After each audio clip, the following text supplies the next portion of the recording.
Chapter 1 Son-in-Law Contract. Beep. Final assessment, Chi and blood value 39, unqualified. Overall rating, D, dismissed. The cold, mechanical voice echoed in the examination hall, like a heavy hammer blow to Lu Bufan's chest. It's over. He clenched his fists so tightly that his knuckles turned white and the veins on the back of his hands bulged.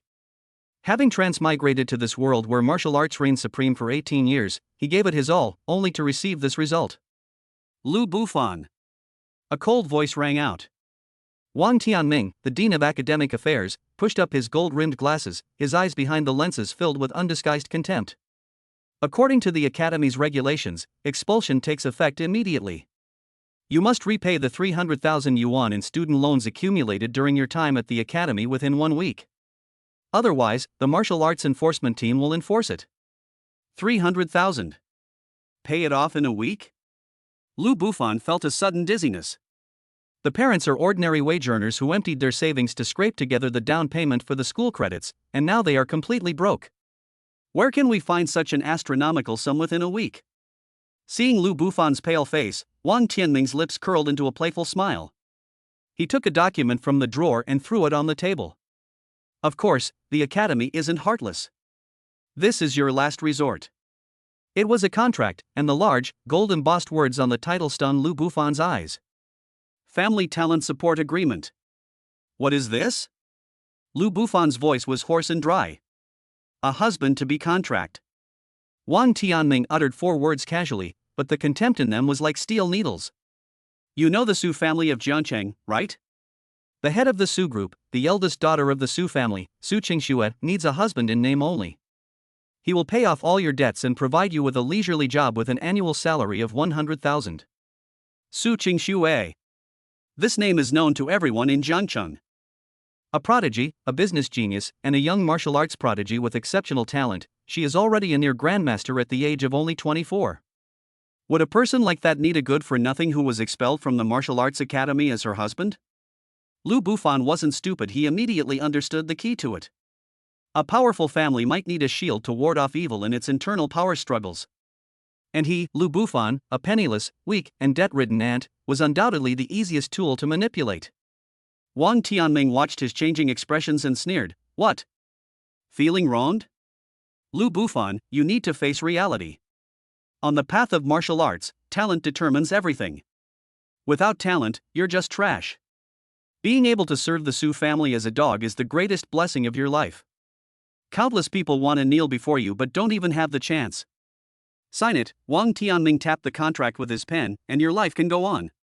If you don't sign it, the enforcement team will break your arms and legs and throw you into the mining area to dig for energy stones until you die. The choice is yours. Humiliation. An unprecedented humiliation overwhelmed Lu Bufan like a tidal wave. He clenched his teeth so hard that blood seeped from his gums. Must this journey end in such a wretched way? Just as he was about to have a mental breakdown, a mysterious mechanical voice exploded in his mind.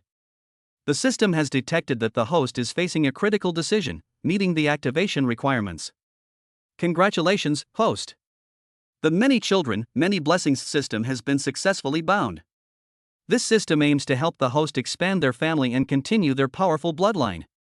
System function: by having a child with a woman of powerful bloodline, you can obtain incredible rewards such as talents, cultivation techniques, and resources based on the child's bloodline level. The stronger the partner, the more offspring, and the richer the rewards for the host. New player gift pack has been sent, please check it.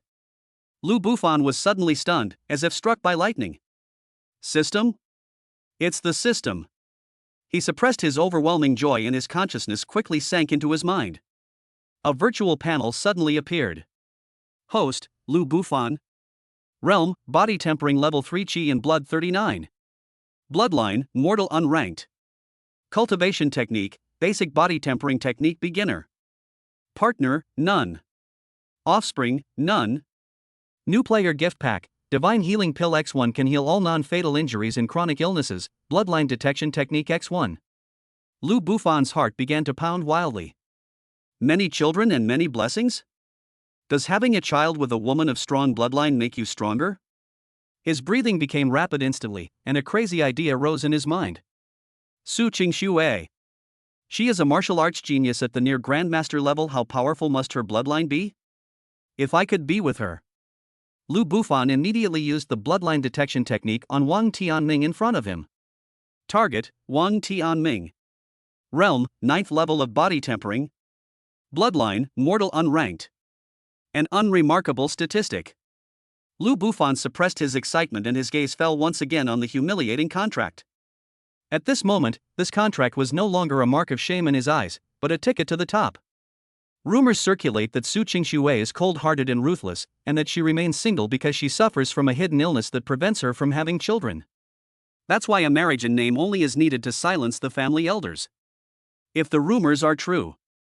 Lu Bufan glanced at the divine healing pill in his system inventory. His eyes changed.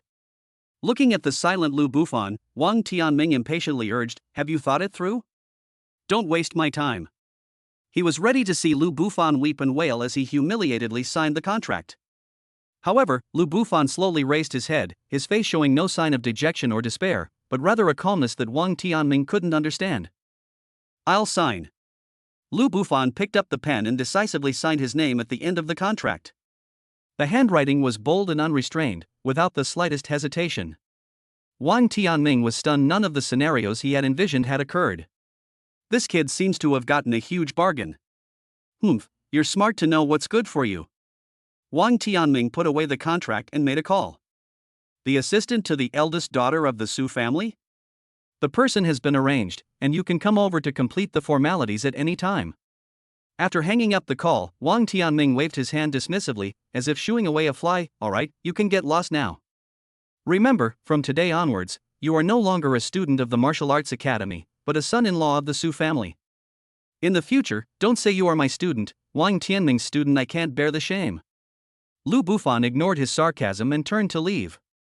When he walked out of the registrar's office and basked in the sunlight, he felt as if the whole world had changed. An hour later. At the entrance of the academy, a black, extended hovercar came to a stop silently. The car door opened, and a woman dressed in a business suit with a capable demeanor stepped out. "Mr. Lu Bufan," the woman asked in a formulaic manner. "It's me. I am Mr. Su's assistant, Li Qing. Please get in the car, Mr. Su wants to see you." Lu Bufan followed Li Qing into the car. The interior was luxurious and spacious, a world apart from his previous life. The hovercar drove on and finally stopped in front of Cloud Top Palace, the most exclusive private club in Jiangcheng. Led by Li Qing, Lu Bufan entered an elegantly decorated private room. A woman stood with her back to him in front of a huge floor-to-ceiling window, overlooking the night view of most of the city. She was dressed in a pure white martial arts uniform, tall and slender, with a graceful figure. Even just her back view exuded an aloofness and coldness that kept strangers at bay. Hearing footsteps, she slowly turned around. In an instant, Lu Bufan felt his breath catch in his throat. What a breathtaking face it was! Her features were exquisitely beautiful, as if she were God's most perfect masterpiece. Her skin was as white as snow and so delicate it seemed to break at a touch. What is most impressive are her eyes, which are as cold and clear as an ancient ice pool, devoid of any emotion, as if they could freeze one's soul. She is Su Qingxue. Lu Bufan subconsciously activated the bloodline detection technique. Target, Su Qingxue. Realm level, Quasi-Grandmaster Peak of Inner Strength. Bloodline, Ice Phoenix Bloodline S rank. Status, buried with the Frost Prison Curse, blood and chi are stagnant, making it difficult to conceive. S rank bloodline. Lu Bufan's heart pounded wildly. Sure enough. The rumors were true. She really does suffer from a chronic illness. Her own healing pill was her only hope and her only chance to turn things around. Sit. Su Qingxue uttered a single word, her voice as cold as she was. Lu Bufan sat down on the sofa opposite her. Without wasting any words, Su Qingxue pushed another contract in front of him. "This is our prenuptial agreement." Lu Bufan picked it up and looked at it. His pupils contracted slightly. The agreement is simple and straightforward. 1. The marriage shall last for 3 years and shall be a marriage in name only. No physical contact is permitted.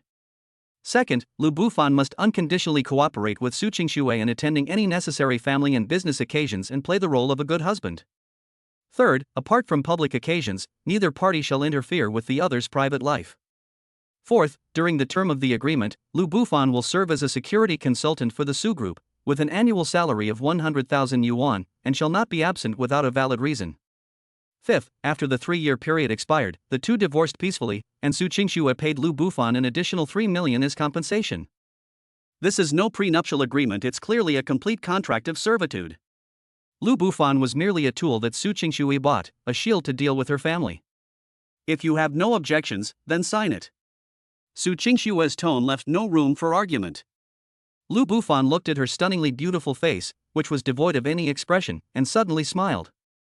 He didn't pick up the pen, but pushed the contract back, leaned forward, looked directly into Su Qingxue's cold eyes, and said, word by word, Ms. Su, I think you may have misunderstood something. I, Lu Bufan, am not here to be your tool for 3 years. I have come to be your true husband. Chapter 2: The Wrath of the Ice Phoenix. As soon as Lu Bufan finished speaking, the temperature in the entire private room seemed to drop by more than 10 degrees. Assistant Li Qing's face turned deathly pale instantly. She looked at Lu Bufan as if he were a dead man. He's gone mad. This good-for-nothing who was expelled from the academy has completely lost his mind. Does he know who he's facing? It's Su Qingxue. It's the eldest daughter of the Su family who can make him disappear from Jiangcheng in the blink of an eye. A ripple finally appeared in Su Qingxue's usually icy and unwavering eyes. It was a mixture of surprise, absurdity, and an extremely cold anger. A terrifying aura suddenly erupted from her, like a tangible cold current, instantly sweeping through the entire private room. Lu Bufan felt a chill that penetrated to his very bones, as if it were about to freeze his blood and even his soul. This is the aura of a quasi-grandmaster. The mere release of his aura was enough to shatter the mind and cause the liver and gallbladder of a body-tempering realm martial artist.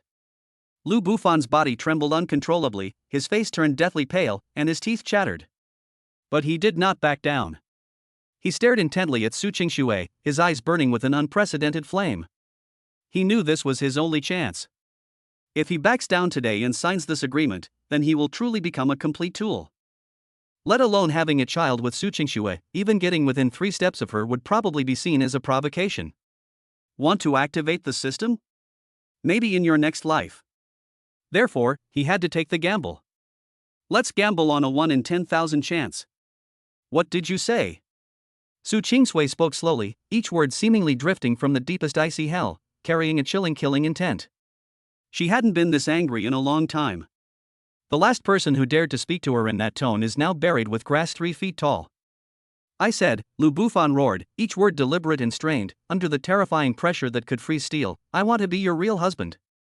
I want you to bear my children. Boom! Before she could finish speaking, an even more violent burst of cold air exploded from Su Qingxue's body. Presumptuous! Su Qingxue was truly enraged. The words giving birth are her biggest taboo. The cold prison curse within her body not only caused her inhuman suffering and made her perpetually cold, but also deprived her of the most basic abilities of being a woman. This is the deepest and most painful scar in her heart. Today, this scar has been so carelessly and brazenly ripped open by someone she considers an aunt. You're asking for death. Su Qingxue's eyes flashed with murderous intent. She raised her right hand, her slender, white fingers forming a knife shape, bringing with them a pale, cold light, as she was about to slash at Lu Bufan's neck. This hand chop was as fast as lightning, carrying a sharp, cold glint that seemed to tear through the air.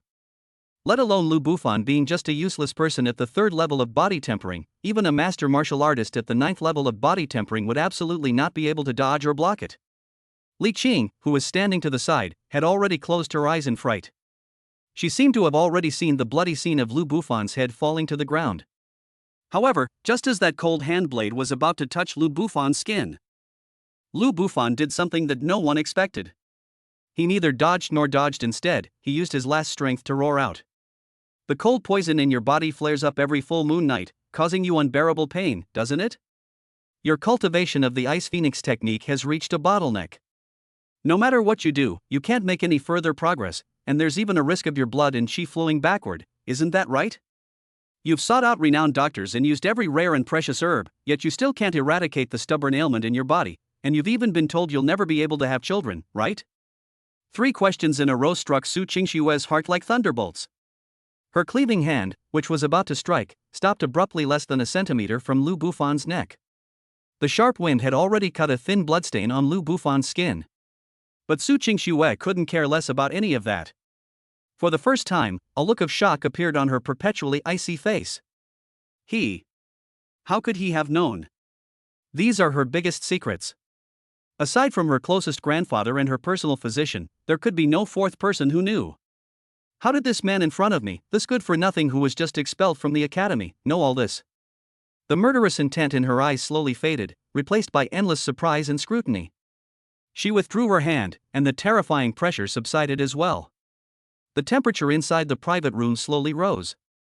Lu Bufan was panting heavily, his whole body was soaked in cold sweat, and he looked like he had been pulled out of the water. For a brief moment, he truly felt as if he had just walked through the gates of hell. But he made the right bet. Who are you? Who exactly are you? Su King Siksha's voice was still cold, but it had become more solemn. She no longer regarded Lu Bufan as an ant that could be manipulated at will. The person who can reveal her biggest secret in one breath is definitely not an ordinary person. Could he be a disciple of some reclusive master? Or a pawn sent by a rival family to test them? Who I am is not important. Lu Bufan slowly straightened up. He knew that he had successfully attracted Su Qingshue's attention and gained the initiative in the negotiation. He met Su Qingshue's scrutinizing gaze and calmly said, "The important thing is that I can cure you." Cure me? Su King Siksha seemed to have heard the biggest joke in the world, a cold sneer curling her lips. I invited the Empire's top alchemy master, and even he was helpless. What makes you think you, a piece of trash at the third level of body tempering, can cure me? Just because of this. Lu Bufan opened his palm, and in the center lay a bright red pill that emitted a faint warmth. It's the divine healing pill that the system rewarded me with. The moment the elixir appeared, a strange medicinal fragrance instantly filled the air. The cold energy within Su Qingshue's body unexpectedly trembled slightly, as if it had encountered a natural nemesis.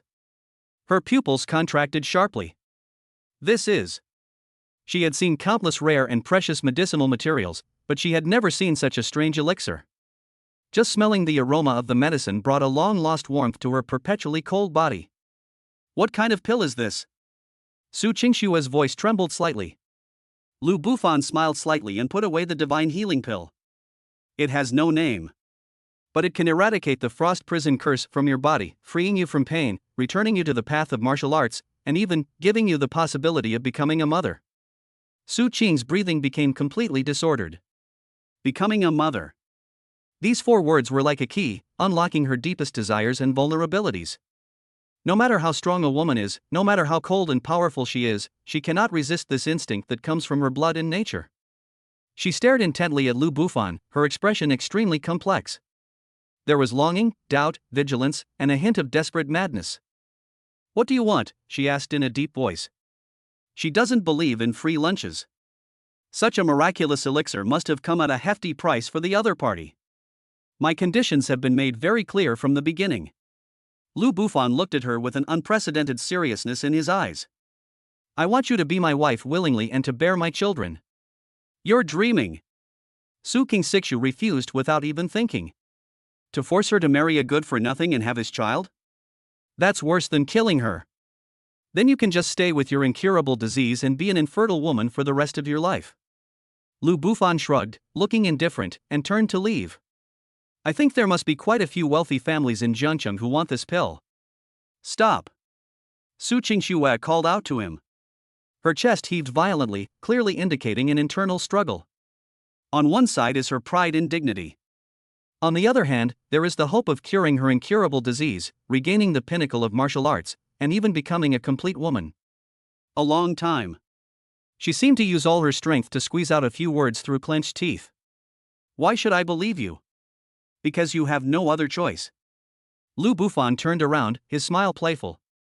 Of course, I can give you a chance to witness the value of this pill with your own eyes. He paused, then slowly said. 3 days from now is the annual internal competition of Tianqian Security, a subsidiary of your Su Group. At that time, representatives from various factions in Jiangcheng will be present to observe. I will represent your security department in this battle. If I win the championship, you'll agree to my terms, okay? Chapter 3 The Laughingstock of the Entire Company.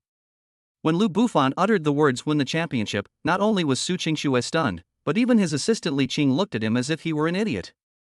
Tianjin Security Company is the flagship company of the Su Group and one of the top 3 security companies in Zhengcheng.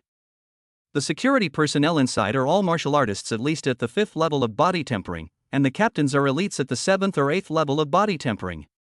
As for those experts who were in charge, there were quite a few who had achieved the 9th level of body tempering or even had one foot in the threshold of inner strength. The annual internal competition is a fierce battle among the elite, and it is the most important occasion for Tianjin Security to flex its muscles to the outside world. And what about Lu Bufan? A body tempering level 3 waste who was expelled from the martial arts academy with a blood and chi value of only 39. Is he going to participate in the competition? They even boasted that they would win the championship? If this isn't a fantasy, then what is? Li Qing couldn't help but want to laugh out loud. She thought that Lu Bufan was either crazy or had his brain caught in a door. Su Qingxue also found it utterly absurd.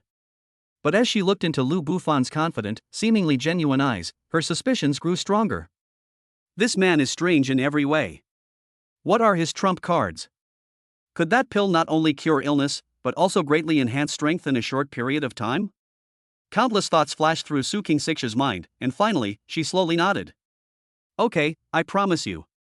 Her voice returned to its usual coldness. If you can really win the Tianjin security competition, I will not only agree to your previous conditions, but I will also give you the Xian rank cultivation technique 9 revolutions battle body technique treasured by the Su family. But if you lose... A cold glint flashed in Su Qingxue's eyes.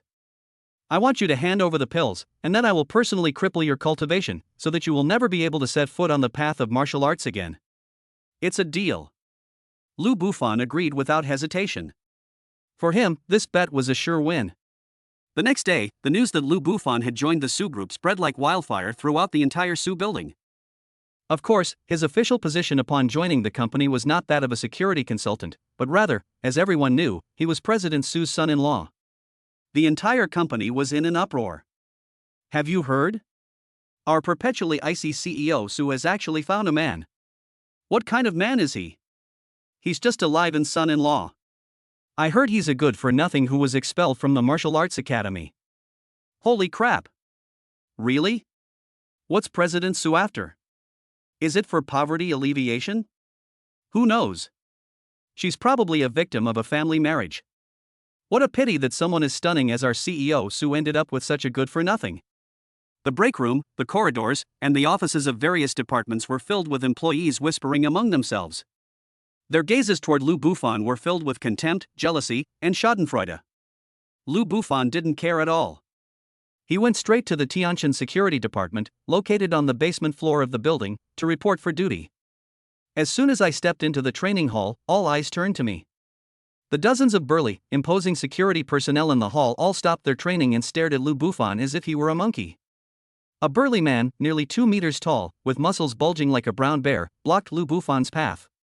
He glanced at Lu Bufan from head to toe, grinned widely, and said in a deep, mocking voice, "You're that pretty boy? President Su's man?" He emphasized the word man, which drew a burst of laughter from the crowd. Captain Li, you can't say that. This is our future son-in-law. Yes, hello son-in-law. You'll have to look after us from now on. Young master, aren't you too frail? You'd fall over in a gust of wind. Will you be able to satisfy our CEO Su tonight? The language was foul and offensive, and it was unbearable to hear. Lu Bufan remained expressionless, calmly observing the burly man before him. He learned from the system that the person's name was Li Hu, the captain of the 3rd security team, and that he had the cultivation level of the 8th level of body tempering. My name is Lu Bufan, and I'm here to report for duty today. Report? What are you reporting? Li Hu sneered, patting Lu Bufan's chest with his large, fan-like hand. The force wasn't strong, but the insult was extremely intense. Someone like you doesn't deserve to be in our Tianjin Security Bureau. Go back to where you belong and stop getting in the way. I am the security consultant personally appointed by President Su, Lu Bufan said calmly. Advisor? Li Hu laughed so hard he almost fell over, as if he'd heard the funniest joke. You? A piece of trash at the 3rd level of body tempering, our advisor? Are you here to teach us how to embroider? Ha ha ha ha. The entire training hall erupted in deafening laughter once again. In their eyes, Lu Bufan's existence was an insult to them, martial artists who earned their living through strength. Just then, a young man in a suit with an arrogant expression walked over. His name is Zhang Yu. He is the deputy director of the security department and one of Su Qingshue's most ardent suitors. He had heard about Lu Bufan's situation long ago and was burning with anger. He came here today specifically to give Lu Bufan a hard time. What's all the noise about?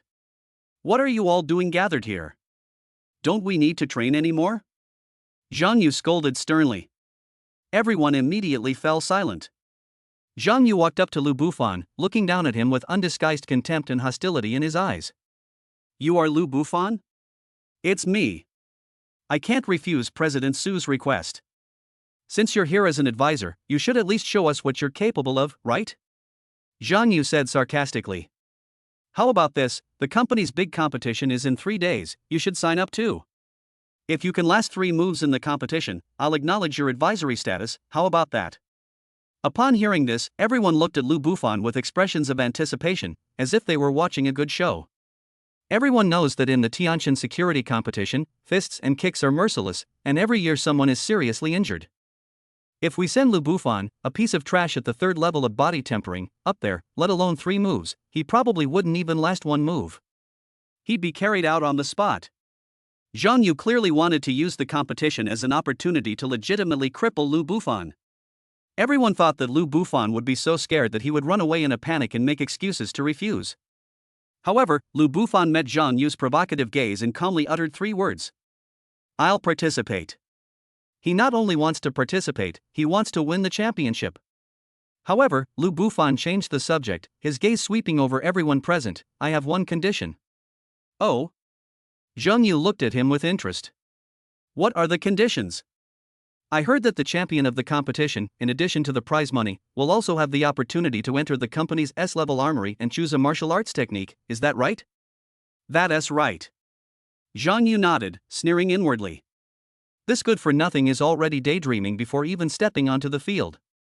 My condition is very simple. Lu Bufan's voice was not loud, but it clearly reached everyone's ears. If I win the championship, I want to choose any of the martial arts techniques in the armory without any restrictions. Silence. A deathly silence. A few seconds later, the entire training hall erupted in laughter louder than ever before. He's gone mad.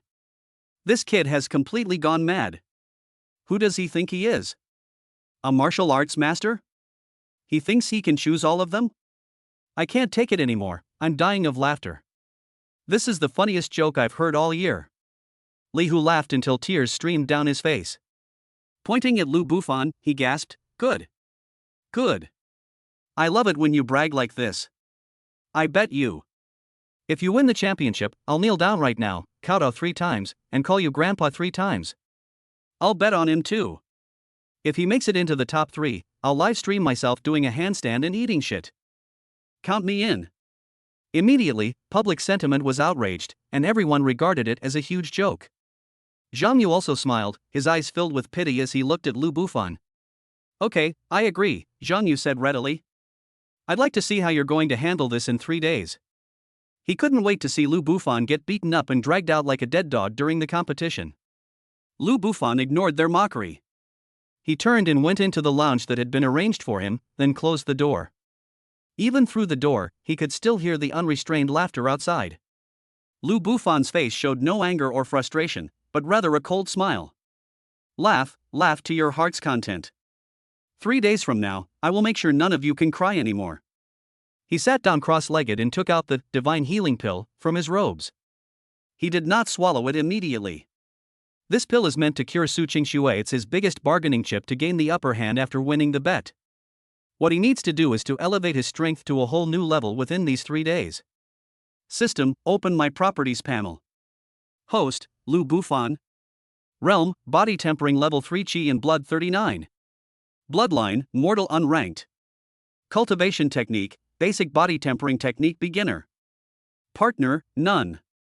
Offspring, none. Looking at these appalling statistics, Lu Bufan took a deep breath. 3 days is enough. He closed his eyes and began to circulate the basic body tempering technique, which he had practiced for over a decade with little effect. However, just as the technique was being activated, the system notification sounded again. Host detected cultivating. Would you like to consume initial system energy to amplify the cultivation technique 100-fold? Note, the initial energy can only be used once and lasts for 24 hours. Lu Bufan's eyes snapped open. 100-fold increase? This is practically a cheat code tailor-made for him. Yes. Increase it immediately, he roared in his mind without hesitation. The next second, an unprecedented and boundless warm current burst forth from his dantian, like a flood bursting its banks, and surged wildly into his limbs and bones. Chapter 4, Rapid Progress, Transformation from Trash to Good. Once that warm current entered the body, it was no longer a trickle. Boom! It was as if a volcano had been detonated in his dantian. A vast and boundless heatwave, carrying indescribable terrifying energy, launched the most savage and violent attack on his limbs, bones, and meridians. Ugh! Lu Bufan groaned, and large beads of sweat instantly rolled down his forehead. Pain! The pain was unimaginable. The meridians felt as if they were being forcibly stretched open by red-hot wires, every inch of flesh was being torn apart and reassembled, and the bones groaned in unbearable pain, as if they were about to break apart inch by inch at any moment. This isn't an increase, this is torture. He clenched his teeth so hard that his lips turned white, and a trickle of blood oozed from the corner of his mouth. But he did not give up. Having accomplished nothing in his past life and now suffering endless humiliation, what is this excruciating pain compared to the mental torment he once endured? Hang in there. We have to hold on. This is his only chance, the starting point for him to defy fate. With the unwavering will honed through 2 lifetimes, he stubbornly held on to the last vestige of clarity, actively guiding the raging energy to operate wildly according to the basic body tempering technique. Once, twice, 10 times, 100 times. The cultivation technique surged through his body at an unprecedented speed, and with each cycle, it strengthened his chi and blood. He could clearly see that the chi and blood value on the virtual panel in his mind was soaring at a terrifying speed. Chi and blood, 39. Chi and blood, 40, body tempering level 4. Chi and blood, 41. Chi and blood, 50, body tempering level 5. Chi and blood, 51. Pain and pleasure, 2 completely opposite sensations, are strangely intertwined. The excruciating pain of my torn meridians continued, but what followed was an extreme sense of comfort from the rapid increase in strength. Every cell is cheering, and every inch of muscle and bone is transforming. Lu Bufan was completely immersed in the feeling of rapidly becoming stronger, and he was oblivious to the outside world. The soundproofing in the lounge wasn't very good, and the mocking laughter of the security guards outside could be heard intermittently. Hey, what do you guys think that kid is doing in there? Is he hiding and crying because he's scared? I think it's possible. Give him 3 days, and he's just figuring out how to play dead in a more respectable way. If you ask me, Vice President Zhang is too lenient. He should have just broken his legs and thrown him out to save Tianjin Security's territory from being tainted. Just wait and see, in the competition 3 days from now, Captain Li Hu will beat the shit out of him. These harsh taunts, however, became the best fuel for Lu Bufan to persevere. At that moment, the energy fluctuations within his body became increasingly intense, and the air in the entire restroom began to distort slightly, as if a prehistoric beast was about to awaken. The system notification sounded at the appropriate time. Warning: a 100-fold increase will cause massive energy fluctuations, easily detectable by powerful individuals outside. Activate the source energy convergence function to perfectly conceal all anomalies? Lu Bufan felt a chill run down his spine. He didn't want his secret to be exposed so quickly. Activate, he immediately confirmed in his mind. Buzz. After a slight tremor, all the violent energy fluctuations in the room were instantly smoothed out by an invisible hand and disappeared without a trace. From the outside, the small lounge appears so quiet that it seems as if nothing has happened. Time, amidst extreme pain and extreme transformation, slipped away second by second. 24 hours pass in the blink of an eye. When the notification sounded indicating the end of the amplification effect, the immense energy finally subsided and completely merged into his limbs and bones. Lu Bufan, who was sitting cross-legged, slowly opened his eyes. The entire room seemed to light up for a moment, then returned to normal. He exhaled a long breath, which was like a sharp arrow, making a slight whistling sound as it cut through the air. He opened his palms, looking at his fists, which were still not exactly rough but contained explosive power, and felt the blood and chi surging within his body like a river. System, open the panel. Host, Lu Bufan. Realm, 9th level of body tempering peak. Bloodline, mortal unranked. Cultivation technique, basic body tempering technique mastery. Partner, none. Offspring, none. 9 levels of body tempering. Peak. His chi and blood value has even reached the limit of the body tempering realm 99. Lu Bufan's heart began to pound. In just one day and one night, he crossed the insurmountable chasm that countless martial arts students could never reach in their entire lives, leaping from a useless person at the 3rd level of body tempering to a peak expert in the body tempering realm. He slowly stood up and casually threw a punch. Even without using his full strength, the force of his punch caused the air to explode with a muffled boom. He felt that he could kill a fully grown, powerful bull with a single punch. This feeling of complete transformation is like being a completely different person from the weak self I was 24 hours ago. This is the feeling of power. Lu Bufan clenched his fists tightly, his knuckles cracking crisply. Su Qingxue, our bet has only just begun. Just as he was basking in joy, the system's voice sounded again. A significant increase in your cultivation level has been detected. To avoid unnecessary trouble, the system has automatically activated the aura disguise function for you. The aura manifestation level can be freely set. Current setting, body tempering level 3. Lu Bufan's lips curled into a smile. It's like someone just brings you a pillow when you're about to fall asleep. He was just wondering how to explain his sudden surge in strength when the system perfectly solved the problem. With a thought, the powerful and domineering aura within him instantly receded like a receding tide, and he returned to being an ordinary 3rd-level body tempering martial artist. After doing all this, he took a deep breath and deliberately made himself look exhausted. He pushed open the door to the lounge and went out.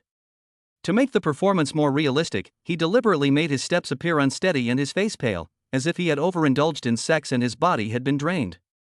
His appearance immediately attracted the attention of everyone in the training hall. Look! That pretty boy is out.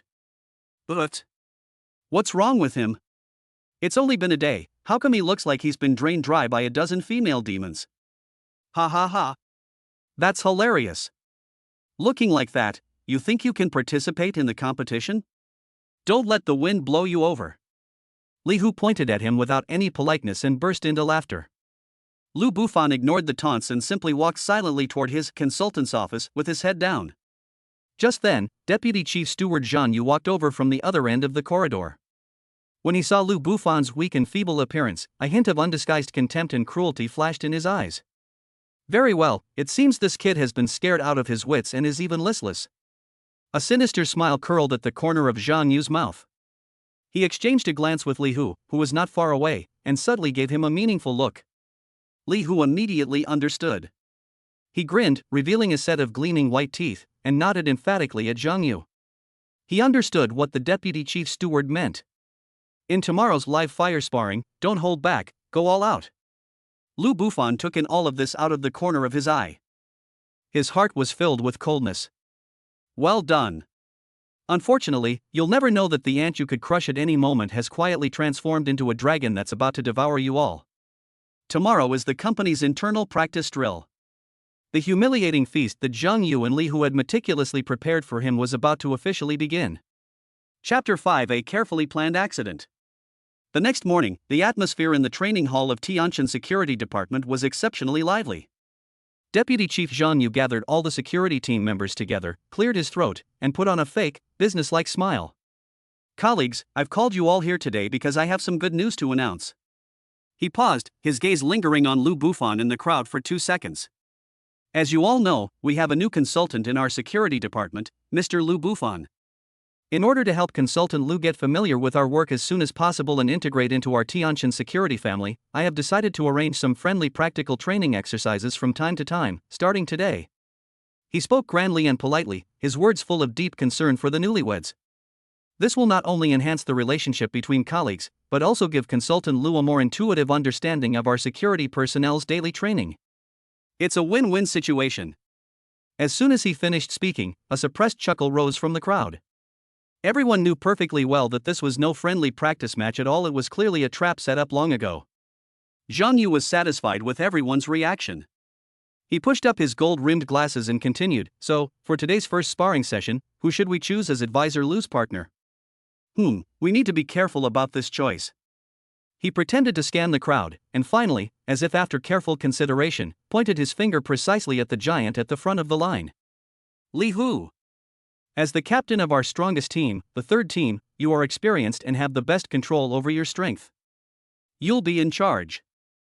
Yes, Deputy Chief Steward. Li Hu responded loudly, stepping out of the ranks with a sinister grin on his face. His bull-like eyes were fixed on Lu Bufan, making no attempt to conceal his malice. A low chuckle rippled through the room once more, as everyone scanned Lu Bufan and Li Hu with eyes full of anticipation. Let Li Hu, who was at the 8th level of body tempering, guide Lu Bufan, who was at the 3rd level of body tempering. What's the difference between this and letting a tiger friendly communicate with a lamb? Zhang Yu walked over to Li Hu, patted his rock-solid shoulder, and lowered his voice to instruct him in a tone only the two of them could hear. Be careful with your strength. Don't actually kill him, it'll be hard to explain to President Su. A cruel smile spread across his lips.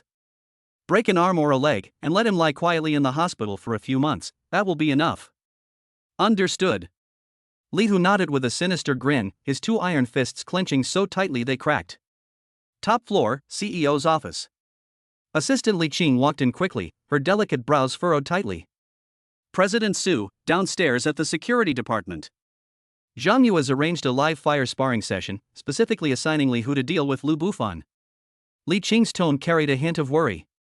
She felt that Zhang Yu had gone too far this time. It wasn't just a show of force, but a blatant act of intentional harm. Su Qingxue was standing in front of the floor-to-ceiling window. Upon hearing this, she simply turned around indifferently, her beautiful face devoid of any expression. No. Her response was just two cold words. But President Su, Li Hu was at the 8th level of body tempering, and Lu Bufan Li Qing wanted to say something more.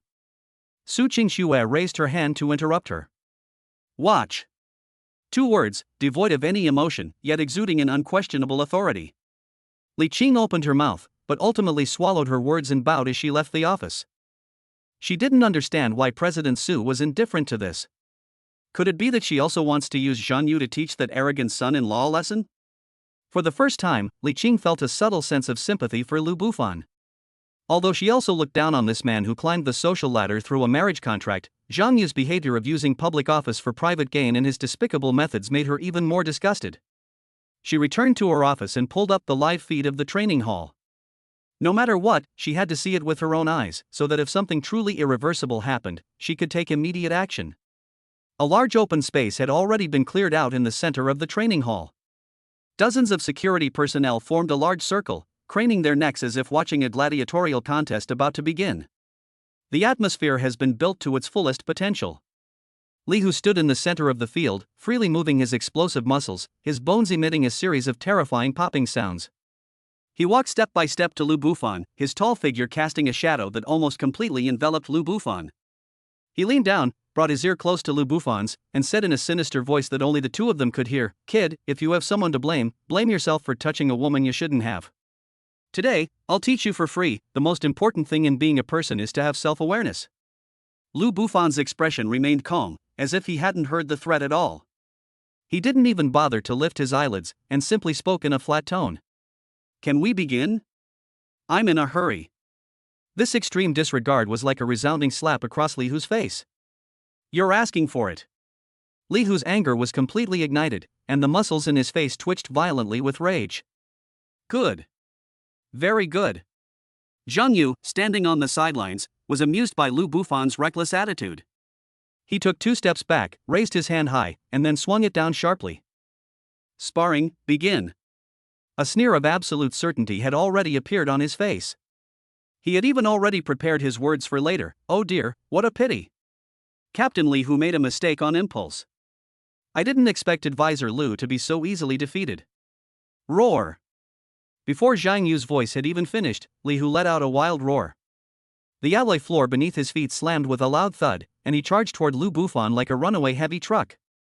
A powerful punch, accompanied by a whistling sound that tore through the air, aimed straight at Lu Bufan's face.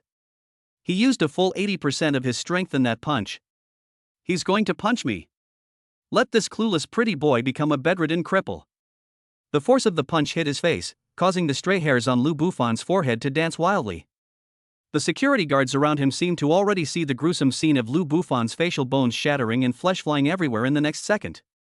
Faced with this fatal blow that could shatter stone tablets, Lu Bufan neither dodged nor avoided it. He simply raised his hands slowly, assuming a loose and seemingly powerless starting stance in front of him. That pose? It looks exactly like the radio calisthenics that old men and women often practice in the park. Chapter SAXS move is called Unleashing Potential. Everyone thought Lu Bufan was doomed. Faced with Li Hu's violent, mountain collapsing punch, any fancy moves seemed pale and powerless. However, just as that fist the size of a clay pot was about to smash into Lu Bufan's face, Lu Bufan made a move. His seemingly clumsy outstretched hands, at an inexplicable angle, landed squarely on Li Hu's muscular arm. There was no loud, hard impact, only a soft snap. The moment they made contact, the surging power of Lu Bufan's ninth-level body tempering peak, which was like a raging river, did not burst out violently. Instead, it instantly transformed into a spiraling dark force through an extremely profound method, guiding Li Hu's fist. Using minimal force to achieve maximum effect. Li Hu felt as if his all-out attack had struck a slippery ball of cotton. All his strength was redirected to one side by a strange spiraling force. That feeling was so suffocating that he felt like he was going to vomit blood. Lu Bufan's body, following the force of Li Hu's punch, seemed to be pushed backward by a tremendous force, his steps disordered and chaotic. But the power he had skillfully guided backfired on Li Hu himself along a strange arc. To the astonishment of everyone present, an unbelievable scene unfolded. Li Hu, a burly man who was nearly 2 meters tall and weighs over 200 kilograms, was suddenly pulled hard as if by an invisible hand. His lower body lost control instantly, and his center of gravity leaned forward. He was driven by the fierce and unparalleled force of his own punch, tripping over his own feet and falling down. Thump! A deafeningly loud bang. Li Hu landed face first on the hard alloy floor, kicking up a cloud of dust. The entire training hall fell into a deathly silence. You could hear a pin drop. The security guards, who were laughing and waiting to see a good show just a moment ago, were now frozen in place, their smiles frozen on their faces and their mouths agape. Zhang Yu, standing on the sidelines, froze his confident smirk on the corner of his mouth. His face turned from red to white, then from white to green at a visible speed, a truly spectacular sight. What's going on? Lu Bufan, the culprit, seemed to be terrified, his legs went weak, and he sat down on the ground with a thud. He was panting heavily, patting his chest with a look of lingering fear, his voice trembling. I was so scared. I don't know what happened. He looked at his still trembling hands, his eyes filled with confusion and shock. In that moment of panic, my body moved on its own. Is this what the books say about the potential that is unleashed when a person is in a life or death situation? His acting skills are superb. Roar! Li Hu, filled with shame and indignation, scrambled to his feet. His face, flushed a deep purple, was etched with humiliation and disbelief. He had absolutely no idea what had just happened. How did I fall? He felt that he had underestimated his opponent and slipped, which led to such a huge embarrassment. You little bastard! I'll kill you! Li Hu roared, wanting to charge forward again. Stop! Zhang Yu, with a gloomy face, sternly stopped him. If they miss their first strike in front of everyone and then try to attack again, that's not sparring, it's pure bullying. If word gets out, Tianshan's security will lose all face. Li Hu was glared at by Zhang Yu's cold eyes. Although he was full of resentment, he could only suppress his anger and glare fiercely at Lu Bufan, wishing he could tear him to pieces with his eyes. The deathly silence was finally broken by whispers. I didn't see wrong, did I? Captain Li. Tripped himself? What the hell is this luck? This is like winning the lottery. Impossible. Absolutely impossible. Captain Li's lower body is as stable as a mountain, how could he fall down on his own? There must be something fishy going on. But look at that kid, he's almost scared to death, he looks like he's out of his wits, it doesn't seem like he's faking it. The mockery has quietly turned into astonishment and bewilderment. No one could understand the absurd scene before them. Today's sparring session is now over. Zhang Yuchang suppressed his raging anger and squeezed out a few words through gritted teeth. He turned and left, but as he passed Lu Bufan, he paused and glared at him with a venomous look. He attributed this accident entirely to Li Hu's stupidity and underestimation of his opponent. But at the same time, his hatred for Lu Bufan also reached a new peak. In the CEO's office, Assistant Li Qing watched the dramatic scene on the monitor. Her beautiful mouth, painted with light pink lip gloss, was slightly open and remained closed for a long time. She carefully rewound and slowed down the strange video a dozen times. On screen, Lu Bufan's every move seemed so clumsy and so lucky. But all of this combined resulted in Li Hu, who was at the 8th level of body tempering, suffering a humiliating defeat in an extremely comical way. Coincide? Luck? Still. For the first time, Li Qing felt a different emotion besides contempt towards this nominal son-in-law, surprise and doubt. She dared not delay and immediately encrypted and sent the video, along with her analysis filled with intense confusion, to Su Qingxue. A few minutes later, on Su Qingshue's personal terminal, the video, slowed down tenfold, was playing. Her eyes, as cold as an icy pool, were fixed on Lu Bufan's hands, which appeared flustered but were actually incredibly precise. Looking at the screen, Lu Bufan's expression at the end was one of luck and lingering fear. For the first time ever, Su Qingshue's lips curled into a faint smile, and a hint of amusement flashed in her cold eyes. Unleashed potential? That's interesting. I'd like to see just how good your luck will be at the competition in 2 days. Chapter 7 Mr. 3 Seconds, the laughingstock of the audience. 2 days later. The annual competition of Tianjin Security officially kicked off at the No. 3 training ground underground of the Su Group headquarters. The entire training ground, large enough to hold nearly 1,000 people, was packed to capacity.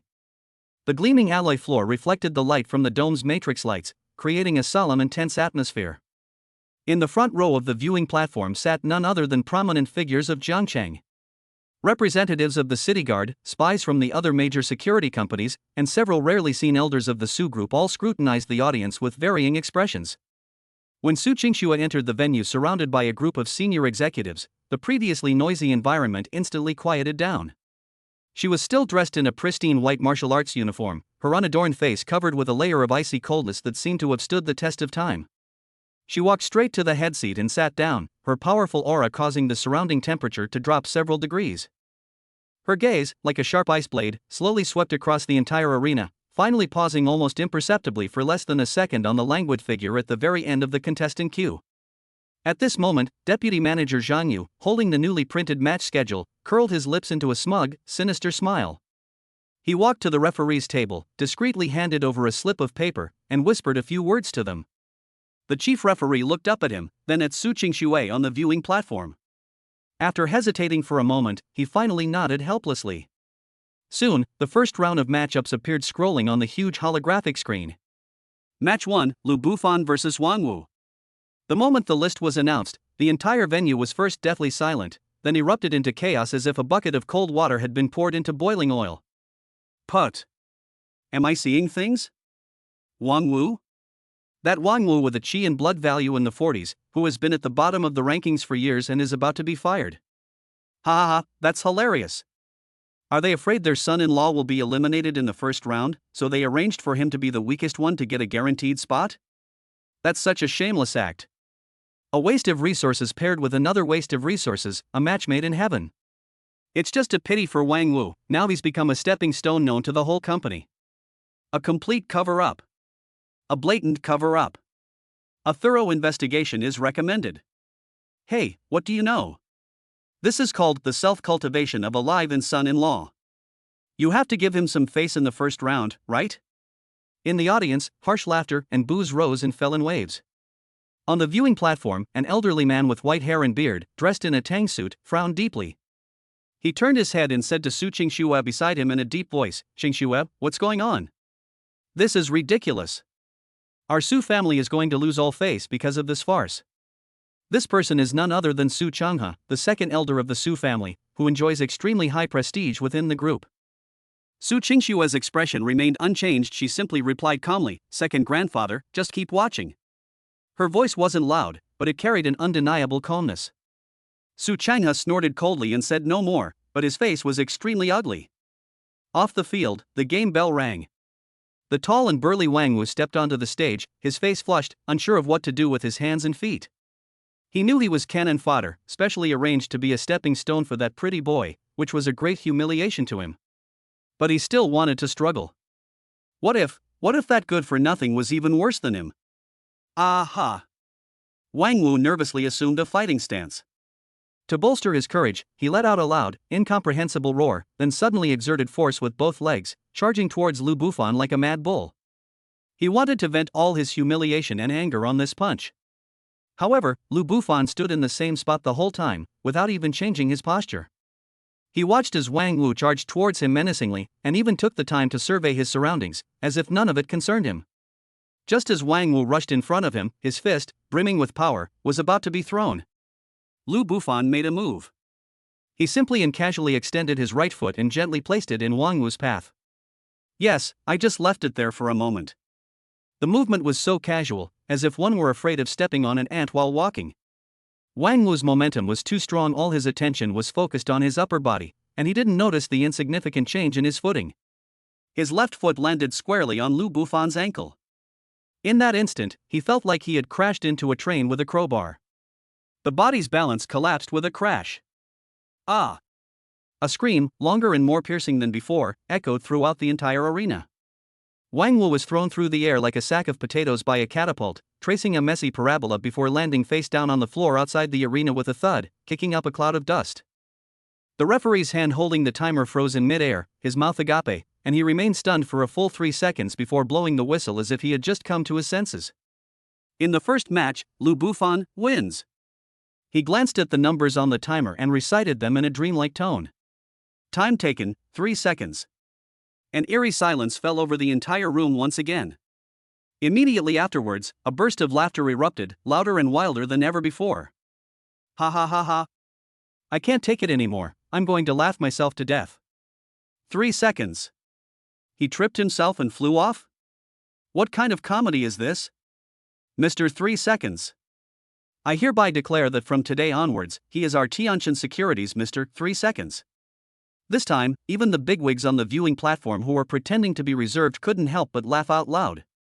Their shoulders trembled as they tried to suppress their laughter, their expressions were quite interesting. Zhang Yu's face was as black as the bottom of a pot. He wanted Lu Bufan to win a meaningless victory and become a laughingstock, but he never expected it to be such a clownish win. This is simply a slap in the face to him, the one who arranged it. On the field, Lu Bufan seemed to be stunned by this sudden victory.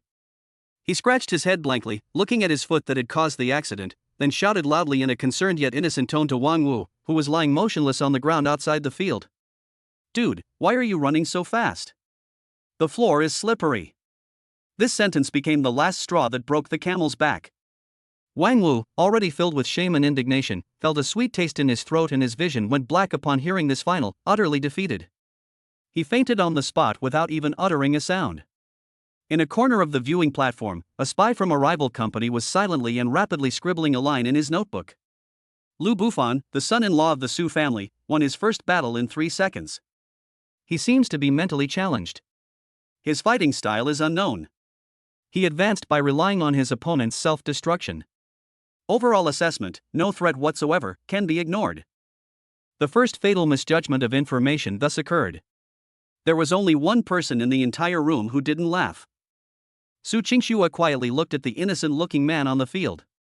For the first time, a hint of amusement flashed clearly in his cold, deep eyes. She saw it very clearly. That kick, the timing, angle, and height were all perfect, hitting the perfect juncture where Wang Wu was exerting all his strength, leaning forward, and having exhausted his old power while not yet generating new power. Is this a coincidence? She didn't believe it. The second round match schedule was quickly announced amidst laughter from the audience. Lu Bufan's opponent is a battle-hardened elite at the 6th level of body tempering. Will his good luck continue this time? Chapter 8. From roaring laughter to utter silence. The second round of the competition began soon. Lu Bufan's opponent was named Zhao Long, an elite member of the 2nd security team. He had a cultivation level of the 6th level of body tempering, a full beard, and a solemn expression. Having witnessed Wang Wu's comical defeat firsthand, he was already on high alert. He would never make the same mistake. He wants to take a steady and methodical approach, using absolute strength to crush this pretty boy who advanced through luck and underhanded tactics. When the referee blew the whistle to signal the start, the laughter in the hall gradually subsided. Everyone craned their necks, eager to see if Mr. 3 Seconds could continue his good fortune when facing a truly formidable opponent.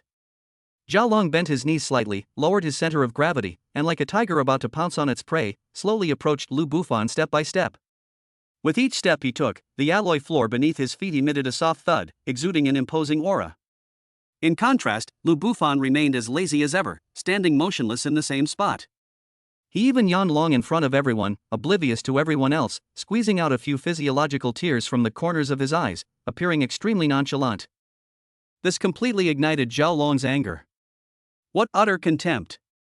What utter insult! Roar! Zhao Long was completely enraged. He stopped probing and roared, then suddenly pushed off with his feet, shooting out like a cannonball. He unleashed his signature move, Tiger Descending the Mountain. His fists were like two whistling iron hammers, one above and one below, blocking all of Lu Bufan's possible escape routes. This move is powerful and fierce, and it once cracked a training alloy target with a single punch. Everyone held their breath, as if they could already see Lu Bufan being blasted into a pile of mud by the violent force of the punch. Zhang Yu's lips curled into a cruel sneer once again. However, just as Zhao Long's fist was about to touch Lu Bufan's clothes, an unbelievable scene unfolded once again. Lu Bufan suddenly squatted down. Without warning, he squatted down, reached out, and slowly began to tie his shoelaces, which had come undone at some point. Zhao Long's all-out attack, Tiger Descending the Mountain, was originally aimed at Lu Bufan's chest and face. But the target suddenly vanished from his sight. He used all his strength in that punch, and the enormous inertia made it impossible for him to stop. His body staggered and he uncontrollably rushed towards Lu Bufan's back. Just then, Lu Bufan finished tying his shoelaces. He stood up contentedly and dusted off his hands. As he stood up, his not-so-perky buttocks accidentally and gently pressed against Zhao Long's lower back, who was losing his balance as he lunged forward. The force was so light as to be negligible. But for someone who has already lost their balance and whose entire body is surging forward, this gentle nudge becomes the last and most fatal straw that breaks the camel's back. Oh! Zhao Long let out a scream that changed tone, and once again, like a kite with a broken string, he flew out of the field in an even more disheveled manner than Wang Wu, finally crashing heavily to the ground and unable to get up for a long time. The referee's whistle sounded hesitantly once again. He glanced at the timer, and with a trembling voice and an expression of utter disbelief, announced. Time taken, 5 seconds. Lu Bufan wins. This time, there was no uproarious laughter. Instead, there was only deathly silence. It was the kind of utter, chilling silence where you couldn't even hear a breath, a complete and utter deathly stillness. Everyone stared wide-eyed, as if they were ducks with their necks being choked, staring intently at the man who had just stood up and was innocently dusting off his buttocks. This is, again, luck? In the crowd, a security guard muttered to himself in a voice barely audible, his voice filled with an uncontrollable tremor. This idea spread like wildfire through everyone's minds, like a virus. But this time, no one dared to laugh out loud. Once is a coincidence, but twice? On the viewing platform, Su Chanhe, the second elder of the Su family, had his brows furrowed into a knot. He couldn't understand it at all. But his intuition told him that this matter was definitely not as simple as it seemed on the surface. Meanwhile, representatives and spies from other factions took out their terminals and began frantically modifying the records they had just seen. Target, Lu Bufan, fighting style, extremely unpredictable. Unanalyzable. Skilled at exploiting opponents' psychological blind spots and momentum to create a winning situation. Threat level, unknown. Recommended to upgrade to key observation. The competition continues. Then came the third round, the fourth round. Lu Bufan's opponents are getting stronger and stronger, from the 6th level of body tempering to the 7th level of body tempering, and then to the elites of each team at the peak of the 7th level of body tempering. Without exception, all the matches ended within 10 seconds. His opponents, too, all got themselves out of the game in all sorts of bizarre, ridiculous, and absurd ways that made people question their existence. Some slipped and fell headfirst as they rushed over. Some people strain their backs by throwing too much force when they punch. There's an even more outrageous one. He threw a beautiful combination of punches, but every single one missed, leaving him exhausted and collapsing on the spot with cramps. The atmosphere of the entire venue underwent a dramatic transformation. From the initial uproarious laughter to the whispers in the middle, it finally evolved into a complete and suffocating silence. With each victory Lu Bufan won, this eerie silence deepened. He was like a terrifying curse, hanging over everyone's hearts. He doesn't even need to lift a finger, his opponents will surrender on their own. This has gone beyond the realm of luck and entered the realm of metaphysics. Seated at the head of the table, Su Qingshu's icy eyes, which had previously held a hint of amusement, now held a growing interest.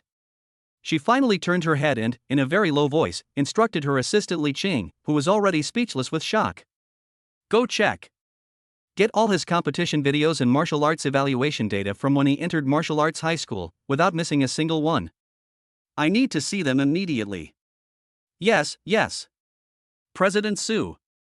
Li Qing came to her senses and quickly bowed and retreated, a fine layer of cold sweat already seeping from her forehead. With the last opponent, a peak 7th level body tempering cultivator, losing because he couldn't stop in time and crashed into a protective post at the edge of the field, the morning's preliminary rounds came to an end. Lu Bufan advanced to the semifinals in a way that is unprecedented and likely to remain so. And his opponent. He is Chen Mo, the captain of Tianjin Security Team 1, a genuine expert at the 8th level of body tempering, and last year's runner-up. This time, we can't rely on luck again, can we? Chapter 9. He's not just lucky, he's a monster. The semi-finals will be held in the afternoon. The atmosphere in the entire number 3 training ground was extremely oppressive. If the morning's match was an absurd farce, then the afternoon's showdown carried a sense of impending doom and tension. Lu Bufan's opponent, Chen Mo, stepped onto the field. He was a man of few words, with a well-proportioned build, unlike Li Hu, who was muscular, but he exuded a sharp and capable aura. His eyes were calm as a deep pool, yet sharp as an eagle's. He is recognized by Tianjin Security as the strongest man besides Li Hu, the captain of the 3rd team. Everyone thought that Lu Bufan's incredible good luck had come to an end. Faced with an absolute disparity in strength, any attempt to take shortcuts will become meaningless. The referee announced the start of the match. Contrary to everyone's expectations, Chen Mo did not rush to launch an attack like his previous opponents. He simply stood still, his feet firmly planted on the ground, his eyes fixed on Lu Bufan, not missing a single tiny movement, searching for any possible flaw. Lu Bufan also unusually refrained from yawning or making any unnecessary movements. He stood quietly, watching his opponent. The two stood in the center of the stadium, 10 meters apart, for a full minute. No one moved. But the mental pressure brought by this silent confrontation was greater than that of any previous match. In the stands, people dared not breathe, and could only hear the pounding of their own hearts. In the VIP section, Zhang Yu's face was extremely pale, and his knuckles were white as he gripped the armrest. He never dreamed that this good-for-nothing in his eyes could actually get this far. Finally, Chen Mo made a move. His movements were slow, but each step was steady and powerful. The alloy floor beneath his feet made a heavy thump, thump, thump sound, like a mountain slowly crushing down on Lu Bufan. He used the most orthodox military combat techniques, which were wide and simple, without any fancy moves, but full of the killing intent of iron and blood. Faced with this overwhelming pressure, Lu Bufan took the initiative to act for the first time. He no longer accidentally stretched out his foot or inadvertently squatted down, but instead developed a strange gait. His steps looked somewhat unsteady, swaying from side to side, like a drunken man, appearing disheveled. Yet, it was precisely this seemingly chaotic footwork that always managed to dodge Chen Mo's powerful attacks by the slightest margin. Chen Mo threw a straight punch, and his body swayed as the wind from the punch grazed his cheek.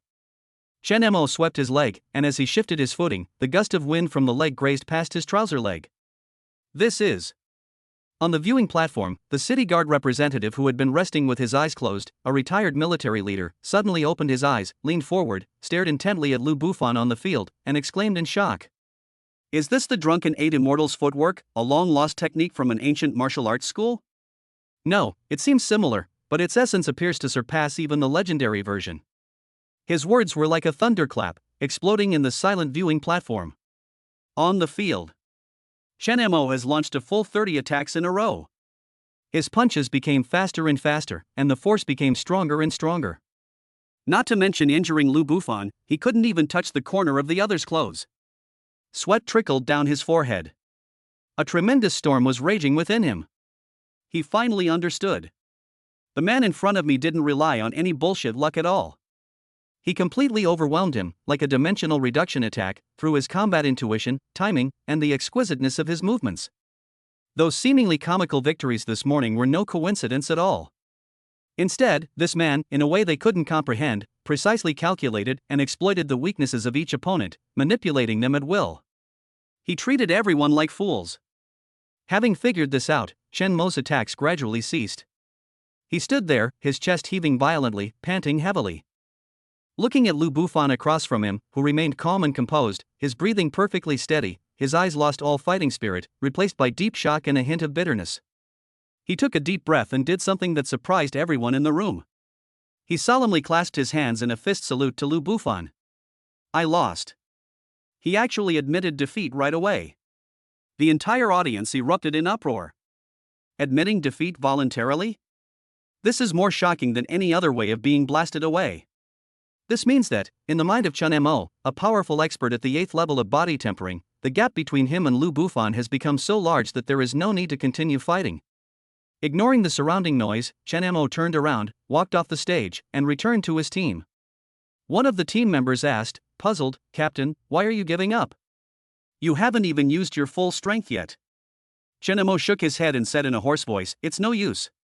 He looked up at the calm figure on the stage, his eyes filled with complex emotions. He's not lucky, he's a monster. A monster who makes a fool of all of us. These words spread like wildfire throughout the entire training ground. Monster. The name monster spread like wildfire. Lu Bufan advances to the finals. His opponent was none other than Li Hu, the captain of the third team who had threatened to break his arms and legs during practice and made a bet with him before the match.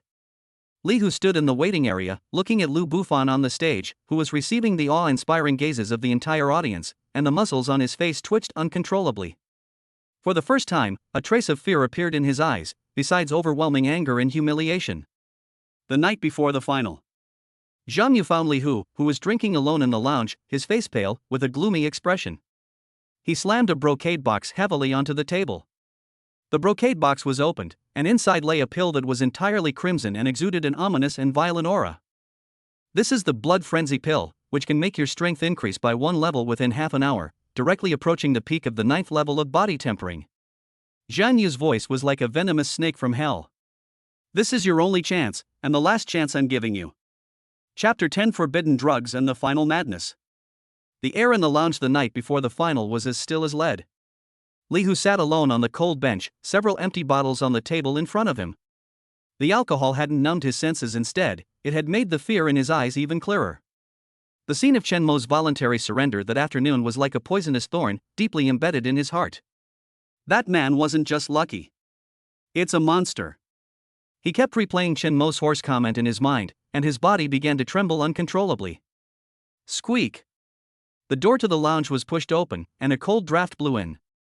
Zhang Yu walked in, his facial muscles tense, and even his usually refined gold-rimmed glasses couldn't hide the resentment and madness deep in his pupils.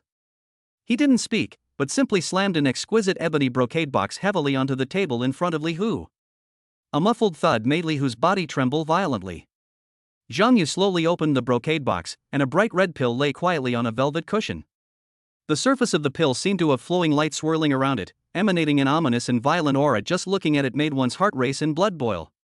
This is the bloodlust pill. Zhang Yu's voice was very low, like a venomous snake flicking its tongue in your ear, each word carrying a chilling venom.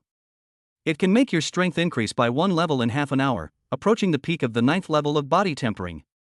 In fact, at the peak of the medicine's effect, it can briefly unleash power that exceeds the limits of body tempering.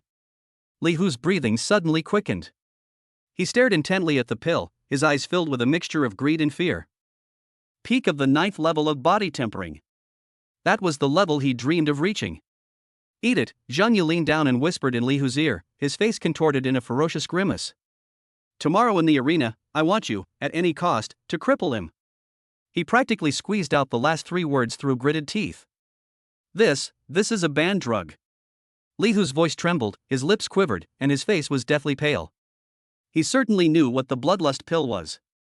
It was a prohibited drug strictly forbidden by the military, which traded one's life potential for temporary, immense power. Once the effects wore off, at best, one's cultivation would regress and one's meridians would be damaged. At worst, one's vital energy would be depleted, leading to instant death. Banned drugs? Zhang Yu scoffed, straightening up and looking down at him. Li Hu, look at yourself now, like a stray dog. Do you think you have a choice? He stretched out his finger and jabbed it hard into Li Hu's chest.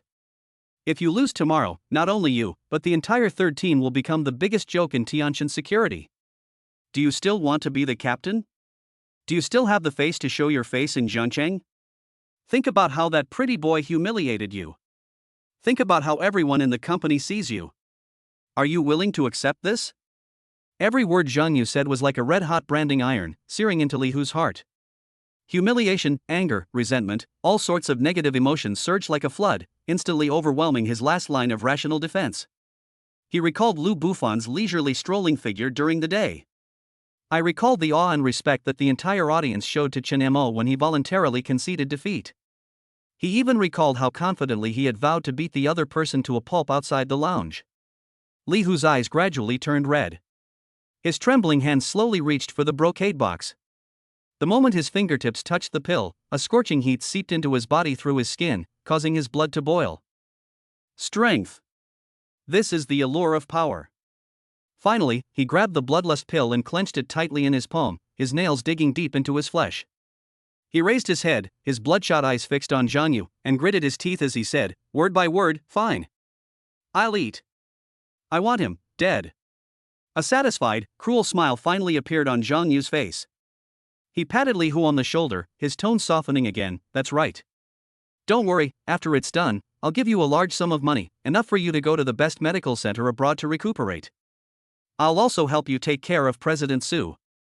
He turned and left, leaving Li Hu alone in the dim light, panting heavily like a trapped beast. In the corner of the lounge, a disc-shaped cleaning robot, its blue indicator light flashing, silently glided across the floor, recording their conversation, along with a close-up of the pill, and transmitting it in real time to somewhere via an encrypted internal network. Top floor, CEO's office. Outside the huge floor-to-ceiling windows, the city's dazzling night view unfolds, with thousands of lights resembling a flowing galaxy. Su Qingxue, however, had no interest in appreciating it. She sat quietly behind her desk, looking at the documents projected on the virtual screen in front of her. Assistant Li Qing stood aside, reporting solemnly, President Su, we've investigated thoroughly. From the time Lu Bufan entered Wudao High School until his expulsion, a full 6 years, all the publicly available martial arts assessment records are here. His scores were all ding xia, his qi and blood value never exceeded 40 points, and he never showed any abnormalities. These are the recordings of all the intra-school competitions he participated in, and without exception, he was eliminated in the first round. The information was incredibly detailed, clearly outlining Lu Bufan's past life trajectory. An ordinary person who is mediocre, weak, and has no talent. Su Qingxue remained silent, her slender fingers gently tracing across the screen, bringing up the recording of today's competition. On screen, Lu Bufan uses various coincidences and luck to toy with his opponents one by one. His innocent and bewildered expression perfectly matches the image of the useless person in the file. But Su Qingxue's gaze grew increasingly profound, like the ancient ice beneath a frozen pool. After a long while, she slowly closed the light screen. Silence fell over the office. President Su. Li Qing began somewhat uneasily. He has been hiding it too well. Su Qingxue's voice was soft, but it carried an undeniable certainty. She stood up, walked to the floor-to-ceiling window, and looked down at the city below. A person can disguise himself as a good-for-nothing for 6 years, or even longer. He can fool all his teachers and classmates, and even the most advanced martial arts evaluation equipment. Li Qing, do you think that such a person's ambition is simply to become alive and son-in-law of the Su family? Li Qing's heart skipped a beat. As she followed Su Qingxue's train of thought, she felt a chill rise up her spine. Yes, a person with such deep scheming and terrifying patience must be plotting something incredibly big. A strange light shone in Su Qingxue's eyes. Before this, in her eyes, Lu Bufan was merely a tool to fulfill the bet, a pawn to solve her own troubles. But now, this perception has been completely overturned. Lu Bufan has risen from a betting partner to a mysterious opponent whom she needs to take seriously, and even treat as an equal. This gave her a long-lost feeling of excitement. Half an hour before the start of the final. In the rest area reserved for athletes, Lu Bufan was leaning against the wall, resting with his eyes closed. A soft sound of footsteps approached from afar and stopped in front of him. He opened his eyes and saw Li Qing with a complicated expression. What is it? Lu Bufan asked casually. Li Qing pursed her lips, seemingly finding it difficult to speak. She took out an unopened bottle of energy supplement from her bag and handed it over. President Su asked me to tell you, Li Qing said in a low voice, Li whose strength is overwhelming, you can't fight him head-on. If things are hopeless, admitting defeat is not shameful. She was stunned for a moment after saying that. Is this still the same aloof, icy CEO who treats everyone else like dirt? She actually cares about a man's safety? Lu Bufan looked at the water in her hand, then at her concerned eyes, and suddenly smiled. He didn't take the bottle of water instead, he reached out and gently patted Li Qing's shoulder. Please thank President Su for me, and thank you too. His smile was clean and confident, as if it carried a calming power. However, I'm determined to win the championship. Li Qing stared blankly at his retreating figure as he turned and walked towards the arena. She suddenly felt that this man might really be able to create miracles. The final bell is about to ring. The atmosphere in arena number 3 was extremely heavy, with a sense of impending doom permeating the air. Nearly 1,000 spectators remained completely silent. Everyone knows that this is no longer a simple match. This is a duel where dignity, future, and even life and death are at stake. Will that monster who suddenly appeared and made it to the finals in an unbelievable way fall today? Under the spotlight, Li Hu was the first to step onto the ring. Roar! As soon as he stood still, he looked up to the sky and let out a roar that was not human. A visible crimson aura emanated from him and spread outwards with a roar. His muscles bulged exaggeratedly, veins coiled beneath his skin like writhing dragons, and his eyes were frighteningly red, as if 2 flames were burning within them. A violent, bloodthirsty aura instantly enveloped the entire training ground. What's going on? Li Hu's aura is so strong. It's more than 1 level stronger than the 8th level of body tempering. On the viewing platform, Su Changhe, the second elder of the Su family, suddenly stood up, his expression changing drastically. Li Hu's aura is problematic. This is definitely not his normal state. Jingxue, should we stop the match immediately? The other elders and distinguished guests also noticed something was wrong and their faces showed surprise. However, Su Qingxue simply sat quietly. She shook her head, her gaze piercing through the crowd and locking onto the composed figure slowly walking onto the arena. Her voice wasn't loud, but it reached the ears of every elder clearly. I believe him. On the ring, the referee was also terrified by Li Hu's condition, but he still gritted his teeth and walked to the center of the arena. Final match, Lu Bufan vs. Li Hu. The match begins. His voice announcing the start was still echoing in the arena when he scrambled off the stage. The very instant he shouted start. Lu Bufan.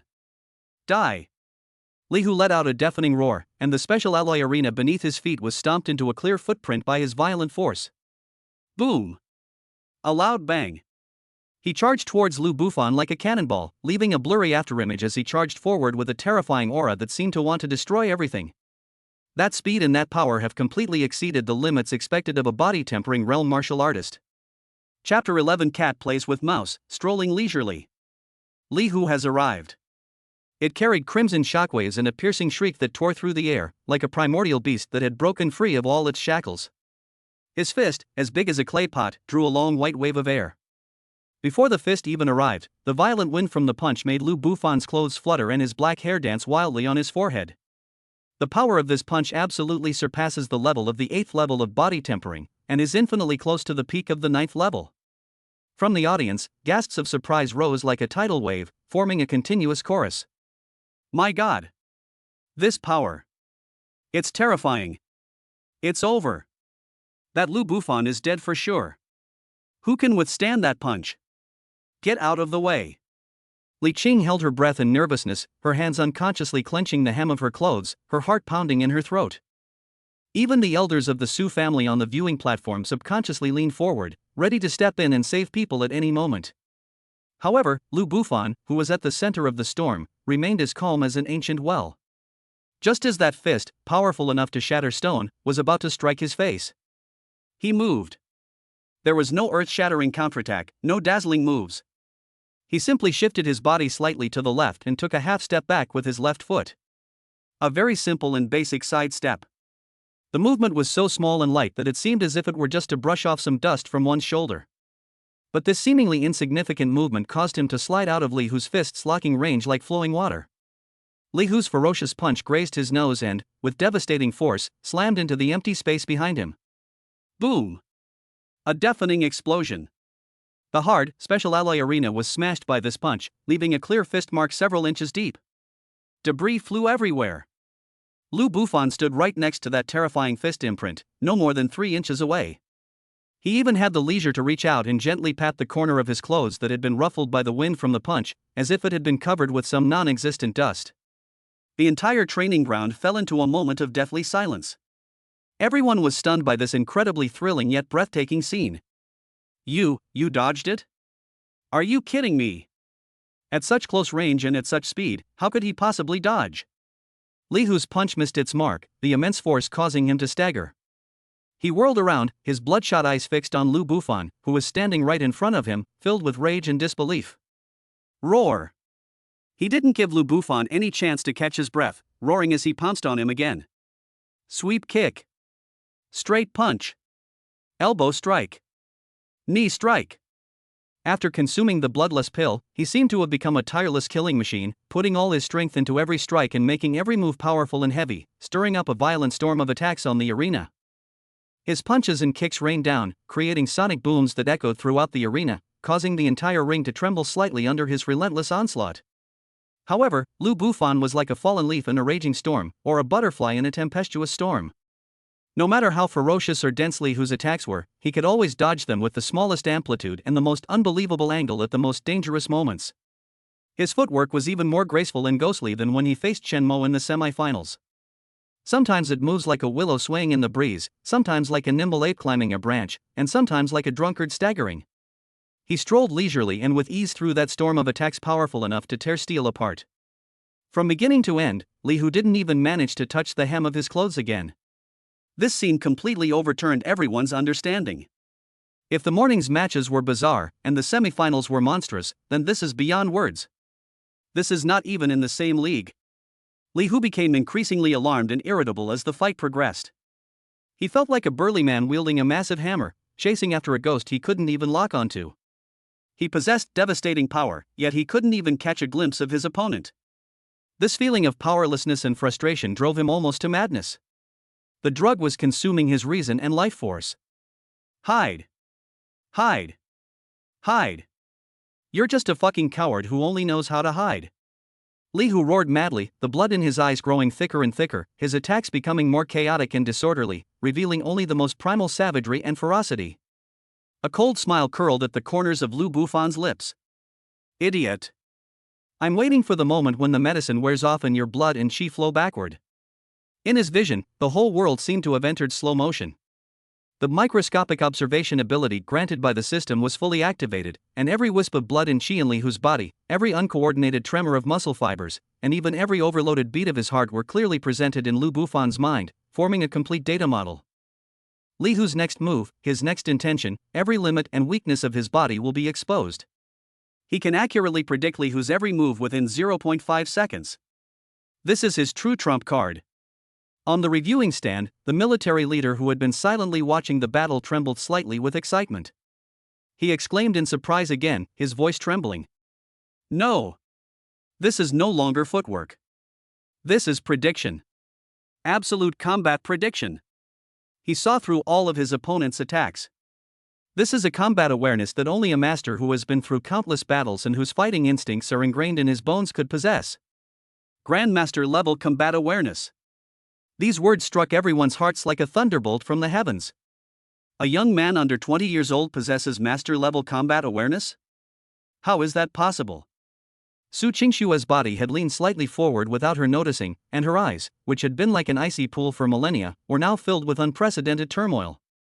Her jade-like hands, resting on the armrest, unconsciously clenched tighter.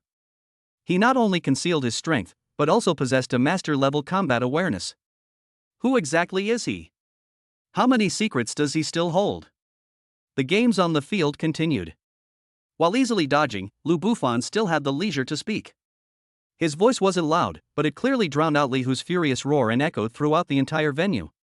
My left punch was 0.1 seconds slower, my waist was not coordinated, and I lost 30% of my power. This sweeping leg strike was executed with the knee angle wrong, leaving numerous openings.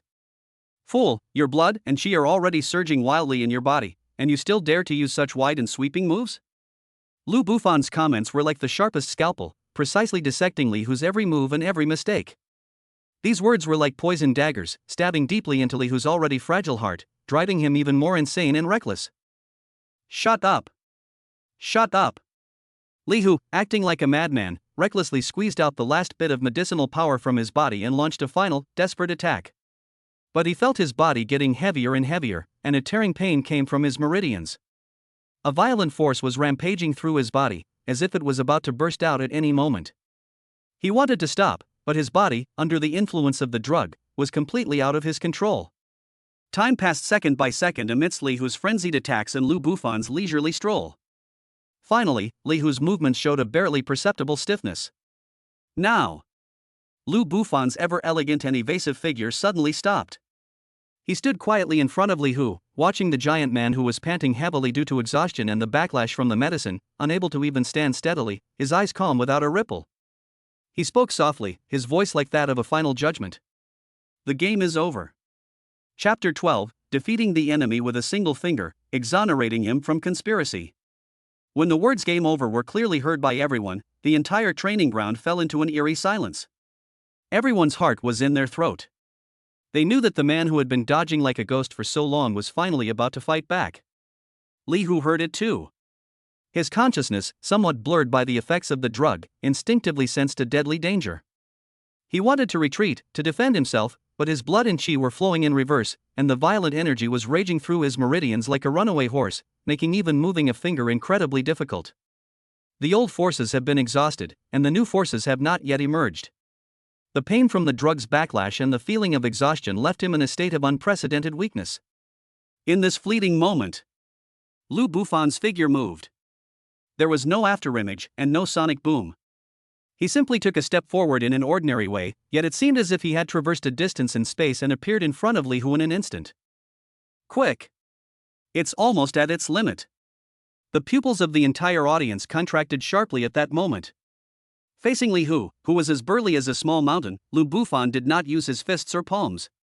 He slowly extended one finger. Index finger.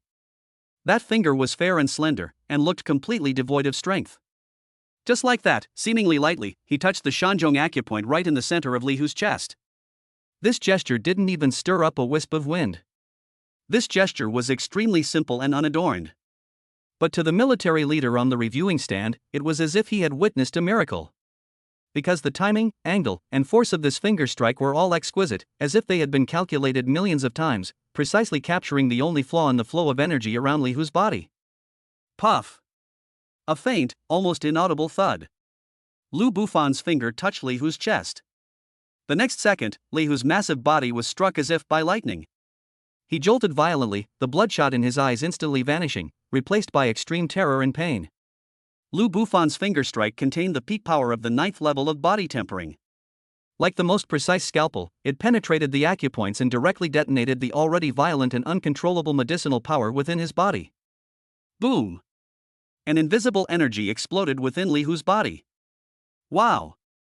Li Hu opened his mouth and suddenly spat out a mouthful of blood mixed with fragments of internal organs, the blood mist spreading in the air.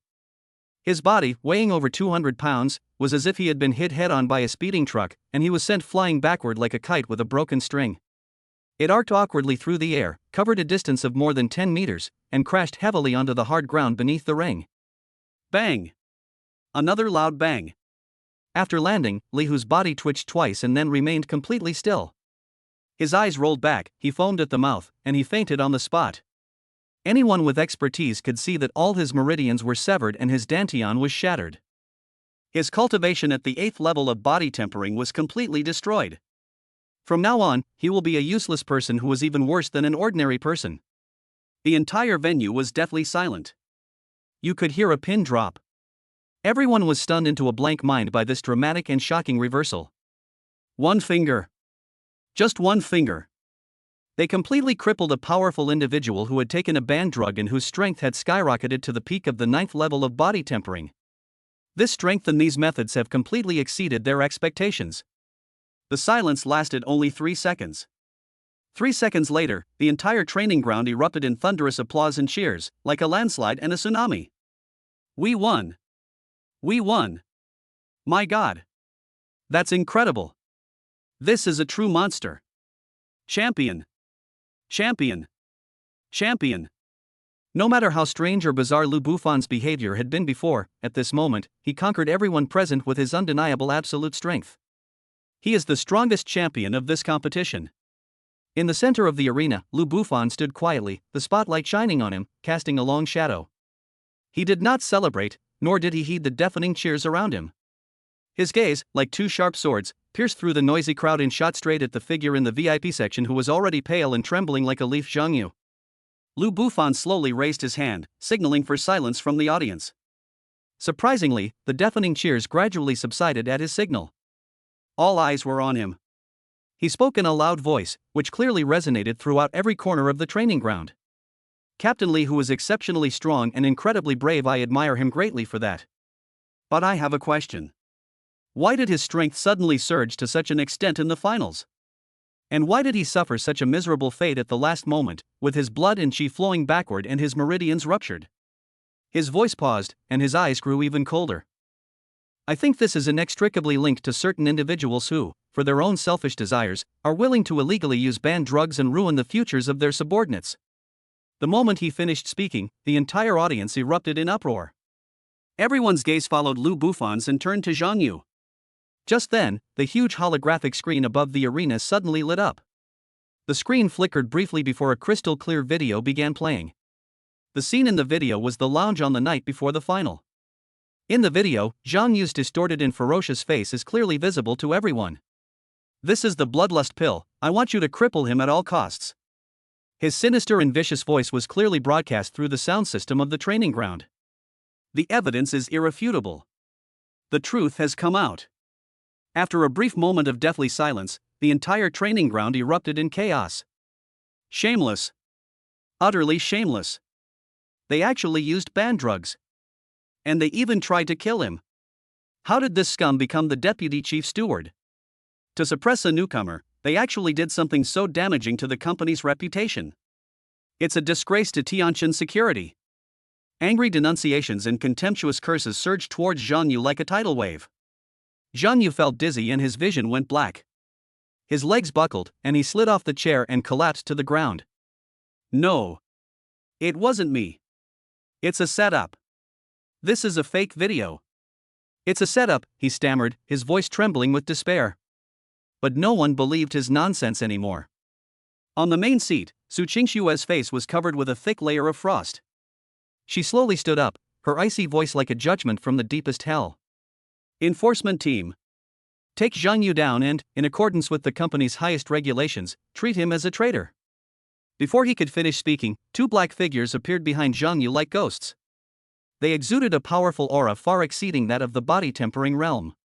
One on each side, they dragged the still struggling Zhang Yu out of the venue like a dead dog. An elaborate conspiracy has now been exposed. The referee finally snapped out of his shock. He rushed onto the ring, raised Lu Bufan's arm high, and with all his might, announced in a loud voice. I hereby announce. The ultimate champion of this year's Tianjin Security Annual Competition is Lu Bufan. A deafening roar of cheers erupted once again, more enthusiastic and frenzied than ever before. Amidst countless gazes of awe, worship, and fervor, Lu Bufan's path to the championship came to a perfect end in the most perfect, awe-inspiring, and exhilarating way. He stood in the center of the ring, enjoying the moment that everyone was watching. His gaze, however, pierced through the bustling crowd, overcame layers of obstacles, and looked towards the highest point of the viewing platform. There, the stunning white figure was also quietly watching him. Their eyes met, as if they had transcended time and space. Chapter 13, Call me Grandpa 3 times, dare you answer? That stunning white figure was also quietly watching him. Their eyes met, as if they had transcended time and space. Su Qingshue's gaze was no longer filled with the initial coldness and scrutiny, but rather with a complex mix of emotions. There was shock, inquiry, a hint of admiration she herself was unaware of, and even a secret excitement of meeting a worthy opponent. In just 3 days, this man transformed from an ant in her eyes, a humiliating commodity, into a figure she could look at as an equal, a mystery that even she found unfathomable. On the arena, Lu Bufan withdrew his gaze. The thunderous cheers still echoed through the training ground, the frenzied roar almost lifting the entire dome. Countless employees gazed at him with adoration, at the man who had just created the most incredible miracle in Tianjin Security's history with a single finger. He did not bask in this glory. He slowly walked to the edge of the ring and took the wireless microphone from the excited, almost incoherent referee. I tapped it lightly. Thump, thump. Two deep, resonant sounds were amplified and clearly resonated throughout the venue via the surround sound system. A miraculous scene unfolded. The previously bustling crowd fell silent as quickly as if an invisible hand had pressed a mute button after those two soft sounds. Within seconds, the training ground, which housed nearly 1,000 people, was once again completely quiet. Everyone held their breath, focusing their attention on the man holding the microphone. They knew the coronation ceremony for the champion was over, but the real show might just be beginning. Lu Bufan brought the microphone to his lips. His voice wasn't loud, but it had a strange penetrating power that filled everyone's eardrums. The match is over.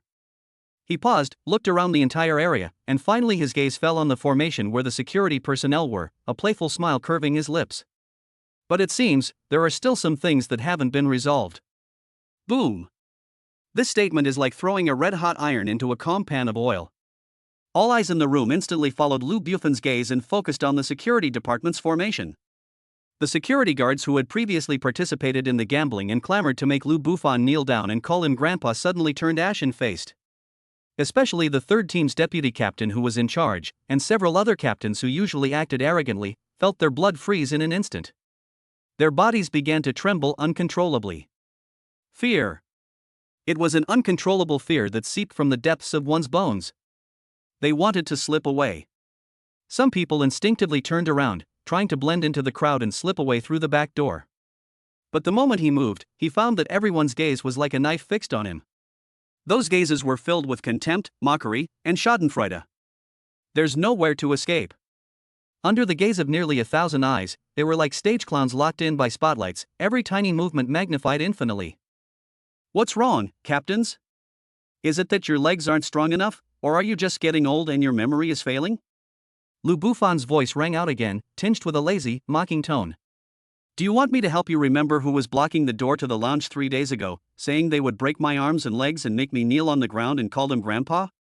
Every word was like a heavy hammer blow, striking the hearts of those security guards. Their faces turned a deep purplish red, and cold sweat trickled down their foreheads, drop by drop. On the viewing platform, the elders of the Su family exchanged glances, with the second elder, Su Changhe, frowning deeply, seemingly wanting to say something. However, when he saw Su Qingshue's expressionless profile in the main seat, he swallowed his words. He knew that today, this young man was in charge of the Su group. Holy crap! There's this going on. The real culprit is starting to settle scores. Here it comes. My favorite part. When someone's face is slapped, it's slapped hard. When a bet is settled, it's settled. Ha, these idiots, of all people to mess with, they had to pick on a real god. This is going to be good.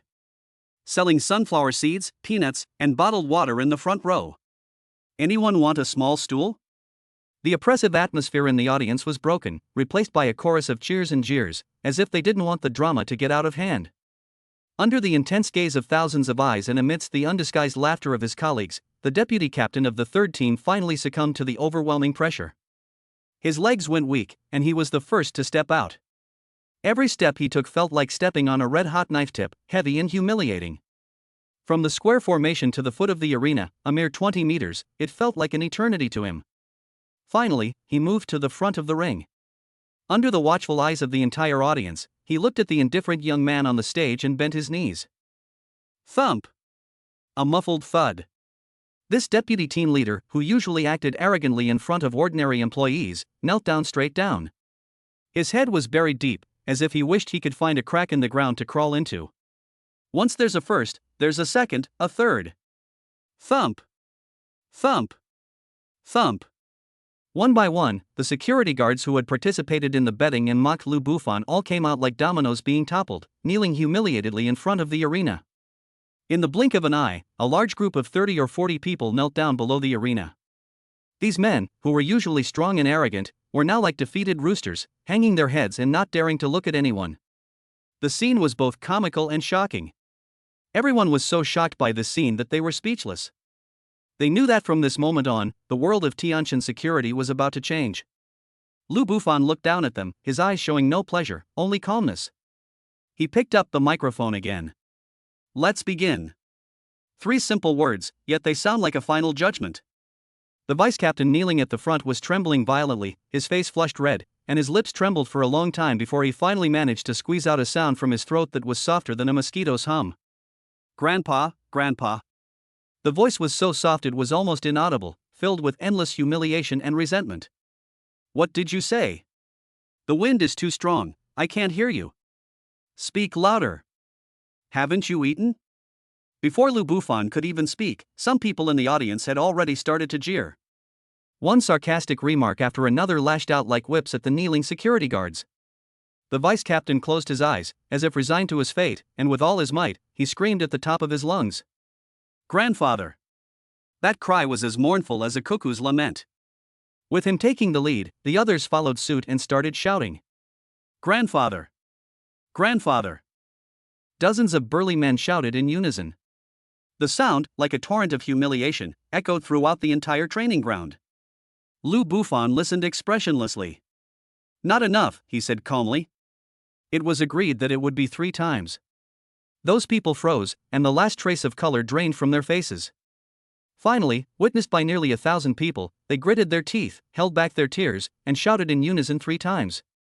Grandfather! Grandfather! Grandfather! After the 3 shouts, the entire training ground fell into a moment of deathly silence. Everyone stared at the young man on the stage, whose calmness was almost frightening. He didn't laugh wildly, nor did he show any smugness. He simply looked calmly at the group of people below the stage, whose faces were ashen, and slowly began to speak. I'm not a very tolerant person, but I have a very good memory. His voice, transmitted clearly through the microphone, reached every corner. I hope that everyone will work on improving their memory in the future. These words, without a single swear word, are more chilling than any vicious curse. To kill someone, you must also destroy their spirit. The security guards kneeling on the ground felt a chill run down their spines and up to the top of their heads when they heard those words. They knew they were finished. From this day forward, this man will be a sword hanging over their heads. As long as he remains with Tianqian security, they will never be able to hold their heads high. He will become the undisputed, underground king of Tianqian security. After doing all this, Lu Bufan casually tossed the microphone to the referee next to him. This exhilarating gambling settlement brought the atmosphere to a new peak. However, Lu Bufan once again made a move that surprised everyone. His gaze passed over the dense crowd and once again fell upon the highest point of the viewing platform. He turned his gaze to the stunningly beautiful figure who had been watching him quietly from beginning to end.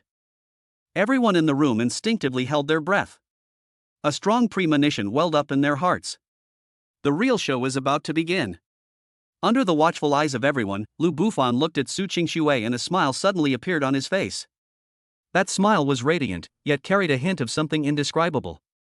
He didn't use a microphone, but his voice seemed to carry some strange power, clearly reaching everyone's ears. President Su. He spoke. I won our bet. He took a step forward, his voice suddenly rising like a thunderclap from a clear sky. Now, shouldn't we talk about our real marriage? Silence. A deathly silence. If the dozens of people kneeling and calling him grandpa was like pouring water into a pot of boiling oil, then Lu Bufan's words were like dropping a deep-sea nuclear bomb into a calm lake. Boom! In that instant, everyone's brain completely shut down. A bet? A real wedding? Behind this championship, there's such a shocking secret hidden. On the viewing platform, the representatives from various families and forces in Jiangcheng stood up abruptly from their seats as if they had seen a ghost. The second elder of the Su family, Su Chanha, was so angry that he trembled all over. He pointed at Lu Bufan on the stage, his lips quivering, unable to utter a single word. The military leader also dropped his admiration, replaced by a look of astonishment and solemnity. What exactly is this young man trying to do?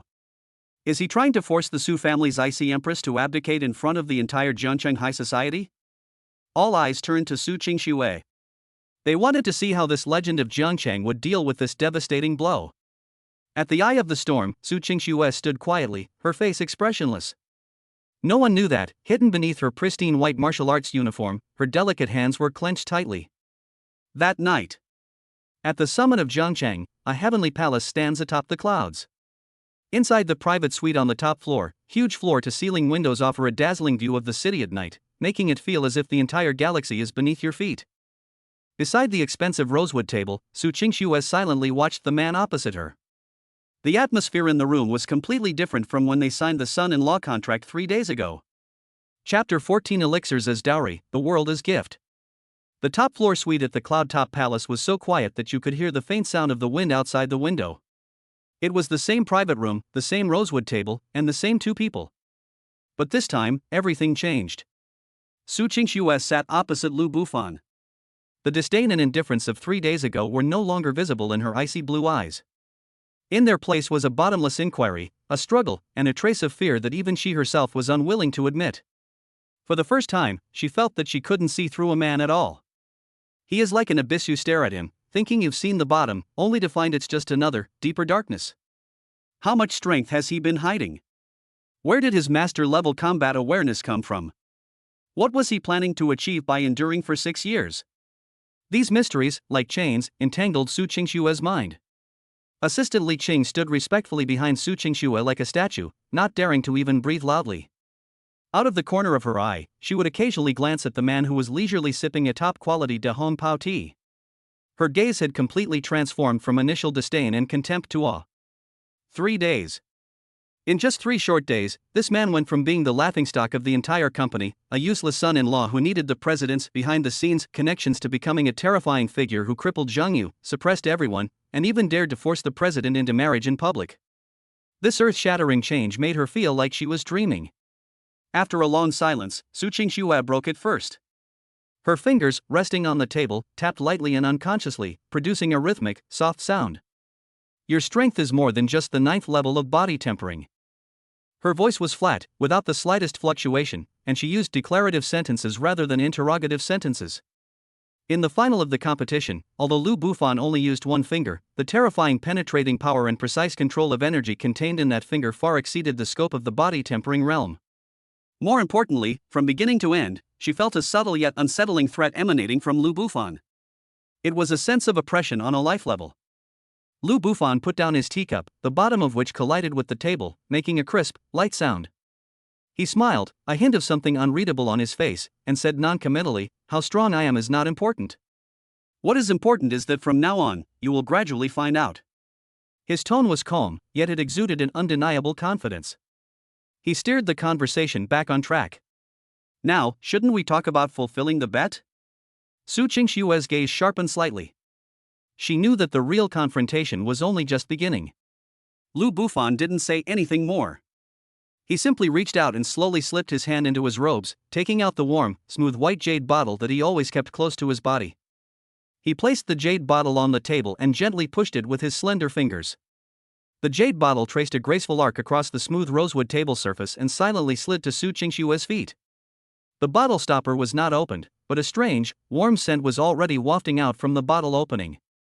The aroma carried a refreshing medicinal fragrance, and even more so, a pure and extreme life energy. Su Qingxue's body stiffened the moment she smelled the scent. The frosty prison curse within her body, that chilling power that had tormented her for over a decade like a maggot clinging to her bone, was now stirring uncontrollably. That's neither rejection nor confrontation. It's not a desire, but a kind of instinct. Like a dying traveler in the desert who sees an oasis. Like a prisoner struggling in the darkness who sees the light of day. Su Qingxue's breathing became somewhat rapid at this moment. She reached out, her fingertips trembling slightly as she touched the white jade bottle. It feels warm and smooth to the touch, like holding a piece of warm jade. This is.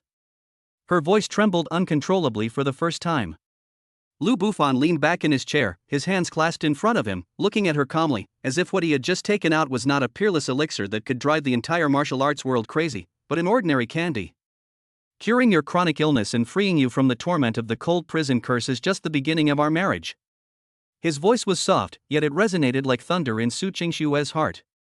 My betrothal gift is to allow you to return to the path of martial arts, to free you from the curse of your bloodline, and to give you the right to become a complete woman. A complete woman. These 4 words, like a needle, pierced the softest and most painful spot in Su Qingxue's heart. As a near grandmaster and the empress of the Su family, she possessed everything, yet she lost the most basic right of a woman to bear children. This was her greatest secret and her greatest inner demon. And now, this man is offering this power to her as a betrothal gift. Su Qingxue's eyes were slightly red. But Lu Bufan's next words made her instantly hide her vulnerability. He leaned forward slightly, his deep eyes fixed firmly on Su Qingxue, and spoke clearly, word by word. And what I want in my dowry. It's you. And the entire Su family behind you. Boom. Su Qingxue's brain went blank. Li Qing, who was behind her, was so shocked that she took a step back and almost collapsed to the ground. What did she hear? This man doesn't just want President Su, he wants the entire Su group. His appetite has actually reached such an extent? Su Qingxue stared intently at Lu Bufan, trying to discern even the slightest hint of a joke on his face. But she failed. Lu Bufan's eyes were calm yet profound, like a vast starry sky, burning with a flame she had never seen before, ambition. That wasn't the arrogance of a fool, but rather an absolute confidence that made it seem like everything was under control. Before Su Qingxue could speak, Lu Bufan had already slowly stood up. He walked to the huge floor-to-ceiling window, opened his arms as if to embrace the dazzling starry sky outside. Su Qingxue, your vision is too narrow.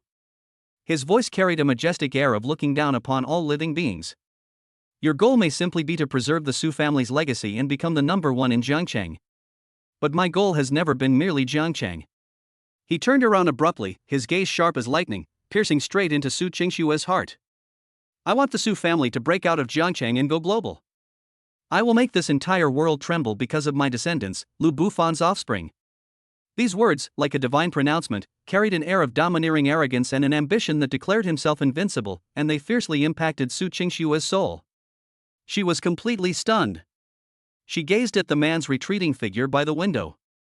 In that moment, he seemed no longer a human being, but an ancient god or demon about to awaken. The aura and grandeur emanating from him were unlike anything she had ever witnessed in her life. She always thought she was proud enough and ambitious enough. But in front of this man, her ambition seemed like childish whimsy.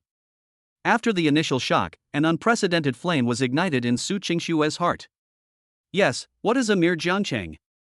If she can cure her incurable disease and return to the pinnacle of martial arts, why can't she stand on an even higher stage?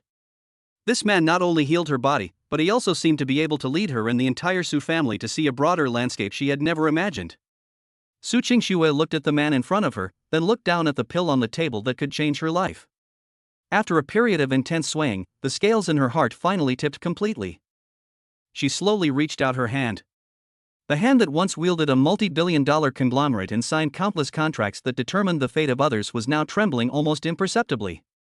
She picked up the white jade bottle. The warmth from her fingertips seemed to melt a corner of her heart, which had been frozen for over a decade. For a moment, she almost burst into tears.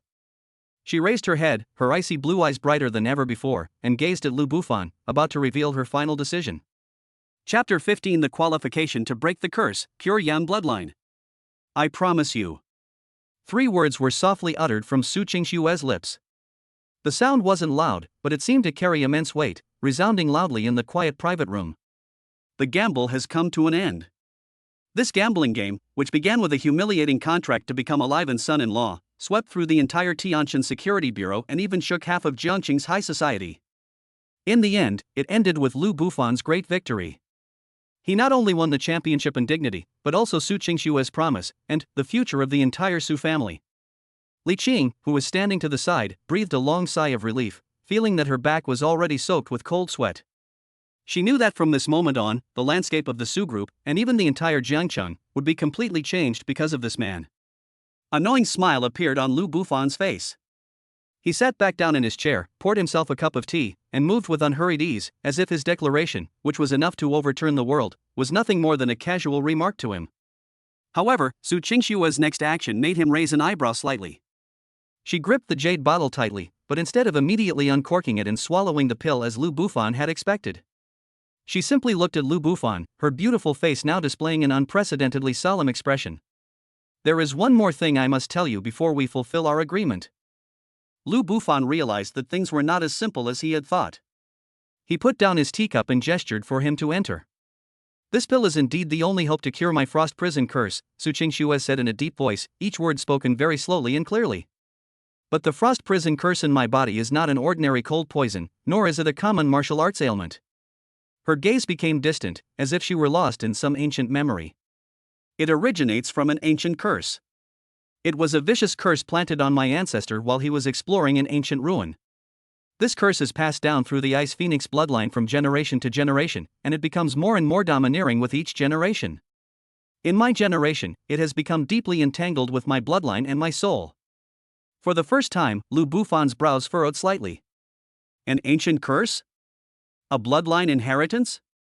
This goes beyond the scope of ordinary martial arts and involves a more mysterious realm. Su Qingxue ignored Lu Bufan's expression and continued to explain, therefore, the process of breaking the curse is equivalent to using the purest and most yang medicinal power of the pill to forcibly strip the power of the curse from the depths of my bloodline. You can imagine it as a supreme war erupting within my body. On one side is the immense medicinal power of the elixir, on the other side is an ancient curse that has plagued my bloodline for hundreds of years. This process is extremely dangerous. Her tone grew increasingly serious.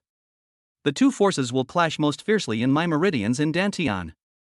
The slightest mistake will cause an energy storm to leak out, which will be enough to make me explode on the spot and die, with my body and soul destroyed. Li Qing, who was listening nearby, was terrified and turned pale. She never imagined that the president had been enduring such terrifying pain and crisis. Lu Bufan's brows relaxed. Instead of feeling troubled, he had a sudden inspiration. He realized that this was not a problem at all, but rather a golden opportunity to take his relationship with Su Qingxue to the next level. What do I need to do? He asked directly. Su Qingxue gave him a deep look, seemingly admiring his composure. It needs protection. She looked into Lu Bufan's eyes and said, word by word. During the 49 hours I spend circulating my internal energy to neutralize the medicinal effects and remove the curse, which is a full 4 days and 4 nights, a martial artist with the strongest and most yang bloodline must stay by my side without ever leaving my side. He needs to use his own purest essence and internal energy as a guide, and through his cultivation technique, he must protect my heart meridian and spirit at all times. If there is any sign of the cold energy of the curse leaking out, he must immediately use his yang energy to guide, neutralize, and resolve it. Otherwise, once the cold air invades my heart meridian, I will surely die. Hearing this, Lu Bufan understood. This is the next step in the system task. Okay, I will protect you. He agreed without hesitation. However, Su Qingxue shook her head. A rare, faint blush rose on her cheeks, like a red plum blossom quietly blooming on an iceberg in the dead of winter. Even her icy voice showed a barely perceptible fluctuation. Things are not that simple. She paused, seemingly struggling to find the words, but ultimately forced herself to continue. To ensure a perfect bloodline connection and absolutely smooth, lossless energy transmission between the protector and me. She paused for a moment, seemingly finding it difficult to speak. There must be no clothing in the way. It is necessary to have skin-to-skin contact, synchronize energy, and blend qi. Boom! Upon hearing this condition, Li Qing felt her mind go blank, and her cheeks flushed red as if they were about to bleed. Skin contact? 4 days and 4 nights? This. She subconsciously glanced at Lu Bufan, then at her CEO's stunning profile, now flushed with a blush, and her heart began to pound uncontrollably. After saying that, Su Qingxue also felt uncomfortable. She forced herself to ignore the strange feeling, forced herself to look directly into Lu Bufan's eyes, and asked the most crucial question. What level is your bloodline? And what are its attributes? Ordinary yang attribute bloodlines simply cannot withstand the backlash of the Ice Phoenix bloodline curse's cold energy. They will only die in vain. That's her biggest worry. Lu Bufan is very strong and mysterious. But bloodline is something innate. If his bloodline isn't strong enough, not young enough, then no matter how powerful he is, he won't be able to protect her. Lu Bufan smiled. He was still thinking about how to smoothly complete the first step of the system's having offspring with Su Qingxue, but unexpectedly, the opportunity came to him on its own. Moreover, it was done in such a reasonable yet ambiguous intense way. Although his bloodline is only that of a mortal, his rating is the lowest, F. But after the system is activated, the physique it bestows upon him is unique, the primordial Tao body that can evolve infinitely with the birth of offspring. In terms of masculinity and purity, what in this world can compare to the word Hongmeng? He did not answer directly. He slowly stood up and walked step by step to Su Qingxue. The atmosphere in the private room instantly became incredibly ambiguous. Li Qing was so nervous that she forgot to breathe. Lu Bufan didn't stop. He walked around the table, went to Su Qingxue's side, and then bent down. He brought his lips close to Su Qingxue's crystal clear ear, which still carried a hint of coolness. A uniquely masculine, hot breath, accompanied by his deep and magnetic voice, brushed against Su Qingxue's most sensitive earlobe, causing her entire body to tremble uncontrollably. He whispered confidently and ambiguously in a voice only the two of them could hear. What is my bloodline? Why don't you try and find out? Su Qingxue's body froze instantly. She felt a jolt of electricity coursing through her body from her ears, making her frozen heart skip a beat. Before she could react, Lu Bufan's voice rang out again, carrying a deadly provocation. Now, I only have one question for you. Are you ready for the process of breaking the curse? The scorching breath so close. Provocative words. And those deep eyes that seem to see through everything. Su Qingxue, the icy quasi-grandmaster who runs a multi-billion-dollar conglomerate and remains unfazed even when facing a massive army, felt a sense of panic for the first time. Her heart was in complete turmoil. How should she answer? How will this man's mysterious bloodline reveal its ultimate strength and masculinity? Chapter 16: The Primordial Tao Body, Proof of Ultimate Yang. The scorching breath so close. Provocative words. And those deep eyes that seem to see through everything. Su Qingxue, the icy quasi-grandmaster who runs a multi-billion-dollar conglomerate and remains unfazed even when facing a massive army, felt a sense of panic for the first time. Her heart was in complete turmoil.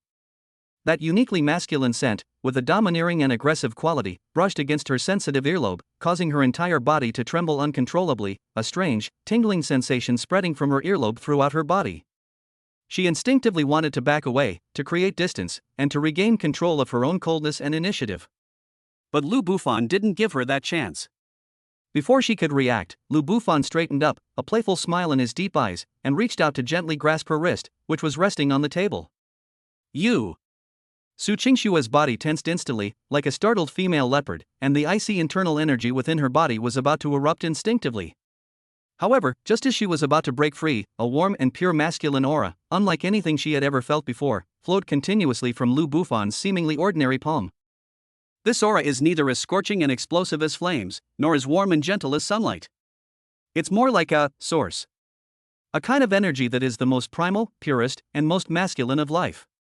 The moment this aura touched her skin, Su Qingxue was horrified to discover that the frosty prison curse cold energy within her body, which had been like a leech to her bones for years, causing her unbearable pain, had become incredibly docile, like a mouse seeing a cat or ice and snow meeting the first rays of the sun. It even trembled with a sense of submission. The curse power that lingered deep within the meridians, constantly radiating coldness and death, was forced back into the corner of the dantian under the suppression of this masculine aura, trembling in fear. The pain that had plagued her for over a decade, causing her to struggle in a freezing hell every night, found unprecedented relief at this moment. It was a long-lost warmth and peace that almost brought her to tears. This feeling far surpassed any top-tier elixir she had ever taken. Su Qingxue was completely stunned. Her icy blue eyes were filled with disbelief. She stood frozen in place, letting Lu Bufan hold her wrist, forgetting to struggle, forgetting to speak, and even forgetting to breathe. The solid defense she had built in her heart with coldness and pride was completely shattered and collapsed at this moment by this unparalleled pure yang energy. Who exactly is he? What kind of bloodline is this? Li Qing, who witnessed the whole thing, was so shocked that she covered her mouth with both hands to keep from screaming. What did she see? She saw her own aloof and icy CEO, who always looked down on all men. After this man grabbed her wrist, a hint of embarrassment and annoyance flashed across her face, followed by extreme shock, and finally, a complex expression of relief, even tinged with a bit of bewilderment, appeared on her face. Li Qing had never seen that expression on Su Qingxue's face before. It's like an iceberg quietly melting under the warm sun. Li Qing felt that her worldview had been shattered countless times tonight by this man named Lu Bufan. The way she looked at Lu Bufan had risen from awe to a level almost like looking up to a god. This man is simply the CEO's destined nemesis and savior. It took Su Qingxue a long time to recover from the shock. She withdrew her hand with some complicated feelings. The place where Lu Bufan had held her hand still retained a trace of reassuring warmth. She took a deep breath, forcibly suppressing the turmoil in her heart, and her icy blue eyes shone brighter than ever before. Without further hesitation, she made her final decision. Li Qing. Yes, President Su. Li Qing replied quickly, startled. Pass on my order, open the Su family's forbidden area, the Zhenyang secret chamber. Su Qingxue's voice returned to its usual coldness, but now carried an undeniable resolve. From this moment forward, no one is permitted to approach within 100 meters of the forbidden area. Anyone who disobeys will be punished according to the clan rules. Yes. Li Qing nodded emphatically, immediately turned around, and quickly walked out of the private room to carry out the order. Once again, only Lu Bufan and Su Qingxue remained in the entire top-floor private room. Su Qingxue looked at Lu Bufan with a complicated expression and said, "My life is in your hands." The news that the head of the Su family was about to open the forbidden secret chamber to protect an outsider was like a bombshell, instantly detonating within the core of the Su family. Especially when they learned that this so-called outsider was actually Lu Bufan, the son-in-law who had made a name for himself in the competition but whose status was lowly. The entire Su family elders' council was in an uproar. The Su family's council hall. Nonsense. Utter nonsense. The second elder, Su Chanha, with his white hair and beard and a dignified face, slammed his palm on the mahogany table in front of him, making the teacups vibrate. The forbidden chamber is the foundation of my Su family's heritage. How can we allow a boy of unknown origin to enter and leave at will? What's more, that girl Qingxue actually wants to be alone with a man in a secret room for 2 days and 2 nights. If this gets out, what will become of the Su family's reputation? Does she still want to be the head of the family? Su Chanha was so angry that he trembled all over and his face turned red. Beside him sat 7 or 8 core elders of the Su family, each with a somber expression and filled with righteous indignation. Second brother is right. This is absolutely unacceptable. That kid is just a body-tempering realm cultivator. Even if he wins the competition by chance, what qualifications does he have to protect the clan head? There must be something fishy going on here, the third elder echoed. I heard that after the competition, that brat publicly pressured Qingxue to bring up some marriage. His wolfish ambitions are blatantly obvious. He clearly wants to use this opportunity to seize power in my Su family. We can't let Qingxue continue her nonsense. We must stop her. Amidst the crowd's agitation, Su Chanha suddenly stood up and waved his hand. Come on. Follow me to the forbidden area. I want to see who dares to let this wild brat in today. Outside the Su family's forbidden area, the atmosphere was as heavy as iron. On the long stone corridor leading to the forbidden area, Su Qingxue, dressed in white, stood at the forefront with an icy expression. Lu Bufan stood calmly beside her. Before them, second elder Su Chanha, along with a group of family elders, blocked their path with imposing force, forming a human wall. Qingxue, you have disappointed me greatly. Su Chanha pointed at Lu Bufan and angrily rebuked him. For such a shameless son-in-law who only knows how to use sweet words to bewitch you, you actually dare to defy the world and engage in such a disgraceful practice of dual cultivation? His voice was loud and clear, containing inner strength, and echoed throughout the entire corridor. The matter of dual cultivation? Su Qingxue's face was covered with a thick layer of frost, and her voice was colder than the surrounding air. Second elder, please watch your words. As the head of the Su family, it is not your place to interfere with my decisions. You. Su Chanha was so angry at her tough attitude that he almost choked. Fine. What a Su family head you are. Don't forget, your position as family head was also approved by our elders. If you insist on going your own way and ruin the Su family's century-old reputation, we also have the right to remove you. The two sides were on the verge of exploding. At this crucial moment, Lu Bufan, who had been silent all along, suddenly chuckled softly. He stepped forward and stood in front of Su Qingxue, looking calmly at the group of imposing elders before him. Elders, getting so angry is not good for your health. His tone was nonchalant, as if he were talking about a trivial matter. Su Chanha was about to explode, angrily rebuking him for having no right to interrupt as a son-in-law. But the next second, his words were abruptly stuck in his throat. A pure, vast, and domineering masculine aura emanated from Lu Bufan, like an ancient dragon awakening, silently being released. This aura did not manifest as a physical attack, nor did it stir up any gale. But it was like an invisible mountain, pressing down hard on the hearts of all the elders present. That was an absolute suppression originating from the level of life itself. Faced with this aura, Su Chanha and the others felt their internal energy become sluggish, as if it would be assimilated and burned at any moment. They felt like ants standing in front of a volcano about to erupt, insignificant and powerless. This is... Su Chanha's expression changed drastically in an instant. His face, which had been flushed with anger, turned deathly pale in an instant. His pupils contracted as he stared intently at Lu Bufan, his eyes filled with shock and disbelief. The other elders were forced to retreat repeatedly by this aura, their faces turning pale, and they looked at Lu Bufan as if he were a monster. They finally understood why Su Qingxue had made such a decision. A man with such a terrifying bloodline, let alone just being at the body-tempering realm, even if he were just an ordinary person, would be a guest of honor in any top-tier power. This is not some son-in-law at all. This is a true dragon lurking in the shallows. Under Lu Bufan's calm yet slightly oppressive gaze, Su Changhe's originally resolute attitude began to waver.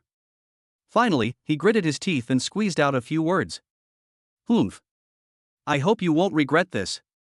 Having said that, he reluctantly stepped aside to make way for him. Seeing this, the other elders also fell silent, retreating quietly to the side. An impending family feud was swiftly and decisively suppressed by Lu Bufan in the most direct and shocking way. Lu Bufan withdrew his breath and smiled slightly at Su Qingxue. Su Qingxue gave him a deep look, her eyes sparkling with admiration. Ignoring the elders with their complicated expressions, the two walked side by side toward the heavy stone door at the end of the corridor, a secret chamber made of millennia-old black iron. With the sound of the mechanism turning, the stone door slowly opened with a rumble. The two stepped inside. The stone gate slowly closed again, completely isolating it from all outside attention and disturbances. Inside the secret room, the luminous pearls embedded in the walls emitted a soft glow. Lu Bufan looked at Su Qingxue, who had let down all her guard and whose expression had become somewhat complicated, even showing a hint of barely perceptible tension, and smiled as he spoke. "Now, can we begin?" The stone door closed, leaving only the two of them in the secret chamber. Breaking the curse required physical intimacy. How would Su Qingxue, this icy empress, take this shy yet crucial first step? Chapter 17: The First Bloom of the Ice Lotus, a Chilling Tenderness. Inside the Qianyang secret chamber, the air seemed to freeze. The moment the stone gate closed completely, the dull boom sound was like a giant hammer striking her heart, not only isolating her from the outside world but also cutting off all of Su Qingxue's escape routes. The soft glow emitted by the luminous pearl cast a hazy glow over the small space, adding a touch of ambiguity and tension. Su Qingxue stood in the center of the secret room, her jade-like hands hanging at her sides, unconsciously clenching the hem of her clothes. She could clearly hear her own heart pounding, thump, thump, thump, each beat more violent than the last, making her eardrums buzz. In her more than 20 years of life, she had never been as nervous as she was today. Even when facing life or death battles or business negotiations with multi-billion-dollar corporations, she can remain calm and composed. But now, she took a deep breath, and the air she inhaled felt hot, as if it had been ignited by the faint masculine aura emanating from Lu Bufan. Finally, as if she had made some important decision, she slowly turned her back to her. She faced Lu Bufan with a stunningly beautiful back view, yet one that was also filled with vulnerability and defensiveness. Lu Bufan didn't speak, he just looked at her quietly. He saw that Su Qingxue's hands, which were usually as steady as a rock, were now trembling slightly as she slowly raised them and fumbled for the white martial arts uniform belt around her waist. The knot on her sash, which she had tied countless times herself, now seemed incredibly complicated, and she couldn't untie it no matter how many times she tried. Her body was slightly tense from nervousness, and the perfect curve of her back, outlined in the soft light, created a breathtaking arc. At this moment, she was no longer the aloof and icy empress, nor the ruthless head of the Su family. She was just an ordinary woman who was about to shed all her armor and reveal her most vulnerable side to a man. This vulnerability and shyness, so different from her usual cold and strong demeanor, creates an extreme contrast that is enough to drive any man crazy. Lu Bufan's breathing became heavier. But he did not take the opportunity to step forward, nor did he say anything frivolous to break the tranquility.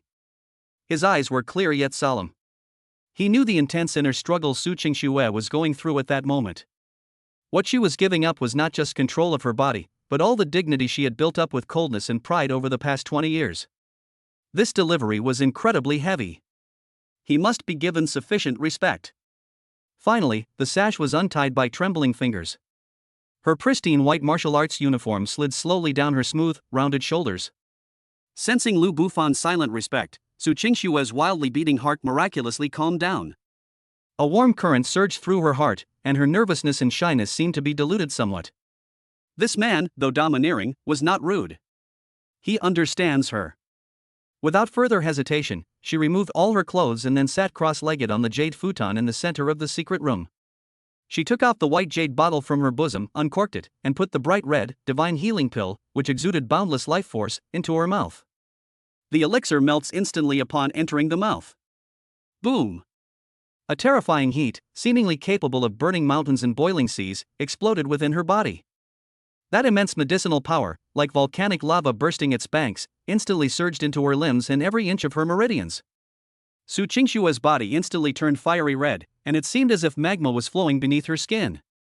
At that very moment, The frosty prison curse, which had been entangled with her bloodline and soul for hundreds of years deep within her dantian, sensed this deadly threat that was enough to completely annihilate it. It began a furious counterattack. Buzz! A terrifying, pitch-black chill, visible to the naked eye, suddenly erupted from Su Qingshue's body. The temperature in the entire Qianyang chamber suddenly dropped to freezing point in that instant. On the walls and floor of the secret room, a thick layer of frost with eerie black patterns rapidly condensed before the naked eye. The terrifying chill even transformed into wisps of black mist, swirling around Su Qingxue like a demon from the deepest hell, trying to drag her into an endless abyss. Su Qingxue let out a suppressed, painful groan. Her body presented a bizarre and terrifying sight. Half of it was so red and swollen from the effects of the medicine that its veins were bulging, as if it was about to burst at any moment. The other half was frozen pale as ice by the cold air, and even a thin layer of ice crystals condensed on it, exuding a chilling aura of death. Ice and fire, life and death, two extreme forces engaged in the most brutal tug of war within her body. That kind of pain is enough to break even the most resilient martial artist instantly. Now, seeing this, Lu Bufan no longer hesitated at all. He strode forward, came behind Su Qingxue, and pressed his palms firmly against her smooth, jade-like back, which was half burning hot and half icy cold. Focus on your inner energy, guide the medicinal power, and protect your heart meridian. Leave the rest to me. With a low shout, Lu Bufan unleashed his primordial energy, which was extremely powerful and masculine, and poured into Su Qingshue's body like a mighty river. However, as soon as his blood and qi entered his body, the domineering power of the frosty prison curse seemed to have found a new outlet. It changed direction and transformed into thousands of the most vicious ice needles, which frantically retaliated against him along his arm. Hiss!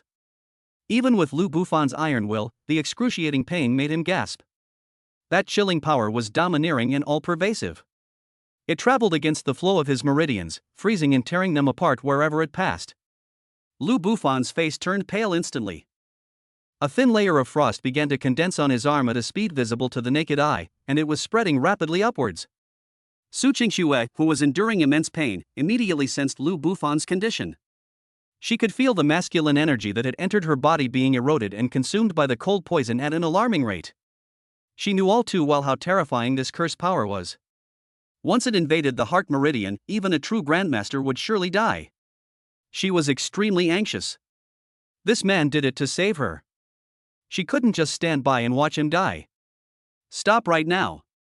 Su Qingxue used all her strength to quickly transmit her voice secretly, her voice trembling and filled with unprecedented anxiety.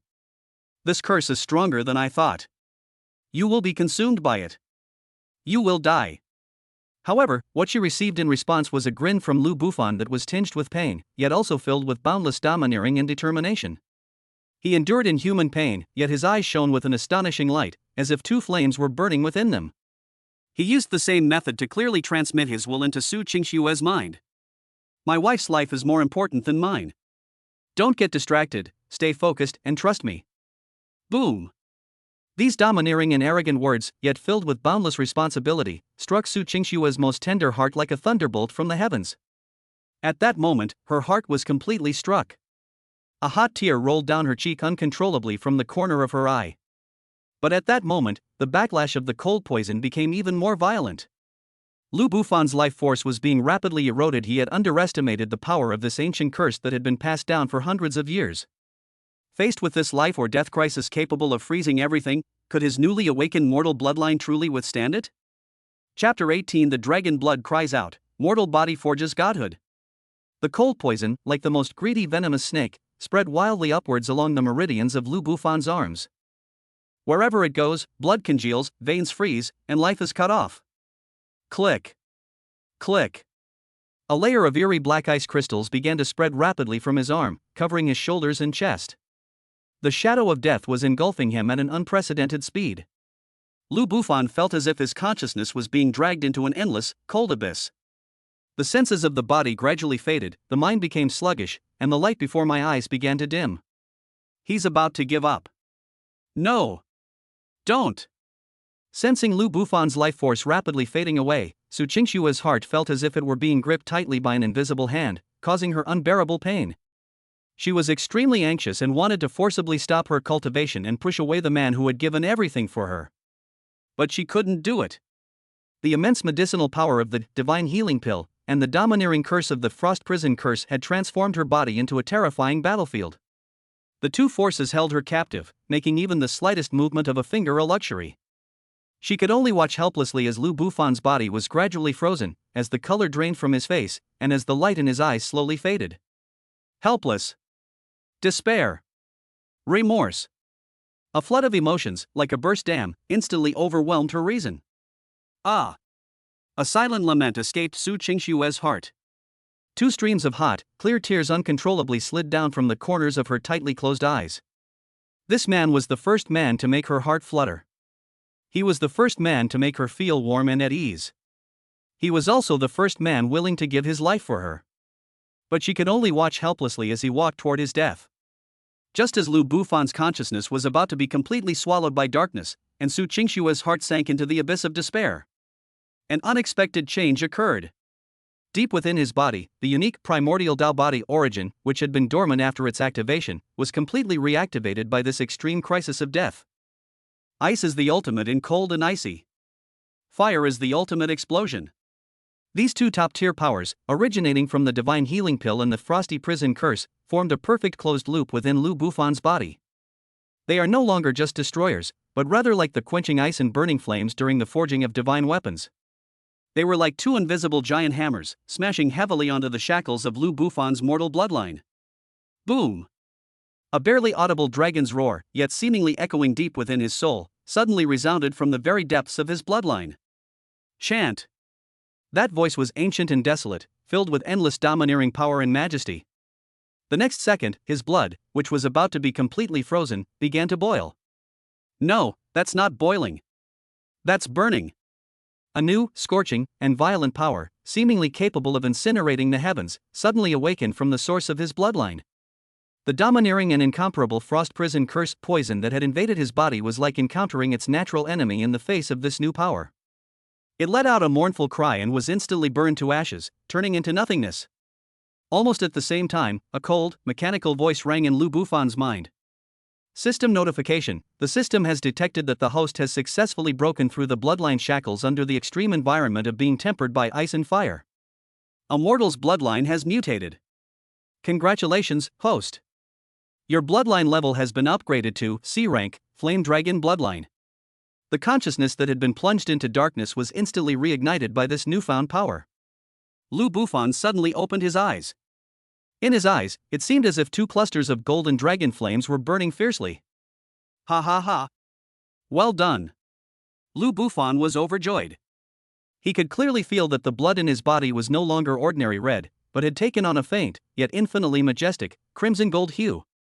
The newly generated power of the fiery dragon bloodline surged and roared, possessing a natural and absolute restraint on the chilling power of the frosty prison curse due to its bloodline level. This is his true trump card. But he knew that relying solely on brute force to fight back would be too inefficient and would also put a huge strain on Su Qingshue's body. We must find a more efficient and perfect method. System. Without hesitation, Lu Bufan immediately issued the command in his mind. Immediately deduced the most suitable dual cultivation method for fusing the C-grade, Flame Dragon bloodline, and the S-grade, Ice Phoenix bloodline. Instructions received. Begin simulation. The simulation requires a large amount of system energy. Is this confirmed?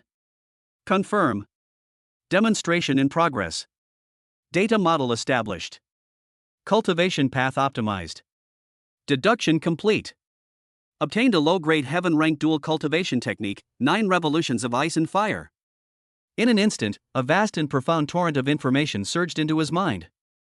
That is a miraculous cultivation technique specifically designed to harmonize the extreme yang and extreme yin bloodlines. Using yang as the furnace and yin as the fire, yin and yang complement each other, and ice and fire are in the same furnace. With each operation, the power of the two bloodlines can be refined to a higher purity, and even the domineering power of the curse can be refined into the purest energy to nourish both sides. This is practically a divine cultivation technique tailor-made for him and Su Qingxue. Lu Bufan was greatly encouraged. He immediately transmitted the complete mental techniques of the 9 revolutions of ice and fire into Su Qingshue's mind with perfect clarity through a mental link. At the same time, his domineering yet infinitely confident voice resonated deep within Su Qingshue's soul. Don't be afraid. Do as I say. Su Qingxue, who was immersed in grief and despair, was suddenly jolted. She sensed Lu Bufan's life force, which had become powerful again, even more than 10 times stronger than before. Furthermore, I sensed the incredibly profound cultivation technique in my mind. Her heart was instantly filled with ecstasy. He's not dead. Not only did he not die, he became even stronger. Without a second thought, Su Qingxue immediately composed herself and, with her powerful comprehension as a quasi-grandmaster, instantly grasped the secrets of the 9 revolutions of ice and fire technique. Without hesitation, she immediately began to guide the medicinal power and cold energy within her body, circulating them according to the new cultivation method. Lu Bufan also exerted his strength at the same time. His masculine energy, now imbued with the bloodline of the flame dragon, was no longer simply transferred and instead, it transformed into a roaring crimson gold fire dragon, actively confronting the dark, chilling aura. This time, it's no longer just a simple battle and attrition. Rather, it was a process of guidance, a process of integration, a process of refinement. The 2 terrifying forces that were originally rampaging through his and Su Qingxue's bodies, almost destroying them, miraculously began to slowly form a perfect Tai Chi cycle under the guidance of the 9 revolutions of ice and fire technique. The situation was reversed in an instant. Lu Bufan, who was originally a passive protector, has completely become the absolute leader in this battle to break the curse. He switched from defense to offense. However, although the new technique was incredibly powerful, Lu Bufan and Su Qingxue both discovered a new problem as the technique was put into practice. This exercise requires that the 2 people not only synchronize their qi and blood energy. Furthermore, it requires that their body, mind, and spirit reach a state of perfect harmony and complete synchronization. This means that they will now enter a state of shared practice that is far deeper, more private, and more unreserved than physical intimacy. Chapter 19 Above Grandmaster, Divine Child enters the womb. The operation of the 9 revolutions of ice and fire technique fundamentally reversed the situation in the secret chamber. But this reversal led Lu Bufan and Su Qingxue into a more mysterious and heart-pounding situation. The cultivation method requires a high degree of synchronization between the spirit, body, and soul. This is a union that goes far beyond skin-to-skin contact. This means that their thoughts, their perceptions, and their souls will all be open to each other without reservation under the guidance of this practice. Su Qingxue was the first to sense this change. Her consciousness seemed to break free from the constraints of her body and enter a wondrous realm. Here, she can see Lu Bufan. What they saw was not his body, but his soul, which was like a blazing golden sun, and deep within his soul, a crimson gold dragon coiled and roaring, exuding endless majesty. At the same time, Lu Bufan's consciousness also entered her world. He saw a frozen snowfield, and in the center of the snowfield, a noble and holy ice phoenix, but heavily bound by black chains, was crying mournfully. That was her soul, her true nature. Don't be afraid. Lu Bufan's soul conveyed an incredibly gentle yet powerful message. His fiery dragon blood energy was no longer a brutal energy transfer, but transformed into thousands of the purest primordial runes, which were gently imprinted on the black chains binding the ice phoenix. Sizzle. Like boiling oil melting snow, the curse chains representing the origin of the frost prison curse began to melt away inch by inch under the refinement of the fiery dragon runes.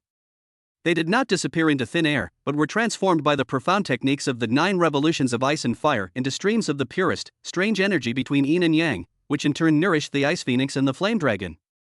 Su Qingxue's soul let out a joyful cry. She could feel that the shackles that had tormented her bloodline for hundreds of years were being loosened little by little. As the power of the curse was continuously refined, streams of incredibly pure energy, like a bursting dam, surged wildly into her limbs and bones. Some of this energy comes from the divine healing pill, some from the refined curse, and some from Lu Bufan's inexhaustible fiery dragon bloodline. Under repeated impacts, the meridians in Su Qingxue's body were continuously widened and strengthened. Her dantian was expanding at an unprecedented speed. The barrier of the near Grandmaster Peak was teetering on the brink of collapse before that immense energy tide. Boom! After an unknown amount of time, Su Qingxue felt as if something inside her body had been completely shattered. A terrifying pressure, more than 10 times stronger than before, surged from her body into the sky. Outside the forbidden area of the Su family, Second Elder Su Changha and a group of elders were pacing back and forth in the corridor with their hands behind their backs and their faces gloomy. Although they were intimidated by Lu Bufan's bloodline power and forced to make way, their hearts were still filled with worry and resentment. A day and a night have passed, and there's been no sound from inside. Could something have happened? An elder said worriedly. Humph. What could possibly happen? I think that kid is just making a fuss. Su Changhe snorted coldly. Although his words were tough, he couldn't hide the worry in his eyes. After all, Su Qingxue is the future hope of the Su family, and if anything goes wrong, he will be held responsible. Just as everyone was having different thoughts and feeling anxious. A terrifying pressure, so powerful it made their very souls tremble, suddenly erupted from behind the tightly closed black ironstone door. This oppressive force was as vast as an abyss and as boundless as the sea. Faced with this overwhelming pressure, these so-called martial arts masters and half-step grandmasters were as insignificant as a small boat in a stormy sea, which could capsize at any moment. Thump! The elders with the weakest cultivation levels couldn't even stand up straight. Their legs buckled, and they were forced to their knees by the oppressive force. This is... Su Changhe's pupils suddenly contracted to the size of pinpoints. He used all his internal strength to resist, barely managing to avoid making a fool of himself on the spot. He stared intently at the stone door, his face filled with horror and madness. Grandmaster! This is the true power of a grandmaster. My God! The patriarch, she's broken through? He broke through to the grandmaster realm during the process of breaking the curse? How is that possible? All the elders have gone mad. What they originally thought was a ridiculous farce that would disgrace the family and invite trouble into the house. But who could have imagined that the ending of this farce would be to give birth to a true martial arts master for the Su family? Martial arts masters under the age of 30. What does this mean? Across the entire Dragon Kingdom, such a person is extremely rare. A prodigy worthy of being recorded in history. Su Changhe's body trembled violently from excessive excitement. His old face first showed shock, then elation, and finally, a complex expression mixed with embarrassment and shame. He recalled how he had made things difficult for Lu Bufan in the past, and the words he had said about disgracing the family and having wolfish ambitions. He felt a burning pain in his old face, as if he had been slapped countless times in public. It turns out, the clown was actually myself. Inside the sealed room, the energy tide reached its peak. Su Qingshue's breakthrough acted as a catalyst, allowing the 9 revolutions of ice and fire technique to reach an unprecedented level of efficiency. The Ice Phoenix and the Flame Dragon were completely intertwined in the world of their souls. The boundary between spirit and flesh becomes blurred at this moment. Their souls, their vital energy, and their bodies, guided by the cultivation method, achieved a perfect harmony, becoming one with the other. A mysterious and profound life force quietly emerged during their union. That was a seed of life born from the perfect fusion of a point of pure young fiery dragon essence and a point of purine ice phoenix essence at the peak of the cultivation technique's operation. The moment the seed formed, it exuded a sacred and noble aura that even Lu Bufan found unsettling. It did not remain outside the body, but silently entered Su Qingshue's body along the energy cycle, settling peacefully and taking root in the warm, moist soil that had just been freed from the curse and was full of endless vitality. Ding! Detected that the host has mated with an S-rank Ice Phoenix bloodline partner, giving birth to a god-level SSS rank offspring. The system notification sounded in Lu Bufan's mind. But Lu Bufan had no time to care about that at this moment. His entire being was immersed in that symphony of spirit and flesh. After an unknown amount of time, the energy tide within the sealed chamber finally subsided. Su Qingshue's long eyelashes trembled slightly, and then she slowly opened her eyes. What kind of eyes were those? The coldness and indifference in her eyes had completely melted away, replaced by a gentle tenderness that spread like spring water. A captivating blush graced her cheeks, adding a breathtaking allure to her otherwise cool and beautiful face. She looked at the man in front of her who had almost given his life for her. She looked at the man who had rescued her from the endless icy hell and led her to experience the scenery of the Grandmaster realm. She looked at this man, whose body and soul were one with hers, whose blood was connected to hers, and who was about to give birth to a new life within her. All the gratitude, all the love, all the tenderness, converged into the most direct and fervent action at this moment. She slightly sat up, and under the gaze of those eyes burning with golden dragon flames, she took the initiative to press her red lips against his. Outside the door, as the terrifying pressure of the Grandmaster gradually subsided, Su Changhe and the others exchanged bewildered glances, their expressions incredibly varied. Shock, elation, embarrassment, shame, in the end, all turned into deep awe for the young man inside the door. Su Changhe straightened his robes, cleared his throat, and took the lead in bowing deeply and respectfully towards the stone gate. Congratulations, Patriarch, on reaching the Grandmaster realm.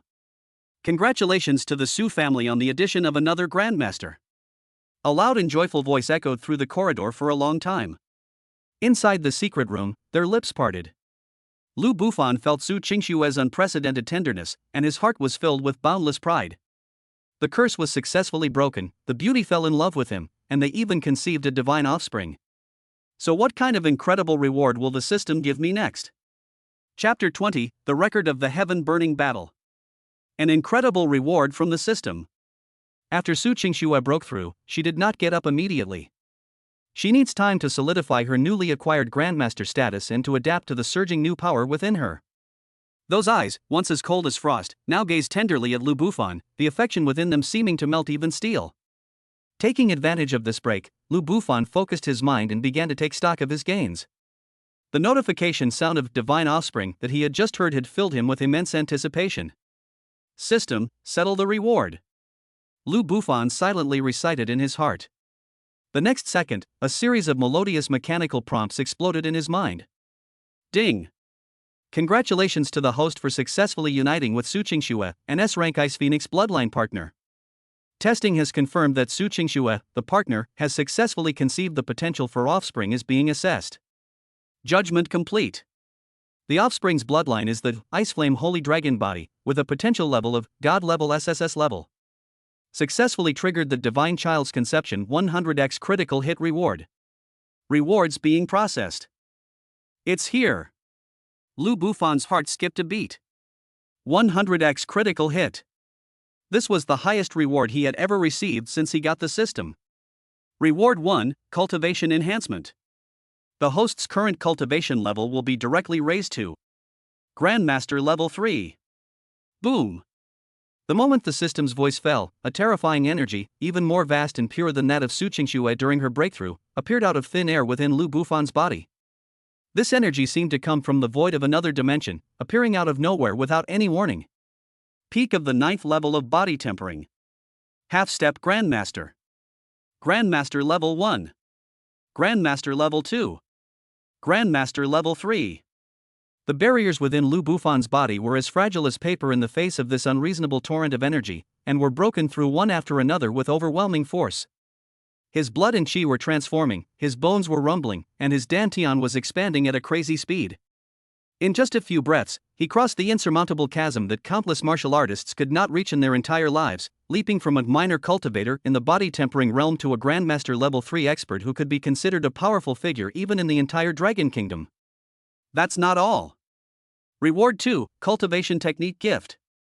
A top-grade Heaven rank attack cultivation technique, the Record of Burning Heaven Battle, is awarded. Another flood of information rushed into Lu Bufan's mind. That was an unparalleled, domineering, and top-tier cultivation technique filled with the aura of destruction and slaughter. The Record of the Burning Heaven Battle uses the bloodline of the fiery dragon as a guide to unleash the Burning Heaven Dragon Flame, which can burn everything. The technique is divided into 9 levels. When mastered, one can burn a city with a single thought and boil the sea with a single rage. Its power is many times stronger than the so-called S-level clan protecting technique of the Su family. This is practically a weapon of mass destruction tailor-made for him. Reward 3, Bloodline Enhancement. The host's Flame Dragon bloodline purity has increased to 30%. Bloodline divine abilities awaken, Dragon's Might, Dragon Flame Armor. As the third reward fell, Lu Bufan felt his blood begin to boil once again. The crimson gold blood became even purer and more dazzling. The illusory dragon coiled deep within his bloodline also became more solid and majestic. At the same time, 2 entirely new abilities, like instincts, were imprinted deep within his soul. Dragon's Might, using the power of bloodline, it forms an absolute suppression on the soul level against those with low-level bloodlines and those with weak will. Dragon Flame Armor. The Dragon Flame of the bloodline is condensed into a solid armor on the body surface, with amazing defensive power and the ability to burn attackers. The barrage of rewards left Lu Bufan feeling a little dizzy. Happiness. It came so suddenly. He felt the earth-shaking changes within his body, and the unprecedentedly powerful force that surged through him, filling him with boundless joy and pride. From this day forward, he can finally be considered to have the means to make a living in this world. However, after his initial euphoria, Lu Bufan quickly calmed down. He glanced at Su Qingxue, who was meditating with her eyes closed beside him, and a thought flashed through his mind in an instant. A tree that stands out in the forest will surely be felled by the wind. His rise to power was too rapid, almost illogical. If he were to reveal his Grandmaster level 3 strength now, it would certainly deter troublemakers, but it would also attract countless unnecessary investigations and troubles. It might even arouse Su Qingshue's suspicion. After all, he was just a body-tempering realm cultivator a moment ago, but in the blink of an eye he became a Grandmaster who was even stronger than her. How do you explain that? Playing dumb to outsmart others is the key to success. System. Lu Bufan immediately ordered, conceal all your auras. Energy fluctuations and bloodline pressure, disguise them all as if you were at the peak of the 9th level of body tempering. Make it flawless, so that even a Grandmaster at the peak wouldn't be able to detect any flaws. Command received. Energy convergence system activated. Aura disguise mode activated. Disguise complete. Almost instantly, the terrifying power within Lu Bufan's body, powerful enough to change the very fabric of mountains and rivers, was sealed away by an invisible shackle. The aura of a Grandmaster-level expert emanating from him, along with the aura of the fiery dragon bloodline, vanished without a trace. At this moment, apart from his pale complexion due to the exhaustion he had just undergone, he looked no different from before entering the secret chamber. He was still that genius at the peak of the 9th level of body tempering. After doing all this, Lu Bufan's lips curled into a meaningful smile. He eagerly anticipated the interesting expressions on the faces of those self-righteous enemies who confidently came to his door only to run into him, this impenetrable wall. At this moment, Su Qingxue slowly opened her eyes. She has completely solidified her Grandmaster level 1 realm, and her entire demeanor has undergone a complete transformation. If she was once an iceberg that never melted, then she is now a piece of exquisite jade, warm, translucent, and imbued with divine light. It remained cold, but now possessed an air of sacred inviolability befitting a master. She immediately looked at Lu Bufan. When she used her powerful Grandmaster Divine Sense to detect that Lu Bufan's aura was still at the 9th level of body tempering and that he appeared somewhat weak due to huge consumption, her beautiful eyes were instantly filled with endless tenderness and guilt. In her view, Lu Bufan had exhausted the original power of that mysterious bloodline in order to help her break the curse, which was why he was so weak. This man sacrificed so much for her. Extraordinary. For the first time, she uttered this affectionate nickname so naturally. She reached out her delicate hand and gently stroked Lu Bufan's somewhat pale cheek, her voice trembling slightly but filled with an unwavering promise. I, Su Qingxue, will never forget everything you have done for me. From this day forward, you are my only man, Su Qingxue's only man, and the future master of the Su family. The Su family's arsenal, elixir storehouse, and rare and precious materials, all their resources are open to you. I will do everything in my power to help you reach the Grandmaster realm as soon as possible. Hearing these heartfelt words and feeling the delicate touch on his cheek, Lu Bufan chuckled inwardly. Help you? Little Shuer, your husband is much better than you now. However, he remained expressionless, instead revealing a look of deep affection and devotion to love. He took Su Qingxue's hand in his own and placed it against his heart, saying softly, for you, everything is worth it. The two gazed at each other tenderly, their eyes seeing only each other. Having gone through life and death together, and experienced the fusion of body and soul, their relationship has been completely solidified and is now inseparable. At this tender moment, outside the secret chamber, came the second elder's voice once again, a voice filled with respect and ecstatic joy. Reporting to the patriarch, the auspicious time has arrived. Are you ready to emerge from seclusion? Su Qingxue blushed slightly and sat up straight from Lu Bufan's embrace. The two smiled at each other and began to tidy their clothes. When that heavy black ironstone door opened again with a rumble after 2 days and 2 nights, all the elders of the Su family who were waiting outside witnessed a scene they would never forget.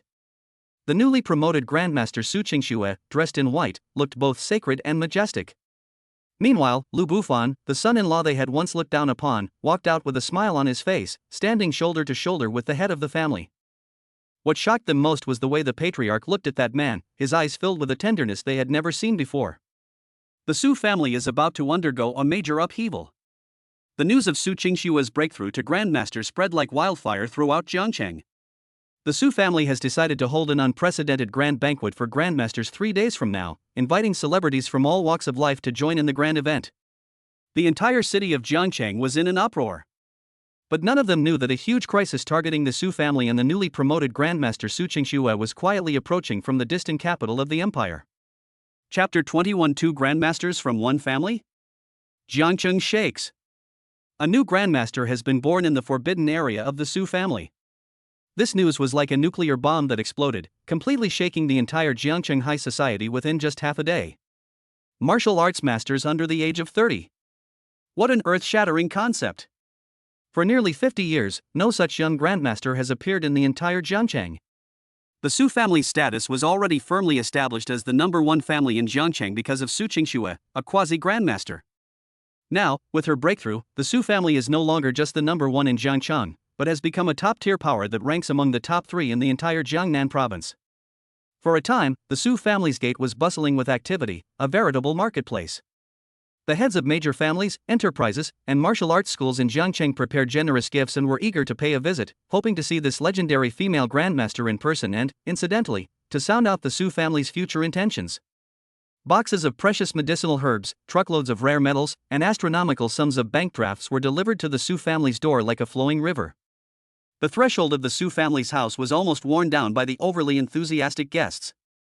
At the heart of this storm, besides the dazzling new master Su Qingxue, there is another name that is repeatedly mentioned by everyone, shrouded in mystery. Lu Bufan.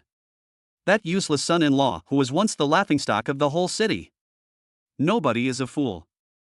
Su Qingxue broke through to the Grandmaster realm in one fell swoop, neither earlier nor later, but precisely after this man, under the guise of protecting the Dharma, entered the forbidden chamber with her for 2 days and 2 nights of dual cultivation. If there wasn't something fishy going on here, nobody would believe it. As a result, countless versions of speculations have circulated regarding Lu Bufan's true identity. The version that tells a story in detail says that Lu Bufan was actually the holy son of a reclusive sect. He went down the mountain to gain experience and enjoy life, and happened to run into Su Qingxue, which led to the series of events that followed. An even more outrageous version claims that Lu Bufan is not human at all, but a 10,000-year-old pure yang grass that is cultivated into a spirit, a natural elixir, and that Su Qingxue broke through her limits by eating him. Holy crap! Does anyone understand this? I used to laugh at Lucian for being a gigolo, but now it seems I was the clueless idiot. Upstairs, you're not alone. I just want to know, who exactly is Lucian? A man who can literally mother a near grandmaster to grandmaster level that's beyond my imagination. Is it possible that Lucian is the real big shot? And President Su is just benefiting from his influence? Have you all forgotten the charm he displayed with that single finger during the competition? This is terrifying to think about. The Su family didn't just take in a son-in-law this time, they invited back a true god. 2 grandmasters in one family? No, I suspect it's 2 immortals. Online discussions about Lu Bufan even surpassed those about Su Qingxue at one point. His image as a mysterious strongman was initially established through people's imaginations in various versions of rumors. The Su family's council hall. The second elder, Su Changhe, sat in the main seat, his face glowing with health and his spirits high. He addressed the assembled core members of the family in a loud and clear voice. Qingxue's breakthrough to Grandmaster is an unprecedented joyous occasion for the Su family in a century. It is also a grand event for the martial arts world of Jiangcheng. I propose that, 3 days from now, an unprecedented Grandmaster banquet be held at the cloud-top Heavenly Palace. His gaze swept across the entire room, carrying an undeniable aura. We not only want to celebrate, but also to take this opportunity to show the entire Jiangcheng and even the whole Jiangnan province the strength and foundation of the Su family. We want everyone to know that from now on, in Jiangcheng, there will only be one voice from the Su family. I agree. I second that. Second elder is wise. A chorus of approval immediately rang out in the hall. Every member of the Su family beamed with a triumphant pride. Su Changhe nodded in satisfaction, then turned his gaze to the young man sitting next to Su Qingxue, who had remained calm throughout. His attitude underwent a complete 180-degree turn, and his tone became full of politeness and respect. My dear nephew, what are your thoughts on this matter? Whoosh! All eyes were on Lu Bufan. These Su family executives, who had once looked down on him, now had eyes filled with awe, curiosity, and a hint of flattery.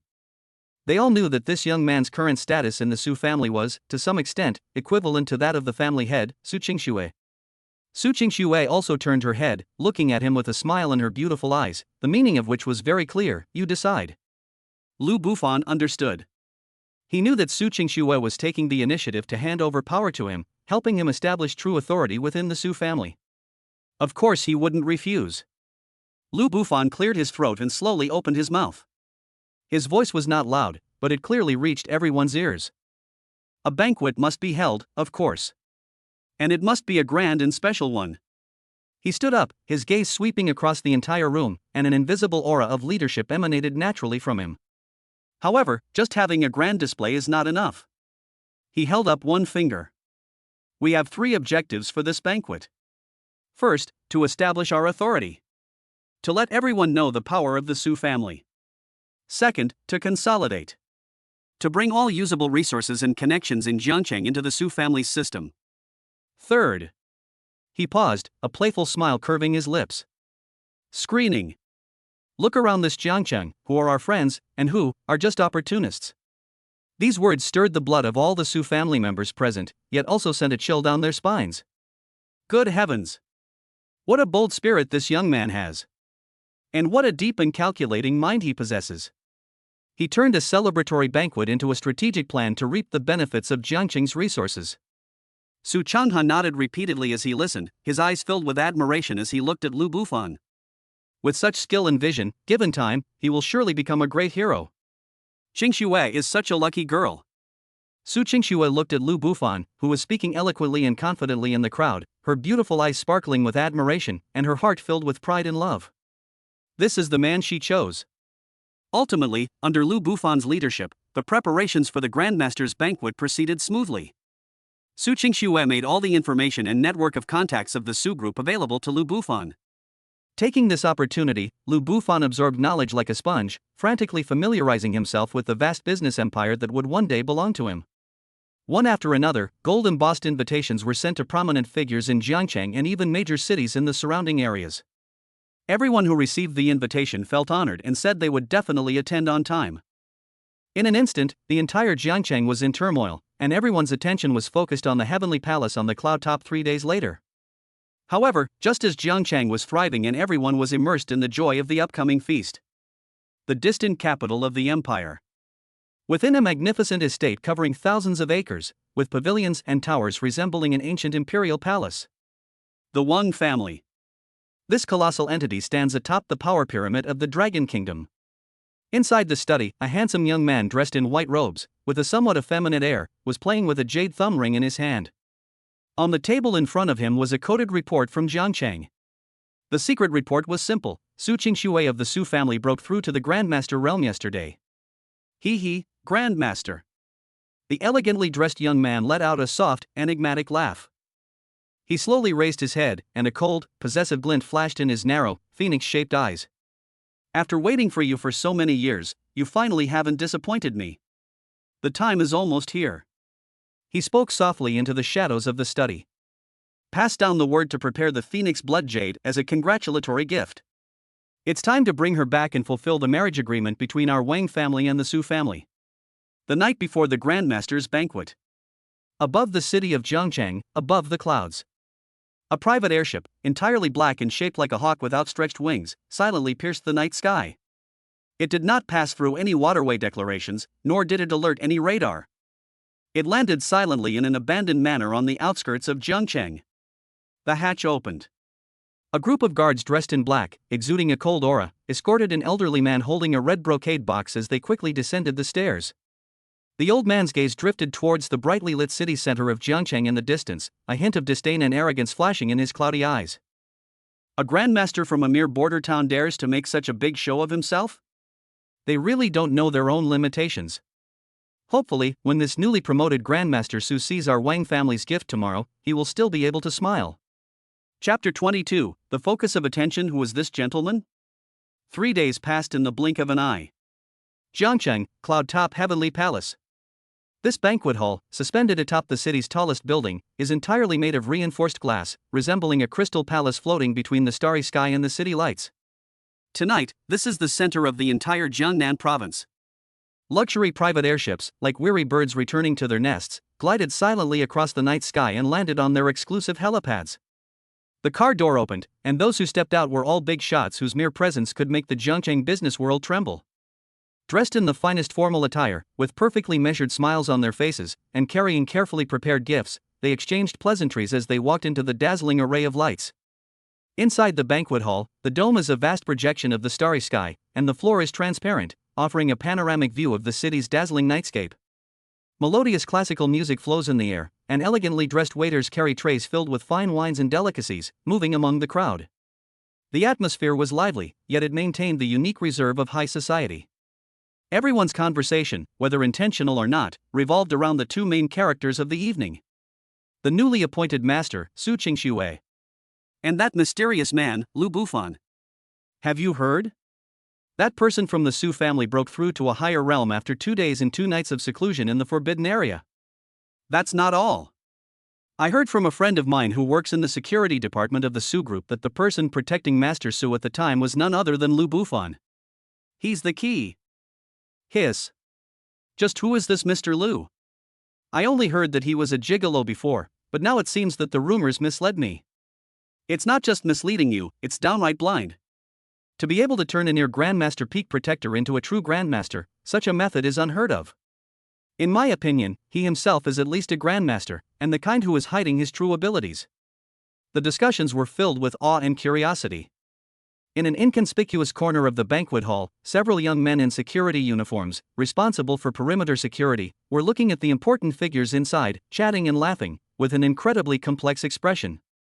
They were the same team members who led the mockery of Lu Bufan back in the security department. "Boss, tell me, were we blinded by greed back then?" a team member asked, his voice trembling and on the verge of tears. Former team leader Li Hu, whose cultivation was destroyed due to taking banned drugs, has long since disappeared. While these people have kept their jobs, they have become marginalized figures in the entire Su family, living in constant fear. "Don't say any more," another team member said, his face pale. "Just thinking about how we forced Mr. Lu to kneel down and call him Grandpa makes my legs go weak. What kind of person did we offend back then?" They gazed from afar at that dazzling center, a place they could never set foot in, their hearts filled with endless regret and fear. Just then, the noise at the entrance of the banquet hall suddenly fell silent. Everyone seemed to be put on pause, and without prior arrangement, they all turned their gaze toward the entrance. Under the lights, two figures stood side by side. Su Qingxue wore an ice blue off-the-shoulder evening gown, her long hair styled in a high updo, revealing her swan-like neck. She wore no luxurious jewelry, yet she herself was the most dazzling presence in the entire room. A subtle yet vast aura of a grandmaster naturally emanated from her. It wasn't a deliberate oppression, but rather a unique aura that emerged from a leap in life level, merging with the heavens and earth. She stood there, as if the entire starry sky had become her backdrop. Beside her stood the man, Lu Bufan, dressed in a well-tailored black suit. He didn't have Su Qingxue's outgoing aura. He appeared gentle and refined, calm and reserved. But it was this calmness that gave everyone present an even more unfathomable feeling. He was like a black hole, silently swallowing up all the light and all the exploration. Su Qingxue's hand was intimately linked with his arm. This gesture was like a heavy hammer blow, striking the hearts of all the guests. This is no longer a simple protector relationship. This is clearly a declaration of sovereignty. This man is the future master of the Su family. After a brief silence, a suppressed gasp erupted from the crowd. "Oh my God. They really." The way Master Su looked at him, my God, it was full of tenderness. "It's over. The hearts of all the young talents in Jiangcheng are going to be shattered tonight." The crowd automatically parted to make way for them. Su Qingxue, arm in arm with Lu Bufan, slowly walked into the venue on the soft red carpet. "Mr. Lu, I've long admired your name." A loud voice rang out. Chen Mo, one of the top 4 in the competition and known for his hard skills, held a wineglass and took the initiative to greet them. His face no longer held any of the fighting spirit he had displayed on the stage, only heartfelt respect remained. Since our parting on the stage that day, Mr. Lu's brilliance remains vivid in my memory. I raise a glass to you as an apology for my overestimation of my abilities that day. Having said that, he downed the strong liquor in his glass in one gulp. Lu Bufan smiled calmly, picked up a glass of champagne from the waiter's tray, gently clinked it against his glass, and took a sip himself. "Brother Chen, you're too kind. We were just exchanging pointers that day." His voice was gentle, and his attitude was neither humble nor arrogant. His composed demeanor made Chen Mo even more respectful. With Chen Mo taking the lead, other young talents in Jiangcheng's martial arts world also mustered their courage and stepped forward to offer a toast, all addressing him respectfully as Mr. Lu. Lu Bufan handled everything with ease. Whether it was business wit or insights into martial arts, he could do it all with ease. Moreover, his insights were so profound that often, with just a few words, he could enlighten those self-proclaimed elites and make them break out in a cold sweat. Gradually, everyone realized it. This man is far more than just powerful.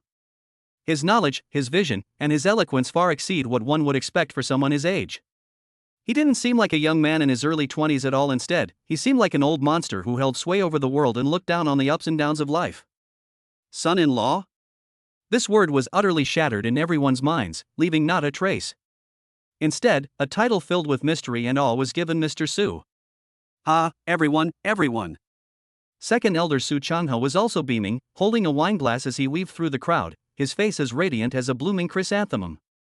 He walked up to a group of Jiangqing's top tycoons and proudly pointed to Lu Bufan beside him. Let me introduce you all. This is my Qingshue's beloved husband, Mr. Lu Bufan. He deliberately emphasized the word lover, as if afraid that others might not hear him clearly. He is extraordinary, not only our Su family's son-in-law, but also our Su family's benefactor in life and death. These words contain a wealth of information. The wealthy people around were all shrewd and immediately understood the implied meaning. What is meant by a benefactor who can save a life? This shows that Lu Bufan's kindness to the Su family is beyond imagination. In an instant, everyone's gaze toward Lu Bufan became even more fervent.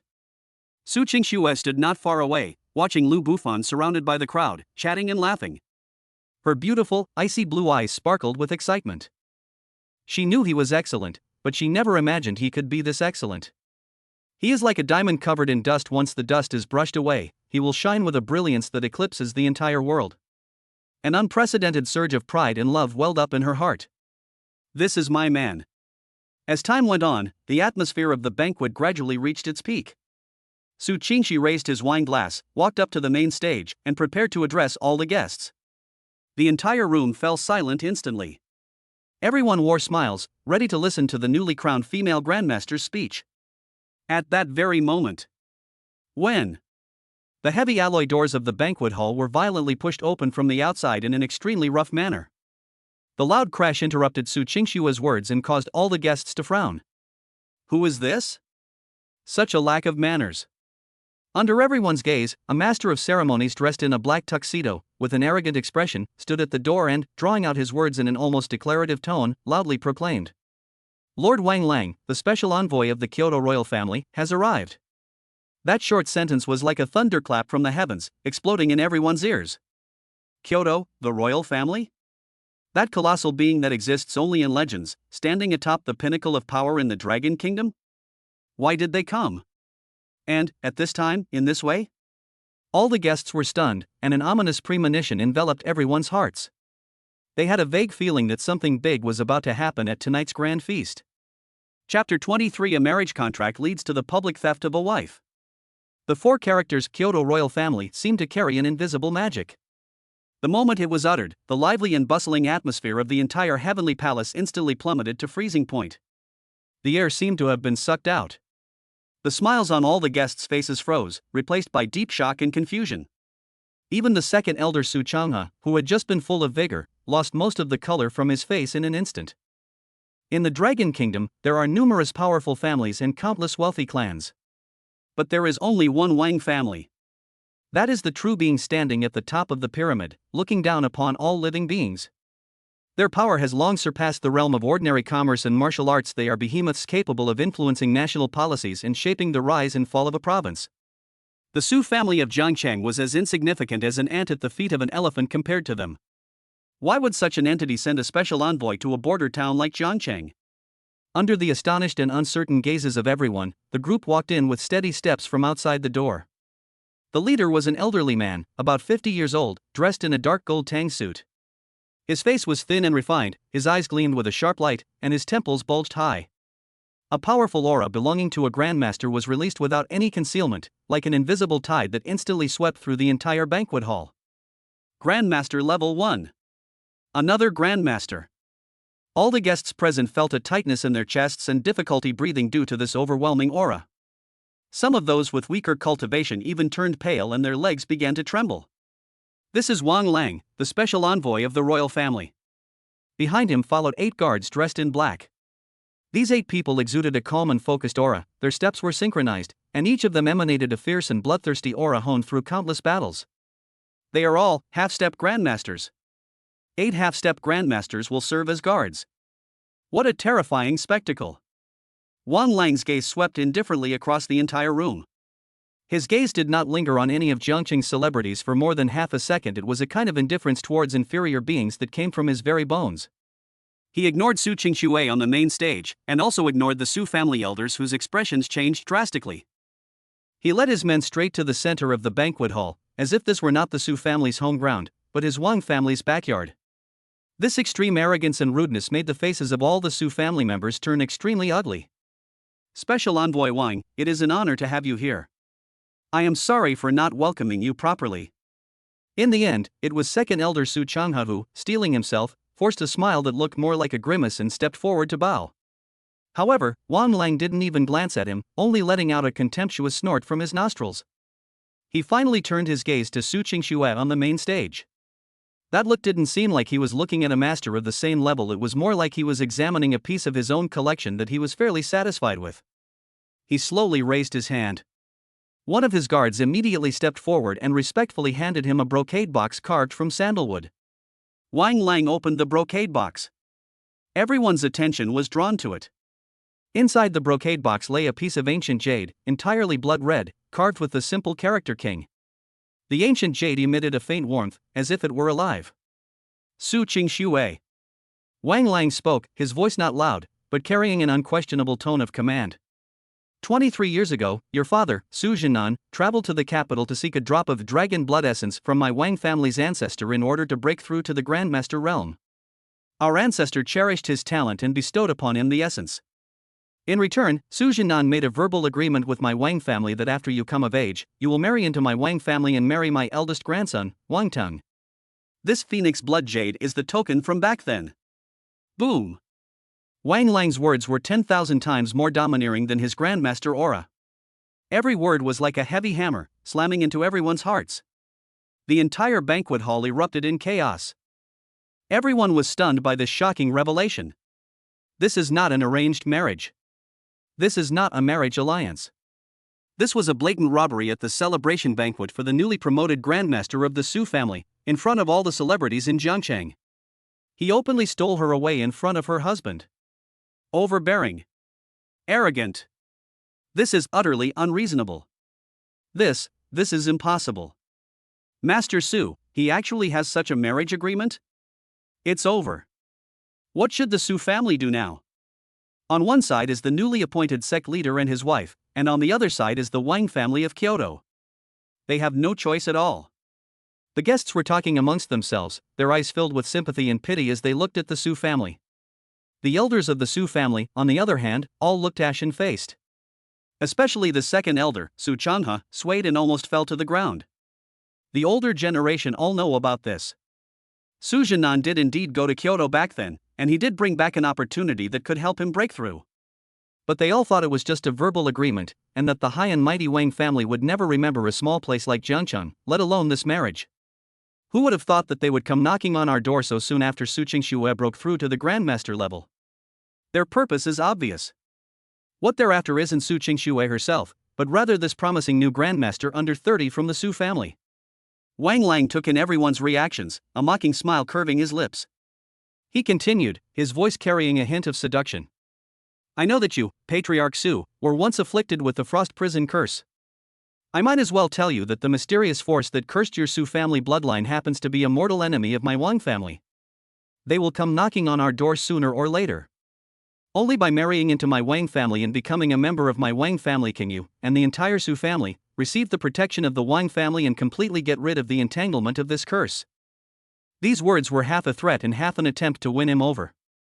But it precisely struck at the weakest spot in the hearts of the Su family elders.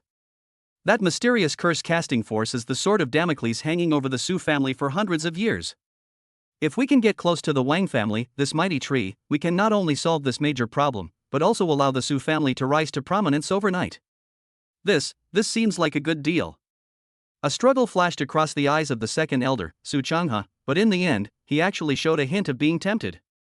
Sacrificing Su Qingxue's happiness in exchange for the peace and prosperity of the entire family. On the main stage, Su Qingshue's face was as cold as ice. Looking at the wavering expressions of the elders below, she felt a chill run through her heart. She took a deep breath, her voice clear and cold, yet incredibly firm. Thank you for the Wang family's kindness. But I, Su Qingxue, am already married. My husband is Lu Bufan. This matter should not be mentioned again. Her answer was decisive and left no room for negotiation. Upon hearing this, Lu Bufan, who had been silent all along, slightly raised the corners of his mouth. Upon hearing this, Wang Lang reacted as if he had heard the biggest joke in the world, letting out a harsh, cold laugh. Heh, married? His gaze swept over Lu Bufan with the same disdain one would show for an ant. He's just a live-in son-in-law. It's a matter that can be resolved with a divorce agreement. Patriarch Su, I advise you to think this through. To offend the Wang family of Kyoto for such a piece of trash, and to face the revenge of that mysterious force alone, do you think it's worth it? To kill someone, you must also destroy their spirit. He drove Su Qingxue and the entire Su family into an unprecedented predicament. All the guests held their breath. The entire heavenly palace was so quiet you could hear a pin drop. They were all waiting for the Su family's final decision. Is it choosing the future of the family, or choosing the love of a son-in-law? At this critical moment, everyone's eyes involuntarily focused on the man who had remained silent throughout. What will he do? Chapter 24. My wife is pregnant with my child. Su Qingshue's body tensed slightly. A sharp aura belonging to a grandmaster-level expert began to gather around her. She had prepared for the worst. Even if she were to die on the spot today and completely break with the Su family elders, she would never yield. Just as she was about to make her move, a warm and strong hand gently pressed against the back of her slightly cool hand. Lu Bufan. He gave her a reassuring look, then slowly walked past her to the front of the stage. He didn't exude any imposing aura. He stood there calmly, as if the person standing before him was not an arrogant royal envoy, but an ordinary person asking for directions. This composure, remaining unmoved even in the face of a collapsing mountain, sent a shiver down the spines of everyone present. Wang Lang narrowed his eyes, a dangerous glint flashing in them. He wanted to see what tricks this son-in-law protected by Su Qingshuo could pull. Lu Bufan even had a gentle smile on his face. He looked at Wang Lang, his voice resounding clearly throughout the room. Special Envoy Wang, is that right? Before I talk about my wife, I'd like to ask you 3 questions, and I hope you will answer them truthfully. Wang Lang snorted coldly and remained silent, which was taken as tacit agreement. Lu Bufan extended his first finger. First question. You keep talking about a verbal marriage contract. May I ask, in the current imperial laws of my dragon kingdom, which article or clause recognizes its legal validity? Upon hearing this, Wang Lang's expression changed slightly. The guests present were all taken aback, and then a thoughtful look appeared in their eyes. Yes. We live in a society governed by the rule of law. A verbal agreement, especially a verbal marriage agreement spanning a generation, is legally worthless. Wang Lang sneered, why should my Wang family follow worldly laws? The words of my Wang family are the rules. What a domineering answer. However, Lu Bufan's smile deepened. What a fine example of the Wang family is the rule. He held up a second finger, his voice suddenly rising several decibels, carrying a question that struck straight to the heart. Second question. My wife has been suffering from the cold prison curse for over a decade, enduring the torment of the cold poison biting at her body day and night. In these past 10 years, has your Wang family of the capital ever offered a single word of comfort? Have you ever sent a single pill or medicine? Now that I have cured her chronic illness and her cultivation has broken through to the Grandmaster realm, your Wang family immediately came to our door with a broken piece of jade to demand her return? His gaze suddenly sharpened, like 2 drawn swords piercing Wang Lang's heart. May I ask you, are you here for a marriage alliance, or to reap the benefits? The 3 words, picking peaches, exploded in everyone's minds like a thunderclap. That's so apt. That hits the nail on the head. Previously, the Wang family ignored the matter, but now that Su Qingshuo has become a hot commodity, they immediately jumped out to reap the benefits. That's incredibly unsightly how they eat. The guests present looked at Wang Lang with a hint of disdain. Even the Su family elders who had initially wavered showed expressions of shame. You're spouting nonsense. Wang Lang's face instantly turned a deep liver color, shocked and furious at Lu Bufan's words. He never expected that this seemingly insignificant son-in-law would have such a sharp tongue. Lu Bufan gave him no chance to catch his breath. He extended his third finger, and the smile on his face vanished completely, replaced by a cold mockery. The third problem. Under the guise of so-called protection, you are actually coercing and annexing a married woman, forcing her to abandon her husband and family and remarry into your Wang family. Is this the way you, the so-called royal family of Kyoto, who stand at the pinnacle of the Dragon Kingdom, conduct yourselves? How is this any different from the bandits in the mountains? The phrase, "how are they different from robbers," was like the loudest slap in the face, and also a slap in the face of the entire Wang family. At this point, all the pretenses that the Wang family had used to cover up their actions were completely torn away by Lu Bufan with these three questions, leaving not a single trace. In everyone's eyes, their actions have completely changed from fulfilling the marriage contract to abusing their power to bully others and forcibly abduct women. Public opinion reversed in an instant. Well said. That's right. How is this any different from being a robber? The royal family of Kyoto is nothing special. A suppressed murmur arose among the guests, all of whom felt disgusted by the Wang family's behavior. You're asking for it.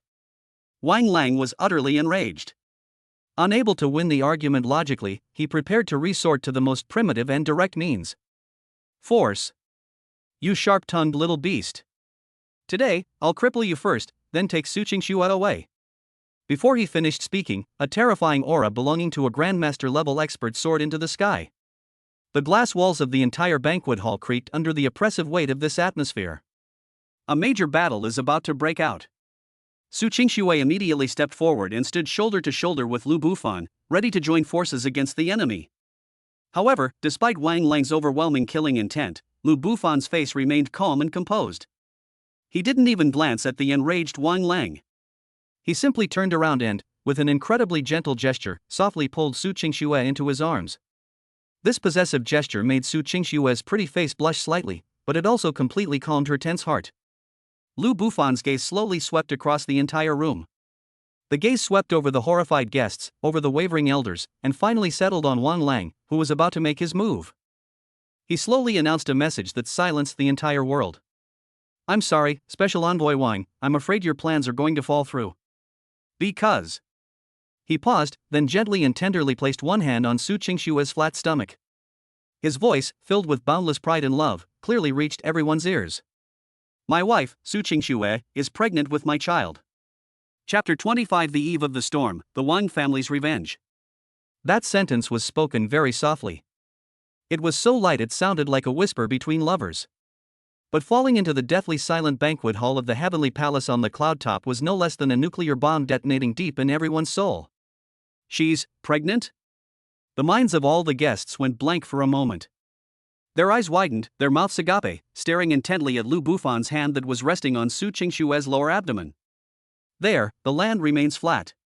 But at this moment, in everyone's eyes, it seemed as if a universe was hidden there that could overturn the entire game. Su Qingxue herself was also stunned. She subconsciously looked down at that warm hand, feeling the reassuring power emanating from it. Us. Do you have a child? This thought instantly melted her heart, which had been frozen by anger, into a pool of spring water. An unprecedented mix of shyness, joy, and sweetness welled up in her heart, causing two breathtaking blushes to rise on her beautiful cheeks. She did not deny it. She simply leaned deeper into the arms of the man who had sheltered her from the storm. This action speaks louder than 1,000 words. It's fake. This is definitely fake. Wang Lang let out a sharp roar, like a cat whose tail had been stepped on. His eyes were bloodshot as he stared intently at Lu Bufan. You've only been cultivating together for a few days? How could you be pregnant so quickly?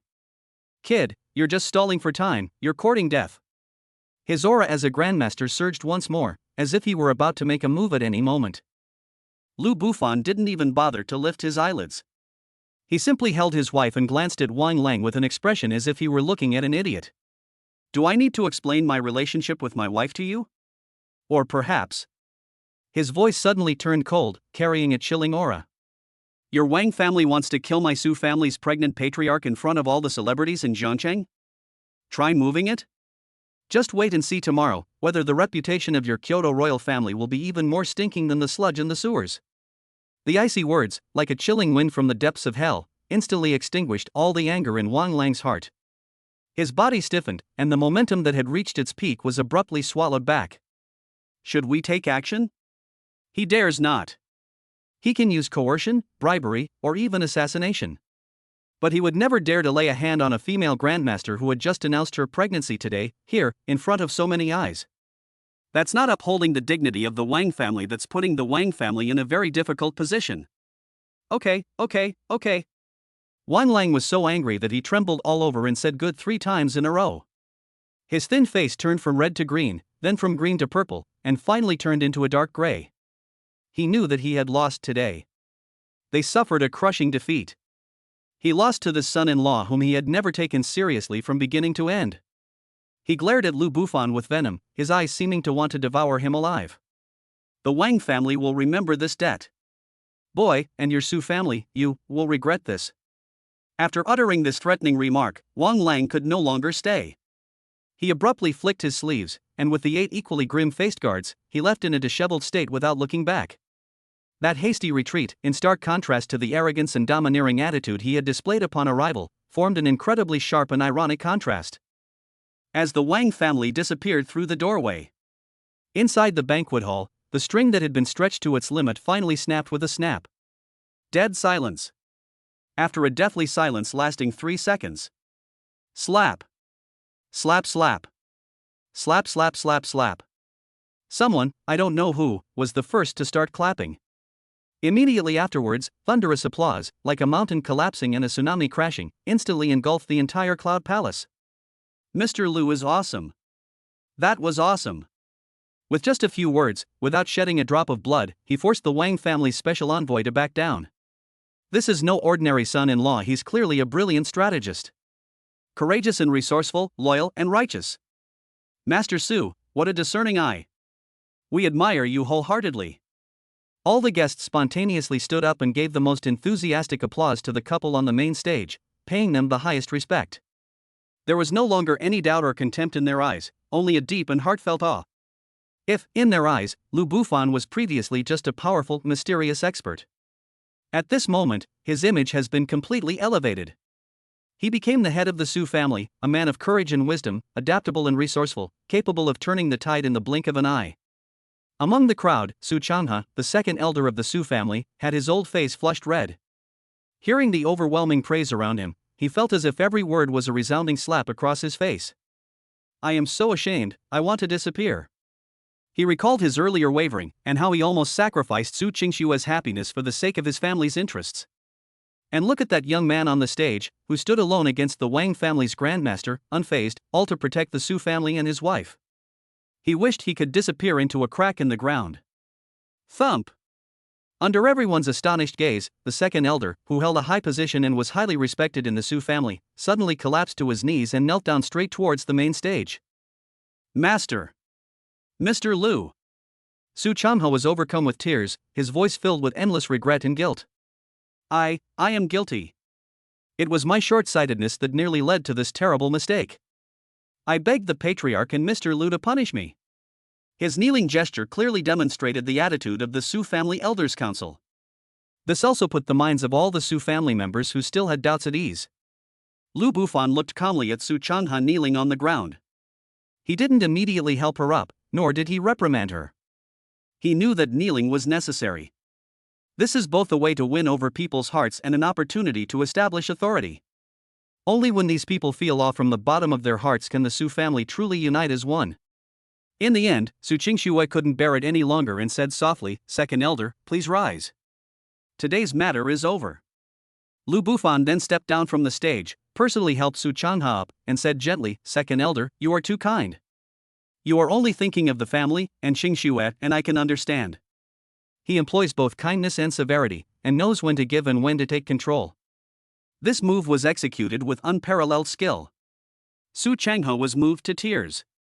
He stood up and bowed deeply to Lu Bufan with utmost respect.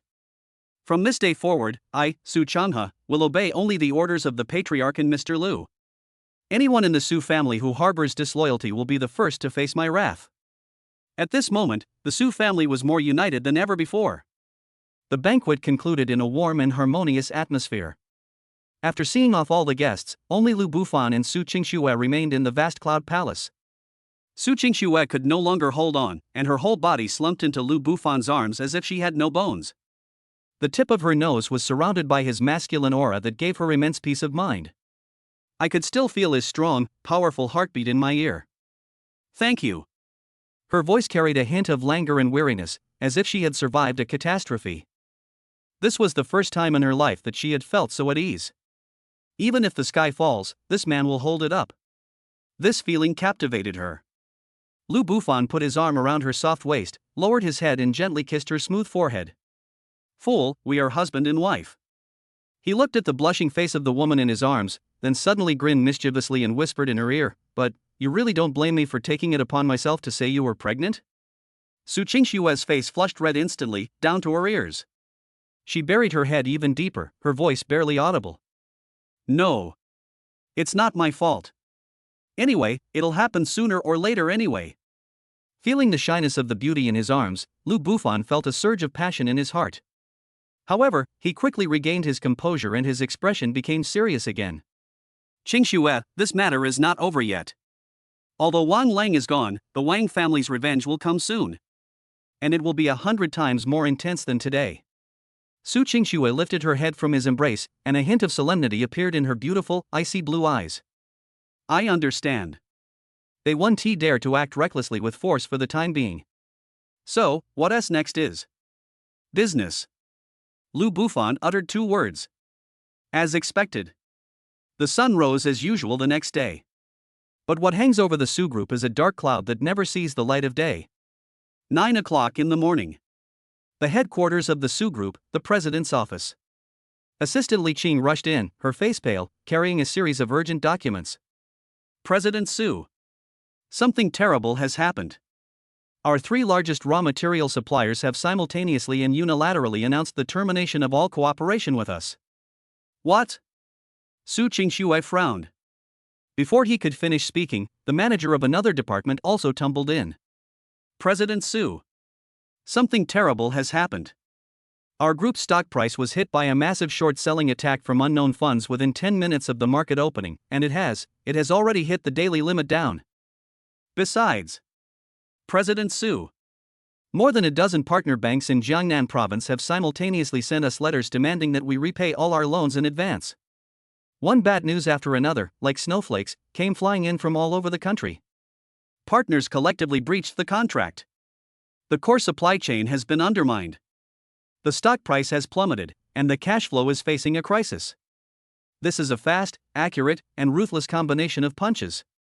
Every punch landed precisely on the Su Group's vital points. The entire Su Group, this giant commercial ship, was plunged into unprecedented turmoil overnight. The atmosphere in the meeting room was so oppressive that it was hard to breathe. Su Qingxue sat in the main seat, her face cold, but her eyes remained calm. She remained calm in the face of danger and issued clear instructions one by one. Legal department, immediately file a lawsuit against those 3 suppliers and initiate breach of contract claims. Finance department, take stock of all our working capital and fixed assets, and prepare to deal with the bank's collection efforts. Public relations department, issue a statement to stabilize market sentiment. She was like an experienced captain, trying to steady the ship in this storm.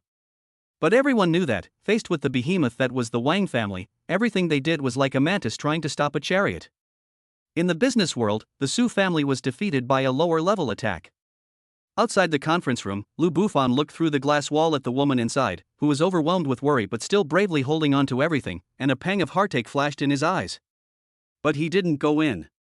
He simply took out his phone and dialed a number he hadn't contacted in a long time. The call was connected. He looked at the rolling clouds outside the window, a cold smile curving his lips. "Don't rush, let them run wild for a few days. Hunter, be patient. Once the prey reveals all its cards, we'll wipe them all out in one fell swoop." Chapter 26: Unusual Phenomena of Fetal Movement, Ice and Fire Phoenix Dance in the 9 Heavens. Time slips away quietly. 3 months passed in the blink of an eye. Autumn has arrived in Zhangcheng. The weather, like the stock price of the Su Group, is getting colder day by day. During these 3 months, the Wang family's business machinations were like a leech, seeping into every nook and cranny. The Su Group, once a commercial behemoth in Jiangcheng, is now riddled with holes under the continuous bombardment of the Wang family, a war fortress. Su Qingxue almost single-handedly shouldered all the pressure. She used all her connections, sold off a large number of non-core assets, and even mortgaged several of her estates to banks in order to barely maintain the group's cash flow and prevent it from collapsing on the spot. But everyone knows that this is just a short-sighted solution. If this continues, within 6 months, the Su family, a prominent family that has stood in Jiangcheng for a century, will be completely wiped out economically. The entire upper class of Jiangcheng was shrouded in a repressive atmosphere. Those families that had fawned over Lu Bufan and the Su family at the Grandmaster banquet now chose to remain silent, watching this unequal war from afar, fearing they might get burned. The atmosphere at the Su family manor was equally somber. The once bustling scene is long gone. Only Lu Bufan remained unchanged. He accompanied Su Qingxue every day to handle official business, take walks, and cultivate, as if the commercial storm outside that was capable of destroying everything had nothing to do with him. His calmness became Su Qingxue's only source of emotional support during this storm. That night, the moon was cool and clear. Su Qingxue sat cross-legged on a futon in the quiet room, circulating the 9 revolutions of ice and fire technique to regulate her internal energy. 3 months of dual cultivation allowed her cultivation level to be completely stabilized at the first level of the Grandmaster realm. Her belly was already slightly protruding, nurturing the new life on which boundless hope was placed. Lu Bufan sat to the side, protecting her. Inside the quiet room, all was peaceful. Suddenly, Su Qingxue's body trembled slightly. She suddenly opened her eyes, her beautiful, icy blue eyes filled with surprise and joy. She instinctively placed her hand on her lower abdomen. Just now, she clearly felt the little life inside her move slightly. That was the first fetal movement. A wonderful feeling of blood connection instantly spread throughout her body, bathing her in a radiance called maternal love. Lu Bufan noticed her unusual behavior immediately and asked with concern, "What's wrong?"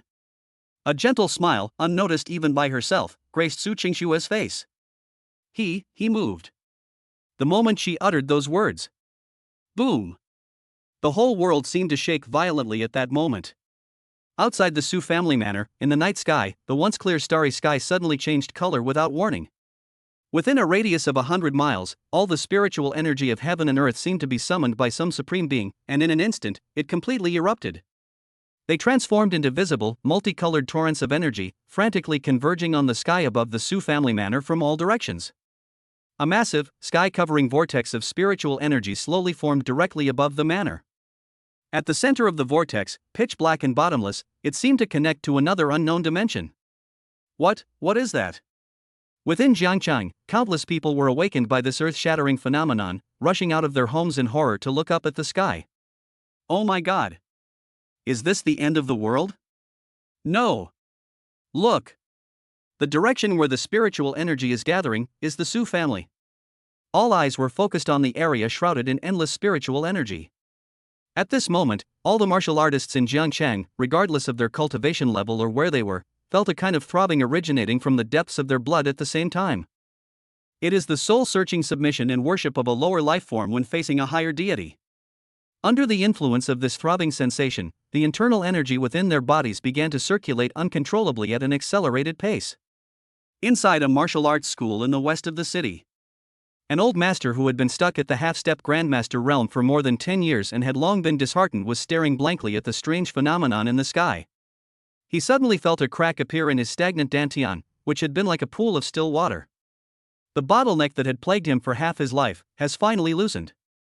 This is an incredible opportunity. The old master was so excited that tears streamed down his face. He immediately sat down cross-legged and began to frantically absorb the rich, almost liquefied, spiritual energy in the air. The same scene is playing out repeatedly in every corner of Jiangcheng. The mere aura emanating from the birth of this extraordinary phenomenon brought immense benefits to all the martial artists in the city. Just as the whole city was in shock. Above the Su family manor, within the enormous vortex of spiritual energy, another strange change occurred. Hold head high. A high-pitched, domineering dragon roar, filled with supreme majesty, suddenly exploded from the depths of the vortex. The sound waves rolled on, spreading throughout the heavens. Immediately afterwards, a phantom of a fiery dragon, thousands of feet long and engulfed in crimson gold flames, emerged from the vortex with its ferocious yet sacred head. Its eyes are like 2 burning suns. Its dragon scales shimmer with an immortal metallic luster. It simply sat there quietly, and a terrifying pressure that could scorch the heavens and boil the seas enveloped the entire city. The fiery dragon has appeared. But that's not all. Another clear, noble phoenix cry, seemingly capable of cleansing the soul, resounded throughout heaven and earth. On the other side of the fiery dragon phantom, an equally enormous ice phantom, its entire body formed from 10,000-year-old mysterious ice and radiating holy brilliance, slowly unfolded its exquisitely beautiful wings. Its appearance caused the temperature in the entire city to drop by more than 10 degrees. Even glistening snowflakes were falling from the air. A dragon and a phoenix. One ice, one fire. Two sacred totems, representing the pinnacle of bloodlines, appeared out of thin air above Jiangcheng, intertwining and reflecting each other's brilliance. The roar of dragons and the cry of phoenixes resounded throughout the heavens.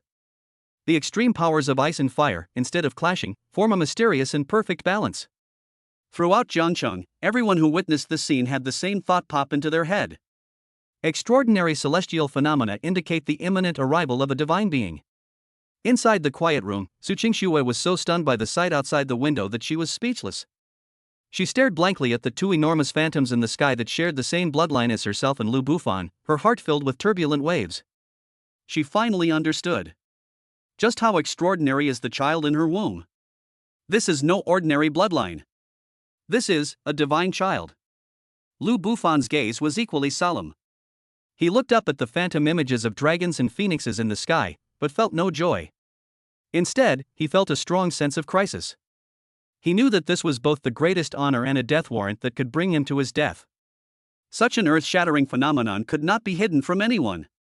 The Wang family, and those even more terrifying forces hidden in the shadows, will soon come knocking on their door. In an inconspicuous residential house on the outskirts of Jiangcheng, a man in black who was meditating suddenly opened his eyes. He rushed to the window and stared at the incredible image of a dragon and phoenix dancing together in the sky. His face was filled with horror and fervor. Without hesitation, he crushed a communication jade talisman in his hand. Urgent report. The target. Su Qingxue's unborn child has triggered a celestial phenomenon. Suspected, a divine bloodline has descended upon the world. We request the patriarch's decision. The distant Kyoto, the royal family. Upon receiving the secret report, the Wang family's top officials fell silent. After a long silence, came heavy breathing and an uncontrollable gasp filled with greed and fear. God-level bloodline. If we could seize this child and nurture him using the Wang family's secret methods, the Wang family will soar to great heights and may even become a truly immortal family. In the Dragon Kingdom, in a mysterious valley shrouded in mist and unknown to the world, an ancient and magnificent palace stands silently. On the palace plaque, 3 large characters were carved in a flowing, elegant style. Tianjiu Pavilion. Deep within the Tianjiao Pavilion, in a spacious stone chamber, stands an ancient stone tablet, hundreds of feet tall and entirely black. This stone tablet has been there for hundreds of years without any response. But at the very moment the strange phenomenon occurred in Jiangcheng. This sensing stone tablet, which had been sealed for countless years, suddenly burst forth with an unprecedented, dazzling 9-colored divine light.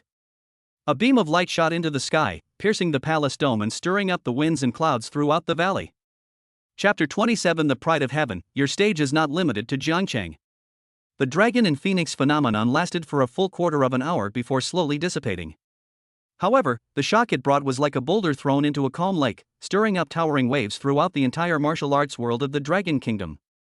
Jiangcheng, a coastal city that was originally inconspicuous on the map of the Dragon Kingdom, suddenly became the focus of attention for countless forces.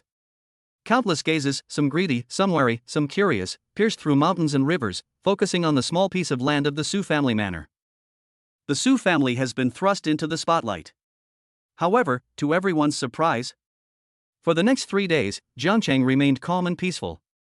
Neither the Kyoto royal family, who were sharpening their knives, nor any other forces alarmed by the strange phenomenon took any action. It was as if the extraordinary phenomenon that night was just an illusion. But both Lu Bufan and Su Qingxue knew that this was just the suffocating calm before the storm. Those predators lurking in the shadows are all watching each other, wary of each other. Nobody wants to be the first to jump out, only to be ambushed by the mantis lurking behind. They are waiting. Waiting for the right moment, waiting for an opportunity to strike decisively. This invisible pressure was 100 times heavier than the 3 months of business strangulation by the Wang family. On the third day after the strange phenomenon occurred, in the afternoon, the autumn sunlight streamed through the floor-to-ceiling windows into the living room of the Su family manor, creating a warm and pleasant atmosphere. Su Qingxi leaned back on the sofa, holding a parenting book in her hands, reading it with great interest. Since the first fetal movement that night, she has temporarily entrusted all the affairs of the group to the second elder Su Changhe and a group of trusted confidants, while she stays at home and enjoys this rare period of peace. Lu Bufan sat to the side, slowly peeling an apple for her. The blade is steady, the peel is intact, making it look like a work of art. The atmosphere was warm and tranquil. Suddenly, Lu Bufan paused slightly as he peeled the apple. He raised his head, his deep eyes gazing towards the living room doorway, a faint smile playing on his lips. They've arrived. Su Qingxue also put down her book at almost the same time. Her divine sense, belonging to a grandmaster-level expert, had already sensed something was amiss. But they found nothing. Inside and outside the manor, all was peaceful, not even a bird was disturbed. But the feeling of being watched became clearer and clearer. Just as she frowned slightly, preparing to get up and investigate, a white figure appeared out of thin air in the center of the living room without any warning. There were no footsteps. There are no energy fluctuations. It didn't even cause a ripple in the air. She just appeared like that, as if she had been standing there from the very beginning. Su Qingxue's pupils suddenly contracted. A chill ran from the soles of my feet straight up to the top of my head. She herself is now a genuine martial arts master. But she didn't even realize when or how the other person had entered. This means that the strength of the newcomer has far exceeded her comprehension. She was a woman dressed in retro white, with her long hair casually tied up with a wooden hairpin. She looked to be no more than 27 or 28 years old, with a beautiful face and an ethereal, otherworldly air, unlike any ordinary person. Her eyes were as calm as an ancient well, without the slightest ripple. She simply stood there quietly, as if she had become one with the entire world. Who are you? Su Qingxue immediately stood up, shielding Lu Bufan behind her. Her master-level internal energy instantly surged to its peak, as if facing a formidable enemy. The woman in white ignored her guardedness. Her gaze simply swept calmly around the living room before finally settling on Su Qingxue. Do not be nervous. Her voice was like a clear mountain spring, cool yet melodious. My name is Bai Yu, and I come from Tianjiu Pavilion. I am here to investigate the strange phenomena that occurred in Jiangcheng 3 days ago. Tianji Pavilion. These 3 words made Su Qingxue's heart skip a beat. Although she didn't know what the name represented, the other party's unpredictable entrance was enough to prove that this was definitely a hidden and powerful being who stood above all worldly forces. Bai Yu's gaze lingered for a moment on Su Qingxue's slightly protruding belly. For the first time, a hint of approval appeared in her usually calm and collected eyes. She nodded and commented, Great Ice Phoenix bloodline, solid foundation, pure blood and chi. Not bad. The tone was like a teacher commenting on a student they were fairly satisfied with. This made Su Qingxi even more horrified. In the secular martial arts world, S-rank bloodlines are already extremely rare. But in the other person's mouth, it seems that it was just not bad. Just how terrifying is that Tianjiu Pavilion? After evaluating Su Qingxue, Bai Yu's gaze naturally fell on Lu Bufan in front of her. The moment her gaze fell upon Lu Bufan, for the first time, a subtle change appeared in her perpetually calm expression. Her eyebrows twitched almost imperceptibly. A hint of surprise flashed in his eyes. A C-grade flame dragon bloodline? She murmured to herself, a hint of confusion in her voice. Wrong. She stared intently, as if trying to penetrate Lu Bufan's skin and looked directly at the source of his bloodline. This aura is domineering, scorching, and full of the power of destruction and rebirth. It is definitely not something that an ordinary C-grade bloodline can possess. It seems, it's not that simple. Her words sent a chill down Lu Bufan's spine. This is the first person who, since he got the system, could see through his extraordinary bloodline at a glance. Although she couldn't see through the true level of the flame dragon bloodline, she had already sensed something was amiss. This woman has an incredibly sharp eye. Bai Yu seemed to realize that she had lost her composure. She didn't delve into the matter further, quickly averting her gaze and resuming her placid expression. She flipped her hand over. A token made entirely of an unknown metal, cool to the touch, and engraved with intricate star patterns, appeared in her palm. This child's talent is a once-in-a-millennium occurrence. Bai Yu looked at Su Qingxue and gently handed her the token. This is the heavenly pride order. After he is born, you may use this order to take him to the heavenly pride pavilion for the final potential test. If he passes the test, my heavenly pride pavilion, and even the entire dragon empire, will devote all its resources to nurturing him. These words were like a thunderclap, exploding in Su Qingshue's ears. Tianji Pavilion. Empire. We will dedicate all our resources to nurturing him. This is such an amazing promise? This small token is nothing less than a golden ticket to the very top of imperial power.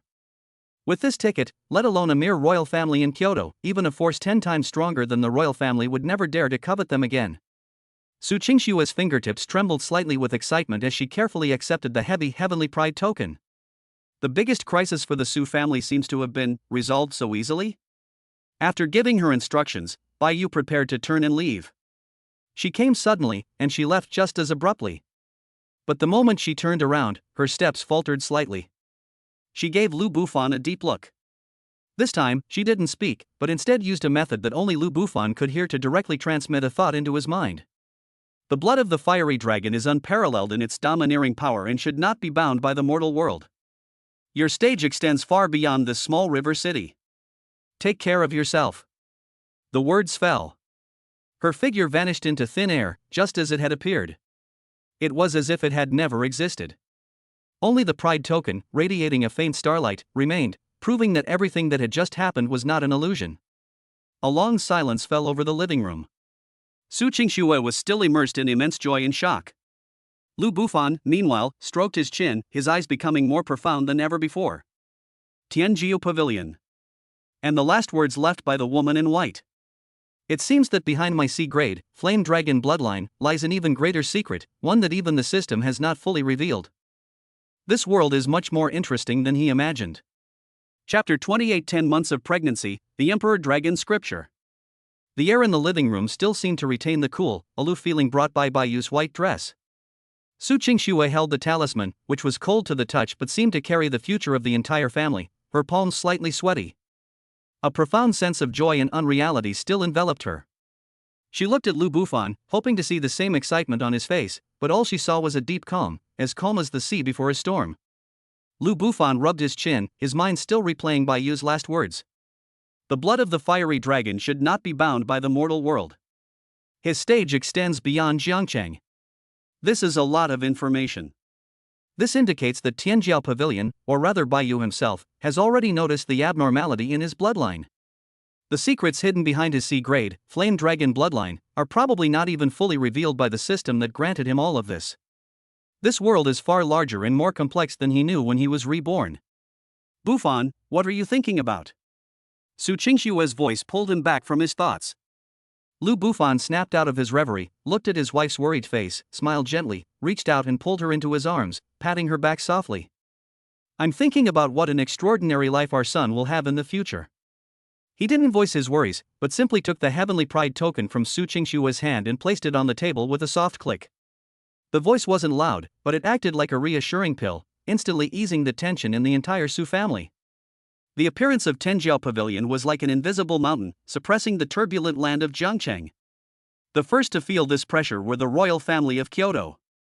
Their attempts to strangle the Su group's business suddenly became hesitant and timid. Overt malicious short selling and forced loan collection have quietly ceased.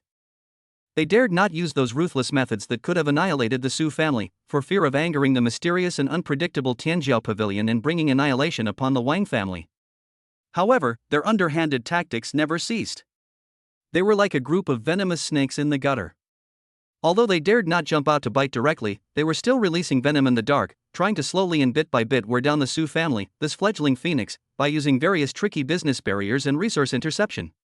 This tactic of slowly boiling a frog in water is more insidious and more grueling. Although the Su group has temporarily escaped the crisis of collapse, it has also fallen into a protracted war of attrition and is still struggling to move forward.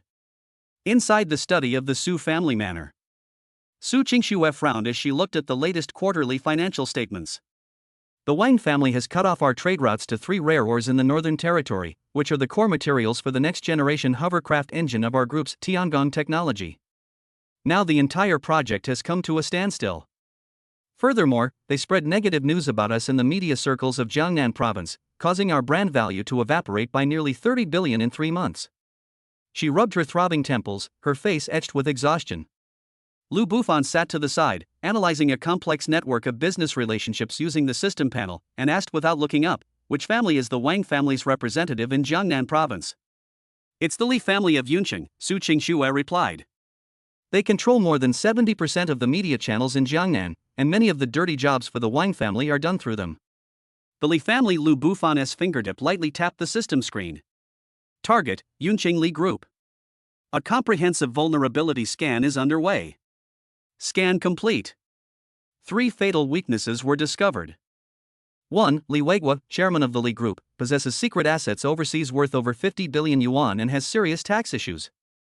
2. Her only son, Li Yang, has a particular sadomasochistic tendency. Over the past 3 years, at least 5 women have disappeared because of this, and related evidence has been forcibly suppressed by his family's influence. 3. The Li Group's core business, oceanic trade, is suspected of smuggling strategic materials strictly prohibited by the empire. The transaction ledgers are stored in a secure room 30 meters underground at its headquarters in Yuncheng. A series of shocking pieces of information were clearly presented to Lu Bufan. The curve of his lips grew increasingly cold. Qingxue, you're like this. He leaned close to Su Qingxue's ear and whispered his plan. After listening, Su Qingxue's beautiful ice blue eyes widened, until finally, only deep shock remained. Looking at her husband's calm face, she realized for the first time that this man's terrifying nature went far beyond martial arts. Strategic planning leads to victory from afar. Such methods are simply devilish. 3 days later, a commercial earthquake suddenly erupted in Jiangnan province. The Li family of Yunqing, a local tyrant who had wielded immense power in Jiangnan for decades, saw their empire crumble overnight. First, secret overseas assets were anonymously reported, and the Imperial Tax Administration directly dispatched an investigation team and issued the highest fine in history. Immediately afterwards, videos and evidence of Li Yang, the eldest son of the Li family, abusing and murdering women spread like a virus throughout the entire empire network, arousing huge public outrage. Holy crap! Is Li Yang a beast? He's playing such a dirty trick. The filth of capitalists is beyond my imagination. They must be sentenced to death. I heard there were minors among the victims. Only execution would appease public anger. The online public opinion was completely ignited. Before the Li family could react, the most fatal blow came. A top-secret ledger detailing the Li family's smuggling of strategic materials was anonymously sent to the headquarters of the Imperial Security Bureau. The suspect was caught red-handed. The evidence was irrefutable. This time, even the royal family of Kyoto couldn't intervene in time to rescue the person. Li Weiguo, the head of the Li family, was put in shackles that very day, and the entire family business was directly seized by the empire. A vast business empire collapsed in just 72 hours. This swift, accurate, and ruthless strike shocked the entire Jiangnan business community. Everyone knew that this was a bloody counterattack by the Su family against the Wang family. With the downfall of a top-tier wealthy family in Jiangnan, they declared to everyone, the Su family is not a pushover. Kyoto, the royal family. Smack! A valuable blue and white porcelain teacup was smashed to the ground and shattered into pieces.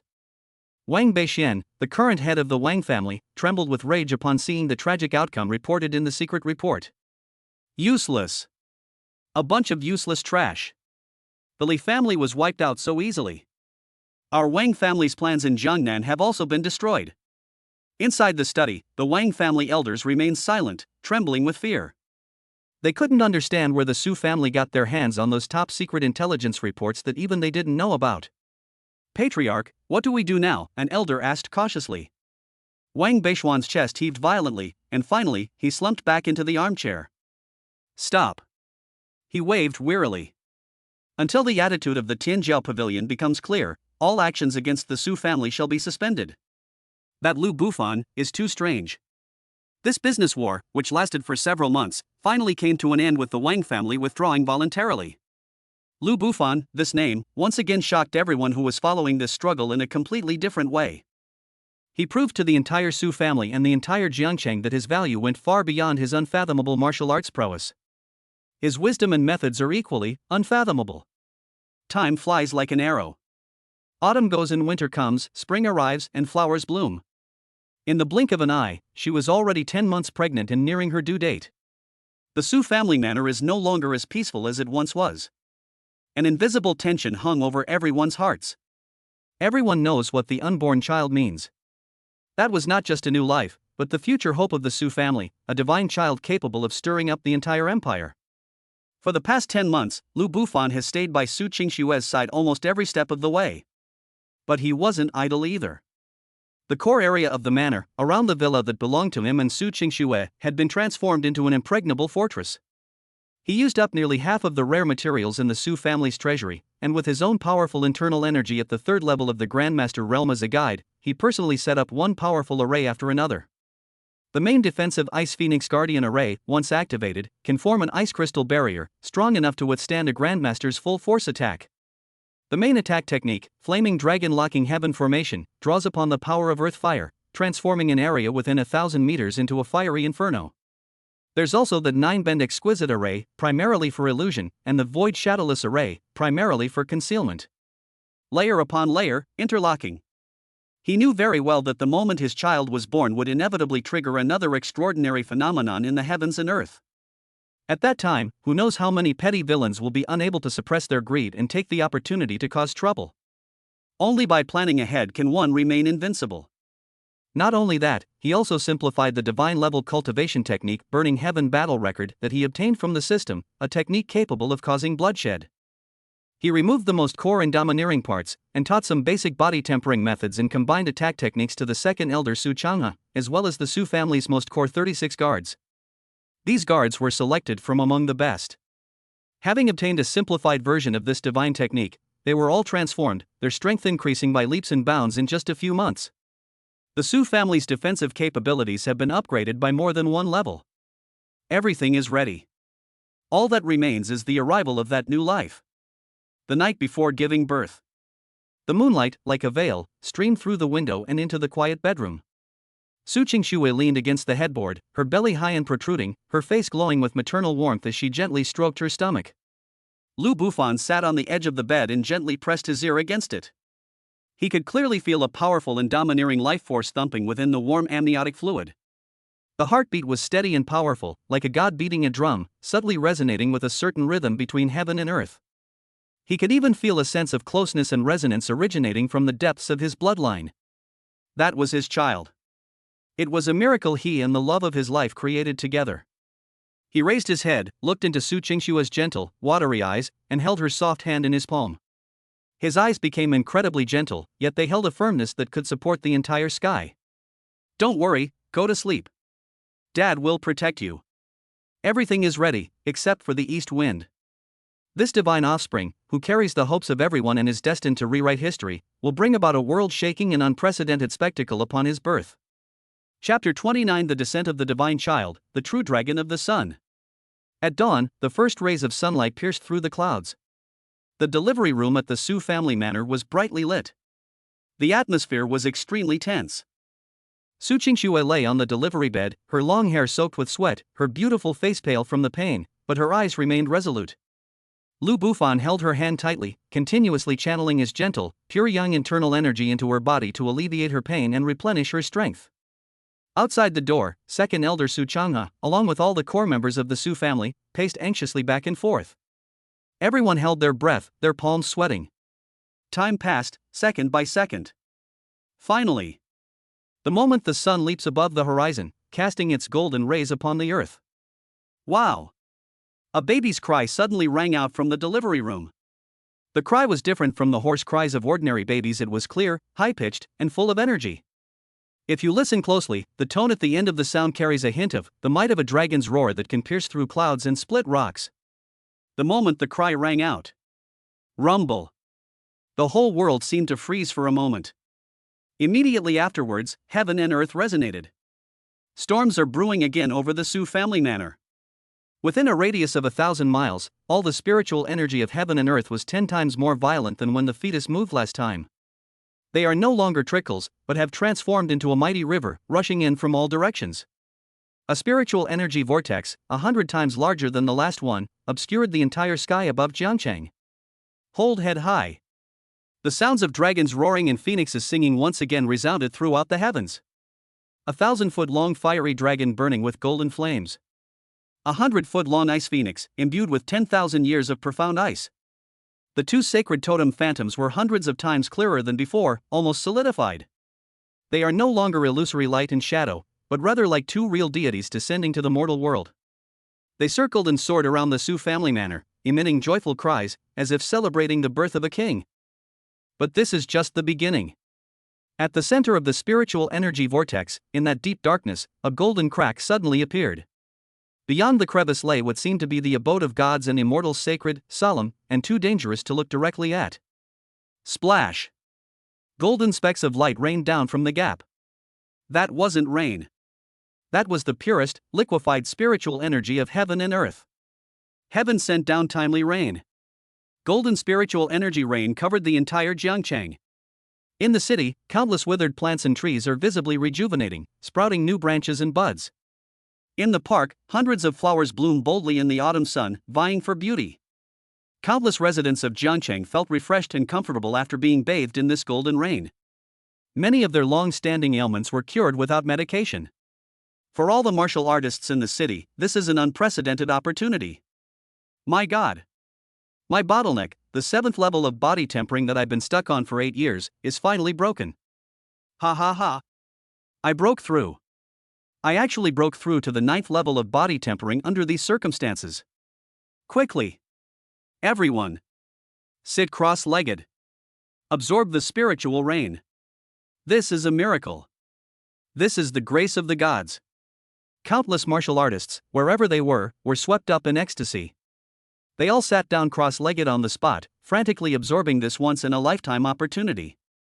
In an instant, the entire city of Jiangcheng was ablaze with bursts of radiant light, like a grand fireworks celebration.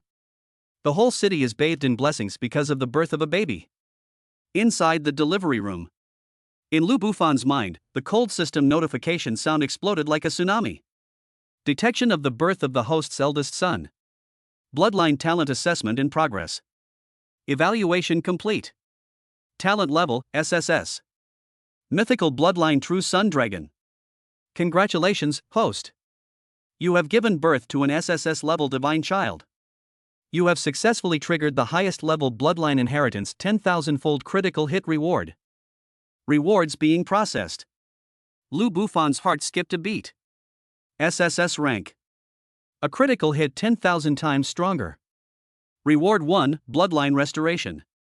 The host, a C rank, Flame Dragon bloodline, is undergoing ultimate evolution thanks to the power of the Divine Child True Sun Dragon bloodline. Evolution successful. Congratulations, host. You have obtained a brand new bloodline, True Sun Dragon bloodline grade A. Boom. An indescribable heat and nobility erupted from the deepest part of Lu Bufan's bloodline. He felt every drop of his blood burning and transforming. The original power of the fiery dragon seemed to be ordinary fire. At this moment, the power of the true dragon of the sun is divine fire from the sky. Overbearing. Purely. Supreme.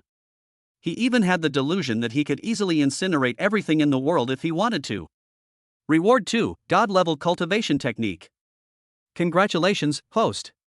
You have obtained a divine-level cultivation technique perfectly matched with the true dragon bloodline, the Emperor Dragon scripture.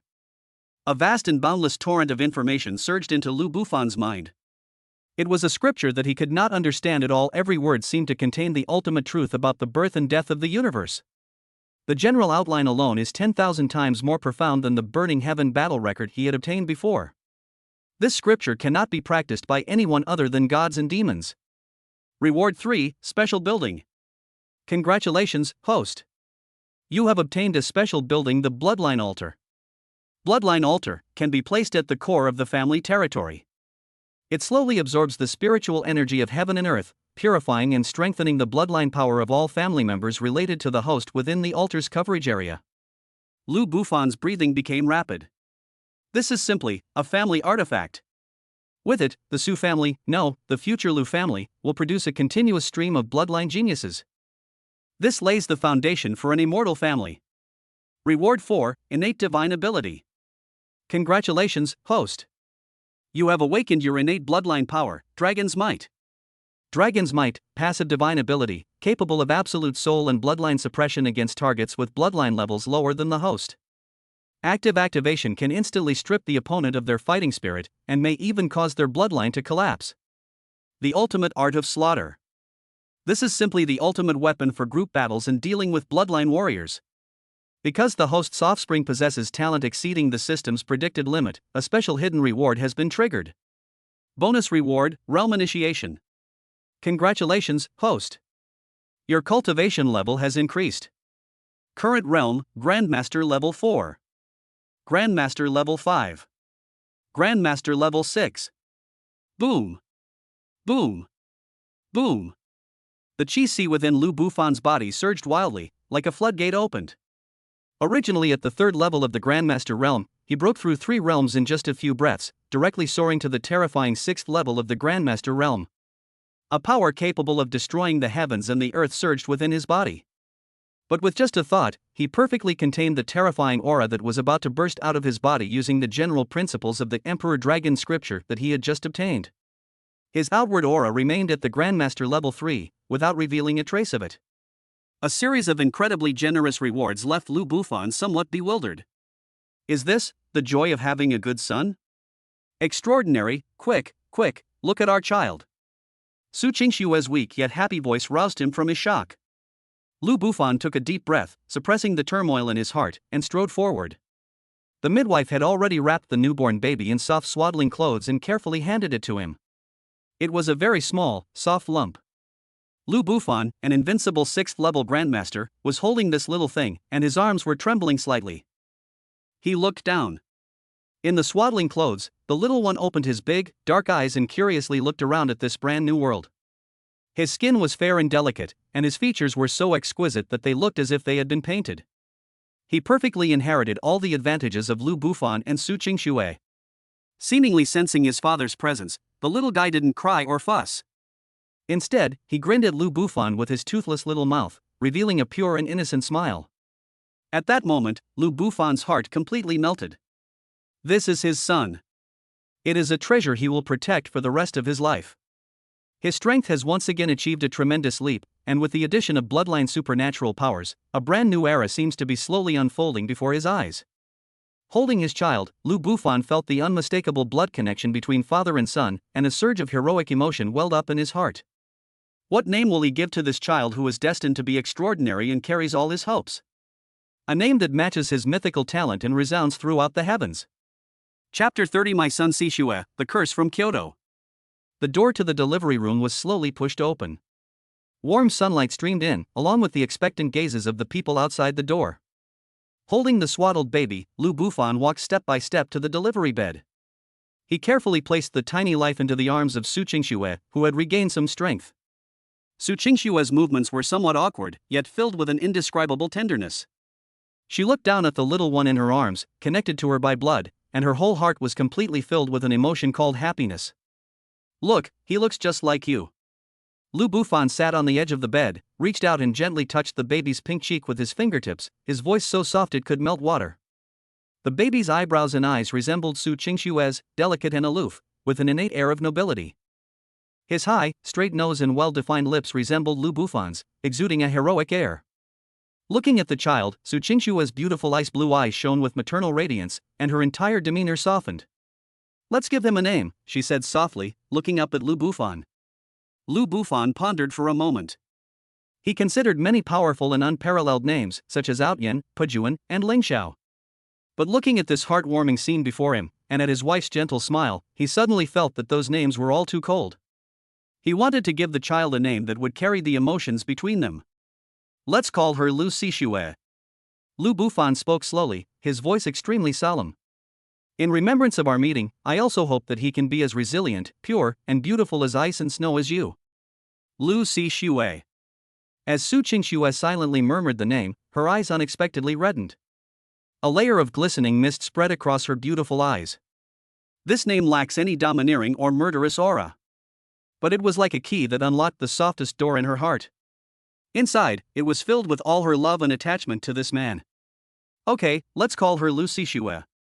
She choked back tears, gently pressing her cheek against her son's small face, tears silently streaming down her cheeks.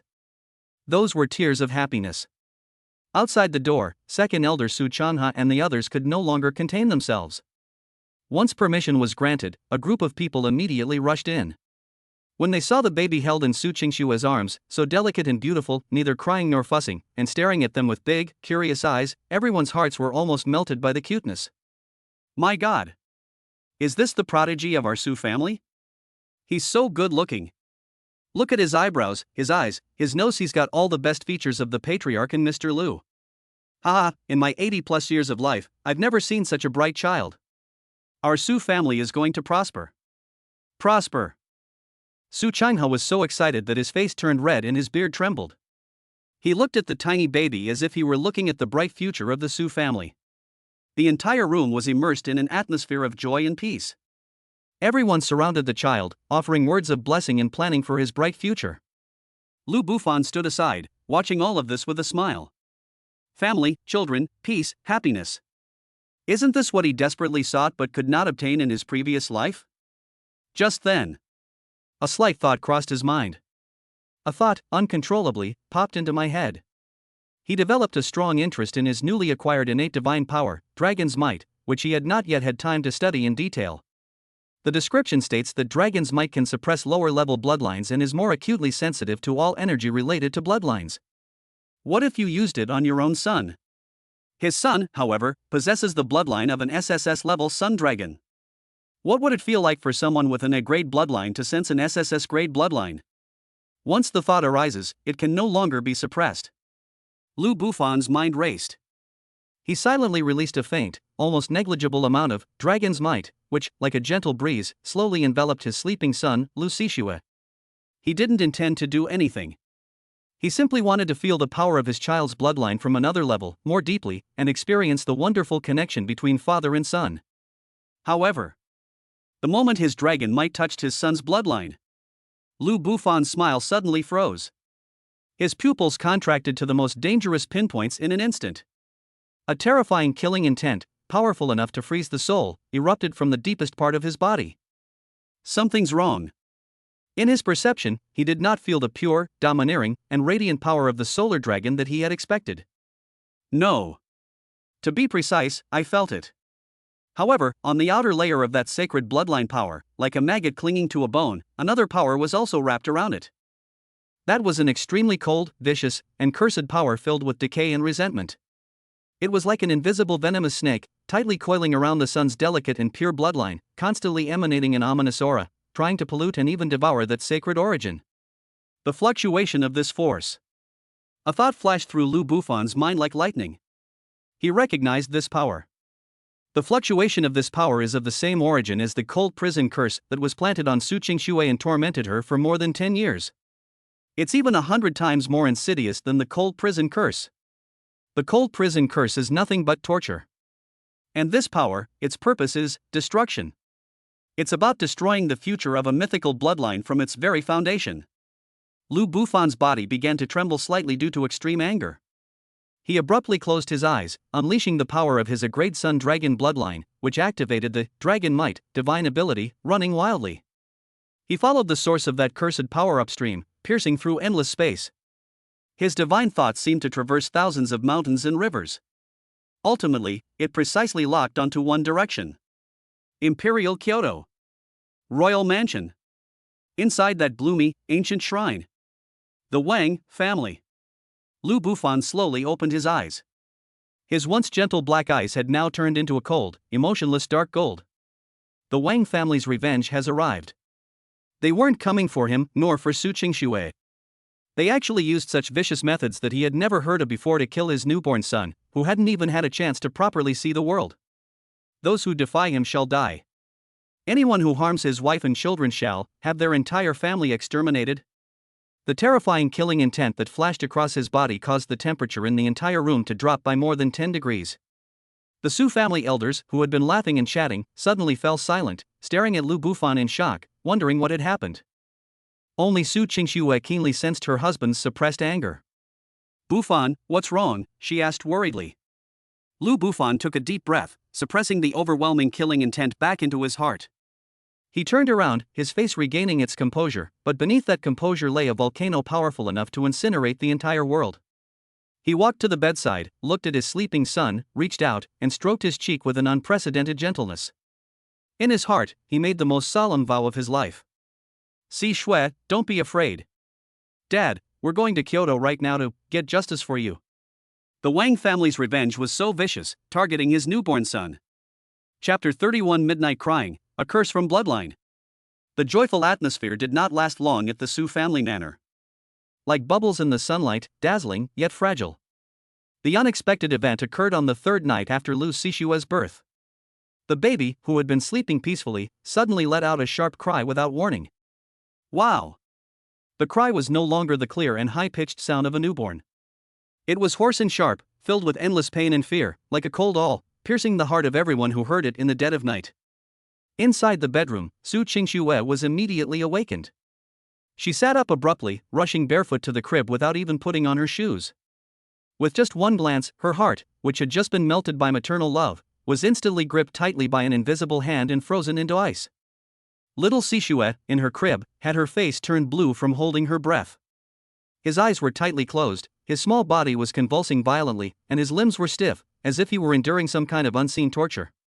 A thin, visible layer of white frost was rapidly spreading from his body. Si Shui. Su Qingxue gasped in surprise and, without thinking, pulled the child into her arms, trying to warm him with her own body heat. But that chill was terrifyingly cold. Even through the swaddling clothes, she, a grandmaster of the Ice Phoenix bloodline, still felt a bone-chilling cold. Bufan! Wake up! Something's wrong with the child. Su Qingxue's voice trembled with a panic that she herself was unaware of. Lu Bufan opened his eyes almost the instant she spoke. He showed no signs of sleepiness, his dark golden eyes held a cold, calm gaze. He stepped forward and took the child from his wife's trembling hands.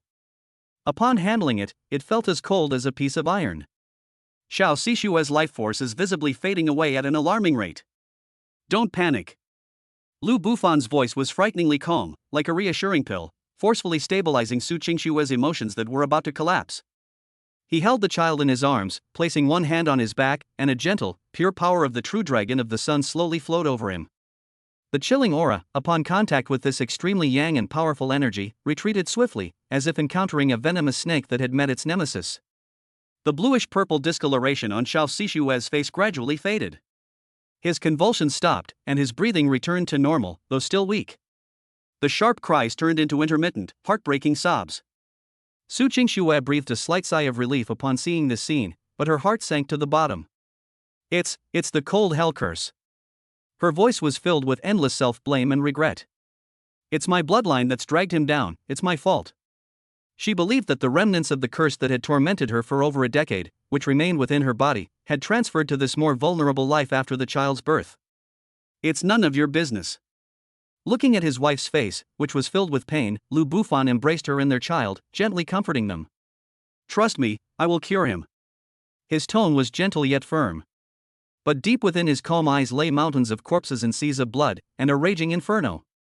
Remnants of the cold prison curse? No. He saw it clearly using his dragon might, supernatural power. Those are not remnants at all. That was a completely new curse, 100 times more insidious than the frost prison curse, a living curse. It was like a black, barbed venomous insect, coiled around the source of the sun's bloodline, opening its ferocious mouth to frantically devour his life essence. And the source of this power pointed precisely to the royal family of Kyoto, thousands of miles away. Good. What a fine Wang family. What a vicious method. Holding his son, who was gradually stopping crying and falling into a deep sleep, Lu Bufan felt a surge of murderous intent, but he suppressed it with an iron will. Now is not the time to get angry. The most urgent task is to save my son. In the following days, a gloomy atmosphere hung over the Su family manor. Xiao Sishue's condition fluctuates. During the day, under the suppression of Lu Bufan's pure yang internal energy, he looked no different from a normal baby. But every midnight, that insidious curse would erupt precisely on time. Each outbreak was more intense than the last. Each time, it would torment Xiao Sisue to the point of near death. The entire Su family was in complete chaos. Second Elder Su Changhe mobilized all the connections in the Su family to invite the most famous pediatric experts in Jiangcheng and even the Jiangnan province. The experts used state-of-the-art equipment to conduct a comprehensive examination on Xiao Sisue. The conclusion that was drawn, however, sent chills down everyone's spine. Mr. Su, Mr. Lu, judging from all vital signs, the young master is very healthy and has no physical ailments. However, his life energy is indeed rapidly dissipating in a way that we cannot understand. This is beyond the scope of modern medicine. An elderly expert with white hair wiped the cold sweat from his forehead and gave a diagnosis that was almost mystical. Medical interventions were deemed ineffective. The Su family was plunged into utter despair. Like Su Qingxue, they all stubbornly believed that this was the curse passed down through generations in the Su family bloodline, which had descended once again. Retribution. This is all retribution. One of the elders of the Su family even broke down on the spot, kneeling on the ground and wailing. Is my Su family line truly doomed to die out? An atmosphere of oppression, despair, and helplessness enveloped every corner of the manor. Su Qingxue was utterly exhausted. She stayed by her son's side day and night, repeatedly using her master-level Ice Phoenix power to fight against the chilling curse. Her power could indeed temporarily suppress the outbreak of the curse. But this is tantamount to drinking poison to quench thirst. Each confrontation takes an enormous toll on her. In just a few days, she became noticeably haggard, and her once radiant face was now pale and exhausted. As a grandmaster, she is at the very top of Jiangqing's hierarchy. But now, she can't even save the life of her own son. That feeling of helplessness was like a dull knife, repeatedly cutting into her heart. That night, after once again exerting all her strength to suppress the outburst of the curse for her son, Su Qingxue finally couldn't hold on any longer. Her body went limp, and she almost collapsed to the ground. Lu Bufan caught her in time, picked her up and carried her back to her bed in the bedroom. He looked at his wife's bloodless face and the unconcealable weariness around her eyes, and felt a sharp pain in his heart. He knew he couldn't wait any longer. If things continue like this, Qingxue herself will collapse before her son even gets into trouble. Qingxue, get some rest tonight. Lu Bufan covered her with the blanket, his voice carrying an undeniable authority. Tonight, I'll stay by Si Shue's side. I assure you, starting tomorrow, he will never cry again. Su Qingxue weakly opened her eyes, grabbed his hand, her eyes filled with pleading independence. Bufan, do you really have a way? She has now placed all her hopes on this omnipotent man. Have. Lu Bufan leaned down and gently kissed her smooth forehead. Go to sleep. When you wake up, everything will be all right. His voice seemed to possess a strange magic, finally allowing Su Qingxue's extremely tense nerves to slowly relax. A deep weariness washed over me like a tide. She closed her eyes and, amidst endless worry, drifted off to sleep. Once he confirmed that his wife was fast asleep, the tenderness on Lu Bufan's face vanished instantly. Instead, there was a chilling cold that could freeze everything for eternity. He picked up his son, who was breathing weakly in the crib, turned around, and walked step by step towards the secret room in the basement of the villa, which he had set up with many restrictions. Some of my trump cards were meant to be saved for a more crucial moment. But now, I can't worry about that anymore. Wang family, don't you want to see what I'm really capable of? Okay, I'll show you. I accept this gift you went to such lengths to plant in my son. But this return gift, your Wang family must receive it carefully. Chapter 32 Bloodline Altar. With my blood, I will protect my loved ones. The door to the secret room was as heavy as a mountain. Forged from millennia-old black iron, it is engraved with dozens of isolation formations personally set up by Lu Bufan. Buzz. As Lu Bufan placed his palm on the ground, the array's light swirled, and the heavy iron door slid open silently inward. Behind the door lies a completely different world. There are no luxurious decorations here, only a vast emptiness. In the very center of the secret room, a simple and ancient stone platform stands quietly. The stone platform is about 1 meter high and has a chaotic gray-black color throughout. It is unknown what material it is made of. Its surface is engraved with countless intricate and mysterious patterns, as if containing the ultimate truths of heaven and earth. One glance at it is enough to stir one's soul. This is the special building that the system rewarded us with the Bloodline Altar. Since acquiring it, Lu Bufan has kept it in this most secret room and has never used it. He originally intended to use it as the foundation for the rise of his family, allowing it to gradually take effect. Unexpectedly, the first time she used it was to save her son's life. Lu Bufan carried Xiao Sixue step by step to the altar. He looked down at his son in his arms, whose brows were furrowed in pain and who was sobbing softly even in his sleep. His eyes were filled with endless love and guilt. It was him, the father, who failed to protect him. Si Shui, don't be afraid. He gently rubbed his cheek against his son's cold little face. It will be all right soon. After saying that, he took a deep breath and carefully placed his son's small body into the groove at the top of the altar, which seemed to be tailor-made for the baby. The moment Xiao Sishua's body touched the altar, the entire gray-black altar seemed to awaken from its slumber, and the mysterious patterns on its surface began to emit a faint glow. A gentle yet vast aura emanated from the altar, softly enveloping Xiao Sishua's body. Soothingly, Xiao Sishua's tightly furrowed brows slowly relaxed. The chilling aura emanating from his body was temporarily suppressed by this power. A system notification sounded in Lu Bufan's mind. A bloodline altar has been detected and placed. Activating purification mode requires consuming a higher level bloodline of the same origin as an energy source. Confirm startup? They share the same origin. Superior bloodline. Lu Bufan looked at the activation rune on the altar, which needed to be filled with blood, without the slightest hesitation. He raised his left hand, pointed his fingers like a knife, and slashed his right wrist hard. Sizzle! The skin broke open, and fresh blood gushed out. But the blood was not the usual bright red. Instead, it had a faint, dazzling, golden hue. Grade A Sun Dragon blood. Every drop contains an unparalleled life energy and supreme young fire. Golden blood dripped from his wrist onto the cold stone surface of the altar. Sizzle, sizzle. It was as if a red-hot iron had touched ice and snow. The moment the blood came into contact with the altar, it was frantically absorbed by those glowing patterns. As blood was injected, the light of the entire bloodline altar grew brighter and brighter. The moment Lu Bufan's blood completely filled the activation rune. Boom! An indescribable, terrifying energy surge erupted from the center of the secret chamber. A thick beam of light, interwoven with gold and ice blue, shot into the sky, instantly piercing the dome of the secret room and penetrating the entire villa. Within the pillar of light, the magnificent phantom images of dragons and phoenixes reappeared. This time, it will no longer appear in the heavens. Instead, within this small, secret room, two guardian deities, almost tangible in appearance, materialized. A 1,000-foot-long fiery dragon coiled on the left side of the altar, its golden eyes opening and closing, divine fire flickering and burning away all evil. The 100-foot-tall ice phoenix hovered to the right of the altar. As its icy blue phoenix feathers unfurled, holy light shone down, purifying all things. The sounds of dragons roaring and phoenixes singing echoed in the secret chamber, transforming into the most sacred prayer.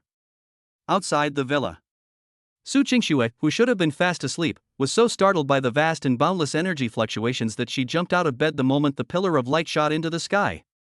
She rushed to the window and stared in horror at the dragon and phoenix pillar of light shooting straight into the sky from below her villa. She was completely stunned. This is... She sensed two extremely familiar auras. One of them was the power of the Ice Phoenix bloodline, which originated from the same source as her, but it was 100 times purer and more holy than her own. The other was the domineering power of the fiery dragon bloodline emanating from Lu Bufan, but its power was 10,000 times more terrifying than she had ever imagined. These two forces are now perfectly intertwined, forming an unparalleled pressure that even makes her, a grandmaster, feel a chill and want to bow down in worship. Extraordinary Si Shui. Su Qingxue's heart jumped into her throat instantly. She didn't know what was happening in the secret room, but she could sense that her husband and son were at the center of that energy storm. Without thinking, she was about to rush downstairs. But her foot stopped as soon as she took a step. She remembered Lu Bufan's unquestionable gaze and his solemn promise. He said he had a way. He said that everything would be all right once she woke up. Hesitation, struggle, worry. A battle of emotions raged within her. In the end, she chose to believe. She didn't go downstairs instead, she stood by the bedroom window, her hands tightly clasped together in front of her chest, pouring out all her heart and soul into praying for the father and son inside the secret room. Inside the sealed room, the bloodline altar has been fully activated. Under the combined suppression and protection of the dragon and phoenix phantoms, the power of the altar began to surge wildly into Xiao Sishua's body. Wah! Lying in the groove, Xiao Sishua let out a painful groan. Beneath his fair and delicate skin, wisps of black energy, darker than ink and filled with ominous and venomous intent, were forcibly forced out from the very source of his bloodline by the power of the altar. The black mist gathered, writhing, and struggling above his body. Ultimately, it coalesced into a hideous, twisted face filled with endless resentment, a ghostly face. The ghostly face had blurred features, but you could clearly see two eerie green flames burning in its empty eye sockets. It stared intently at Xiao Sixue on the altar, letting out a silent yet soul-shaking, vicious roar. The true form of the curse has been revealed. It seemed that it never expected that there was a force in this world that could forcibly separate it from its host's bloodline. After a brief moment of shock came endless madness. The ghostly face suddenly opened its mouth wide, transforming into a black lightning bolt, attempting to ignore the oppressive aura of the dragon and phoenix phantoms and return to Xiao Sixue's body. Its goal is no longer as simple as devouring life force. It wants to perish together with the enemy. It wants to completely destroy this perfect, mythical body that it can no longer possess. However, how could Lu Bufan give it that opportunity? Want to die? He stood by the altar, watching the ghostly face rush towards him. His dark golden eyes were devoid of any emotion, only indifference. Did you get my permission? He slowly raised his hand and pointed gently at the ghostly face. Town. Chapter 33 Purification and Feedback, a gift from the royal family. Town. The single word that came out of Lu Bufan's mouth was calm, yet carried an unparalleled majesty that made his words law. It was as if the will of heaven had been decreed, and all laws followed it. As soon as he pointed, the dragon and phoenix phantoms hovering above the altar moved instantly. Hold head high. The fiery dragon let out a deafening roar, its enormous mouth suddenly opening wide. A golden divine fire, condensed to its extreme, tore through the void like a spear of judgment, and slammed into the oncoming ghostly face. At the same time, the ice phoenix let out a clear and melodious phoenix cry. With a flap of its magnificent wings, countless ice crystals appeared out of thin air, transforming into chains of divine order. In an instant, the ghostly face that had been blasted away by the divine fire was bound tightly, layer upon layer. Squeak, squeak, squeak. The hideous ghost face, scorched by divine fire and bound by divine chains, emitted an extremely shrill, silent scream. It struggled and twisted frantically, trying to break free of its restraints. That insidious curse power erupted with unprecedented ferocity, constantly impacting the ice crystal chains, even causing tiny cracks to appear on the surface of the chains. Its tenacity exceeded Lu Bufan's expectations. This is no ordinary curse. Behind it must stand an old monster with profound knowledge of the art of curses. The Kyoto royal family. Your foundation is indeed quite profound. Lu Bufan's eyes turned cold, and he gave it no further chances. Purify. With a thought, he brought the bloodline altar to its peak operation. Buzz. The entire altar emitted a resounding hum, like the booming of a great bell. A suction force 10 times stronger than before erupted from the center of the altar, forming a small vortex. The cursed ghost face, which was firmly suppressed by the phantom of the dragon and phoenix, had no room to struggle and was dragged into the vortex of the altar by the huge suction force. No! The ghost face seemed to sense its impending doom, letting out a final roar filled with despair and resentment. But it was to no avail. Its figure was completely swallowed by the vortex and disappeared. The entire secret room instantly returned to calm. That cold, vicious, and ominous aura was swept away completely. Instead, there was an atmosphere of peace, holiness, and vitality. Lu Bufan walked to the edge of the altar and looked down. On the surface of the altar, the mysterious runes were flashing rapidly with a peculiar rhythm. It's like a sophisticated purification instrument, decomposing, purifying, and transforming the impurities that have just been swallowed. A few minutes later, the altar's operation gradually subsided. A stream of pure, unadulterated, and primordial bloodline energy, like a gentle stream, flowed slowly from the groove in the center of the altar into Xiao Sixue's body. This is the most extraordinary aspect of the bloodline altar. It can not only purify curses, but also transform the insidious energy of curses into the purest nutrients, which are then fed back to the host. The vicious curse that the Wang family painstakingly and at great cost planted has now become the first, powerful tonic on Xiao Sixue's path to growth. Nourished by this pure energy, Xiao Sixue's body underwent a tremendous transformation. His life essence, which had been depleted by the curse, was completely replenished in just a few breaths, and even surpassed it.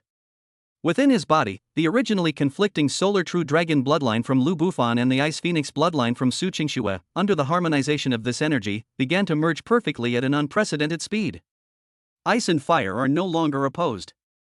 Yin and Yang have achieved a perfect balance.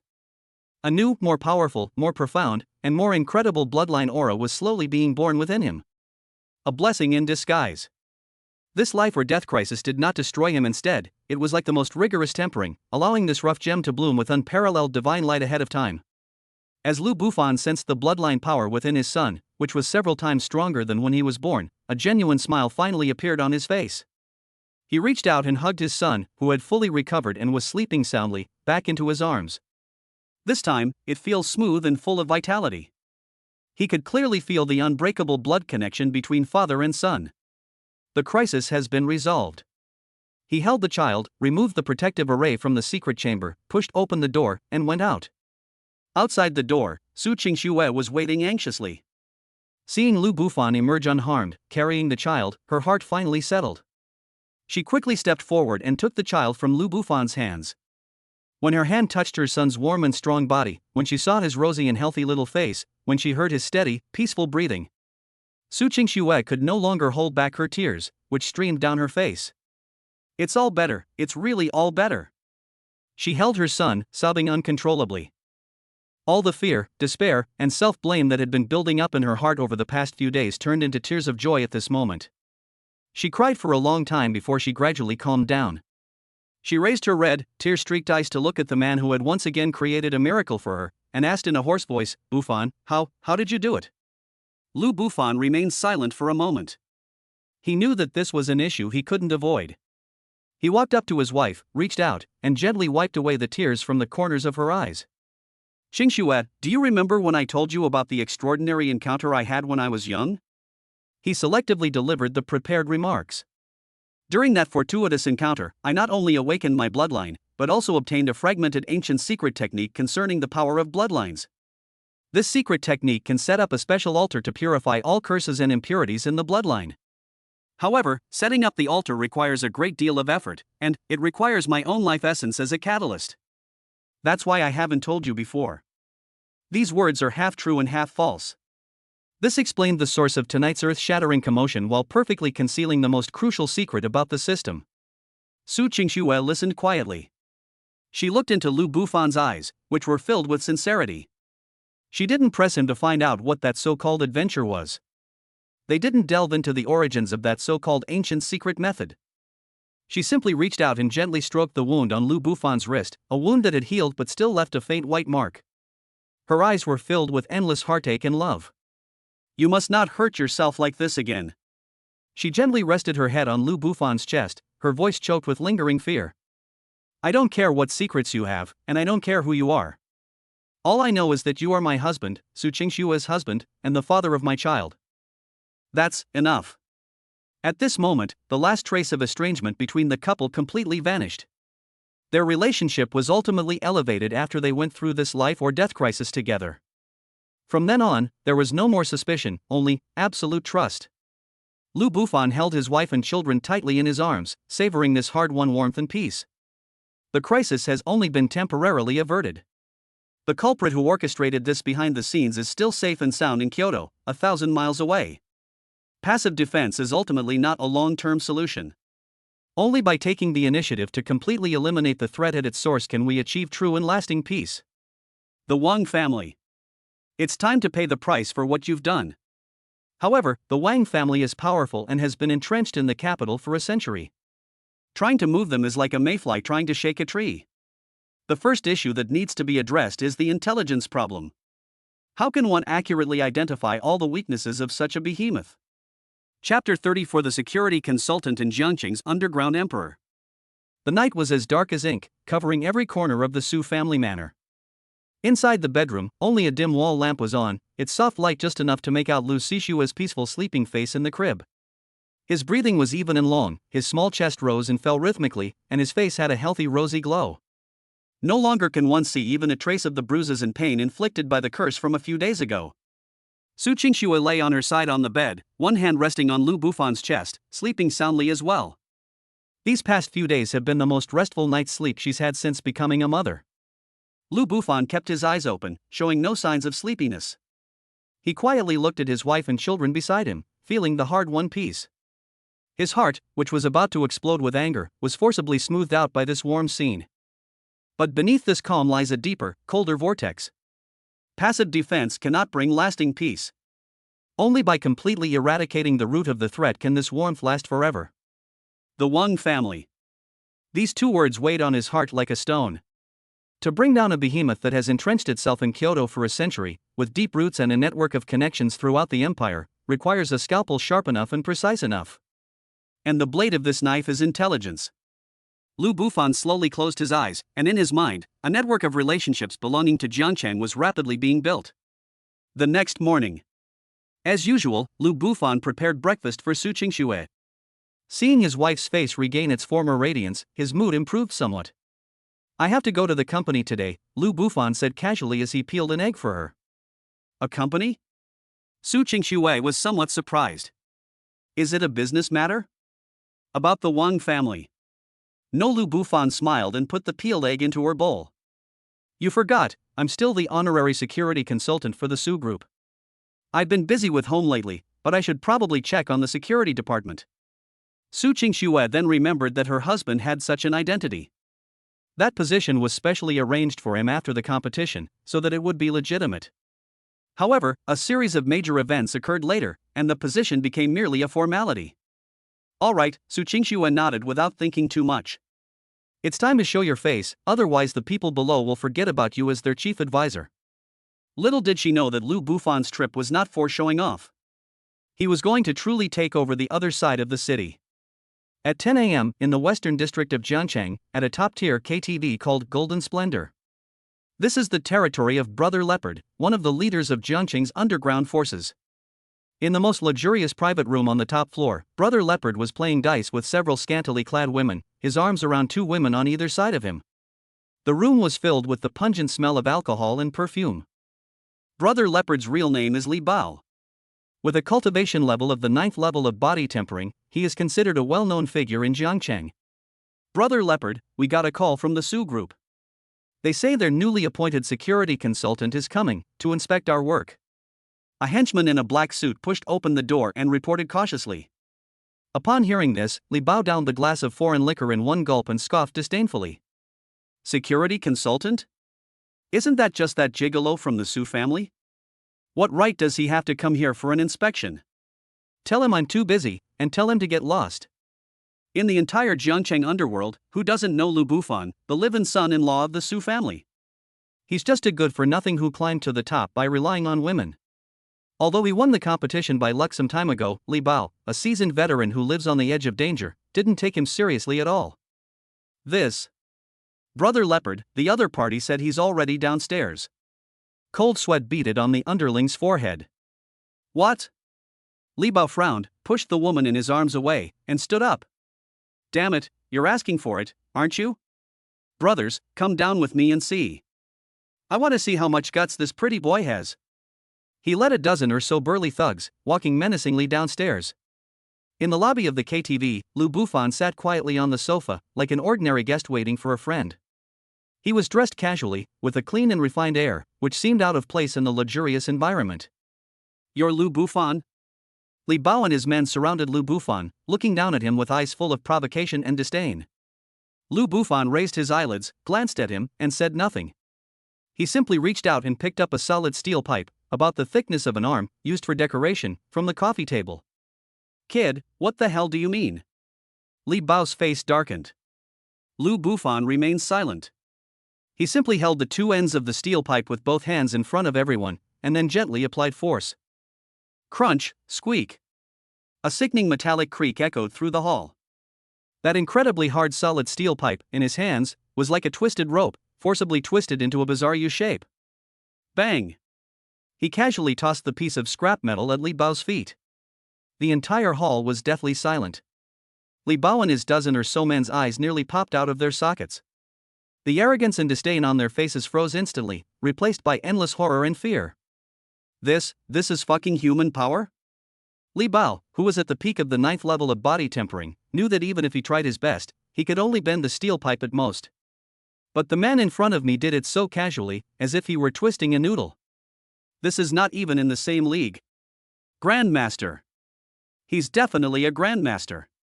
Li Bao's legs began to tremble uncontrollably. He finally understood why this man could become the son-in-law of the Su family.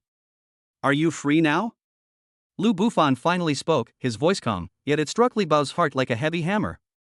Yes. Mr. Lu, no, Master Lu. Please come upstairs, please come upstairs. Li Bao's waist bent at a 90-degree angle instantly, and cold sweat poured down his face like a waterfall. He bowed and scraped, personally leading the way, his obsequious manner even more perfect than that of his most clever underlings. Half an hour later. The Tiger Gang in the eastern district of Jiangcheng, the Flying Eagle Gang in the southern district, and the Black Water Society in the northern district. All the prominent figures in Jiangcheng's underground world rushed to the Golden Splendor rooftop private room as quickly as possible. They looked at the young man sitting in the main seat, quietly drinking tea, and then at Li Bao, who was standing to the side like a grandson, personally serving him tea and water. They didn't dare to utter a sound. Lu Bufan's gaze swept across the faces of these local bullies from Jiangcheng. From today onwards, I'm in charge of Jiangcheng. His voice wasn't loud, but it reached everyone's ears clearly. Any objections? Silence reigned. Who dares to object? The steel pipe, twisted into a pretzel shape, still sits in the corner of the private room, like a silent warning. Very good. Lu Bufan put down his teacup and got straight to the point. I need some intelligence. All information about the Kyoto royal family. The more detailed the better, especially all the shady secrets of their core members. The words fell. The temperature in the entire private room seemed to drop by more than 10 degrees.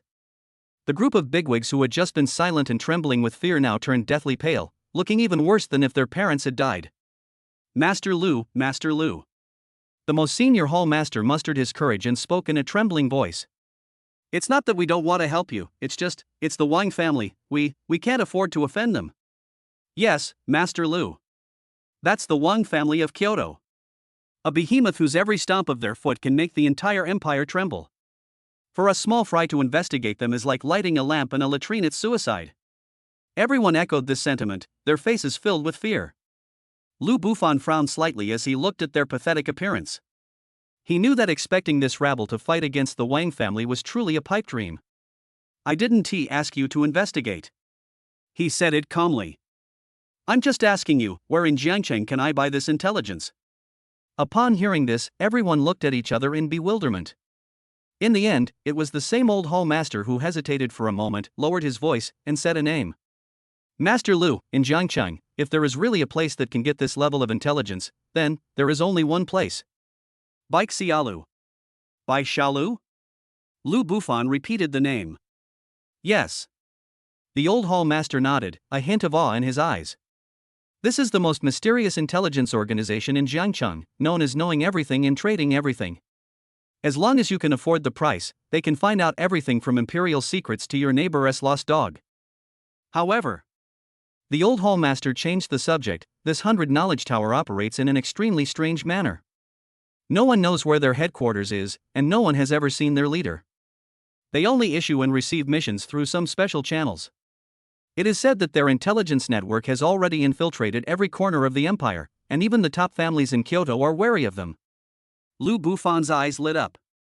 You search high and low without finding it, only to have it come to you effortlessly. This is exactly the kind of organization he's looking for. He stood up, walked to the floor-to-ceiling window of the private room, and looked down at the bustling city below. But who exactly is this person who never shows their face? How could he possibly make contact with this most mysterious figure in Jiangcheng? Chapter 35 Extravagant Spending, Sickly Beauty and the King of Intelligence. Night falls and the city lights come on. When Lu Bufan returned to the Su family manor, the coldness and oppressive aura that belonged to the underworld had been completely concealed. He pushed open the bedroom door and saw Su Qingxue holding Xiao Sixue, pacing gently around the room, humming an off-key lullaby. The scene is warm and peaceful. You're back? Su Qingxue smiled gently when she saw him. Lu Bufan stepped forward, took the child from her hands, and skillfully held him in his arms. Xiao Sixue seemed to smell her father's familiar scent, smacked her lips, and fell into a deeper sleep. Have you taken care of everything at the company? Su Qingxue asked casually as she straightened his slightly wrinkled collar. That's about it. Lu Bufan felt a warmth in his heart as he looked at his wife's concerned eyes. It's just a small matter. He didn't tell her that today, he had trampled the entire underground world of Jiangcheng under his feet. Some storms he can weather alone. All he wanted was to create the purest and most peaceful sky for her and their child. For the next 2 days, Lu Bufan did not go out. He was like the most dutiful husband and father, staying by his wife and children's side. But the underground world of Jiangcheng was thrown into an unprecedented upheaval by his arrival that day. All the underground forces in Jiangcheng were forcibly integrated overnight. A man named Lu Bufan, with an almost godlike demeanor, reigned supreme over this dark kingdom. This news, like a hurricane, swept through every corner. What baffled and even sent chills down everyone's spine was the first order issued by the new king after his ascension to the throne. He wants to buy intelligence about the Kyoto royal family. This order was relayed through the local thugs to every corner of Jiangcheng's intelligence network. Ultimately, they all converged into one place: Baixialu. The office of Baixialu is not mysterious. It's hidden in the heart of Jiangcheng City, in one of the oldest alleyways, in a shop called Forget Worry Tea House. The tea house owner was a white-haired old man who dozed off all day long. No one knew that he was Bai Xiao. Content generated by Pen Tip Legend. Lu was the external liaison for Jiangcheng. That afternoon, a man in a black suit walked into the tea house. He didn't order tea. Instead, he placed a black card without any markings on the counter. The dozing old man twitched his eyelids and slowly opened his cloudy eyes. He glanced at the card, then at the man in front of him, and asked in a hoarse voice, "What do you want to buy?" "Buying intelligence." The man in the black suit was Li Bao's confidant, and his voice trembled slightly as he spoke. "Whose?" "Kyoto, the royal family." The old man's pupils contracted almost imperceptibly. He paused for a moment before slowly saying, "This intelligence is very valuable." "Our boss said," the man in the black suit swallowed, took out a check from his pocket, and pushed it over. "You can name your price." The old man looked down. It was a blank check. The amount field is empty. But in the signature area of the check, 3 words were written in a flamboyant and elegant style. Lu Bufan. The old man's breathing stopped for a moment. He has lived for so many years and has seen countless buyers who spend lavishly. But this is the first time someone has used a blank check to buy intelligence. What incredible wealth and power! How incredibly insane! Go back and wait for news. The old man put away the checks and cards, closed his eyes again, and seemed to fall asleep again. One stone stirs up 1,000 waves. The news that Mr. Lu is offering a huge reward for the Wang family's secrets spread throughout Jiangcheng's high society and underworld in less than half a day. The first reaction of everyone who heard this news was that they were crazy. This is like trying to poke a powder keg with a match. Is the Su family going to completely break ties with the Wang family and fight to the death? Countless people were waiting to see the Su family make a fool of themselves. They felt that this Lu Bufan was just arrogant and ignorant, relying on the power of the Su family. However, what they received was neither the Wang family's thunderous retaliation nor Baixiala's silence. Instead, it was an invitation sent only to the Su family manor. The invitation is made of a very rare type of warm jade that feels warm to the touch. There were no extra words above, only an address and a time. The signature was a stylized seal resembling the characters Prajna. The address pointed to another behemoth in Jiangcheng, even older and more low-profile than the Su family.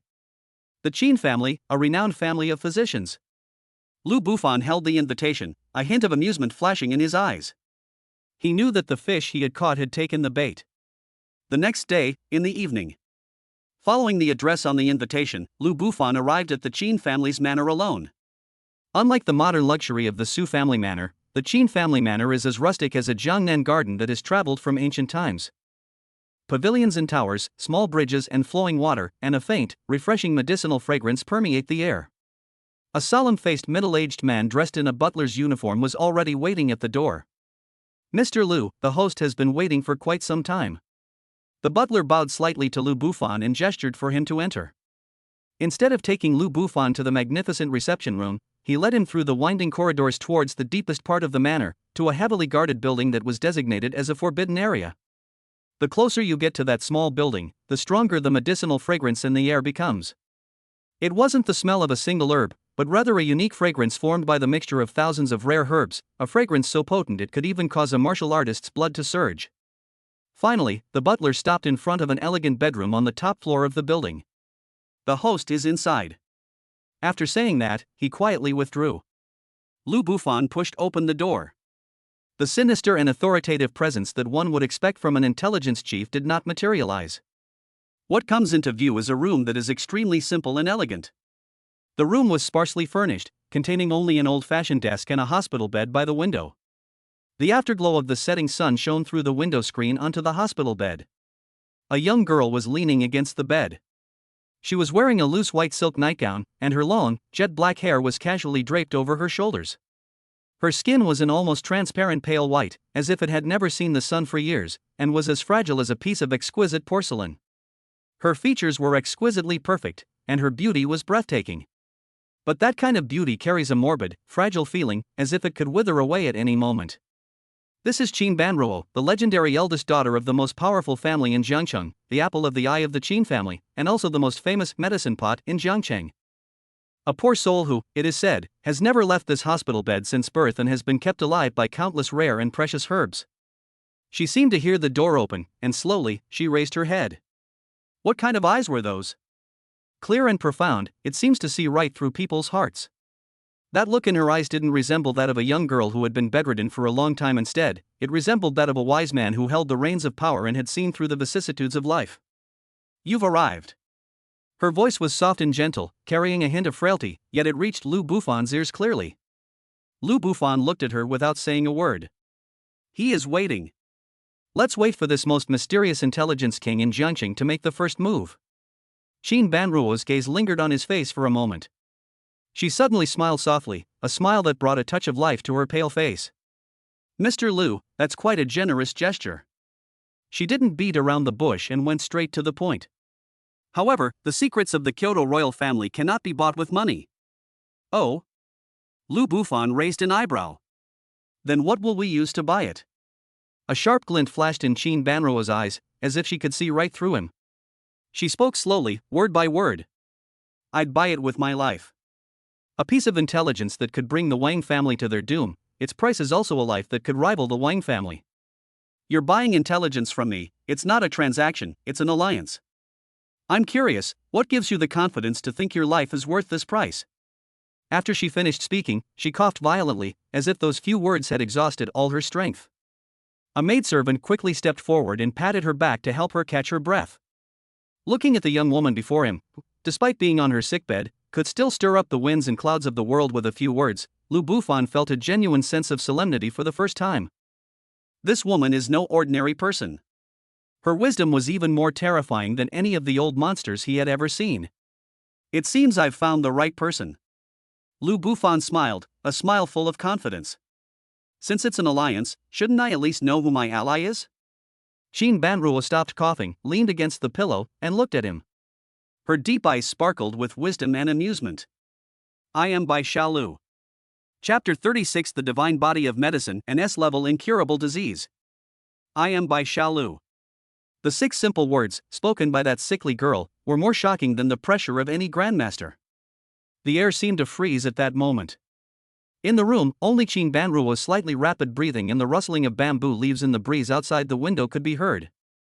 Lu Bufan looked at her, his expression unchanged, but his mind was on high alert.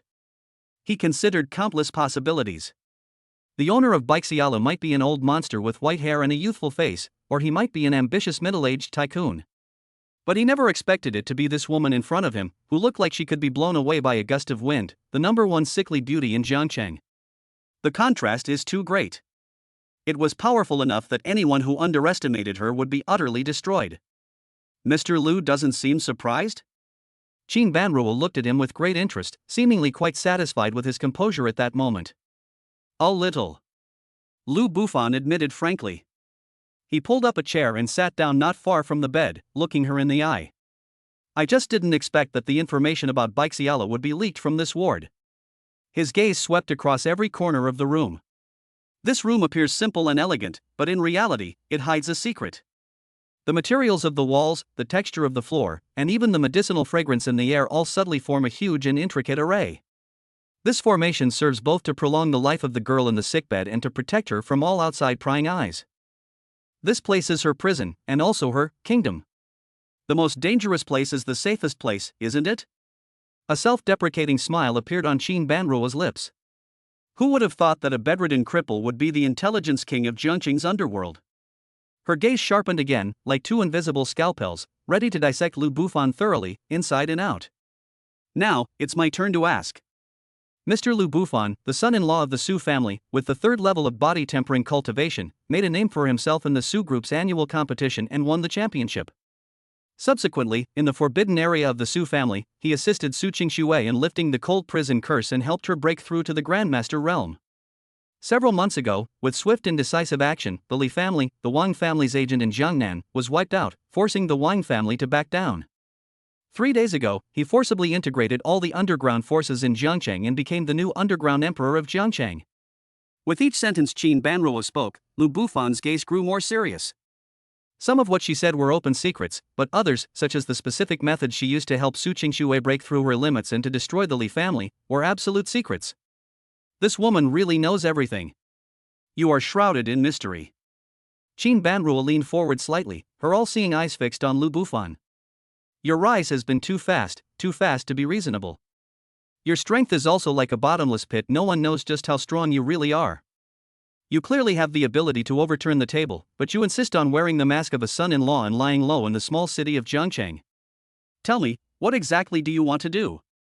You went to great lengths to buy information about the Wang family. Was it really for the sake of the Su family, or is it that there is a deeper grudge between you and the Wang family that we are unaware of? Her voice became more and more oppressive with each sentence. Every question precisely targets Lu Bufan's most crucial secret. This is no longer a test. This is a warning. She was telling Lu Bufan that she held absolute control in this deal. As Lu Bufan listened to her analysis, another wave of shock surged within him. Because, at the same time that Qin Banruo began to analyze him, he was doing the same thing. However, he didn't use analysis. Rather, it is the system.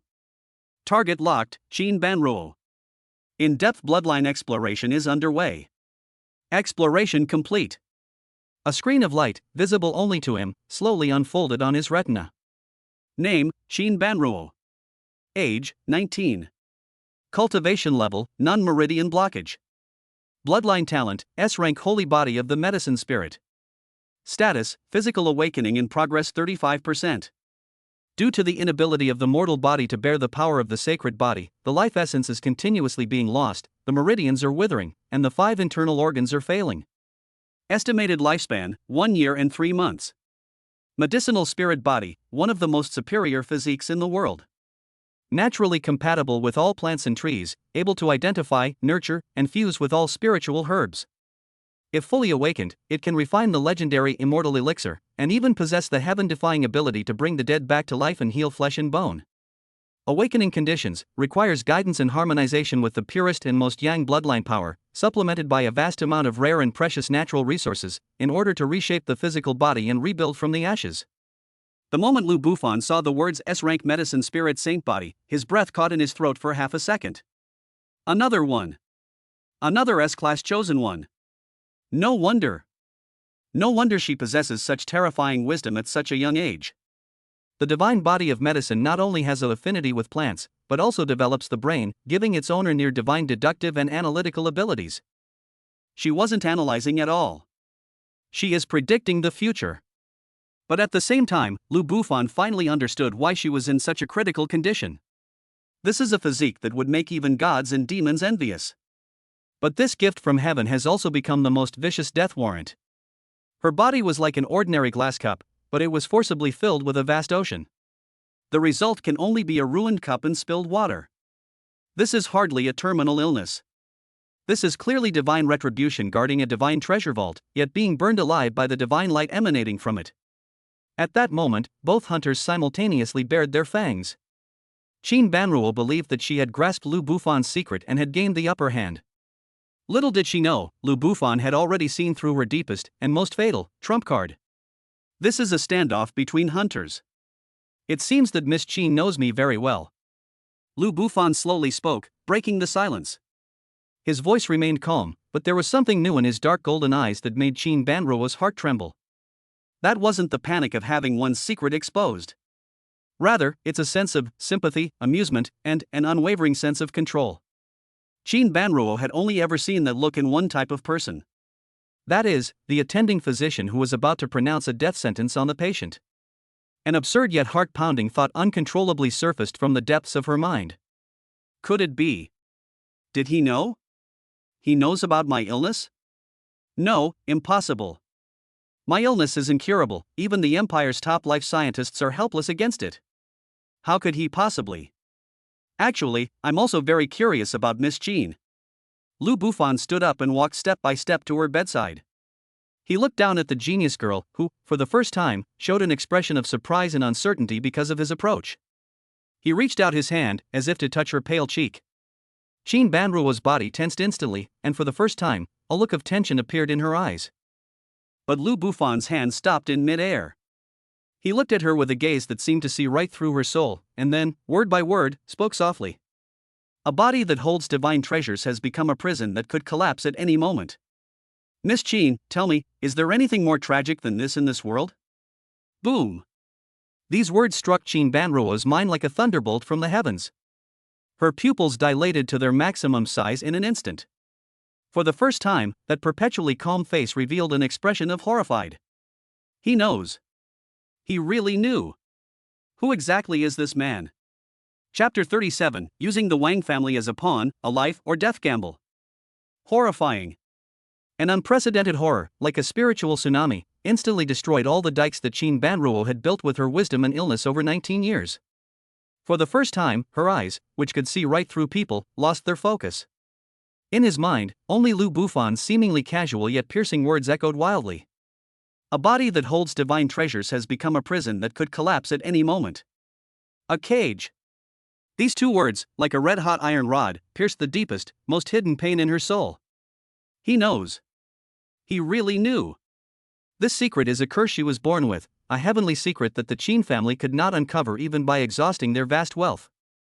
Even the most advanced life science academy in the empire, those national experts who stand at the pinnacle of human wisdom, could only give a vague conclusion of systemic failure caused by unknown energy erosion when faced with her increasingly bizarre medical reports.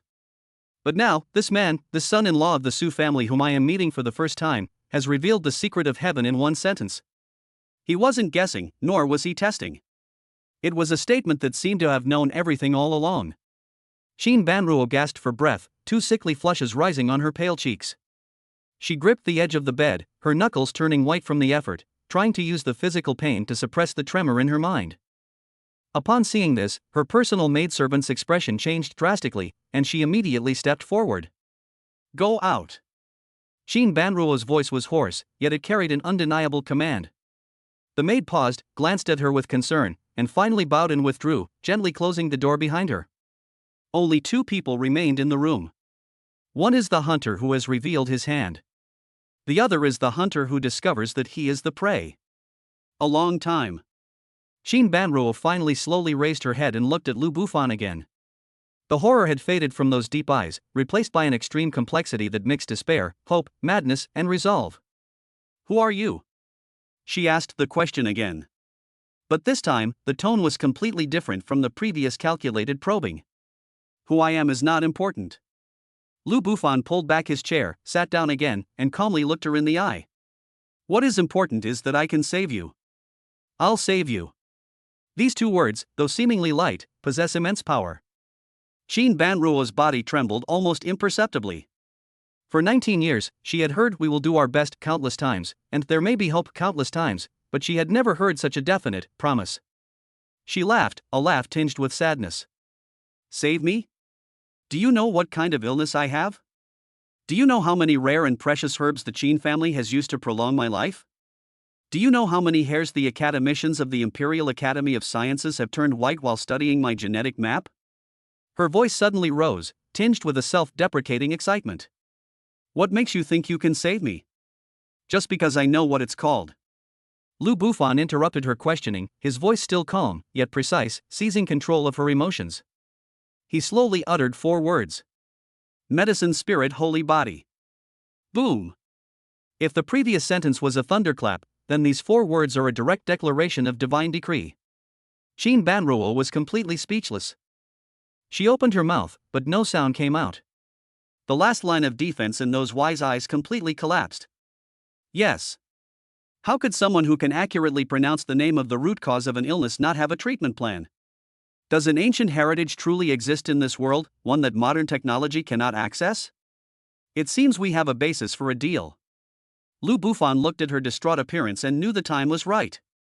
He did not press her further, but instead returned the initiative to her. Miss Qin, my time is very valuable. Now, you can renegotiate your price. Qin Banruo stared intently at him, her chest heaving violently. She is undertaking the most difficult and most important gamble of her life. The stakes were her life, the future of Baixiala, and everything the Qin family owned. The man across the gambling table was her only lifeline. A full 5 minutes passed. The room was so quiet that you could hear each other's heartbeats. Finally, the struggle in Qin Banruo's eyes slowly faded, transforming into an unprecedented firmness. She made a decision. I promise you. Her voice regained some composure, but still carried a slight, almost imperceptible tremor. Form an alliance. From this moment forward, Baixiala was at your service. After saying that, she seemed to use all her strength to pull out a small token made of an unknown metal from under her pillow and handed it over. The token is entirely black, with an ancient-style character Shao on the front. This is the decree of the 100 Knowledge Pavilion Master. Seeing this decree is like seeing me in person. Lu Bufan reached out and took it.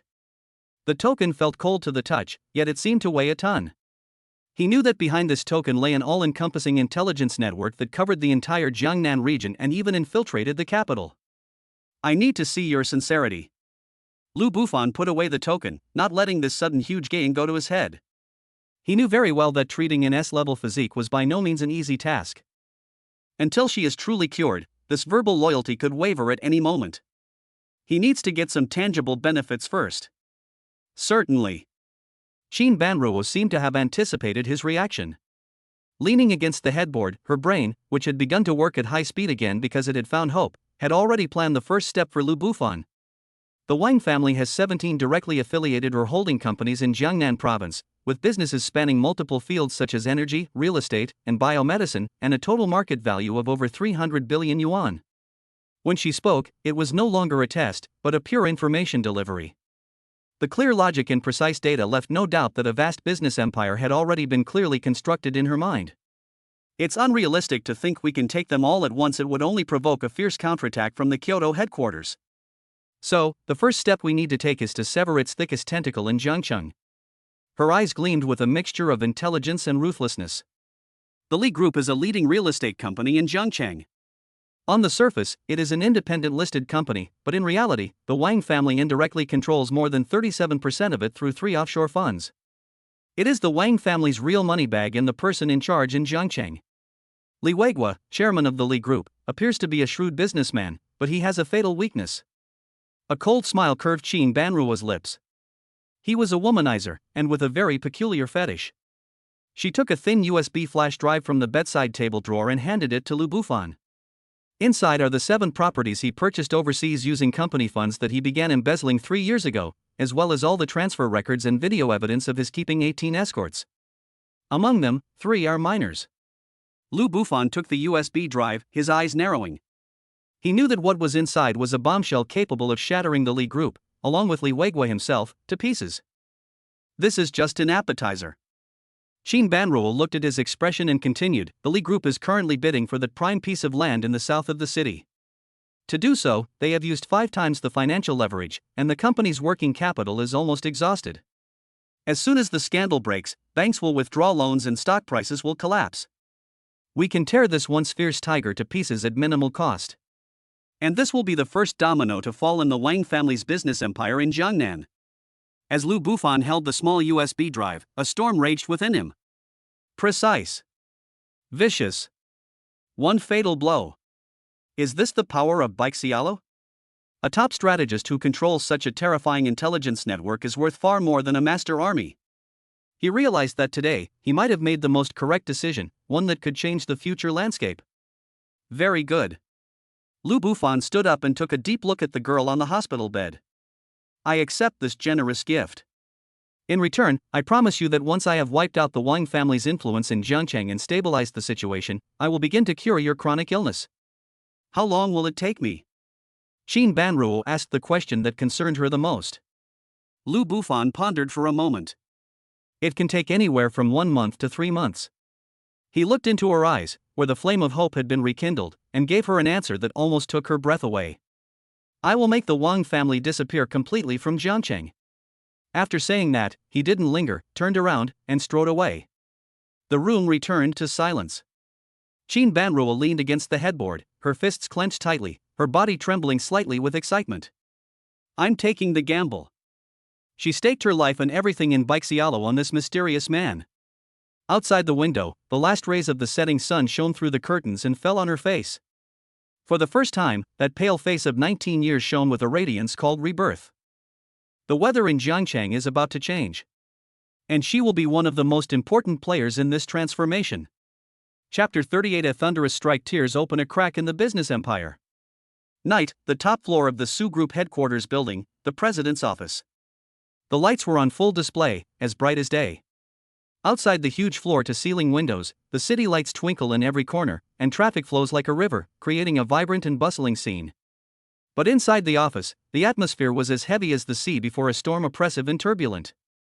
Su Qingxue stood in front of the floor-to-ceiling window, looking at the night view outside, her brows slightly furrowed.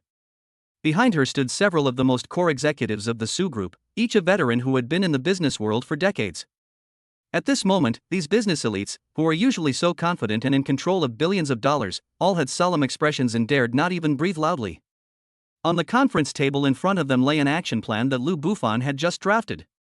The plan's name is simple and blunt: Operation Tiger Slaughter.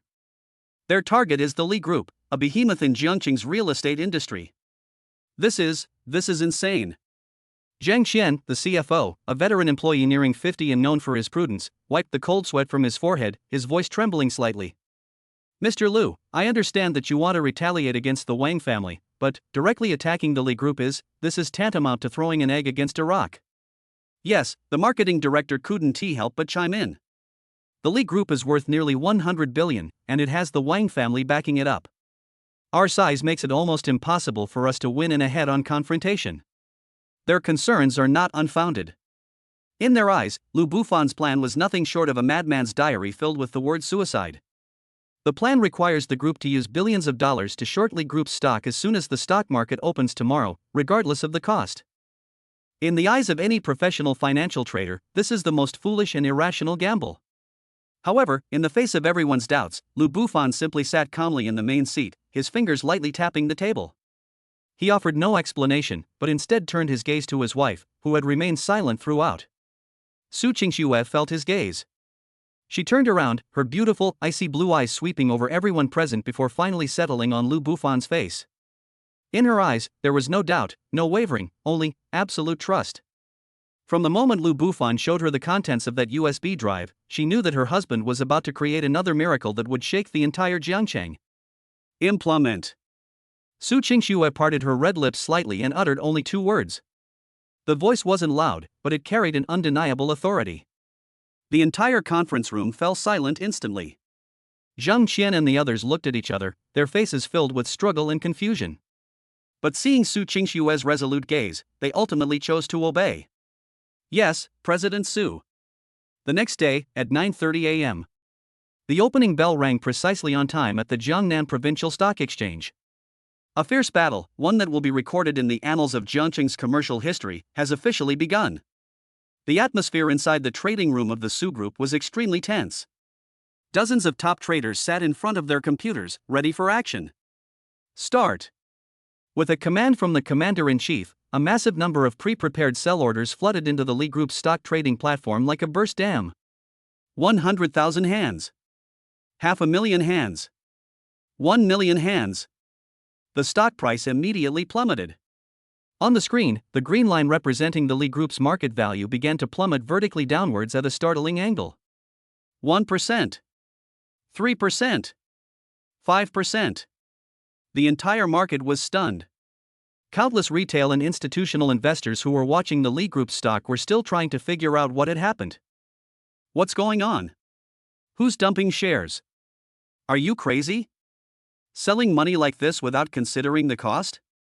Where did this intruder come from? Inside the chairman's office at the headquarters of the Li Group, Li Weiguo stared at the precipitous drop in the candlestick chart on his computer screen, his face turning ashen. Investigate. Investigate. Find out which bastard is behind this. He roared angrily, sweeping the documents off the table and onto the floor. However, before he could finish speaking, the office door was pushed open in a panic. Chairman Lee. Something terrible has happened. His secretary, a young and beautiful girl, was pale with fright and ran in trembling hands, holding her phone. You should look at the news. Lee Wegwa snatched the phone away. He was struck dumb by a single glance and froze on the spot. On the phone screen, the most authoritative financial news app in Jiangcheng is pushing out a headline news item. The title is shocking, highlighted in bold blood. Shocking scandal. Lee Wegwa, chairman of the Lee Group, is suspected of embezzling a huge sum of public funds and keeping multiple mistresses, some of whom may be underage girls. Below the news article were high-definition and censored photos and shockingly clear videos. There are scenes of him frolicking with a group of bikini-clad models on a luxury yacht overseas. There are bank transaction screenshots showing him transferring huge sums of money to different women's accounts. There's even surveillance footage of him taking a girl who looks only 16 or 17 years old into a 5-star hotel room. The evidence is irrefutable. Boom! Lee Wegwa's mind went completely blank. He felt dizzy, as if the whole world was collapsing before his eyes. It's over. Everything is over. The explosion of public opinion was like throwing a spark into a pot of oil that had already been poured out. The entire city of Jiangcheng was in complete chaos. Within just half an hour, this news spread like wildfire across all social media and news platforms. Hashtag chairman of the Lee Group hashtag. Hashtag shocking scandal hashtag. Hashtag minors hashtag. One after another, these glaring keywords were pushed to the top 3 of the trending search list by angry netizens. Holy crap! This is like a real-life business drama. They're going all out. Using company funds to chase girls? Is this how you squander the money of us small shareholders? I'm disgusted. They even prey on minors. This kind of scum deserves the death penalty. Run for your money on Lee Group stock. Don't ask why, just say it's up on the rooftop. Panic began to spread. Those shareholders who held shares in the Lee Group went crazy and began selling their shares at any cost. Major banks and financial institutions also responded immediately. One after another, loan repayment calls came crashing into the finance department office of the Lee Group, like death knells. When a wall falls, everyone pushes it down. The stock price has completely collapsed. From a 5% drop at the opening, to 10%, then 20%. In just one morning, the Lee Group's stock price was halved. A market value of over 50 billion yuan vanished into thin air. The entire Jiangcheng business community, and everyone who was paying attention to this storm, fell into a deathly silence. Looking at the candlestick chart on the screen, which had completely flattened out and was devoid of any vitality, they felt nothing but endless chill. That's too fast. That's too ruthless. From launching the attack to completely ending the game, it took no more than 2 hours. What a thunderous and overwhelming method this is. What a terrifying scheme this is. Everyone is speculating about who is behind this perfect execution. Meanwhile, inside the trading room of the Su Group, there was already a sea of jubilation. We won! We won! The traders excitedly embraced each other, celebrating this exhilarating and epic victory. Su Qingxue stood at the back of the crowd, looking at the man who had been sitting there quietly from beginning to end, as if everything was irrelevant to him. His beautiful, icy blue eyes sparkled with a strange light. Her husband, once again, proved to everyone that he was omnipotent. Lu Bufan simply picked up his phone and sent a text message to an unfamiliar number. Step 1, done. Chapter 39 Boiling frog in slow water, the Wang family city is collapsing. The sudden collapse of the Lee Group was like a depth charge, detonating a massive wave beneath the seemingly calm surface of Jiangcheng. The aftershocks it caused have lingered for a long time. When countless business tycoons privately discussed the Su family's son-in-law, their tone no longer carried the contempt and disdain of the past. Instead, it was filled with a deep-seated awe and fear. Instant fame. For the first time, the name Lu Bufan was no longer an appendage of Su Qingxue, but an independent symbol with terrifying power, imprinted in the minds of all the upper echelons of Jiangcheng. However, just when everyone thought he would press his advantage and launch a second and third wave of thunderous attacks on the Wang family's other businesses in Jiangcheng, unexpectedly, Lu Bufan chose to back down. Apart from acquiring several prime plots of land from the Lee Group at a rock-bottom price during the subsequent asset liquidation, the Su Group has not made any other major moves. It was as if the previous thrilling business battle was just a chance, impulsive game. This unusual calm left everyone baffled. Even Wang Xiao, a collateral descendant of the Wang family who was sent to Jiangqing to deal with the mess left by the Li group, gradually relaxed his vigilance after the initial shock, anger, and tension. It seems that Lu Bufan is nothing special after all. In a private room at an upscale club, Wang Xiao, holding a wineglass, spoke disdainfully to several local business partners from Jiangchang. He was able to bring down Li Weiguo by sheer luck. He just happened to catch that idiot in the act. To injure the enemy by 1,000, one's own losses will be 800. Although the Su group made a lot of money from this short selling, it also suffered heavy losses. In the short term, they will not dare to make any further moves. He looked completely in control, brimming with confidence. Rest assured, everyone, the Jiangcheng market still belongs to the Wang family. As long as you continue to follow the Wang family, I guarantee your profits will only increase. The people in the private room raised their glasses and began to flatter them. But none of them noticed that among them, a middle-aged man wearing gold-rimmed glasses, as he lowered his head to drink, a fleeting, almost imperceptible glint flashed in his eyes. Unbeknownst to anyone, an invisible net had already been quietly cast over the entire Jiangcheng under Qin Banruo's control. Lu Bufan was the most patient net weaver. He chose not a fierce, rapid attack, but a more ancient and deadly conspiracy. Boiling a frog in lukewarm water. A swift and decisive strike may deter the villains, but it can also provoke the enemy's fiercest counterattack. A true hunter knows how to use the gentlest methods to lead his prey to death without them even realizing it. The plan was proceeding smoothly and methodically in secret. Step 1. Turn them to their side. Bai Xiaolo's intelligence accurately identified the core executives of the Wang family in various industries in Jiangcheng who harbored resentment or had tainted reputations. Anonymous emails, containing damaging information that could ruin their reputations, were quietly delivered to their desks. The email was simple, contained no threats, and offered only 2 choices. Alternatively, you can take your team and join the Su family. Or, you can wait for the disciplinary committee to come and invite you for tea. As a result, over the next 2 weeks, a series of bizarre scenes began to unfold in the Jiangcheng business community. The vice president in charge of sales at Tianhong Energy, a company under the Wang family, suddenly announced his resignation due to personal health reasons. The next day, he and his most elite sales team joined the new energy department of the Su group. Wang Jia's Grand Pharmaceuticals, whose core PhD in charge of research and development claimed that he had ideological differences and resigned in anger. He then accepted the appointment as chief scientist of Su's biotechnology and took with him several undisclosed patent formulas worth billions of yuan. 1, 2, 3. Core talent, like iron filings attracted by a magnet, began to frantically detach and leave the Wang family's business empire. Wang Xiao finally realized that something was wrong. But before he could react, the second wave of attacks arrived quietly. Step 2. Isolation. Baixiala's intelligence network has transformed into the most incisive weapon of public opinion. In-depth reports began to appear on the pages of major media outlets in Jiangcheng. The blood-sucking truth of a century-old tycoon family, unveiling how the Wang family drained local businesses in Jiangcheng. The arrogance and prejudice of foreign capital. We, the people of Jiangcheng, will not be second-class citizens.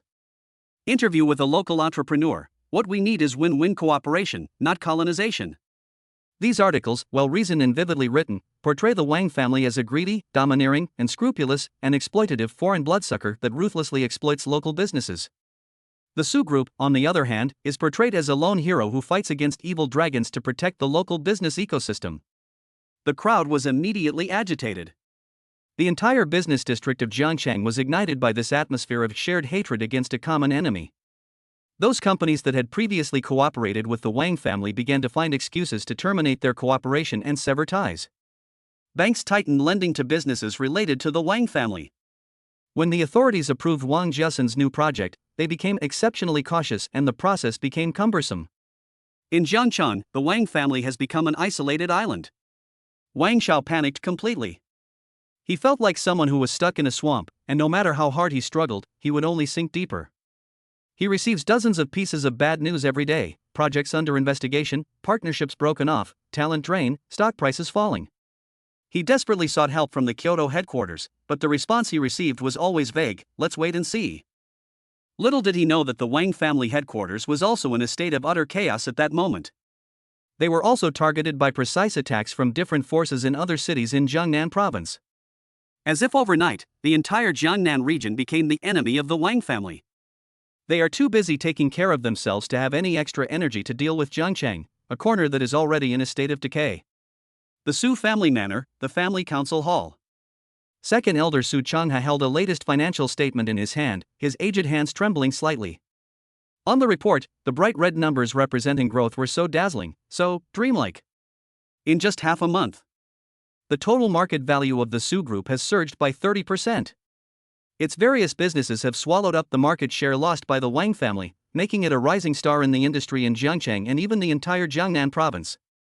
A miracle, no, a divine miracle. This is simply a divine miracle. Su Changha's face flushed with excitement as he looked at the young man sitting quietly in the main seat, drinking tea, his eyes filled with fervent admiration. Inside the council chamber, the other elders of the Su family all wore expressions as if they were in a dream. The way they looked at Lu Bufan had long since evolved from initial doubt to shock at the collapse of the Li group, and now it was almost like looking up to a god completely convinced. This man, once regarded as a disgrace by them as a son-in-law, has now become the undisputed king in the hearts of everyone in the Su family. Extraordinary indeed. Su Changha stood up, bowed deeply to Lu Bufan, and said, "I apologize for all the disrespect I have shown you before. From this day forward, the Su family will obey your every command. I will obey my son-in-law's orders." All the elders stood up in unison, bowed deeply, and spoke in a booming voice. Lu Bufan put down his teacup, his face showing no trace of smugness.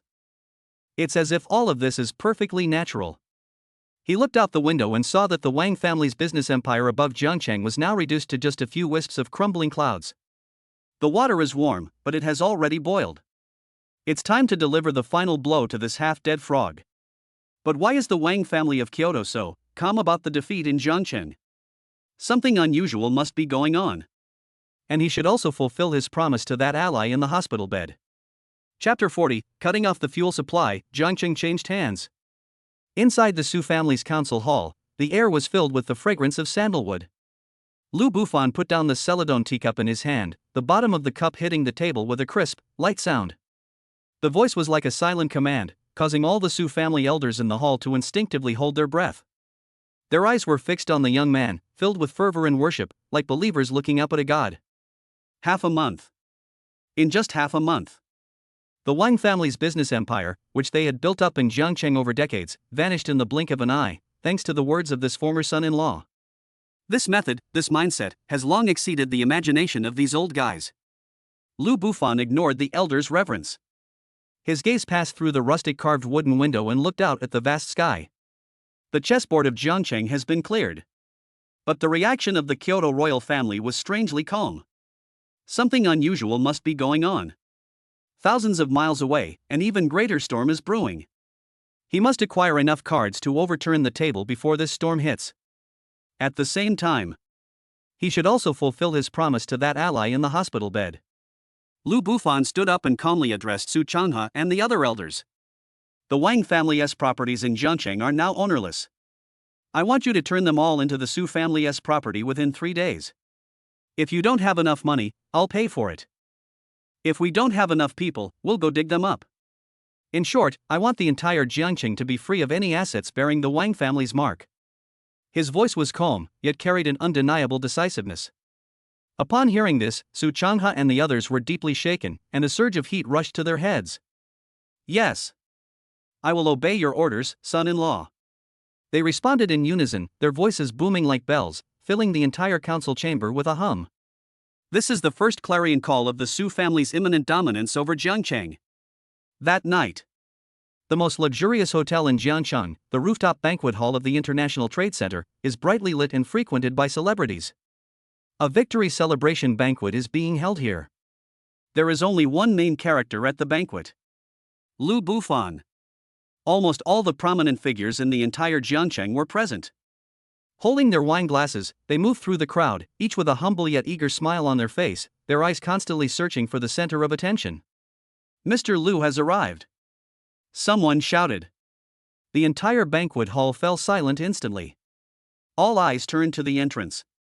Lu Bufan, dressed in a well-tailored black suit, walked in slowly. Beside him was Su Qingxue. Tonight, she wore an ice blue off-shoulder dress, the hem of which was adorned with tiny diamonds, as if she were wearing the Milky Way on her body. Her stunning beauty and aloof demeanor, illuminated by the dazzling lights, were so breathtaking that it was almost unbearable to look directly at her. She held Lu Bufan's arm intimately, and in those once icy eyes, only unyielding tenderness and pride remained. They were a perfect match, like a couple from heaven. Mr. Lu. President Su. After a brief silence, the crowd erupted with unprecedented enthusiasm. Those business tycoons who had previously mocked Lu Bufan were now swarming around him, their faces beaming with obsequious smiles. Mr. Lu, you are truly a young man of great talent and extraordinary ability. This boiling the frog slowly strategy has left the Wang family utterly powerless. It is simply a textbook example of business warfare. Yes, we were blind to your greatness before, and we hope Mr. Lu will forgive us. I'll drink this cup of wine first as a sign of respect and to apologize to Mr. Lu. Mr. Lu, do you think our company still has a chance to participate in that project in the east of the city? We don't care about profits, we just want to get a share of the profits with you. Flattery filled the air, and humble smiles graced the faces of onlookers. This is reality. When you are weak, all the malice in the world will come your way. When you are powerful, the whole world will treat you kindly. Lu Bufan was already used to this. He simply raised his glass calmly, gesturing to the crowd. He didn't say much, but he exuded an aura of authority that made people dare not act rashly. Su Qingxue gracefully deflected most of the toasts for him. The couple worked together seamlessly and handled the situation with ease. In a corner of the banquet hall, several local entrepreneurs, who had been suppressed by the Wang family for many years and were now finally able to hold their heads high, gathered together and looked at Lu Bufan, who was surrounded by everyone like a star, and were filled with emotion. Who would have thought that in just half a month, the landscape of Jiangcheng would have truly changed? Before, when we met members of the Wang family, it was like grandsons meeting their grandfathers. Now, that Wang Xiao from the Wang family took a plane back to Beijing last night. I heard that when he left, he didn't even have time to pack his luggage, looking like a stray dog. Ah, that was great. That was so satisfying. We have to thank Mr. Lu for all of this. He's the real hero of Jiangcheng. Hero? I think he's more like a ruthless villain. This Mr. Lu's methods are far more vicious than those of the Wang family. Meanwhile, online discussions about this upheaval in Wuhan have already exploded. The topic remains highly popular on local forums and social media in Jiangcheng. Holy crap! Does anyone in the family understand this? It's like the real-life Dragon King returning. That son-in-law of the Su family was actually the real big boss. Upstairs, your information is outdated. Still calling him alive and son-in-law? Now you have to respectfully call him Mr. Lu. Didn't you see the news? The Wang family's businesses in Jiangcheng were completely divided up by the Su group and over a dozen local companies in just one day. The Wang family is completely out of Jiangcheng. Holy crap! Really? The Wang family is a century-old powerful clan. They've been operating in Jiangcheng for decades, deeply entrenched. How could they just collapse like that? What's impossible? You just didn't see Mr. Lu's methods. Financial strangulation, media frenzy, turning the core leadership against him, cutting off his lifeline. A combination of blows like that, even a god couldn't withstand it. The Li group collapsed, and so did the Wang family, but they suffered an even more gruesome end. Hiss. So, does that mean Jiangcheng will be dominated by the Su family, or rather, Mr. Lu's family, from now on? That's too narrow-minded. What do you mean by one company dominating? This is called Jiangcheng belongs to the Lu family from this day forward. I declare that from today onwards, Mr. Lu is my one and only male god. Handsome, strong, devoted, and damn smarter than a god. Isn't that a million times more exciting than those popular young idols? Lu Bufan paid no attention to the noise of the internet or the extravagance of the banquet. He simply stayed with his wife, handled all the necessary social interactions, and then left early. Underground parking lot. The Rolls-Royce doors closed, shutting out all the noise from the outside world. Su Qingxue leaned on Lu Bufan's shoulder, feeling his familiar scent, and a sense of peace settled in her heart. Are you tired? She reached out her slender hand and gently massaged his temples. It's all right. Lu Bufan took her small hand, placed it to his lips, and gently kissed it. A beautiful blush rose on Su Qingxue's cheeks. Even though she is already a mother, when faced with her husband's sudden intimacy, she still feels her heart race like a young girl experiencing first love. What are your plans next? Su Qingxue asked softly. She knew that destroying the Wang family's power in Jiangcheng was only the first step. The real storm is yet to come. There's one last promise I need to keep. Lu Bufan started the car, but the direction wasn't back to the Su family manor. Su Qingxue didn't ask him what his promise was, nor did she ask him where he was going. She simply leaned quietly against him. She supports whatever her man wants to do. That's enough. The car drove smoothly through the night. Lu Bufan glanced at the back seat through the rearview mirror. There, a dozen boxes made of special warm jade were placed side by side. Inside were rare medicinal herbs that he had gathered from all over Jiangnan province today, using the resources of the Su family and Baixialu. This is the medicinal ingredient he prepared for Qin Banruo. This also demonstrates his sincerity towards this ally. Half an hour later. The entrance to the quaint and elegant Qin family manor. The solemn-faced butler was already waiting there. When he saw Lu Bufan get out of the car, the scrutiny and wariness he had felt at their first meeting were gone from his eyes, replaced by a deep and heartfelt awe. He bowed deeply to Lu Bufan, bending at a 90-degree angle. "Mr. Lu, the host has been waiting for quite some time." Lu Bufan nodded and gestured to the bodyguards behind him to carefully unload the jade boxes from the car. The butler's pupils contracted slightly as he looked at the jade boxes that emitted a faint spiritual aura, and his sense of awe deepened. He led Lu Bufan through the winding corridors and brought them back to the heavily guarded small building. The strong medicinal scent in the air seemed more complex and heavy than last time. Lu Bufan pushed open the door to the top floor room. The room remained simple and elegant. The girl in the hospital bed looked even more haggard than when we last met. His pale face was almost devoid of color. Her life was being extinguished at an extremely rapid pace. Hearing the door open, Qin Banruo slowly opened her eyes. When she saw Lu Bufan, a glimmer of light finally returned to her dim eyes. "You've come." Her voice was barely audible. Lu Bufan remained silent. He simply walked to the bedside, opened the jade boxes containing rare medicinal herbs one by one, and placed them on the table. In an instant, the entire room was filled with all sorts of strange medicinal fragrances, and the spiritual energy was so rich that it almost materialized. Finally, he took out a palm-sized box from his pocket, also made of warm jade. He gently placed the jade box on Qin Banruo's bedside table. "I'm here to fulfill my promise." As he finished speaking, he slowly pushed open the lid of the jade box. In an instant, a dazzling, vibrant green light burst forth from the box.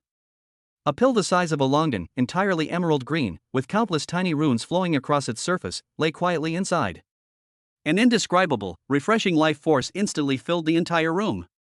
Just by smelling this scent, Qin Banruo felt as if a clear spring had been poured into her nearly exhausted body, and her spirits were instantly invigorated. This is the miraculous medicine that Lu Bufan, based on the ancient pill formula he obtained from the system and combined with the essence of his own A-grade Sun True Dragon bloodline, tailor-made for her a heaven-defying divine medicine. The Sacred Body Creation Pill. Chapter 41. The Holy Body revives, a flower blooms in a single thought, and the Emperor reigns supreme. The room was so quiet that only Qin Banruo's rapid breathing could be heard. Her gaze was fixed intently on the emerald green pill, unable to look away even for a moment. The elixir lay quietly in the jade box, yet it seemed like a beating heart, radiating endless vitality. That pure life energy even formed a visible, pale green vortex in front of her. She felt that her withered internal organs, like a riverbed that had been dry for 100 years, were yearning for the arrival of sweet rain. And the pill in front of her was the very rain that gave her a new life. Is this hope? Qin Banruo reached out her trembling hand, wanting to touch the pill, but stopped in mid-air. She was afraid. She feared it was just a beautiful dream. She was afraid that her touch would shatter this dream instantly. 19 years have passed. She was trapped in this hospital bed for 19 years. Every day, she is racing against death. Every day, she could clearly feel her life slipping away little by little through her fingers. With her godlike intellect, she controlled Jiangqing's intelligence network, manipulating events at will. But she couldn't control her own destiny. Until this man appeared. Looking at the longing and fear in her eyes, Lu Bufan felt a ripple in his heart. He reached out and gently placed the Sacred Body Creation Pill between his fingertips. New life always requires tearing apart the old shell. He held the pill to her lips, his voice calm yet carrying a reassuring power. "It will hurt a lot, but it's worth it." Qin Banruo looked into his deep eyes, which were so close to hers. In those eyes, there was no sympathy, no pity, only absolute confidence. It was as if, in her eyes, the incurable disease that had plagued countless top scientists in the empire was nothing more than a trivial cold. All the fear and anxiety vanished in that moment. She opened her mouth and, without hesitation, put the pill in her mouth. The elixir melts instantly upon entering the mouth. A life energy, as warm and smooth as jade yet as vast as the sea, instantly surged into her limbs and bones. Sheen Banruel let out a muffled groan. The feeling was like parched land being instantly submerged by a raging flood. Every meridian in every cell in her body emitted a greedy, frantic cry. They are devouring. Longing. The feeling of warmth lasted for less than 3 seconds. Immediately afterwards, an excruciating pain erupted from every corner of her body. Ah! Sheen Banruel let out a shrill scream, her body arching uncontrollably, her forehead instantly covered with large beads of sweat. Pain. Extreme pain. It felt as if millions of ants were gnawing at her marrow. It was as if countless red-hot knives were cutting through her meridians. This is the only way to break down the old and build the new. The medicinal power of the sacred body creation pill is forcibly reshaping her body in the most domineering and tyrannical way. It destroys those long deteriorated and withered cells and tissues, while at the same time giving birth to brand new cells full of infinite vitality. Destruction and rebirth are waging a brutal war within her body. Sheen Banruel felt her consciousness being swallowed up by this boundless pain, and that she might completely succumb at any moment. Just then, a warm yet strong hand gently touched her back. A surge of pure, primal energy, as gentle as a trickle, slowly flowed into her body. This energy did not alleviate her pain, but rather acted like a precise navigator, protecting her last vestige of consciousness as it crumbled. At the same time, it began to guide the violent medicinal power, circulating it orderly within her body along a mysterious trajectory. It's Lu Bufan. He had anticipated all of this. To possess an S-grade medicinal spirit body, one must have a physical body that is also at the level of a divine treasure body. This reshaping process is extremely dangerous. The slightest mistake could result in complete annihilation. Therefore, he must personally protect the Dharma. Time passed, second by second. Inside the room, Sheen Banruel's screams gradually subsided. Instead, there was a suppressed, beast-like growl. Her body began to emit a faint, emerald-green halo. Layers of grayish-black impurities, with a fishy smell, were continuously expelled from her pores. That was all the lesions and death energy that had accumulated in her body for 19 years. Her skin, which was originally as pale as paper, was becoming translucent and crystalline at a speed visible to the naked eye, like the finest white jade, radiating a warm and precious glow. Her long hair, which had become slightly yellowed due to illness, regained its black and shiny appearance, shimmering with a healthy glow. I don't know how much time passed. When the last trace of impurity is expelled from the body. As the last wisp of medicinal power perfectly permeated her limbs and bones. The entire room suddenly fell silent. Lu Bufan slowly withdrew his hand. On the hospital bed, the girl, covered in filth, slowly opened her eyes. What kind of eyes were those? Clear and bright, as if all the dust had been washed away, yet so profound, as if it contained the life secrets of the entire universe. She sensed it. An unprecedented power, brimming with boundless vitality, was surging and roaring within her body. It was a godlike power, seemingly capable of controlling the growth of all things. She slowly sat up from the bed. It was a movement that she had to exert all her strength to barely complete over the past 19 years. At this moment, however, it is done so easily and naturally. She looked down at her hands. Those hands were no longer withered and bony, but had become slender, fair, and full of strength.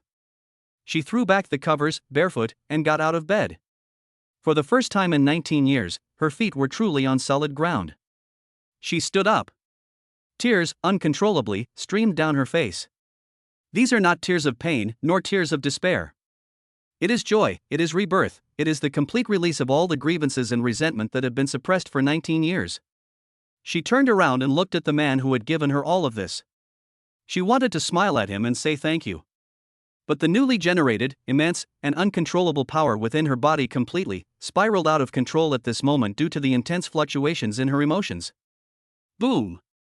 An invisible wave of thought, filled with the mysteries of life, swept through the entire Sheen family manor from her center in an instant. The next second, a miracle has occurred. Deep within the manor lies the medicinal garden, cultivated for hundreds of years with immense effort by the Sheen family. The rare medicinal herbs that take 100 years to mature seem to have been put on fast forward, and began to grow wildly at a speed that defied the laws of nature. The blood-red Ganoderma lucidum, which was only the size of a palm, grew into a giant cap more than a meter wide in an instant, radiating a rosy glow. A 1,000-year-old Hishowu plant, which was about to wither, suddenly came back to life, growing roots in the shape of a human, exuding a spiritual aura. A pond of 9 colored water lilies, which had been dormant for 100 years, bloomed simultaneously in an instant, their 9 colored petals illuminating half the night sky. Countless exotic flowers and plants, whose blooming season had long passed, defied the seasons and competed for beauty at this moment. In an instant, the entire Qin family manor was transformed from a simple and rustic garden into an ancient medicinal herb garden that only existed in myths and legends. The dense, almost overwhelming spiritual energy soared into the sky, forming a magnificent, 7-colored canopy above the manor. Oh my God! What is that? A miracle! It's a miracle! The herb garden, our herb garden! Good heavens! Am I dreaming? Inside the manor, all the Qin family members and servants rushed out. They knelt on the ground, looking at the mythical scene before them, so excited that they were speechless and their eyes were filled with tears. Inside the small building, Qin Banruo stared blankly out the window at the miracle she had created with her own hands, completely overwhelmed by an unprecedented shock. She was no longer the sickly beauty who couldn't even kill a chicken. She is the goddess of medicine, who controls the power of life. She slowly turned around and walked step by step to Lu Bufan. Then, to Lu Bufan's astonishment, she straightened her nightgown, which was already soaked with dirt, and bent her knees in front of him, about to perform the kneeling ceremony that ancient women would only perform for their husbands. Qin Banruo's entire life belongs to you. Her words were powerful and carried an indelible mark. Lu Bufan reacted quickly, catching her just as her knees hit the ground. The girl's body was soft and warm like jade, carrying a unique fragrance that blended the scents of countless herbs with the girl's own natural aroma. I saved you, not so you would kneel before me, Lu Bufan said softly, looking into her eyes filled with love and affection. As Qin Banruo was supported by him, feeling the warmth from his palm, her cheeks flushed and her heart pounded like a deer. The calm, rational mind that belonged to the master of Baixiala completely shut down at this moment. All she knew was that the man before her was her everything, her everything. She mustered the greatest courage of her life, raised her head, and bravely met his gaze with her eyes that shone like stars. Mr. Lu No, extraordinary. Her voice carried a hint of shyness and trembling that she herself was unaware of. I have something to tell you. Chapter 42 The Confession of the Master of the 100 Schools, sharing the throne with you. The night grew ever deeper. Outside the window, the miracle created by the medicine spirit saint body still shone brightly, illuminating the entire Qin family manor as if it were daytime. The air in the room seemed to freeze. The rich aroma of medicine, mixed with the unique fragrance emanating from the young girl, created an ambiguous atmosphere that could drive any man crazy. As Lu Bufan supported Qin Banruo, he could clearly feel the slight trembling of her delicate body and her heart beating so fast it was almost unbelievable. He looked at the face before him, now devoid of all sickness and haggardness, breathtakingly beautiful, and said nothing. He is waiting. When this girl, who had just been reborn and was eager to give everything she had, finally spoke her mind. Qin Banruo took a deep breath. The air, filled with life energy and spirituality, calmed her heart, which was pounding in her chest. She didn't break free from Lu Bufan's support. Instead, she used that strength to take half a step forward. The two of them were now closer than ever. Up close, Lu Bufan could clearly see her long eyelashes trembling nervously, like butterfly wings. I have been trapped in this cage since birth. Qin Banruo spoke slowly, her voice no longer weak and feeble, but clear and melodious like a mountain spring. My world consists only of this room, these medicines, and those cold, endless data. I thought my life would continue like this, slowly heading towards its end in darkness and despair. Her gaze slowly shifted from Lu Bufan's face to the flourishing medicinal garden outside the window, a garden she had personally created. Until you came along. You are like a ray of light, the most ruthless and unreasonable light, which forcefully tore apart all the darkness in my world and shattered all the shackles on my body. What you gave me was not hope. She turned her head, and her eyes, as bright and dazzling as black gemstones, locked onto Lu Bufan once again. What you gave me was a new life. It is a completely new world. After saying that, she gently broke free from Lu Bufan's support. Then, she made a move that surprised even Lu Bufan. She reached out her slender hand and took out a jet black token, strung on a red cord and warmed by her body heat, from inside her collar. It was that token, representing the highest authority of the 100 Knowledge Tower, the Tower Master's order. She held the token up in front of Lu Bufan. Those intelligent eyes gleamed with an unprecedented, resolute light. In the past, this decree served as proof of the covenant. Her voice was clear and firm. She held the token and reverently handed it to Lu Bufan. Today, this decree is for Prajna's dowry. Dowry. These two words, like a thunderclap, exploded in Lu Bufan's heart. He looked at the token in his hand, then at the girl in front of him, whose eyes were burning, whose cheeks were flushed, yet who was incredibly open and honest. For a moment, he didn't know what to say. Is this the confession of an S-class chosen one? They don't talk about romance, nor do they express their love. In the most direct and domineering way, I will pack up everything I cherish most, including myself, and deliver it to you. Qin Banruo looked at him, seemingly afraid that he would refuse, and took another step forward, almost pressing herself against him. She tilted her head back, and her eyes, which could see right through people, were now filled with sincerity and perseverance. I don't want to be the woman behind you, managing your business and raising your children in the background. Sister Su is gentle, elegant, intelligent, and virtuous. She does these things better than I do. Her voice carried a hint of pride and confidence unique to young girls. I want to be your sharpest sword, your trump card. The intelligence network of Baixiala will become your eyes and ears, enabling you to see the world and monitor all directions.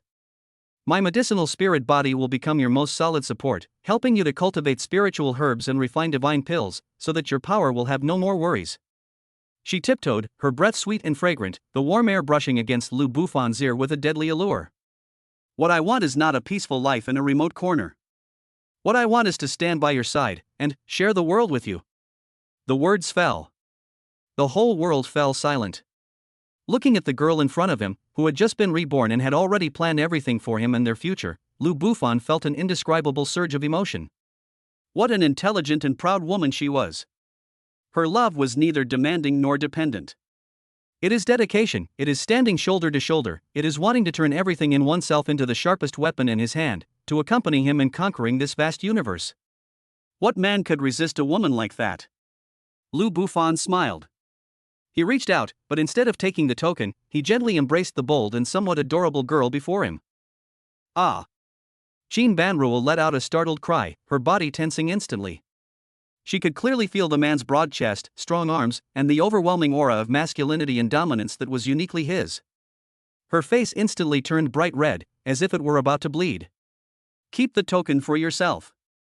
Lu Bufan's voice rang in her ears in a deep tone. Bai Lu is still yours. Qin Banruo's heart sank suddenly. Is he rejecting me? Just as an indescribable sense of loss welled up in her heart, Lu Bufan's next words made her feel as if she were overwhelmed by a flood of happiness. Good.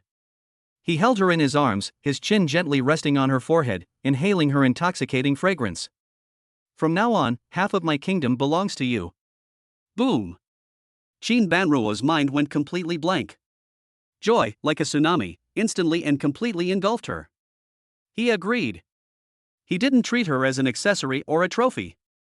He acknowledged her worth, accepted her ambition, and was willing to let her become the one who could stand shoulder to shoulder with him.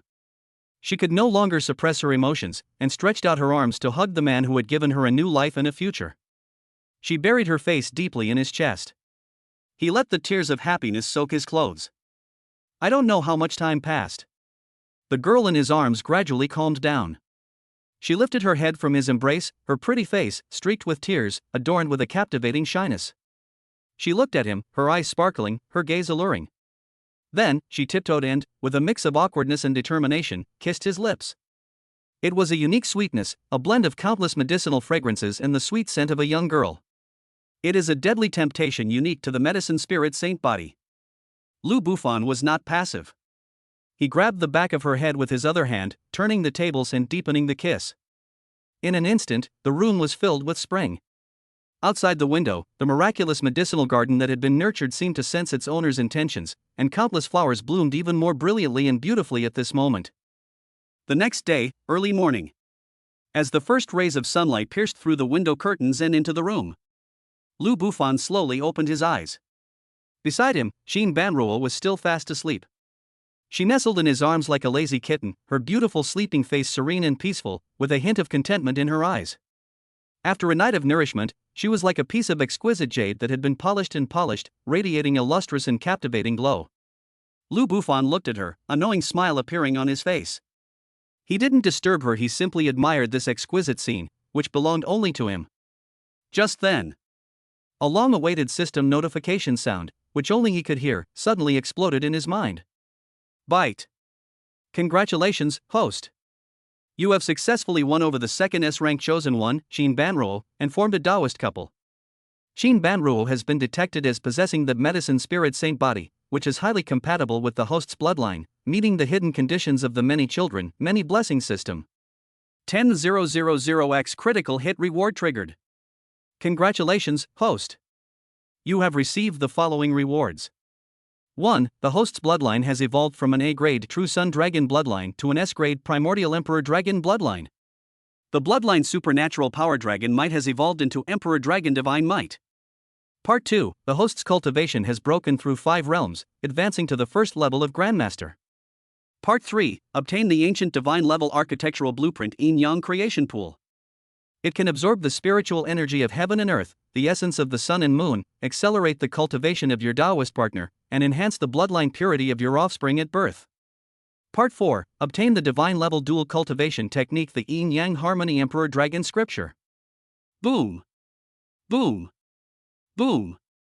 A series of system notifications, like a nuclear explosion, made Lu Bufan's breath catch in his throat for half a second. S-rank bloodline. Grandmaster. A god tier building. God level cultivation technique. This reward is even more generous than the one given when the divine child was born last time. It's even more heaven-defying. An unprecedented, powerful force, strong enough to destroy the world, was growing wildly within his body.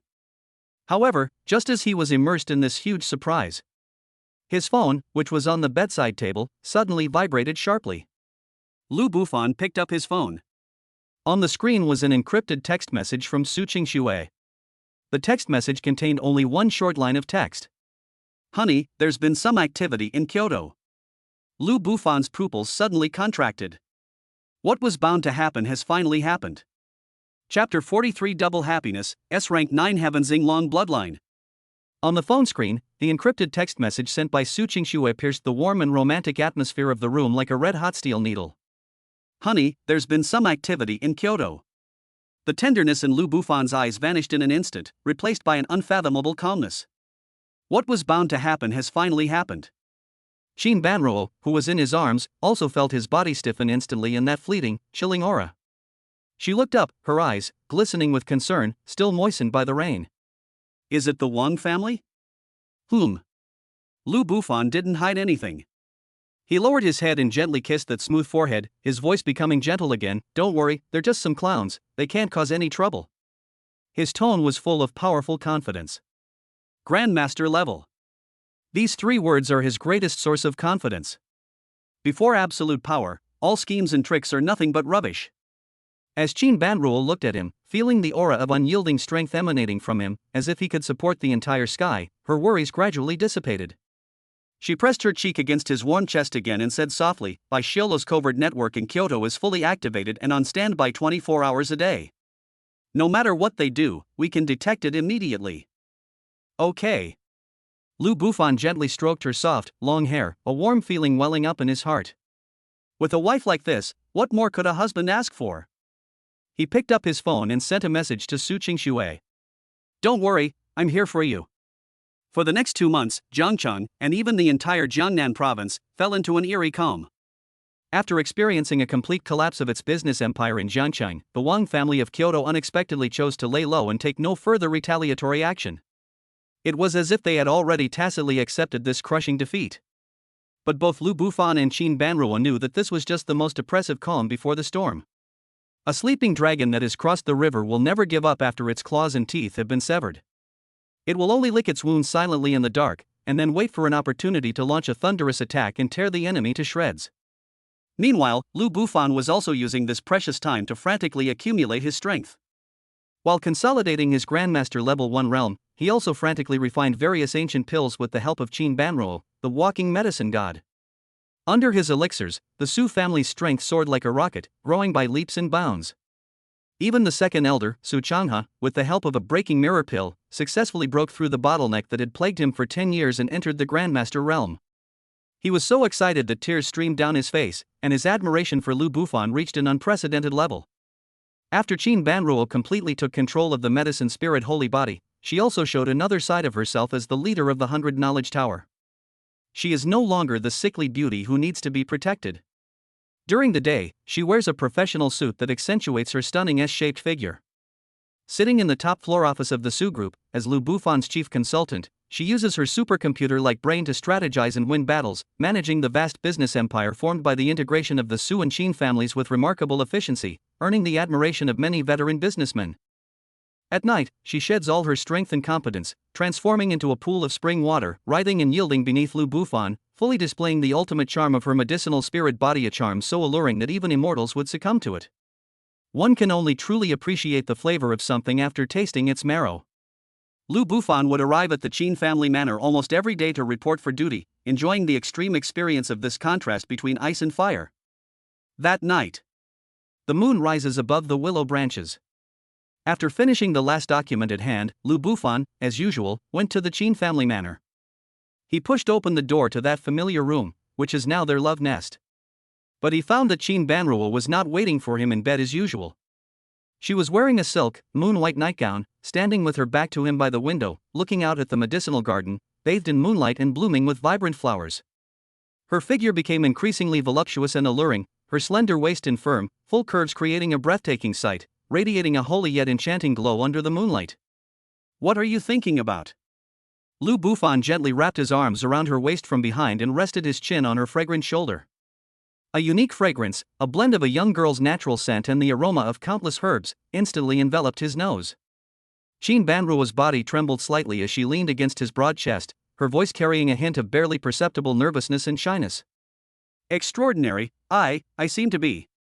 She spoke haltingly. Lu Bufan sensed her unusual behavior and asked curiously. Qin Banruo turned around, raised her head, and her stunningly beautiful face was flushed with a captivating blush. She bit her red lips, seemingly finding it difficult to speak. Finally, she simply took Lu Bufan's large hand and gently placed it on her flat, yet warm, lower abdomen. "It seems there's a little life here." Boom! In an instant, Lu Bufan's mind seemed to be struck by a thunderbolt. He froze on the spot. Beneath his palm, the warm, smooth skin was so soft. He could clearly feel a faint yet vibrant pulse of life quietly gestating there. That's his bloodline. His and Qin Banruo's child. An indescribable ecstasy, like a landslide and a tsunami, instantly overwhelmed him completely. And at this very moment, that long-lost, cold system notification sound exploded in his mind once again. "Bite. Congratulations, host. You have successfully united with Qin Banruo, an S-rank chosen one and medicine spirit holy body partner. The offspring's bloodline potential has been detected as SS level. Heaven level bloodline 9 netherworld medicine godbody. Meets the highest standards of the many children, many blessings system. Triggered, a 10,000x critical hit reward. Rewards are being distributed. 1. Congratulations, host. Your bloodline has been upgraded from S-rank Primordial Emperor Dragon Bloodline to S-rank 9 Heavens Responding Dragon Bloodline. Your bloodline divine ability Emperor Dragon Divine Might has been enhanced.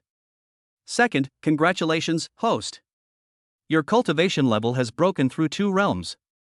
From the 1st level of Grandmaster, you have advanced to the peak of the 3rd level of Grandmaster. Part 3, congratulations, host. You have obtained the Supreme Inheritance, Shinnong Inheritance Alchemy and Medicine. You will receive a portion of the elixirs and medical memories of the ancient god of medicine, Shinnong. 4. Congratulations, host. You have acquired a special skill, Lifelink. The host can establish a lifelink with all Taoist partners and offspring. In times of crisis, they can share life force. If one survives, all will be immortal. Boom! Boom! Boom! A series of system notifications, like for nuclear bombs detonated in a chain reaction, caused Lu Bufan's consciousness to go blank for a brief moment. The next second, a terrifying energy, 1,000 times more powerful than ever before, erupted within his body. Roar! A high-pitched dragon roar, seemingly from the primordial era, suddenly exploded deep within his soul. He felt as if his bloodline had been thrown into the furnace of the mythical era, undergoing a radical and ultimate transformation. The originally pure and masculine blood of the Emperor Dragon gained an extra touch of supreme majesty at this moment, a power to control wind, rain, thunder, and lightning, and to command all things in heaven and earth. 9 Heavens Inglong. Legend has it that it is a mythical creature that can ascend to the heavens and descend to the netherworld, whose words carry the law and whose pronouncements become law. At the same time, his cultivation level also rose steadily under the impetus of that immense energy. Grandmaster Level 4. Peak. Grandmaster Level 5. Peak. Grandmaster Level 6. Peak. In just a few breaths, his strength crossed the insurmountable barrier that countless martial artists could never reach in their entire lives, reaching a completely new and terrifying height. What shocked him even more was the Shinong inheritance that appeared out of nowhere in his mind. Countless memories of ancient elixirs, lost medical techniques, and rare herbs flooded into his mind like a burst dam, merging perfectly with his own memories. At this moment, he felt as if he had transformed into the ancient god of medicine who tasted all kinds of herbs and saved people. Any difficult or complicated disease becomes crystal clear in his eyes. Any rare elixir seemed to come out of his hands with effortless ease. The final skill, Lifelink, filled him with ecstatic joy. This is practically an ultimate trump card that can extend one's life indefinitely. As long as his wife, his child, and one other person are alive, he will never truly face death. Double happiness. No. This is absolutely wonderful news. Lu Bufan slowly opened his eyes, and in those deep eyes, a golden, dragon-shaped phantom that seemed to contain the power of wind and thunder flashed by. Although his aura was perfectly concealed, the terrifying power that could stir up the might of heaven and earth with every move he made still made Qin Banruo feel a chill in her heart. She knew that her man had become stronger again. It has become stronger and more unfathomable than before. I'm going to be a father. Lu Bufan ignored the changes within his body. He simply lowered his head and looked at Qin Banruo's face, which was filled with happiness and shyness. His voice trembled slightly, without him even realizing it. He carefully lifted Qin Banruo up in his arms, as if he were holding the most precious and rare treasure in the world. Ha ha ha. I'm going to be a father. He held her and excitedly spun her around the room. The moonlight streaming through the window bathed them, freezing this moment of happiness into eternity. And none of them noticed. In the ancient capital, 1,000 miles away from Jiangcheng, a devastating plot, capable of shattering this happiness into nothingness, is quietly brewing. Chapter 44: The Ancestors' Wrath, the 7 Royal Guards. Kyoto. An old mansion covering hundreds of acres, located on the city's central axis. This is the ancestral home of the Wang family, one of the most prestigious clans in the Great Xia Empire, with a history spanning hundreds of years. Deep within the mansion, in a room bearing a plaque that reads Council Room, the atmosphere was as oppressive as an ice cellar. Wang Tianlong, the current head of the Wang family, is a man nearing 60 years old who exudes an imposing aura even without anger. He sits in the main seat with a livid face. Before him knelt a disheveled young man with a terrified look in his eyes. It was Wang Xiao, the one who was so frightened by Lu Bufan that he fled back from Jiangcheng overnight. Useless. A bunch of useless trash. Wang Tianlong grabbed the blue and white porcelain teacup from the table and smashed it hard at Wang Zhao's feet. Snap. The teacup shattered, and scalding tea splashed all over Wang Xiao, but he didn't dare to move an inch. My Wang family has been operating in Jiangcheng for a full 50 years. 50 years. They were all uprooted in just 2 months by some unknown, inexperienced brat. Is this how you work for the Wang family? Wang Tianlong's voice, like that of an angry lion king, echoed endlessly in the empty council hall. On both sides of the hall stood more than a dozen core members of the Wang family, all with their heads down, silent and trembling, not daring to even breathe loudly. Wang Xiao was so frightened that he knelt on the ground and kowtowed desperately. Master, spare me. Master, spare me. That Lu Bufan is just too bizarre. His methods are simply beyond human capabilities. He's like a devil who can foresee the future. He knows every step of our plans in advance, and every counterattack we launch is like hitting cotton instead, it only makes us sink deeper. A devil? Wang Tianlong sneered, his eyes filled with disdain. Just a son-in-law of the Su family. Even if he has some fortuitous encounters, how much trouble can he cause? I think it's not that he's too strong, it's that you're all too incompetent. Just then, an elderly man dressed in a long black robe, with a solemn expression, strode in from outside the door.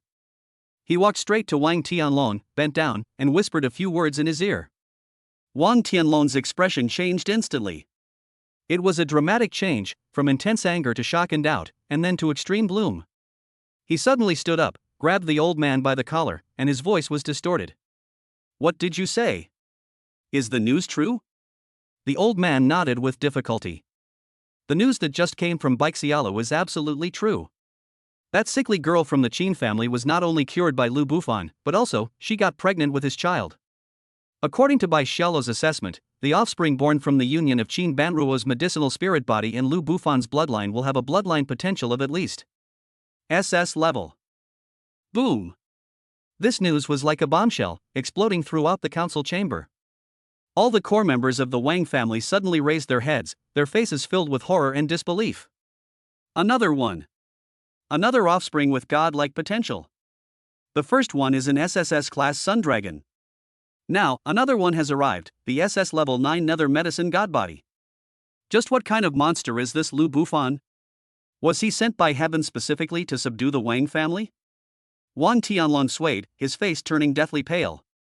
He finally realized what a fatal mistake he and the entire Wang family had made. They underestimated that man from the very beginning. They thought he was just an ant who had gotten lucky and had some extraordinary encounters. But now it seems he was clearly a primordial dragon, rising at a speed they could not comprehend. If we let him grow up like this, I'm afraid it won't take 10 years, no, not even 5. In the entire Great Xia dynasty, there will be no place for the Wang family to stand. An unprecedented fear, along with an even stronger killing intent, instantly seized Wang Tianlong's heart. No. Absolutely not. This child must not be allowed to live. Wang Tianlong's eyes became incredibly crazed and resolute. He took a deep breath, as if he had made an incredibly difficult decision. He turned around and, facing the old man in black, gave the order in an extremely hoarse voice. Go. Please, ancestor, emerge from seclusion.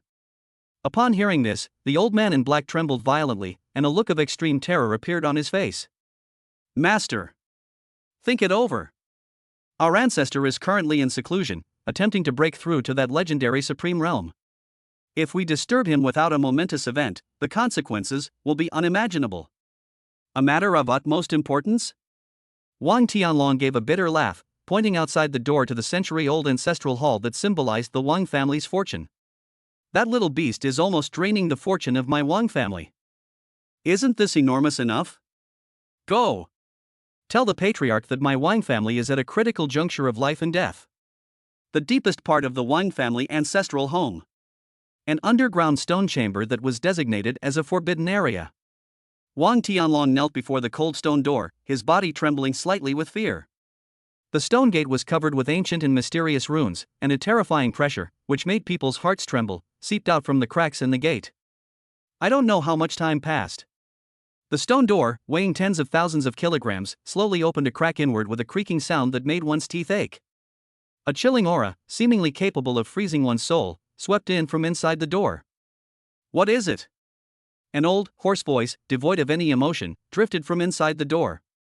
Just those two words made Wang Tianlong, the patriarch who held the reins of the Wang family, feel as if his heart was being gripped tightly by an invisible hand. Half-step Grandmaster. This is the true savior of the Wang family, the ancestor of the Wang family who has been in seclusion for 30 years and is only half a step away from stepping into the legendary realm of terrestrial immortals. Reporting to the ancestor. Wang Tianlong buried his head deep in the ground and, as quickly as possible, reported everything that had happened in Jiangcheng, as well as the news about Lu Bufan's 2 offspring with god-level potential, in detail. Inside the stone gate, a deathly silence fell. But Wang Tianlong could clearly feel that the oppressive aura seeping from the crack in the door was increasing exponentially. Click. Click. The ground outside the stone chamber couldn't withstand the pressure and began to crack inch by inch. A long time. The aged voice rang out again. This time, his voice was filled with overwhelming rage at being disturbed from his meditation. One of them was by chance. 2 of them, that is the will of heaven. This child is a calamity sent down by heaven for my Wang family. The greatest obstacle to our Wang family's ascension to the supreme position. If this calamity is not averted and this obstacle is not broken, my royal family will never have a peaceful day. The words fell. A completely black token with a blood-red kill character engraved on the front slowly floated out from the crack in the door and hovered in front of Wang Tianlong. By holding my death order, awaken the 7 royal guards. Tell them to wipe this child and his 2 bastard children off the face of the earth at all costs. If the mission fails, bring me your head. Wang Tianlong accepted the icy, chilling token as if it were an imperial edict. Yes, ancestor. That night, 7 shadowy figures, like ghosts, silently converged from various corners of the Wang family's ancestral home onto a secret training ground. They were all different in height and weight, but each of them exuded a suffocating, terrifying aura of a master. They are the sharpest blades and the most loyal assassins, trained by the Wang family with countless resources and in the most brutal way. They were the ones who struck fear into the hearts of the entire Kyoto underworld. The 7 royal guards. Wang Tianlong stood on the high platform, holding up the extermination order in his hand, and announced their mission in an extremely chilling voice. The 7 people remained silent. They simply knelt on one knee before the token at the same time. Then, like 7 drops of ink blending into the night, they vanished silently from the spot. Chapter 45. A stormy night, the killing trap has arrived. Night. Jiangcheng.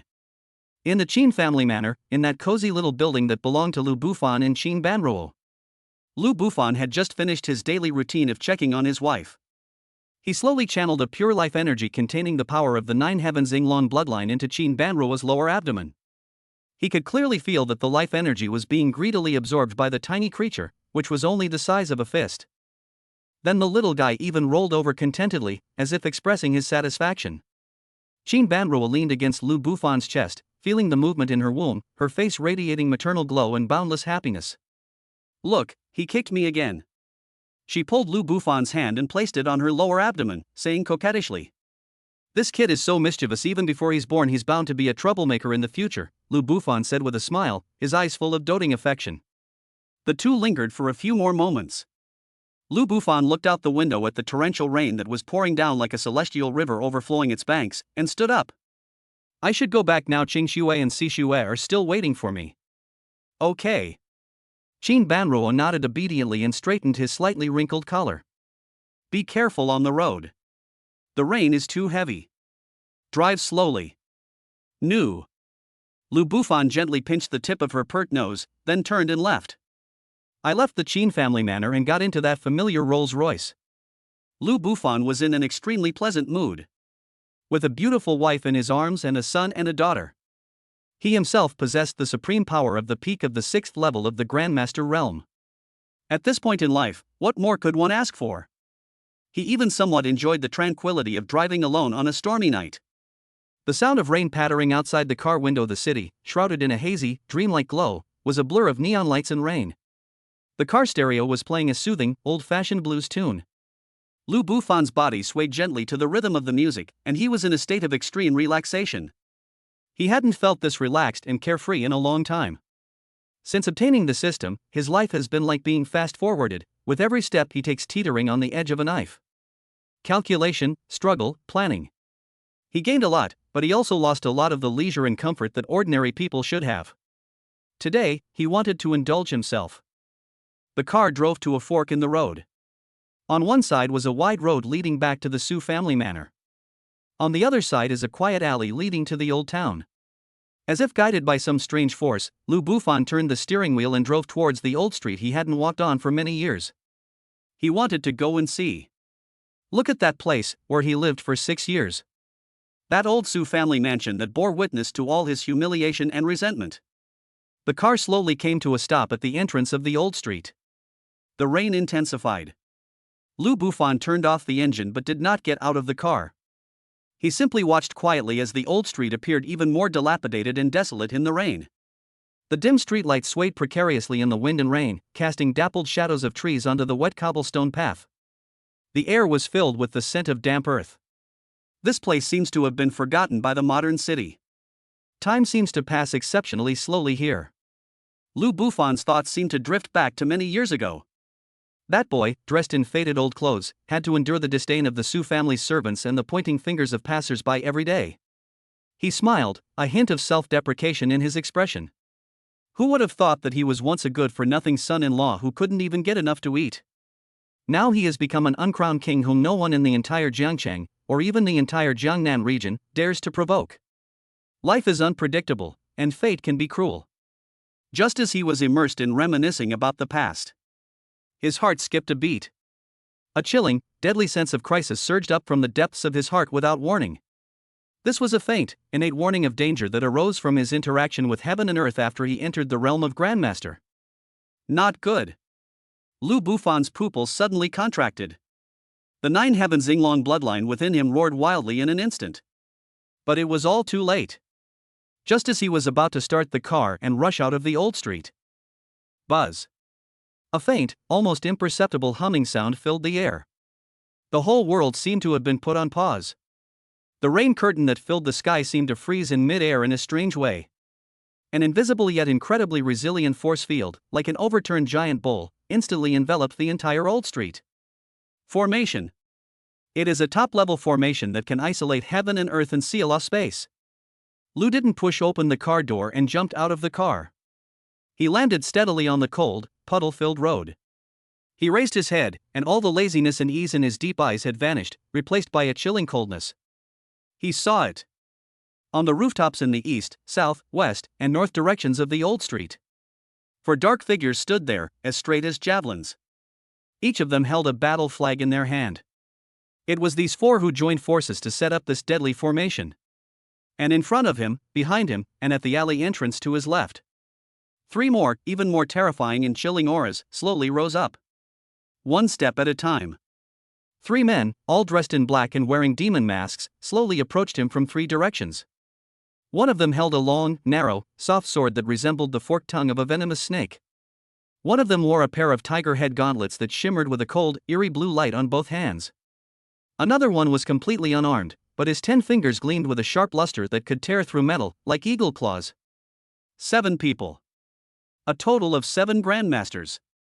7 powerful, cold, and emotionless auras of grandmasters, like 7 invisible nets, locked him down from all directions. All escape routes were completely blocked at this moment. The rain has stopped. The wind stopped. The entire old street fell into a deathly silence. Only those 7 undisguised, chilling killing intents intertwined wildly in the air, colliding to the point of almost tearing space apart completely. The masked man at the head, wielding a soft sword, slowly raised his head. His cold gaze, hidden beneath the mask, pierced through the rain and landed on Lu Bufan. Lu Bufan. The 7 guards of the king are acting on the orders of the ancestor. Sending you to your death. The words fell. The killing intent emanating from the 7 men surged skyward simultaneously. A deadly trap set for the king of Jiangcheng. It's already taken shape. Chapter 46. Grandmasters are like dogs, yet they dare to bark at the sun? Lu Bufan. The 7 guards of the king, acting on the orders of the ancestor. Sending you to your death. The moment the words fell, the last sound in the world was completely sucked away. The frozen rain curtain and the deathly silent streets transformed into a still, ink-splashed murder scene. It moved. 7 people moved at the same time. They didn't simply pounce, they were like a sophisticated killing machine that had been running for thousands of years. Each person's movements perfectly complemented the other 6. The masked man at the head of the group flicked his wrist, and the soft sword emitted a slight hum, like a venomous snake that had been lurking for 100 years, spitting out its deadly tongue at an extremely tricky angle, aimed straight at Lu Bufan's throat. The boxer behind him let out a roar and leaped into the air like a cannonball.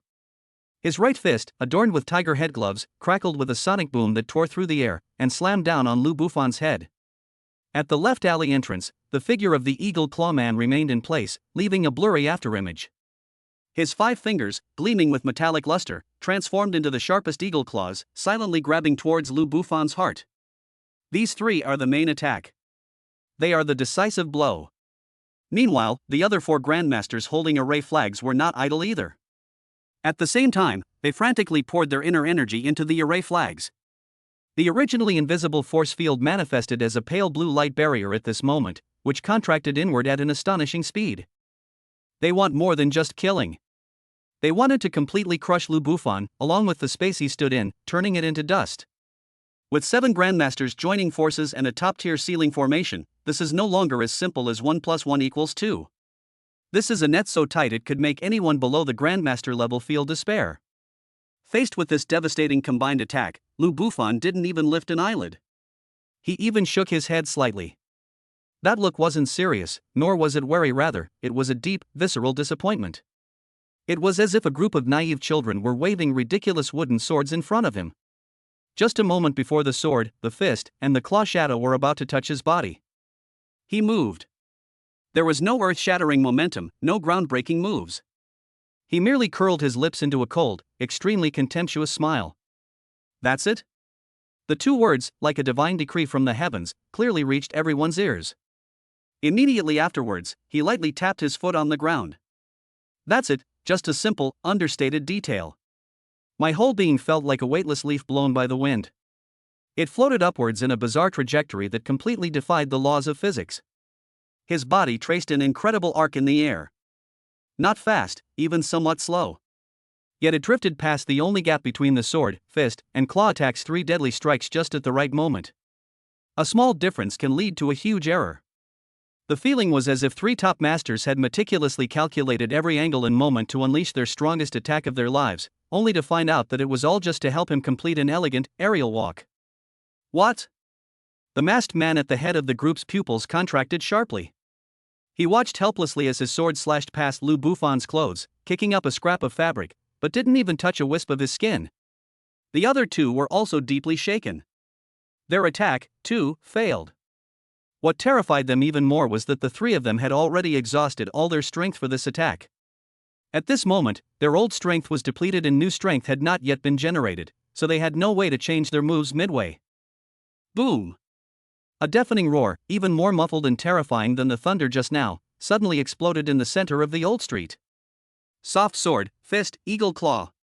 3 domineering forces belonging to different masters collided violently after losing their target. The violent air currents, like a Category 12 hurricane, swept outwards in all directions. The 3 of them let out a muffled groan and flew backward together, spitting out a mouthful of scalding blood in mid-air. The 4 grandmasters who were maintaining the formation were struck dumb. The terrifying shockwave slammed violently into the spatial barrier they had just erected. Click! A crisp sound. The heaven-sealing formation, powerful enough to trap and kill ordinary grandmasters, actually shook violently under the impact caused by their own people, and even a spider web-like crack appeared on its surface. Puff! Puff! Puff! Puff! All 4 of them turned pale and felt a sweet taste in their throats, clearly indicating that they had all suffered serious internal injuries. Not a single move was made. They didn't even touch the hem of his clothes. Of the 7 royal guards that the royal family is most proud of, 3 are seriously injured and 4 are slightly injured. This is absolutely ridiculous. The entire room fell into a deathly silence. Only the sound of dripping blood was particularly jarring in the silent street.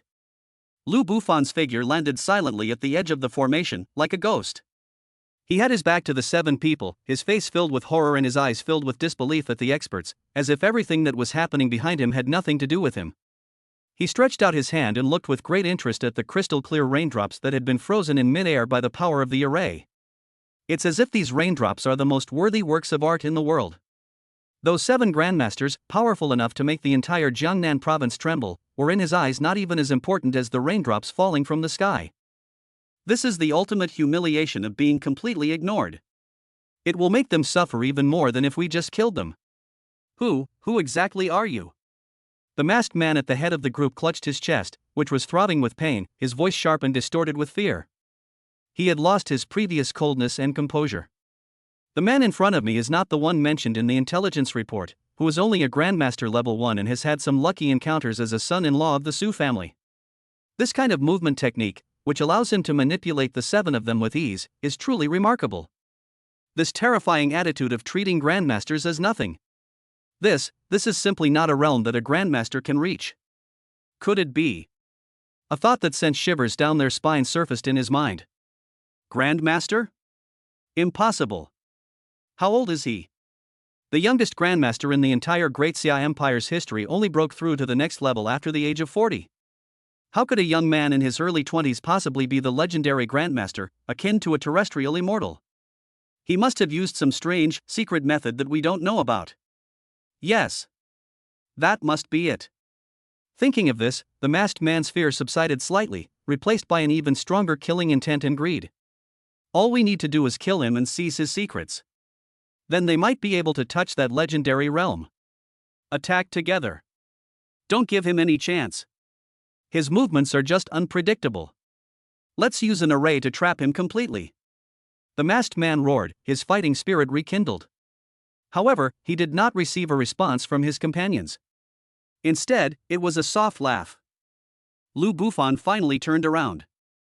There was a hint of playfulness in his deep eyes, like a cat toying with a mouse. He stretched out his finger and gently shook it at the 7 people. Shoo! Don't make a sound. You've disturbed me. I was enjoying the scenery. After saying that, he stretched out his long index finger and gently flicked the frozen raindrop in front of him. The movements were casual and elegant. Like brushing a speck of dust off your clothes. Buzz. The raindrop, no bigger than a grain of rice, emitted a faint buzzing sound, like the flapping of a mosquito's wings, the moment it was touched by his fingertip. Immediately afterwards. Call out. A white streak of light, almost invisible to the naked eye, instantly ripped through the deathly silent night sky. At that moment, that raindrop seemed to be endowed with terrifying kinetic energy capable of destroying the world. It shot towards the Grandmaster holding the array flag standing on the eastern rooftop with a speed that surpassed the speed of sound and the limits of a bullet. Quick! That's too fast! The Grandmaster's face still bore the sinister smirk that had appeared in response to Lu Bufan's arrogance. His brain hadn't even processed it yet. His protective aura was strong enough to withstand heavy machine gun fire. In the face of this raindrop, it is as fragile as a thin sheet of window paper. Puff! A soft sound, like a balloon being popped, rang out. The Grandmaster's cold smile froze instantly. A small, open hole appeared between his eyebrows. The light in his eyes, which had been wide open like copper bells in shock and fear, was fading at an alarming speed. He opened his mouth, as if he wanted to say something. But in the end, it only made a vague ho-ho sound. Then, like a noodle with all its bones removed, its body slumped backward. Thump! A muffled thud. A Grandmaster has fallen. He died with his eyes wide open in disbelief. The entire room fell silent. The remaining 6 guards stood frozen in place, like 6 statues under a spell. Their gazes were fixed blankly on the corpse of their companion lying in a pool of blood, lifeless and devoid of any vitality. Then, mechanically and stiffly, they turned to the young man who still had his back to them, as if he had merely swatted a fly. Their souls were trembling wildly. 1 finger. A drop of rain. 1 was killed, a Grandmaster. Is this guy even human? Just as they were about to be completely consumed by this boundless fear, that demon-like figure finally spoke again. His voice remained calm, yet it carried a chilling and domineering quality that made the world pale in comparison. Warm-up complete. Who's next to die? Chapter 47. What you're so proud of is just my toy. Dead silence. A deathly silence, like that of a tomb. Lu Bufan's calm voice echoed slowly in the frozen air, yet it struck the hearts of the remaining 6 royal guards like invisible hammer blows. A single drop of rain can kill a Grandmaster. This is completely beyond their comprehension. The man in front of me is not a monster at all. He's the devil. He is a true devil who crawled out of the abyss of hell. Run! Someone let out a scream, distorted by extreme terror. This thought, like a wildfire, instantly ignited the will to survive in everyone else. Why kill anyone else? What's the point of seeking revenge? Compared to such an existence, they are not even ants. However, at this moment, the masked man at the head let out an even more shrill roar. Don't run! We're locked in by the formation. No one can escape. His voice, sharp and piercing with excitement, sounded like the mournful cry of an owl. No matter how strong he is, he's still just one person. Activate the formation with all your might. Use the purgatory space to refine him alive. This is our only way to survive. His words were like a bucket of cold water poured over everyone's heads, calming their minds, which were overheated with fear. That's right. This 7 stars locking heaven formation is one of the Wang family's most advanced trapping and killing formations, bestowed by their ancestor. Once set up, the formation will be connected to the aura of the person who set it up. Unless the target dies or all the people who set it up die, the formation will never disappear. They have no way out. Either kill the devil in front of you. Either they'll be tortured and killed one by him. Roar! Once the 6 people understood this, their eyes simultaneously flashed with a frenzied, beast-like light. They held nothing back, burning away all the remaining true energy within their bodies without reservation. 7 stars lock the heavens, purgatory descends. The masked man roared and formed an incredibly complex hand seal with his hands. The other 5 people did the same thing. Buzz. As they completed their hand seals, the pale blue light barrier that had already shown cracks suddenly shone brightly. Countless ancient and mysterious runes flowed wildly across the light barrier, and the cracks healed rapidly at a speed visible to the naked eye. Immediately afterwards, the entire array space began to shrink inward at an alarming speed. The air, which had solidified, became as thick and heavy as mercury at that moment. An indescribable, terrifying pressure was pressing in from all directions. Click! Click! The walls of the houses on both sides of the street, and even the hard bluestone pavement, cracked inch by inch under this terrifying pressure, emitting a tooth-grinding wail. They intend to completely crush this space, along with Lu Bufan, into a pile of minced meat. This is the most powerful killing move of the 7 stars locking heaven formation purgatory space. It is said that even a true grandmaster, if trapped inside, would be worn down to death by the spatial pressure that is enough to crush steel if he did not break out of the formation immediately. Feeling that terrifying pressure, like Mount Tai pressing down on you. A sickly, crazed smile appeared on the faces of all 6 guards. Die. So what if you're a grandmaster?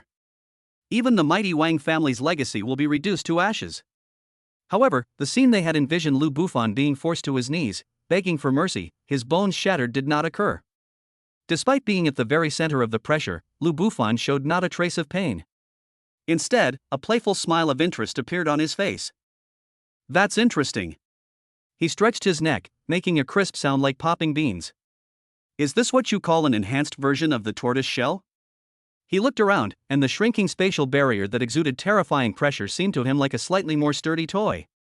That old codger from the Wang family, hiding in his coffin and too afraid to come out, taught you all these childish tricks? His voice wasn't loud, but it clearly pierced through the thick air and reached everyone's ears. You're about to die, and you still dare to be stubborn. The masked man trembled with rage. He could feel the pressure of the array had reached its peak. Even the finest steel would be instantly crushed into a pile of scrap metal under such pressure. He doesn't believe it. He couldn't believe that a person's physical body could be so strong. Yeah? Lu Bufan smiled. That bright and sunny smile sent a chill down the spines of the 6 people. He slowly raised his right hand. In those deep eyes, a golden, dragon-shaped phantom, seemingly imbued with the power of wind and thunder, flashed by in an instant. A terrifying and supreme majesty, seemingly from the primordial era, erupted from him. He opened his mouth and softly uttered 2 words. Wind. Come. The words fell. A miracle has occurred. This is an absolute space completely sealed off by the 7 stars locking the heavens formation, where not even a wisp of air can move. Suddenly, a fierce, biting wind arose out of nowhere. A faint, high-pitched dragon's roar was carried on the wind. The dragon's roar seemed not to come from this world, but to resound directly into the depths of the 6 people's souls. Thump! Thump!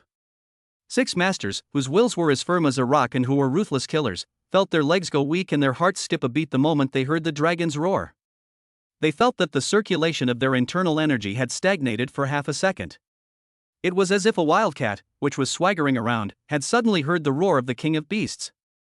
That was an absolute suppression from the deepest part of one's bloodline, from the very origin of life. It's an S-rank, 9 heavens Yinglong bloodline, an evolved version of its bloodline supernatural power. Emperor Dragon's divine might. What is this? My internal energy. I can't move it. For the first time, genuine terror appeared on the faces of the 6 people. However, this is only the beginning. Looking at their expressions, as if they had seen a ghost, Lu Bufan's smile deepened. He spoke again, slowly. Rain. Fall. With his kingly command, the countless glistening raindrops, frozen in the array, appeared. It was as if I heard the call of the Creator God. The flow resumed in an instant. But they no longer fall haphazardly downwards. Instead, they transformed into billions of sharp needles that gleamed with a chilling light. Densely packed, covering the sky. It hovered in mid-air. The tip of each rain needle was precisely aimed at the 6 royal guards below. The chilling killing intent formed by the convergence of billions of raindrops even caused the ever-shrinking spatial barrier to tremble slightly. Lu Bufan slowly lowered his hands and put them into his pockets. He raised his head and looked at the 6 enemies, who were completely dumbfounded, with the gaze one would give a clown. He scoffed, his voice filled with endless mockery. Trying to play with space in my domain? This tortoise shell that you're so proud of. It's nothing more than a toy in my hands. Field. These 2 words, like 2 divine thunderbolts that split the heavens and the earth, struck the masked man's mind fiercely. His mind was completely blank. His worldview was completely overturned and shattered at this moment. Field. That is the divine authority that only legendary grandmasters can initially grasp. His words became law, and he controlled heaven and earth. Within their own domain, a grandmaster is an omnipotent god. He finally understood. He finally understood why the opponent's movements were so strange. He finally understood why the other party could kill a grandmaster with a single drop of rain. Because, from the moment they stepped into this old street, they had already entered each other's territory. Here, he is the sole ruler. Grandmaster. He is a true grandmaster. The intelligence is wrong. The intelligence is terribly flawed. At this moment, the masked man's killer heart, forged from steel, completely crumbled. He let out a desperate, shrill scream and turned to run away. Retreat! Retreat now! However, he was met with Lu Bufan's gaze, which was as cold and piercing as 10,000 years of ice. Now you want to leave? It's too late. I haven't had enough fun yet. The words fell. He pointed to the sky and snapped his fingers lightly. Snap! The countless raindrops seemed to have received a command from the Grim Reaper. With a sharp whistling sound that could pierce through everything, it shot down violently towards the 6 desperate figures below. Chapter 48. A thought can bloom a flower, a thought can kill a lord. Whoosh whoosh whoosh whoosh. A curtain of death, composed of billions of rain needles, descended from the sky, covering every corner of the array space. No blind spots.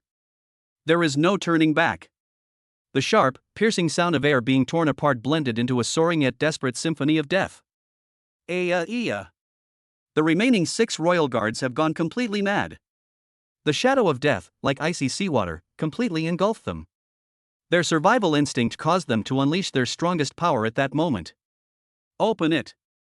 The burly man wearing tiger head boxing gloves let out a wild roar, like a wounded beast. He crossed his arms above his head and pushed his internal energy to its limit. A golden tiger phantom, 3 meters tall and formed from pure true energy, firmly protected him within it. He actually wanted to use the most forceful and domineering method to withstand the endless rain. Jingle bells! Countless raindrops slammed into the phantom of the golden tiger, producing a dense sound like raindrops pounding on sheet metal. Each strike dimmed the phantom tiger's shadow a little. Each strike made the burly man's body tremble violently. Fresh blood gushed out of his 7 orifices. But he still gritted his teeth and persevered. The eagle clawman, who was skilled in agility, made a completely different choice. At this moment, his body seemed to have no bones, turning into a blurry black afterimage. He actually wanted to use his ghostly speed to dart through the dense raindrops and get close to Lu Bufan for a final, desperate fight. He believed that as long as he could get close enough to touch the other person's body, he was confident that he could tear open the other person's throat with his eagle claws. As for the others, they each unleashed their most secret and powerful techniques. Some transformed into a rotating blade wheel. Some of them set up layers upon layers of true energy shields in front of them. In an instant, the small array space was filled with bursts of energy, and light and shadow intertwined, staging an extremely tragic scene of survival in the apocalypse.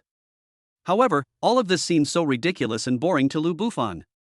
He looked at the 6 figures struggling desperately in the rain and gently shook his head. The playfulness in his eyes gradually faded, replaced by a sense of listless boredom. Too slow. He murmured to himself. The next second, his figure swayed slightly in place. Under everyone's watchful eyes, he actually managed to create 5 afterimages that were exactly the same as his own. Every afterimage was crystal clear and incredibly lifelike. It was as if, in that instant, 5 more identical Lu Bufans appeared in the world. Call out. The 5 afterimages transformed into 5 streaks of light that could not be captured by the naked eye the moment they appeared. They appeared behind the 5 guards who were struggling to resist the rain needles at a speed that transcended thought and time. not including the only man with eagle claws who charged at him. The domineering fist intent of burning heaven battle record and the supreme dragon power of Emperor Dragon scripture were perfectly fused in his palm at this moment. He lightly patted each of the 5 men on the back of the chest. The movement was so gentle, like a lover's caress. The moment my palm touched the bodies of those 5 people, time seemed to stand still. There was no explosion, no loud noise. The 5 grandmasters, each a dominant force in their respective fields, suddenly stiffened. The expressions on their faces froze. Yes, it's madness. Some are ferocious. Yes, there is despair. Immediately afterwards, puff! A tiny, golden flame quietly ignited from the heart of their bodies. Then, the flames spread like wildfire, instantly engulfing their entire bodies. That is the primordial dragon flame from the bloodline of the 9 heavens Inglong. It is the fire of God, enough to burn everything. The 5 people didn't even have time to let out a scream. Their bodies, their bones, their souls, were burned inch by inch in those golden flames, from the inside out. Finally, it turned into 5 handfuls of ashes that drifted away in the wind. In an instant, the wind stopped. The rain has stopped. The rain needles filling the sky, the violent fist energy, and the spinning blade will all vanished into thin air. The world returned to a deathly silence. The only surviving eagle claw man stopped less than 3 meters in front of Lu Bufan. His eagle talon, powerful enough to tear through metal, remained in a forward-reaching grabbing posture. But his body froze. He stared blankly at the empty surroundings. She then looked at the young man who stood there unharmed, with not even a wrinkle on the hem of his clothes. Clang! A crisp sound. The soft sword, which he had personally led the team to bring from the royal family in Kyoto, slipped from his hand, which had completely lost all strength, and fell onto the cold, waterlogged ground. His spirit, his will, his pride as a top assassin. At this moment, it was utterly shattered. It's shattered. He was stunned. No. It's impossible. It's fake, it's all fake. He muttered to himself, his eyes glazed over, like a madman. He couldn't accept this scene, which was like something out of a god or a demon. In the blink of an eye, 5 grandmasters vanished into thin air. This is no longer martial arts. This is immortal magic. This is a miracle. Thump! His knees buckled, and he uncontrollably knelt down in front of Lu Bufan. The face wearing the demon mask no longer showed any trace of murderous intent or ferocity. All that remains is the most primal and pure fear. He began to kowtow frantically to Lu Bufan. One time, and another. I used up all my strength. It made the hard bluestone road bang loudly. Spare me! Spare me! My lord, spare me! God, spare me! I was wrong. I was really wrong. I'm not human. I'm an animal. Please, just ignore me and let me go. He was incoherent, crying and begging for mercy. Snot, tears, and blood from the blow to his forehead covered his face. Where is even a trace of the majesty of the Kingsguard? Lu Bufan simply watched him quietly. Looking at this, the assassin who wanted to kill him just a second ago is now like the most humble dog wagging its tail and begging for mercy. He slowly walked up to him and squatted down. He stretched out the hand that had just burned 5 grandmasters to ashes. Gently, they removed the demon mask from his face. Beneath the mask was a young face, utterly distorted and deformed by extreme fear. As Lu Bufan looked at that face, a trace of reminiscence flashed in those deep eyes. Then he smiled. The smile was faint, yet it carried a strange chill. He looked at the face, which was completely consumed by fear, and spoke softly. I know you. 3 years ago, in the back alley of the Su family's old house. You and a few other people broke my leg and then dragged me into the garbage dump like a dead dog. His voice was soft and calm, as if he were talking about something trivial. But to the masked man, it sounded no less than the final pronouncement of death. Chapter 49 includes a message for your master. The masked man's body trembled violently. It's not because of the cold. It's not because of pain. It was because of that memory called fear, which surged from the deepest part of the soul. 3 years ago. The back alley of the Su family's old house. That good-for-nothing son-in-law, dressed in tattered clothes, kneeling on the ground begging for mercy. Those eyes were filled with humiliation, anger, resentment, and helplessness. That aunt whose leg he personally broke and then threw into the garbage dump. It turns out. It turned out to be the very demon god standing before them, a ruthless killer who regarded grandmasters as worthless trash. No. It's impossible. The masked man's voice was squeezed out from deep in his throat, terribly dry. You haven't even reached the body-tempering realm, you're just a piece of trash with no cultivation. Yes. Lu Bufan nodded, his tone so calm it sent chills down one's spine. Back then, I was truly a useless person. He hasn't even completed the most basic body tempering, all his meridians are severed, and his path of cultivation is over. You're right. He crouched down, looking directly into those eyes that were wide open in utter terror. But so what? 3 years is enough time for a person to undergo a complete transformation. That's enough for someone to crawl back from hell to the human world. Lu Bufan reached out his finger and gently flicked his forehead. Do you know what I was thinking that night, lying in the garbage dump, looking at the starry sky? The masked man's lips trembled, but he couldn't make a sound.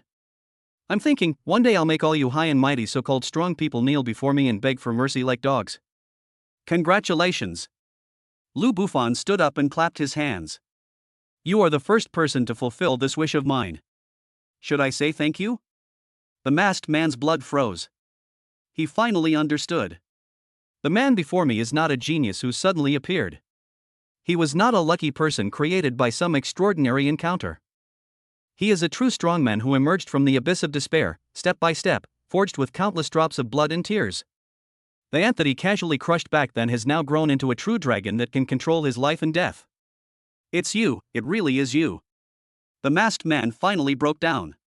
He let out a shrill howl and frantically crawled toward the edge of the formation. He's trying to escape. He must escape.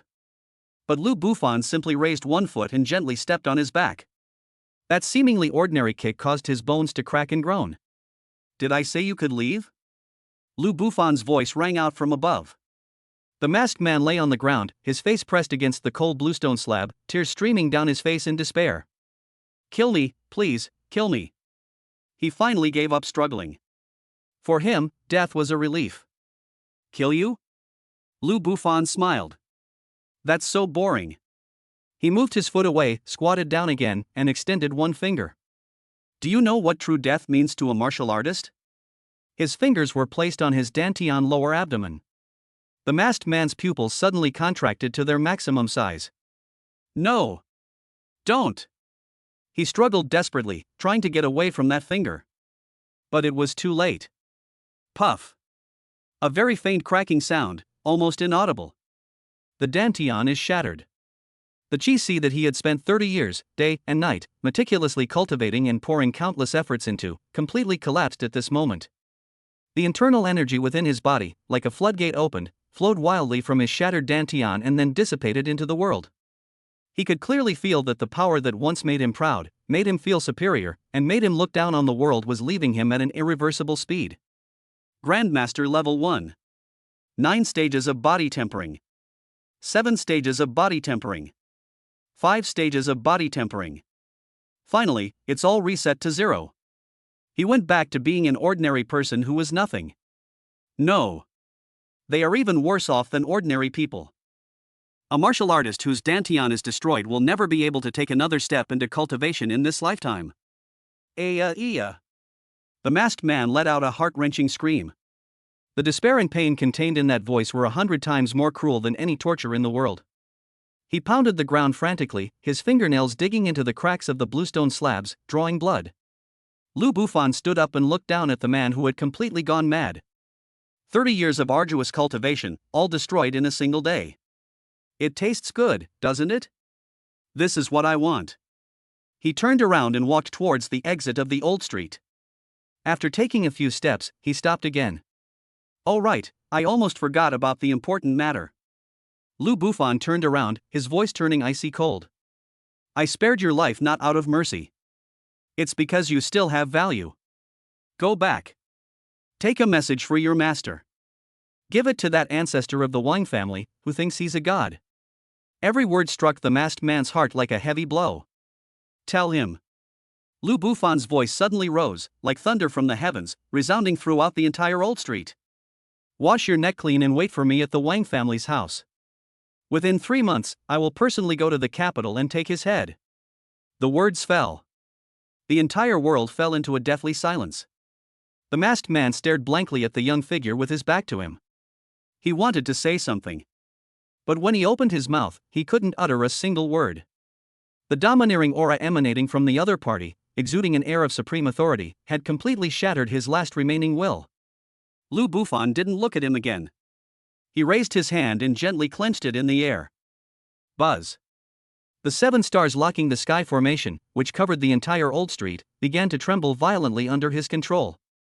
That top-tier formation, personally crafted by the Wang family patriarch and touted as capable of trapping and killing grandmasters, proved to be incredibly fragile at this moment. Click. Click. Countless cracks spread out from the barrier of the formation. Then, boom! The formation shattered. The frozen rain curtain and the oppressive space vanished in an instant. The torrential rain began to fall again, washing away the bloodstains on the ground and all traces of the battle. Lu Bufan walked into the rain. The icy rain lashed against his face and body, but it couldn't wash away the overwhelming killing intent emanating from him that made the world take notice. He got into the car and started the engine. The car headlights illuminated the road ahead.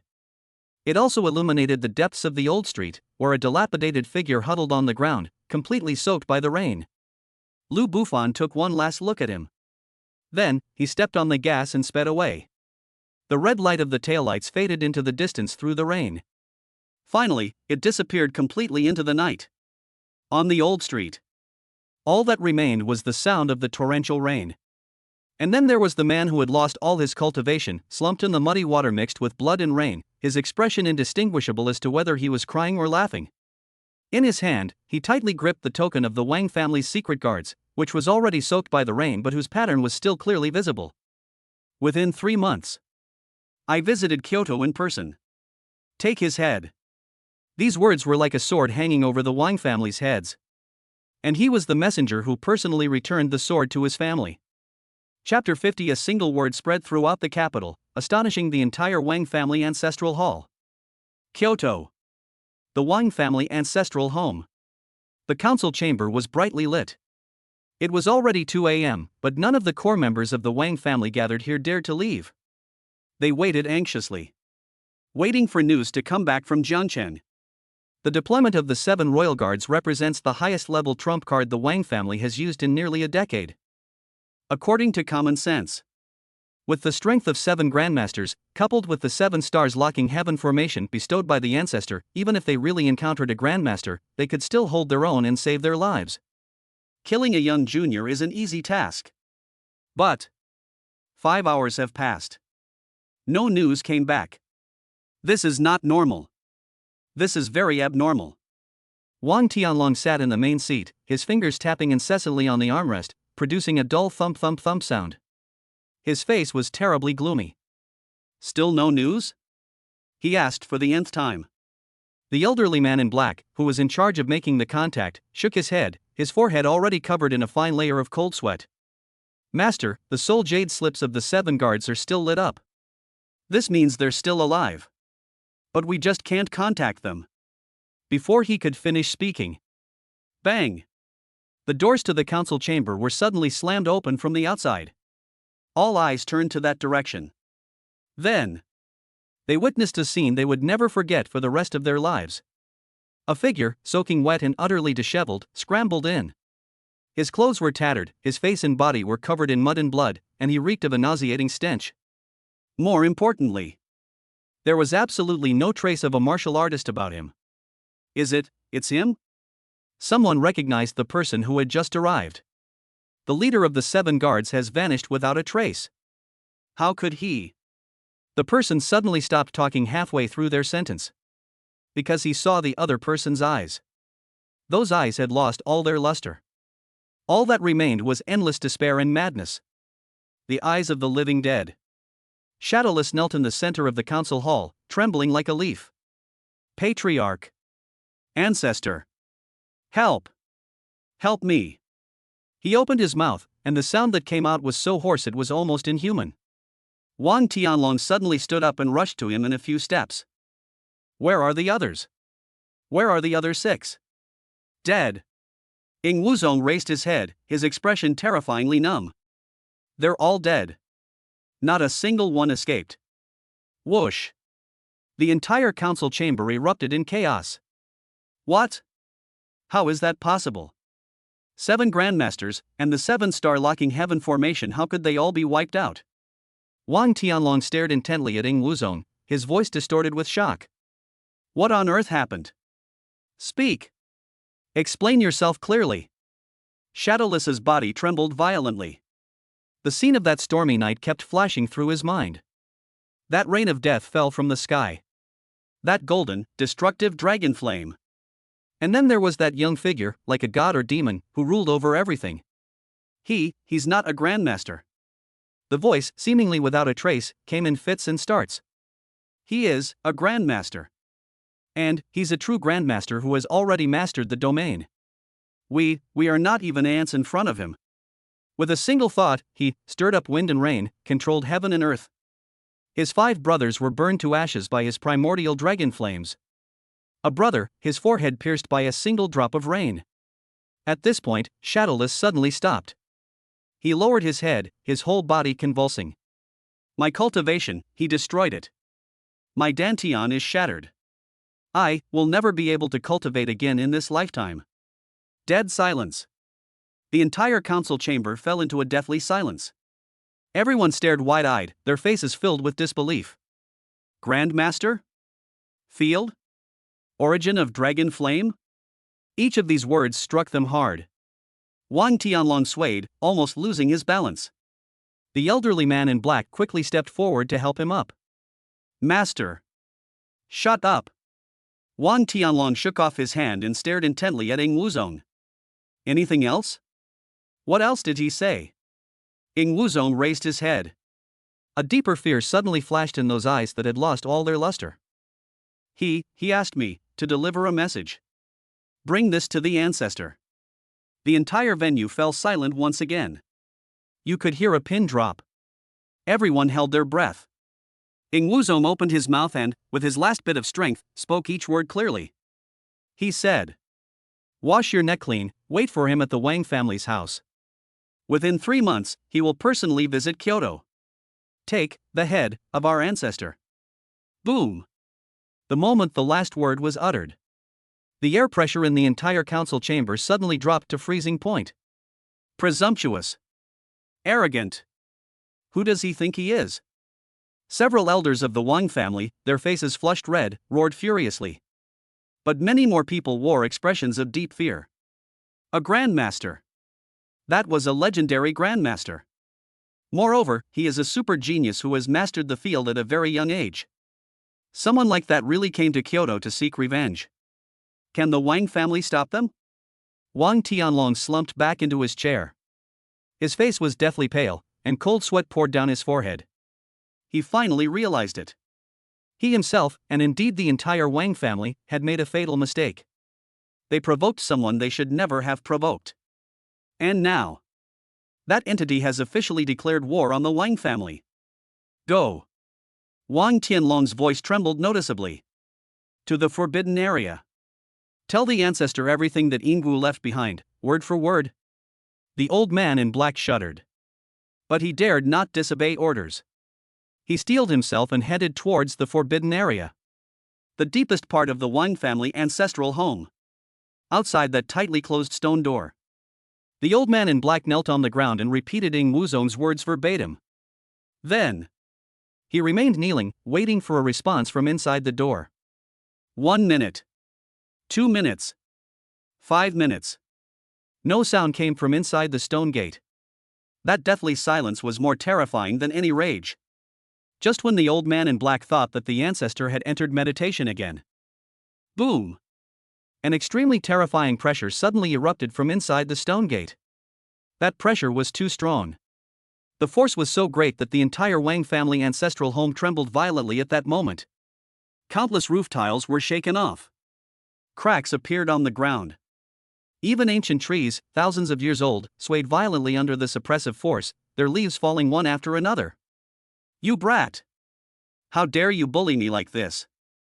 An aged and furious roar emanated from within the stone gate, echoing throughout the entire Wang family compound.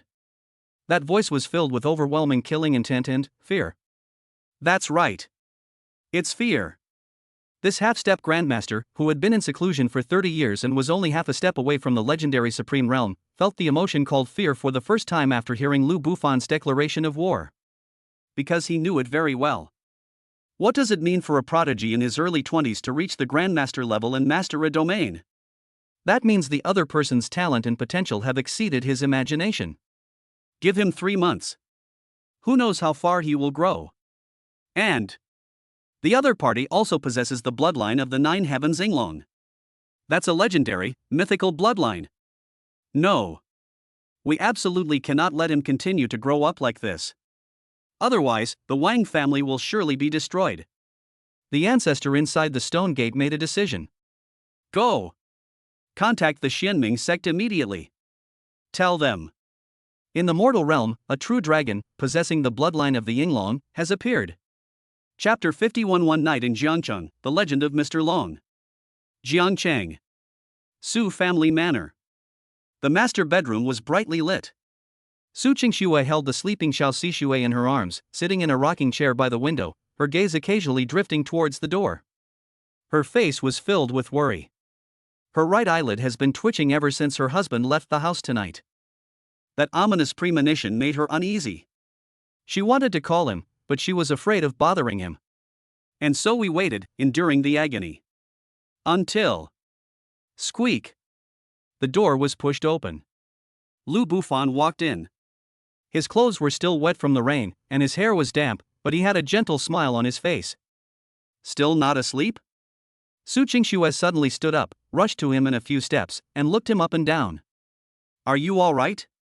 I have a feeling something's off tonight. Lu Bufan reached out and ruffled her hair. What could have happened? I just went out to deal with a minor problem. It's been resolved. He walked to the cradle, looked at his sleeping son, and his eyes became incredibly tender. With me here, I won't let anyone hurt you. As Su Qingxue watched his retreating figure, her worries finally eased somewhat. But what she didn't know was, tonight, the upper echelons of the entire Jiangnan province were in complete uproar. The underground world of Jiangcheng. Li Bao's stronghold. This former underground emperor of Jiangcheng is now kneeling trembling in a simple Buddhist hall. Behind him knelt all the underground leaders of Jiangcheng. Dozens of people lay prostrate on the ground, not daring to breathe. Did you feel it? Li Bao's voice trembled. That aura. They all nodded. Around 10 p.m. tonight. A terrifying pressure suddenly flashed across the sky above Jiangcheng, making all martial artists tremble. The oppressive aura came quickly and went quickly. It lasted for less than a second. But in that less than a second, everyone with cultivation felt a suppression from the depths of their bloodline. That's the dragon's might. A leader said in a trembling voice. This is no ordinary dragon's might. It is the might of the true dragon. Li Bao suddenly raised his head, his face filled with fanaticism and worship. That's our emperor. Mr. Lu has made his move. He's telling us that the world in Jiangcheng has completely changed. The others also looked up, their eyes burning with excitement. To be able to follow such a true dragon. Their lives have been worthwhile. At the same time, headquarters of the Jiangnan Province Martial Arts Association. Inside a heavily guarded meeting room. A dozen or so elderly men dressed in Zhongshan suits sat around a round table. Their faces were filled with solemnity. Is it confirmed? The white-haired old man sitting in the main seat asked. The source of the energy fluctuations is Jiangcheng? Confirmed. One of the staff members in charge of monitoring produced a detailed report. At 22:17 tonight, a powerful energy fluctuation lasting approximately 47 seconds erupted in the direction of Jiangcheng's old city. According to our monitoring instruments, the intensity of that energy fluctuation has reached the Grandmaster level. Whoosh! The meeting room erupted in chaos. Grandmaster? When did Jiangcheng have a Grandmaster? Impossible. Our records show no Grandmaster level experts in Jiangnan province. The white-haired old man raised his hand, signaling everyone to be quiet. Have you sent someone to investigate? I checked. The staff member nodded. We dispatched 3 teams to the scene half an hour ago. But the message they sent back was. He paused. There was nothing there. There are only some traces of rainwater washing away the surface. It looks more like a natural phenomenon caused by a rainstorm. But that energy fluctuation, it can't be explained by natural phenomena. The white-haired old man fell silent. He tapped on the table, lost in thought. A long time. He then spoke. Continue the investigation. We must investigate every lead to the end. Besides. He raised his head and his gaze swept over everyone present. Report this information to headquarters. Tell them that a reclusive powerhouse, unknown to US, may have appeared in Jiangnan. At the level of ordinary people. The rumors surrounding tonight have begun to spread like wildfire. On a forum in the old city of Jiangcheng. A post went viral and became the #1 trending topic in just half an hour. Shocking. What happened in the old town tonight? Someone saw a dragon. OP, I live near the old street. Around 10 p.m. tonight, I suddenly heard a huge dragon's roar. Yes, a dragon's roar.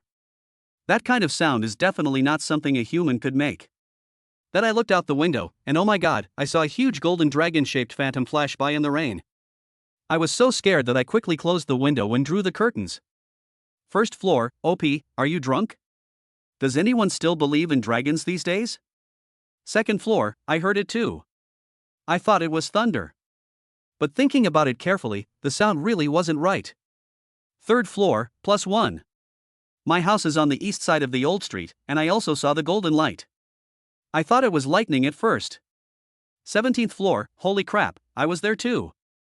I happened to be passing by the old street entrance when I saw the whole street enveloped in a pale blue light. Then the light suddenly shattered. And then all the raindrops started hanging upside down. 32nd floor, don't talk nonsense. I just came back from there was nothing there. It was just a normal downpour. 33rd floor, is the person upstairs an official? Trying to suppress the news?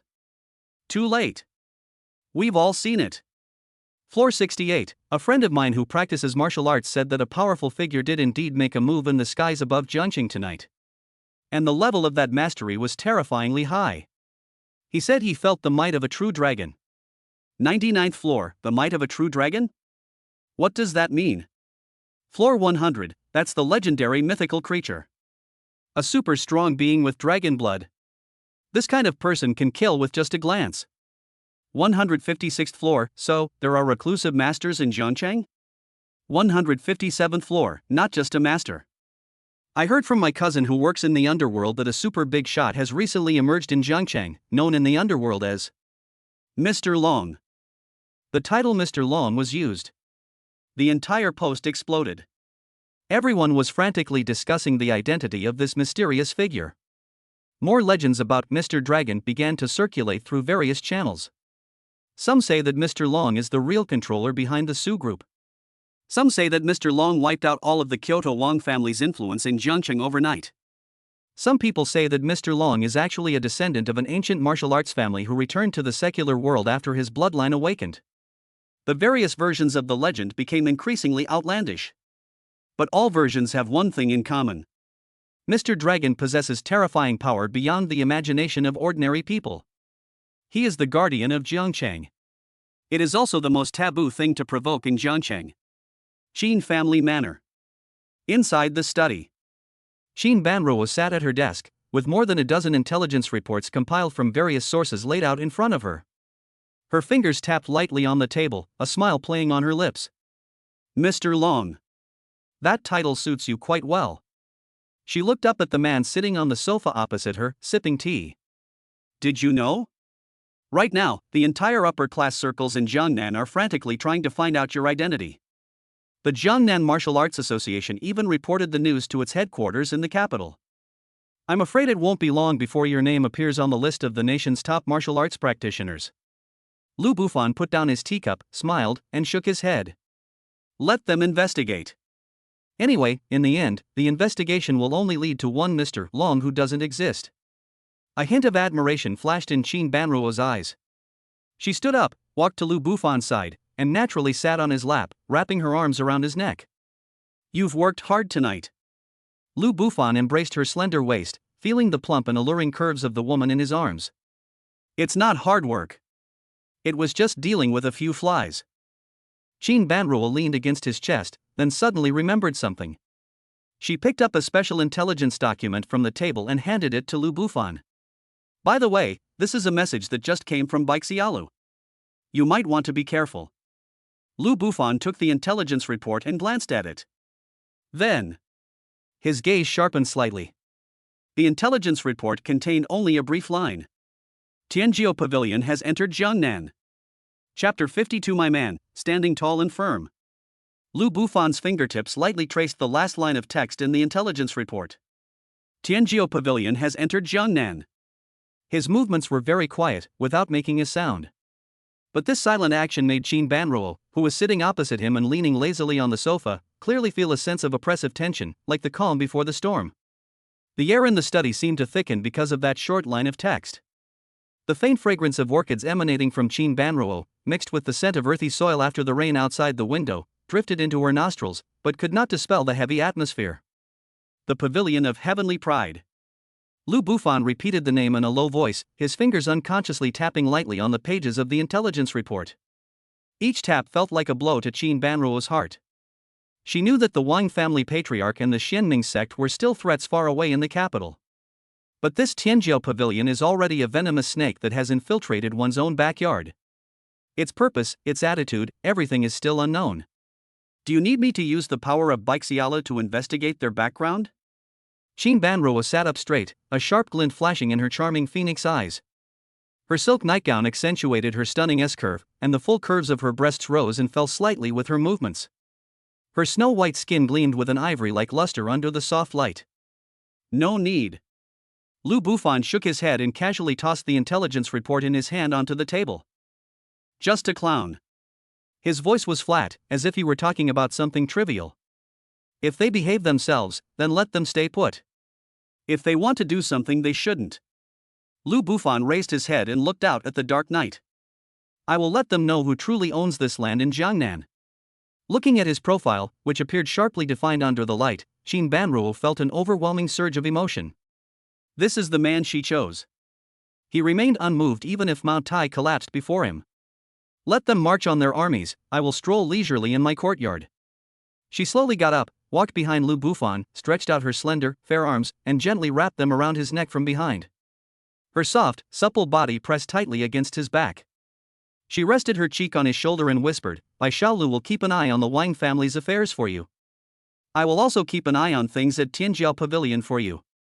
You just need to do what you want to do, that's enough. Lu Bufan turned around and grasped her soft, boneless little hand. I got my hands on a piece that was warm, smooth, and silky. Let's go home, he said softly. It's getting late. It was already late at night when we drove back to the Su family manor. The torrential rain that swept through the entire city of Jiangcheng has stopped. The air was filled with a fresh scent. Along the way, Lu Bufan could clearly feel that there were several times more ice hidden in the shadows than before. There were members from martial arts associations, members of underground forces, and even several other auras that he found unfamiliar. The legend of Mr. Long spread throughout the entire Jiangnan region overnight.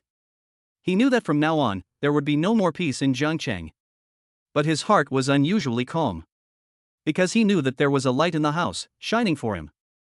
The car slowly drove into the manor. The light in the master bedroom was indeed still on. Lu Bufan pushed open the door and saw the scene he had expected. Su Qingxue was holding the sleeping Xiao Sixue in her arms, sitting in a rocking chair by the window, gently swaying. She didn't look towards the door, but her slightly tense profile betrayed her inner unease.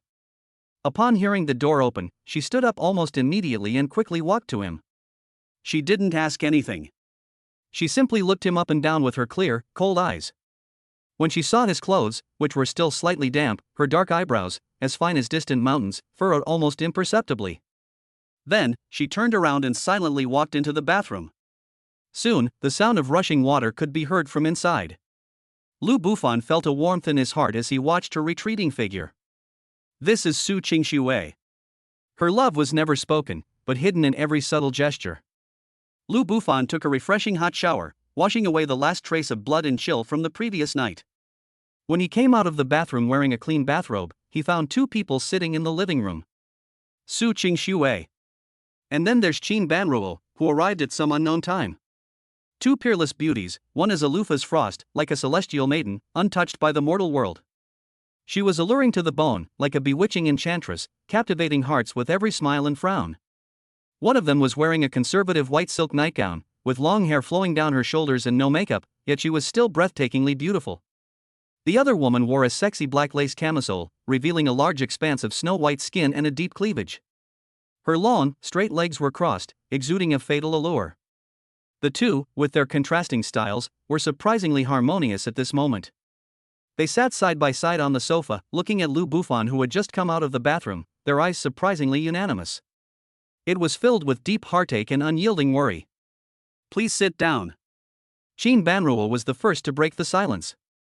She patted the spot next to her captivating phoenix eyes fixed on Lu Bufan without blinking. "There are some things I think you should talk to Qingxuat about." Lu Bufan walked up to them, but instead of sitting down, he reached out and ruffled Su Qingxue's hair. "Why aren't you asleep yet?" Su Qingxue did not answer him, but simply raised her head and stared at him stubbornly. "Prajna told me everything." Her voice trembled slightly. Qin Banruo sighed and pushed a newly compiled intelligence report onto the coffee table. "The 7 royal guards." Her voice became serious. "The Wang family's sharpest knife is also their most clandestine assassination squad. In the 30 years since its establishment, it has carried out hundreds of assassination missions, and without exception, all of its targets were Grandmaster-level experts. Success rate, 100%. 7 people, all of them are battle-hardened Grandmasters. Combined with the 7-star locking heaven formation personally crafted by the Wang family patriarch, even an ordinary Grandmaster would only face certain death if trapped." With each word Qin Banruo spoke, Su Qingxue's face grew paler. Her hands, which were resting on her knees, had unknowingly clenched into fists, her knuckles turning white from the force. When Qin Banruo said a dead end, her body swayed almost imperceptibly. "She finally found out. Last night, while I was anxiously waiting. What kind of perilous, life or death situation had her husband gone through? That's no small problem. That was a net so tight it could make any martial artist despair. But he shouldered it all alone. When he came back, he acted as if nothing had happened, smiling and telling himself, 'It's all taken care of.' My heart felt as if it were being gripped tightly by an invisible hand. The pain was so intense that she could barely breathe." Su Qingxue slowly stood up. She walked up to Lu Bufan. She stretched out those delicate hands, once the ruthless and decisive ones that led a multi-billion-dollar conglomerate. At this moment, however, it was trembling slightly. She gently stroked Lu Bufan's face. From his forehead to the bridge of his nose, and then to his tightly pursed lips. It was as if she wanted to confirm that the man in front of her was real. Her eyes gradually reddened. A layer of glistening mist quickly condensed in her clear, cool eyes. "Why?" Her voice was incredibly hoarse. "Why didn't you tell me?" Lu Bufan took her cold little hand, placed it to his lips, and gently kissed it. His movements were very gentle. Her voice was incredibly gentle. "Because my woman only needs to stand behind me and be beautiful, that's enough. Leave these fighting and bloodshed to me." Boom! These domineering yet gentle words, like a warm current, instantly broke down all of Su Qingxue's defenses. Tears, which she could no longer hold back, slid down her smooth cheeks. She threw herself into his arms and hugged him tightly. It was as if she wanted to meld herself into his body. Qin Banruo, standing to the side, watched the two embracing, and her eyes also became a little moist. She walked over and gently leaned on Lu Bufan's shoulder from the other side. She didn't cry. He spoke softly, in an incredibly firm voice. "Before, I was the one who needed your protection.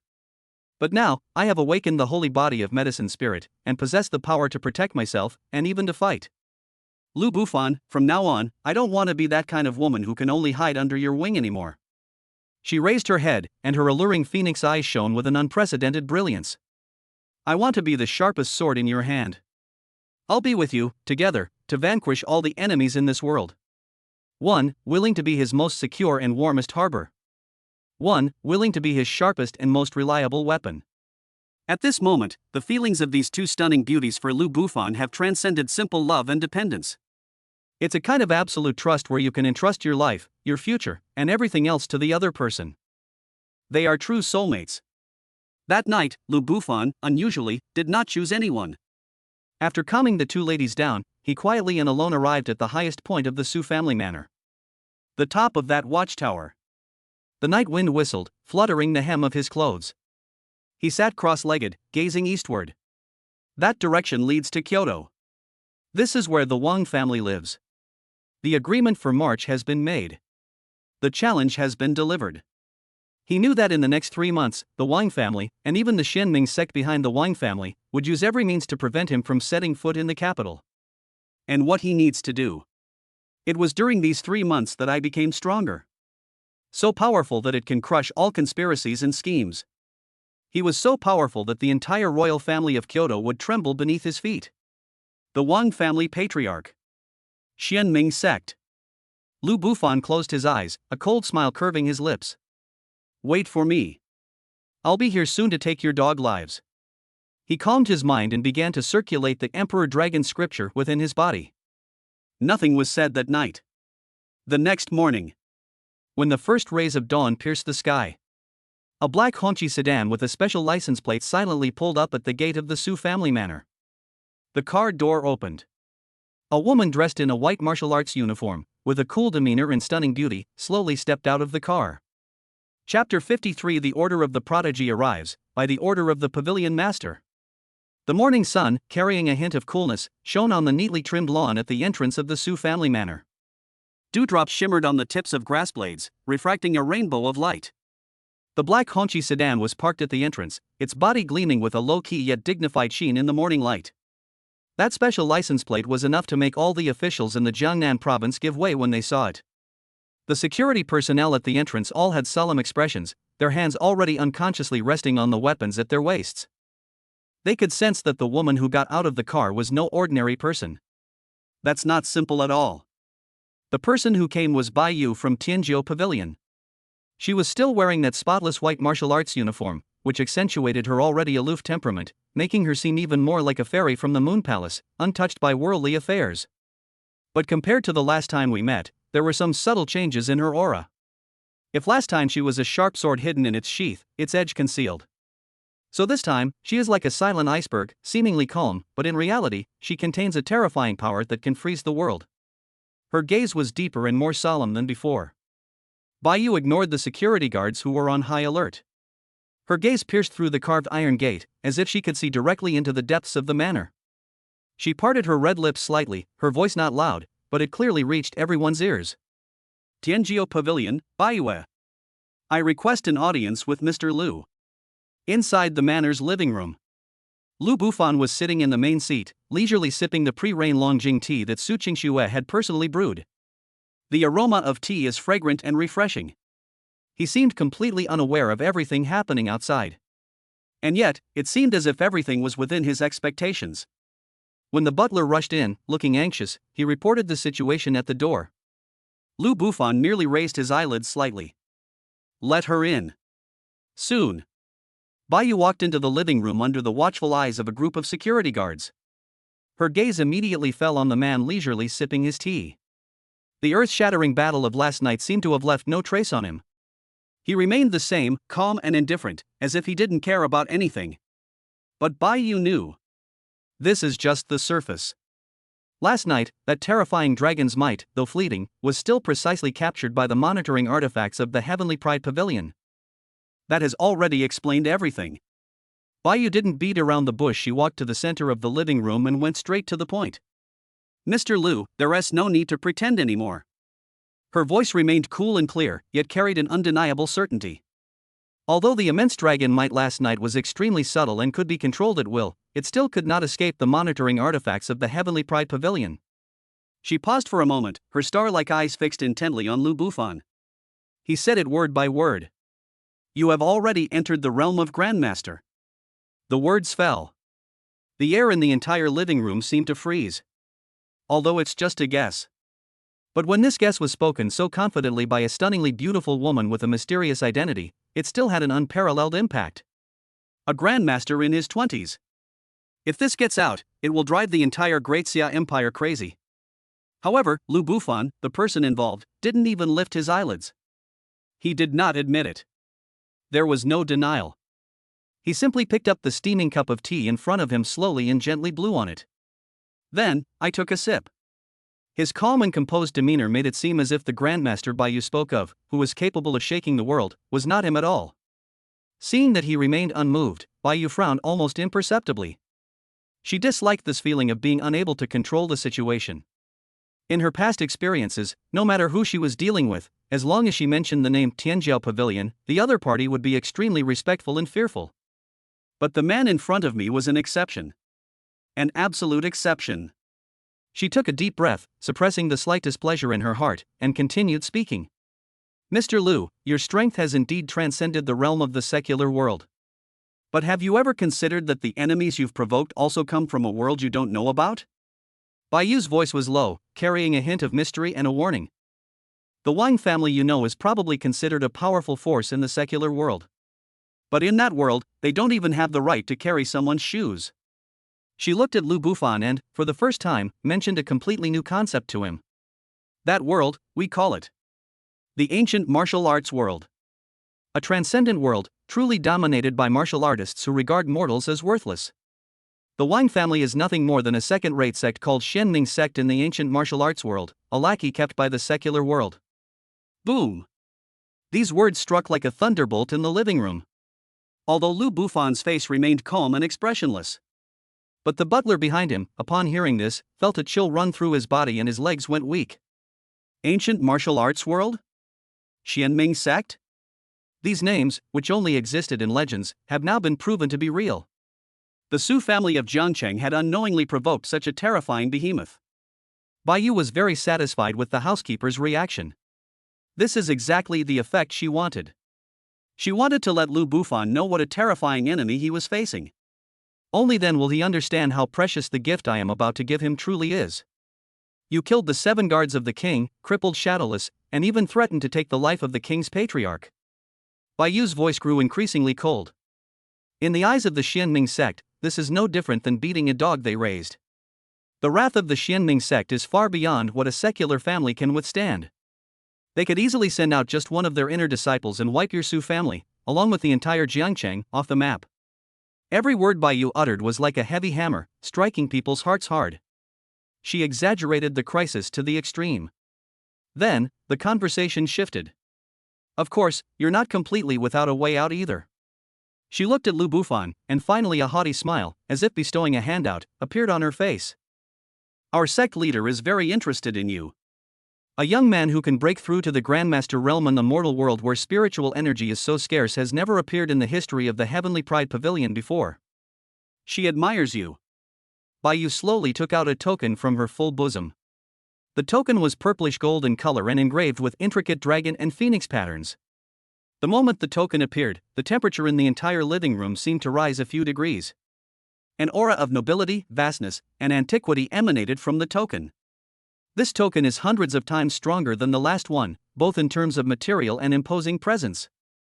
This is the purple gold pride token of the Pride Pavilion. Baiyu held the token as if it were a supreme sacred object. Our pavilion master has sent me to formally invite you to join the Heavenly Pride Pavilion. To become the first core member of the Heavenly Pride Pavilion in history to be selected from the secular world. As long as you accept this token, the Heavenly Pride Pavilion will help you resolve the troubles of the Xianming sect. She raised her chin and looked at Lu Bufan with an almost condescending gaze. Mr. Lu, you should understand that this is your only way to survive. The air, at this moment, completely froze. The housekeeper was so nervous that he forgot to breathe. He believed that any normal person, faced with such a terrifying threat and such a huge temptation, would not hesitate to choose the latter. Joining the Heavenly Pride Pavilion will not only resolve your current predicament, but also allow you to ascend to the heavens and enter the legendary ancient martial arts world. What an incredible opportunity! However, Lu Bufan's reaction once again surprised everyone. He finally put down his teacup. He raised his head and looked at the purple gold token that exuded endless allure. Then he smiled. There was no gratitude or excitement in that smile. Only a faint hint of mockery remained. The only way to survive? He looked at Baiyu, whose face appeared even more sacred because of her arrogance, and gently shook his head. My path, Lu Bufan's path, has never needed to be paved by others. Chapter 54. Is your pavilion master qualified? Lu Bufan's seemingly simple yet boundless arrogant words were like a boulder thrown into a calm lake, stirring up a storm in Bayu's heart. For the first time, her brows furrowed tightly. For the first time, an emotion called astonishment appeared on that eternally frozen, exquisitely beautiful face. She couldn't quite understand it. In her mind, any martial artist in the secular world, upon learning of the existence of the ancient martial arts world and hearing of the terror of the Xianming sect, should feel awe, panic, and helplessness. The invitation from the Heavenly Pride Pavilion, especially the purple gold Heavenly Pride token personally issued by the Pavilion Master, was like a blessing from the gods, an incredible opportunity. The other party should kneel down with tears of gratitude, accept the token reverently, and then express deep thanks to their guide. But the man in front of me did not do that. Instead, he rejected this gift in an almost provocative tone. Has he gone mad?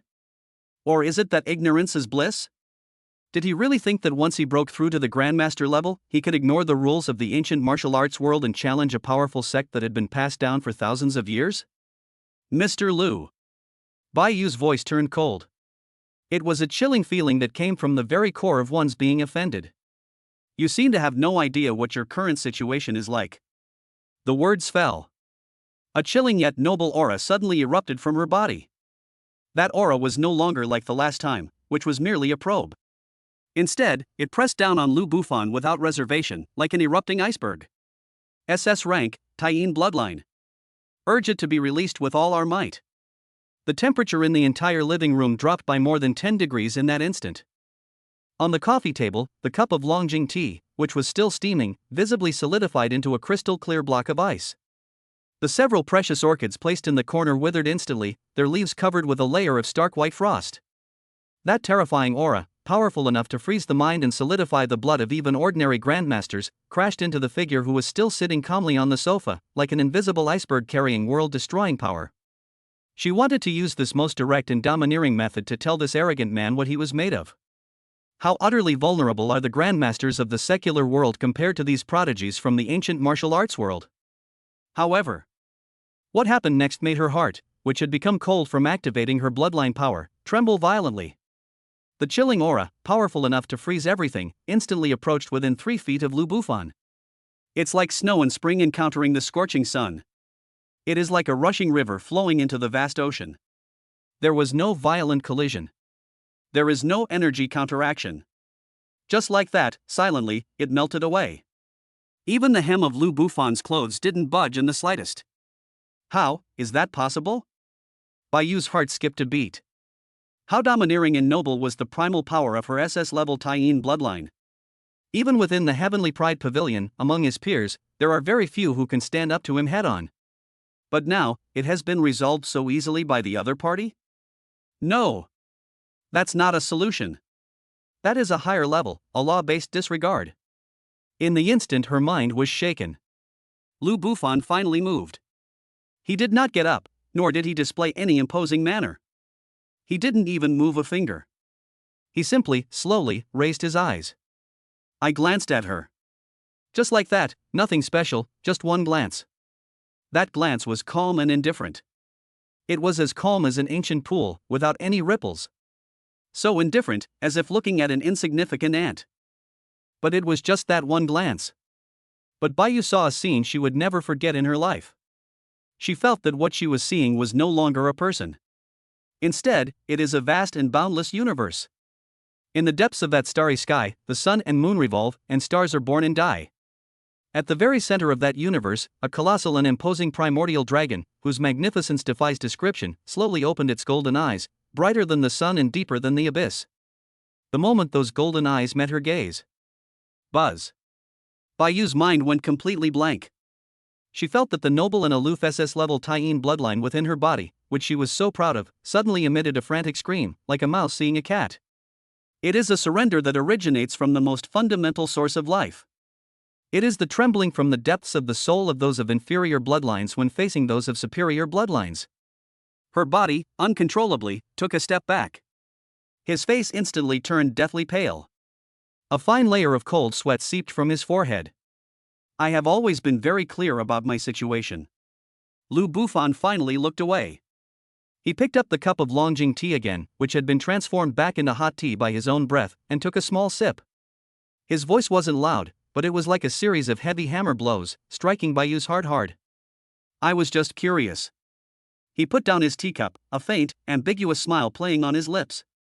Is your sect leader qualified enough to let me join? These words were like a thunderbolt from the heavens, striking Bayu hard on the head. Arrogant. This goes beyond mere arrogance. This is simply the most blatant provocation against the entire Heavenly Pride Pavilion. Master of Tianjiu Pavilion. Who is that person? He stands at the very top of the ancient martial arts world, a legendary figure whose every stomp shakes the entire world. It is a god whom countless geniuses yearn to meet even once in their entire lives. But now, this man is actually questioning whether she is qualified to let him join? Bayu's expression completely changed. It was a complex expression, a mixture of shock, humiliation, anger, and a hint of the fear, which she herself was unwilling to admit. She felt that her presence here today was a complete joke. She had always thought of herself as a superior benefactor. It was a divine messenger who came to drop a lifeline to a mortal about to drown. But in the end, she realized. I am the one who stands at the bottom of the well, ignorant of my own limitations, a pathetic creature. What was the other party? A mere mortal about to drown? He is clearly that celestial dragon lurking in the abyss. And I am nothing more than that little water snake that ran into the Dragon King's temple and swaggered around. Bayu took a deep breath. He took another deep breath. She forcibly suppressed the overwhelming shock and humiliation churning within her. She knew that she had lost this negotiation from the very beginning. They lost badly, utterly, and completely. Suppressing others with sheer force is no longer effective. Now, all she can do is offer something real that will interest the other party. She raised her head and looked at Lu Bufan again. The arrogance and condescension that had once filled those clear, cold eyes were gone. Instead, there was an unprecedented solemnity. She said in a deep voice. It seems I need to show you the true power of the ancient martial arts world. Chapter 55 The Ancient Martial Arts World? Just a frog in a well. The atmosphere in the living room was frozen solid. Bayu stood there, her chest heaving violently. Her stunning figure stretched her white martial arts uniform so taut that it rippled with each breath, creating dazzling waves. She took a few deep breaths, forcibly suppressing the fear she felt after being intimidated by Lu Bufan's glance. His aloof face once again adopted that haughty expression. Mr. Lu, it seems you know nothing about the world of ancient martial arts. Her voice regained its icy coldness. Like a deity proclaiming the truth to mortals. What I just demonstrated was merely the most basic bloodline pressure. True powerhouses in the ancient martial arts world are far beyond your imagination. Bayu walked slowly, each step extremely steady. Her long, straight legs, partially hidden beneath her martial arts uniform, exuded a deadly allure. The entire ancient martial arts world is divided into 9 ranks of sections. She raised her slender fingers and gestured with each one. 9th rank is the weakest, 1st rank is the strongest. The Xianming sect you've provoked is a 3rd rank sect, ranking among the top 20 in the ancient martial arts world. What does a 3rd grade sect possess? Bayu turned around, her cold eyes fixed on Lu Bufan. 300 inner disciples, 50 core disciples, and 12 elders. Every elder is a true grandmaster. And the sect leader. She paused, her voice growing increasingly serious. Sect Master Wang Xianming broke through to the Supreme Realm 300 years ago. That's an unparalleled realm surpassing even the Grandmaster. He could annihilate a city in the blink of an eye. In the living room, the butler was already pale with fright. He never imagined that the enemy his master had provoked would be so terrifying. Lu Bufan remained seated, holding his teacup. He didn't even lift his eyelids. Seeing that he had no reaction, Bayu became even angrier. She decided to use her last trump card. Furthermore, what makes the Xianming sect most feared in the ancient martial arts world is their ultimate technique, the Frost Prison Curse. As she said this, a hint of fear flashed in her eyes. This is an extremely vicious curse. Those afflicted will have a seed of icy cold planted within their bodies. Over time, the seed will gradually take root and sprout, devouring the host's life force. Ultimately, the cursed one will freeze to death in endless cold. The entire process is excruciatingly painful, a state of being unable to live or die. Bayu's voice was very low. It exudes a chilling aura. Most importantly, This curse is incurable. Countless geniuses in the ancient martial arts world have died under this curse over the past 1,000 years. Even the Heavenly Pride Pavilion can only delay the damage, not cure it. After she finished speaking, she raised her chin and stared at Lu Bufan with a look of fear on her face. However, Lu Bufan's lips curled into an extremely mocking smile. He finally put down his teacup. He spoke slowly. Are you done? The tone was as if he were listening to a child tell a joke. Is this what you call the true power of the ancient martial arts world? Bai Yu was taken aback. She had never expected Lu Bufan to react this way. Before she could even speak, Lu Bufan had already stood up. He walked to the window, turned his back to her, and looked out at the night view of the manor. Then he began to speak. The sound wasn't loud, but it was like a sharp knife, cutting into Bai Yu's heart, one cut at a time.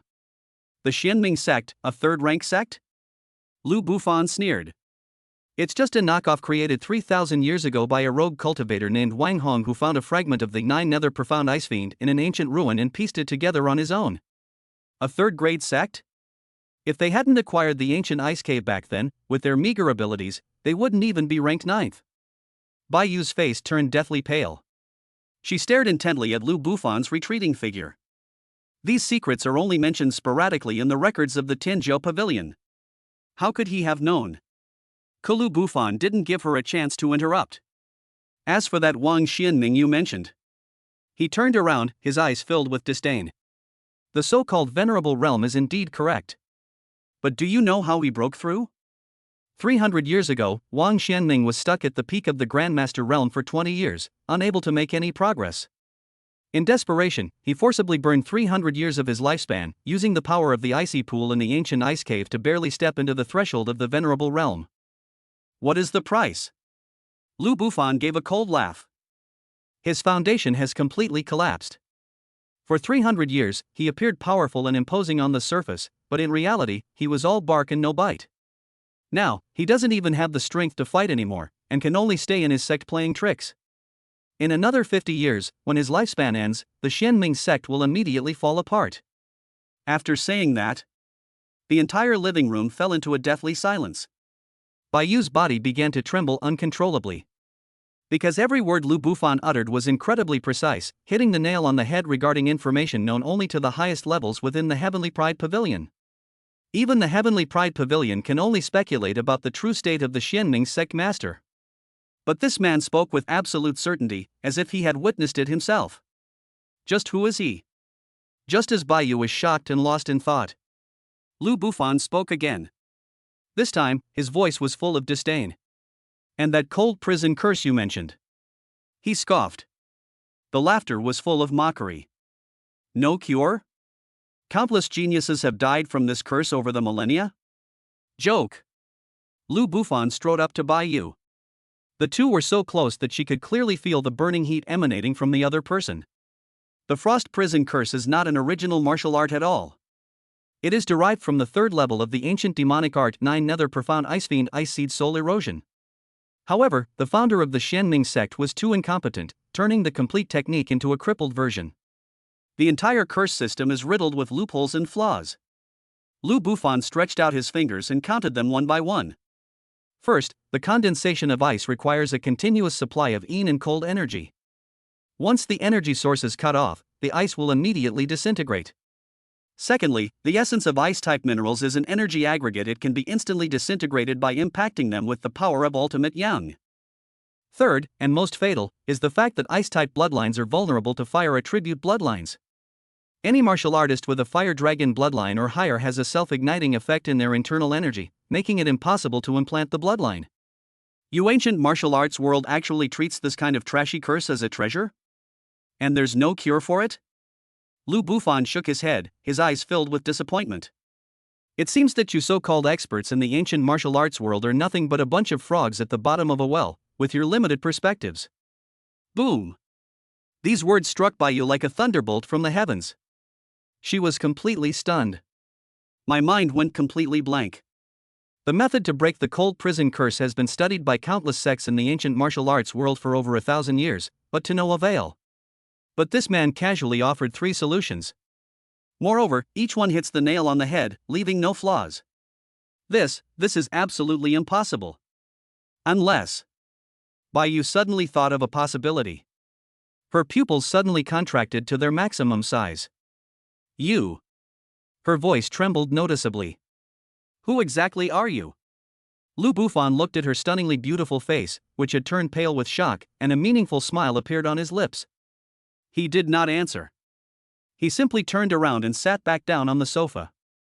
I picked up the cup of tea, which had already cooled down a bit, and took a small sip. The air in the living room felt eerily stagnant. The butler was so frightened that he hid in a corner, not daring to breathe. Baiyu remained standing in the same spot.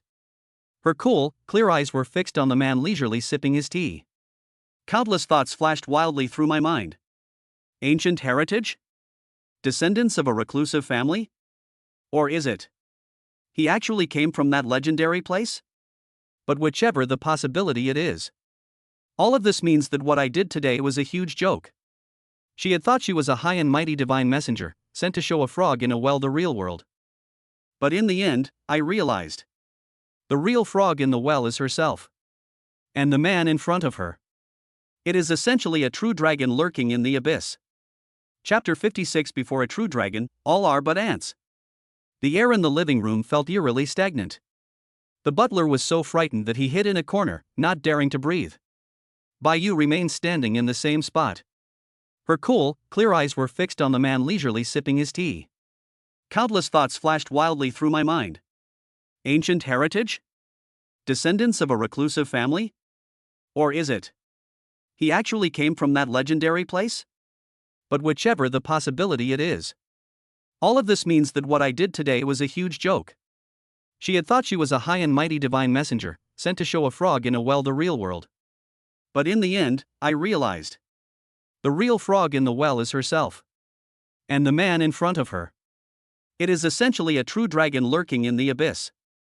Baiyu's trembling question echoed in the deathly silent living room. Who exactly are you? Lu Bufan did not answer. He simply drank the now cold tea in one gulp, then gently placed the empty teacup on the table with a crisp sound. The sound was like a heavy hammer blow to Baiyu's heart. Lu Bufan raised his head and looked at her face, which had lost all color due to shock and fear. A contemptuous smile curled at the corner of his mouth. What do you think? He paused, his voice calm, yet carrying an innate, ingrained arrogance. Does an ant have the right to know the name of a true dragon? Boom! This statement is more damaging than any of the previous ones. It is no longer a statement of facts, but a naked and extreme humiliation based on one's status and position. This directly nailed Baiyu to the shameful label of ant. You! Baiyu trembled with anger at those words. Her breathtakingly full breasts heaved violently with her rapid breathing, as if they were about to burst through her pristine white martial arts uniform. An unprecedented sense of humiliation surged straight to the top of my head. She is the pride of the Heavenly Pride Pavilion. He is an SS-level Taiyin bloodline possessor. She is the moon goddess, whom countless young people in the ancient martial arts world can only look up to. When have I ever suffered such humiliation? Very good. Baiyu gritted her teeth, and a frenzied rage and resentment ignited in her cold eyes. I'd like to see just how capable you are, you so-called true dragon. She decided to make one last desperate attempt. Buzz. A chilling aura erupted from her body once more. This time, it was even more violent and pure than before. A thin layer of frost began to form on the entire living room floor. She pushed the power of her SS-level Taiyin bloodline to its limit, prepared to risk damage to her own essence in order to make this man pay the price for his arrogance. However, Lu Bufan didn't even have the interest to glance at her. He just sat there, seemingly not taking her desperate attack seriously at all. Just as Baiyu's gathered momentum reached its peak and she was about to make her move, Lu Bufan moved. He did nothing. However, it released a wisp of its aura. It was just a wisp. A wisp of primordial aura emanating from the depths of his bloodline, belonging to the S-rank, 9 Heavens Inglong. That aura lacked Baiyu's chilling and domineering presence. It also lacked any earth-shattering power. It is ancient, noble, and vast, as if it came from the beginning of the universe and the birth of all things. The moment that wisp of scent appeared in the living room, time seemed to stand still. Baiyu, who was frantically gathering icy power, suddenly stiffened. Her eyes, which were burning with rage, were instantly replaced by endless fear. The SS-level Taiyin bloodline within her, that noble and aloof primal power that she was so proud of, came into contact with this aura the moment it touched. It's like encountering a natural enemy. No. More terrifying than their natural enemies. It is a kind of absolute surrender, etched deep within the genes of life, originating from the soul. It did not produce any resistance. Instead, it let out a mournful cry, like a servant seeing an emperor. The very source of their bloodline trembled wildly, retreated, and curled up into a ball, as if to pay homage to that supreme being. This backlash from the bloodline is far more terrifying than any external attack. Puff. Bayu felt a sweet taste in her throat, and her blood and chi completely went out of control due to the instantaneous reverse flow of blood in her veins. A mouthful of bright red blood gushed uncontrollably from her mouth. The snowflakes, scattered on the pristine white martial arts uniform, resembled red plum blossoms blooming in the snow, both poignant and dazzling. Her body instantly lost all strength. That momentum, which had been condensed to its peak, crumbled. My legs went weak. With a thump. In the corner, the butler, who was already terrified, stared in utter horror. This high and mighty envoy from the heavenly pride pavilion, who was as ethereal as a fairy descending to earth, suddenly felt his knees buckle and uncontrollably knelt down on one knee before Lu Bufan. Her head drooped limply. Her jet black hair fell loosely on either side of her face, obscuring her extremely humiliated expression. Her shapely body trembled slightly from exhaustion. This posture is incredibly humiliating. Utterly humble. She resembled a female slave awaiting her master's judgment. The living room was deathly silent. Only Bayu's heavy breathing, filled with suppressed pain and humiliation, could be heard. Lu Bufan looked down at her. Looking at the woman who had just been bossing him around and sentencing him to death, he saw her now kneeling humbly at his feet. There was not a ripple in his eyes. Indifferent, as if looking at a stone by the roadside. Now. He spoke slowly, his voice not loud, but it was like a heavy hammer, striking Bayu's heart hard. Do you still believe that your ancient martial arts world is the true source of power?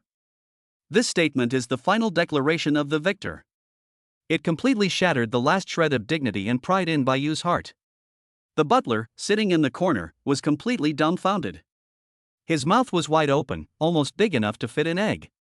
His eyes were wide open, as if they were about to pop out of their sockets. What did he see? That woman, like a fairy descended from heaven, whose terrifying aura could instantly freeze hot tea into ice. That terrifying being, in his eyes, was no different from a god. Now. She actually knelt before her master like a servant who had made a mistake? The gentleman, from beginning to end, simply sat there, drank a cup of tea, and said a few words. What on earth is going on? The butler's worldview was completely overturned at this moment, and then crushed into pieces. The look in his eyes when he looked at Lu Bufan was no longer one of awe. Rather, it was fear, like that of mortals looking up at gods. Bayu knelt on the ground, her body trembling violently. Tears of humiliation, mixed with blood at the corner of her mouth, welled up in her eyes, but she held them back with all her might. Everything she was so proud of, her identity in the heavenly pride pavilion, her SS-level bloodline, her formidable strength, her beautiful appearance, crushed to pieces in front of this man. Completely battered and bruised. Lu Bufan withdrew that wisp of aura. The temperature in the living room returned to normal instantly. He turned around and sat back down on the sofa, as if he had just done something as insignificant as swatting a fly. That nonchalant demeanor made Bayu feel a sense of powerlessness that came from the depths of her soul. She struggled to lift her head. Looking at that man, who only showed her his back. The look in her eyes was changing rapidly. From initial anger, to resentment, and now to humiliation. Eventually, all the emotions faded away. All that remained was an extreme fear she had never experienced before. And a hint of awe that she herself hadn't even noticed. Just as Bayu was so agitated that she almost fainted. That godlike man finally spoke again. His voice remained indifferent, but it lacked some of the contempt he had shown earlier. Stand up and answer. I don't have the habit of making my guests kneel. Now, tell me, what value does the Heavenly Pride Pavilion possess that I find appealing? Chapter 57: The Collapse of Faith, the Humiliation of the Divine Messenger. Lu Bufan's words were like a blessing, yet also like an unquestionable command. Bayu, who was kneeling on the ground, suddenly trembled. Using her uninjured hand, she braced herself against the cold floor, struggling to stand up. But the shock of her blood flowing backwards just now left her completely exhausted and unable to muster any strength. She tried twice, but both attempts failed. Her disheveled appearance caused a blush of humiliation to rise on her already pale face. Beneath her pristine white martial arts uniform, her shapely curves, taut from the exertion, trembled slightly with her struggles, revealing a fragile yet breathtaking beauty. Finally, she gritted her teeth, used her last bit of strength, and stood up unsteadily. My body was so weak that I could hardly stand, as if I would fall down again at any moment.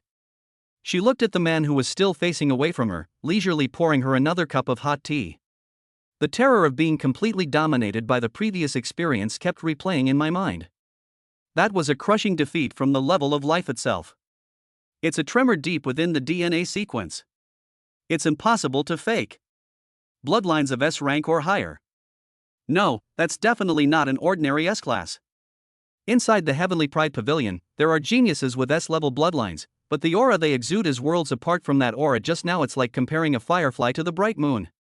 This man's bloodline level is far above S rank. This realization plunged Bayu's heart into an abyss. She began to re-examine every word Lu Bufan had said before.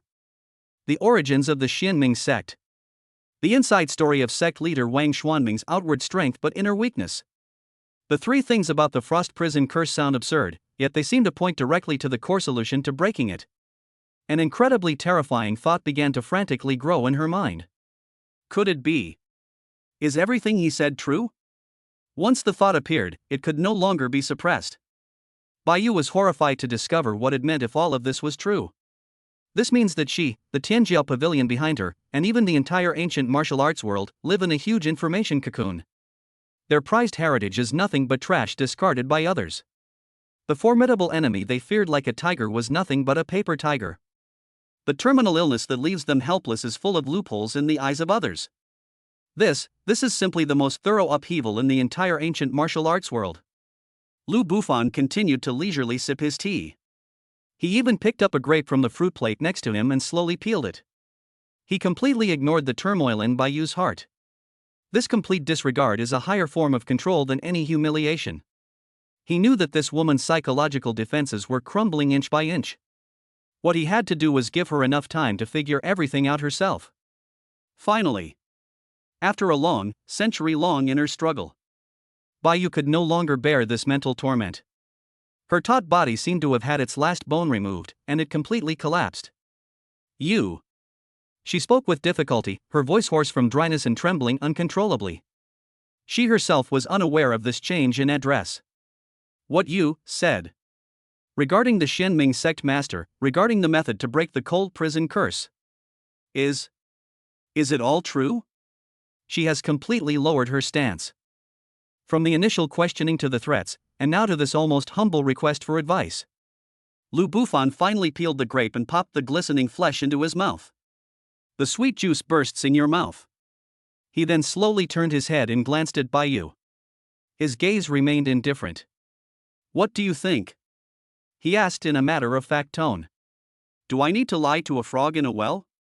A frog in a well. That word again. But this time, Bayu felt no anger or humiliation at all. All that remains is endless bitterness and sorrow. Yes. In the face of someone like him, aren't we, and the entire ancient martial arts world, just a bunch of self-righteous frogs in a well? These words were like a red-hot branding iron, branding her heart and completely shattering her last psychological defenses. She finally understood. I now understand the true meaning of Lu Bufan's earlier question, is your sect leader qualified? That's not arrogance. It wasn't a provocation. That was simply stating a fact that she couldn't understand before. A sect leader who can't even break the cold prison curse, a sect leader who doesn't even know the secrets of the Xianming sect. What right do they have to recruit such a true dragon from the realm of gods? Having figured all this out, Bayu felt how ridiculous and foolish her previous actions had been.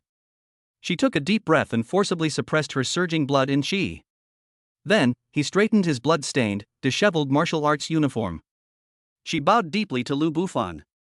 A 90-degree bow.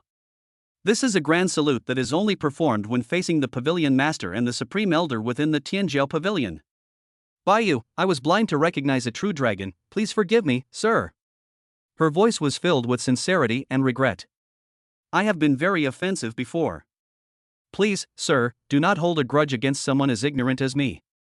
She paused, raised her head, and her once clear and cold eyes were now filled with a yearning for the unknown truth. Please, sir, enlighten me. Attitude, a complete 180-degree turn.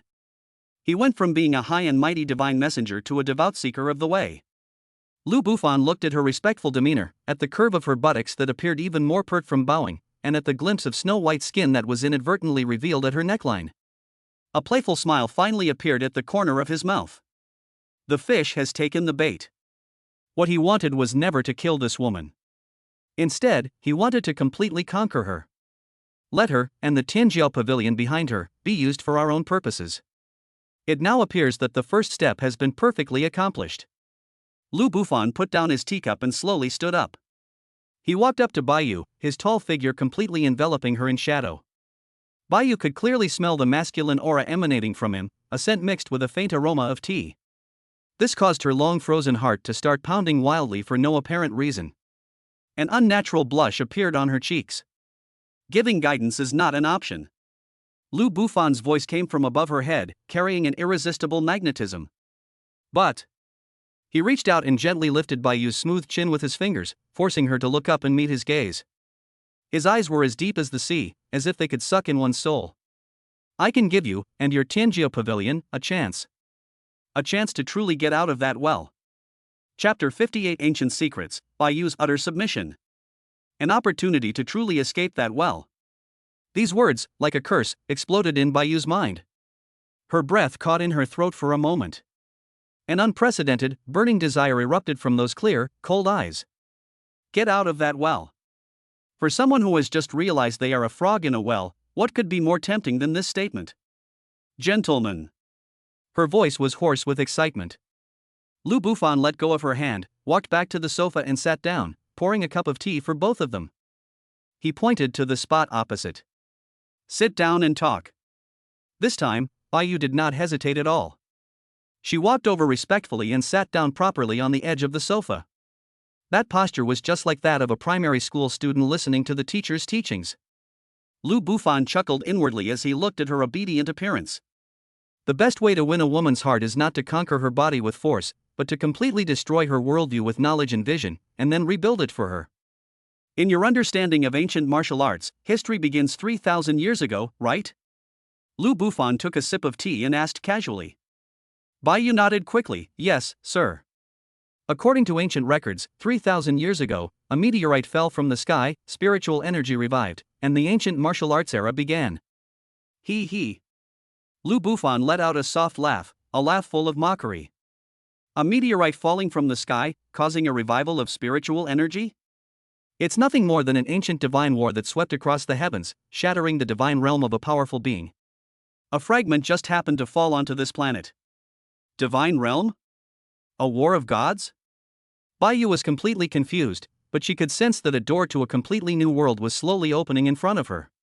What you call the ancient martial arts world, what you call inheritance, is nothing more than some remnants of second-rate techniques and bloodlines from that fragment of the divine realm. Lu Bufan's voice was full of disdain.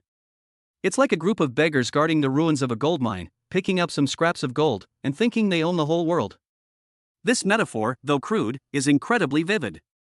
Baiyu's stunningly beautiful face turned pale and then flushed. She opened her mouth, wanting to refute, but found that she couldn't find any reason to refute it at all. Lu Bufan ignored her embarrassment and continued to drop bombshells. You so-called bloodlines have a more accurate name in our land. Bloodline nursery. They are artificially created by some ancient powerful beings in order to mass-produce warriors. They are quick-made products. The advantages are rapid growth and a high floor. But the disadvantages are equally fatal. At this point, Lu Bufan's gaze fell on Baiyu. That gaze seemed to see right through her, inside and out. He changed the subject, seemingly casually saying, for example, your SS-level Taiyin bloodline. Baiyu's heart leaped into her throat. The Taiyin bloodline was created in ancient times by a powerful woman named Moon Goddess in order to build her own personal guard. Its true core is not coldness, but purification and assimilation. But the inheritance that your Tianjiao pavilion received is obviously incomplete. You have only learned how to use its yin and cold power, but have completely ignored its core essence. Lu Bufan shook his head, his tone tinged with regret. Therefore, your cultivation has been on the wrong path from the very beginning. With every bit of power you gain, the coldness within your body will intensify. Over time, your body simply won't be able to withstand this extreme coldness. The end result will either be a chi deviation or being frozen into an ice sculpture by your own bloodline power. I'm guessing you've been stuck at some kind of bottleneck for a while now, haven't you? Whenever you try to force a breakthrough, do you feel as if you've fallen into an ice cave, your meridians are stinging, and even your soul feels like it's about to be frozen? Boom! Every word Lu Bufan uttered was like a thunderbolt from the heavens, striking Baiyu's heart with devastation. She was completely stunned. It was like being struck by lightning. Because the symptoms Lu Bufan described were exactly the same as what she had experienced over the past 3 years. Absolutely perfect.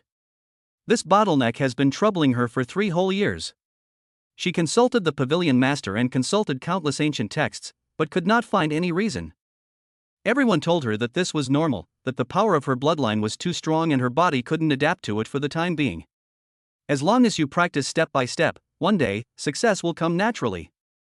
But now she realizes that it wasn't a normal phenomenon at all. Rather, it was a fatal flaw in cultivation that had gone down the wrong path from the very beginning. Even the pavilion master of the Heavenly Pride Pavilion failed to discover this secret. But the man in front of her only glanced at her and then revealed the secret in one sentence. At this moment, Baiyu's gaze towards Lu Bufan had completely changed. If before it was reverence, so now, it's all about frenzy. Like a traveler lost in the desert, on the verge of dying of thirst, who suddenly sees a vast oasis. Like the most devout believer who has seen with his own eyes the God he believes in. She no longer hesitated. She slid off her seat, knelt down, and held the purple gold pride token, which she had previously treasured, high above her head. Gentlemen! Her voice trembled with excitement, yet it was filled with an unprecedented firmness. This order represents the highest sincerity of the Heavenly Pride Pavilion.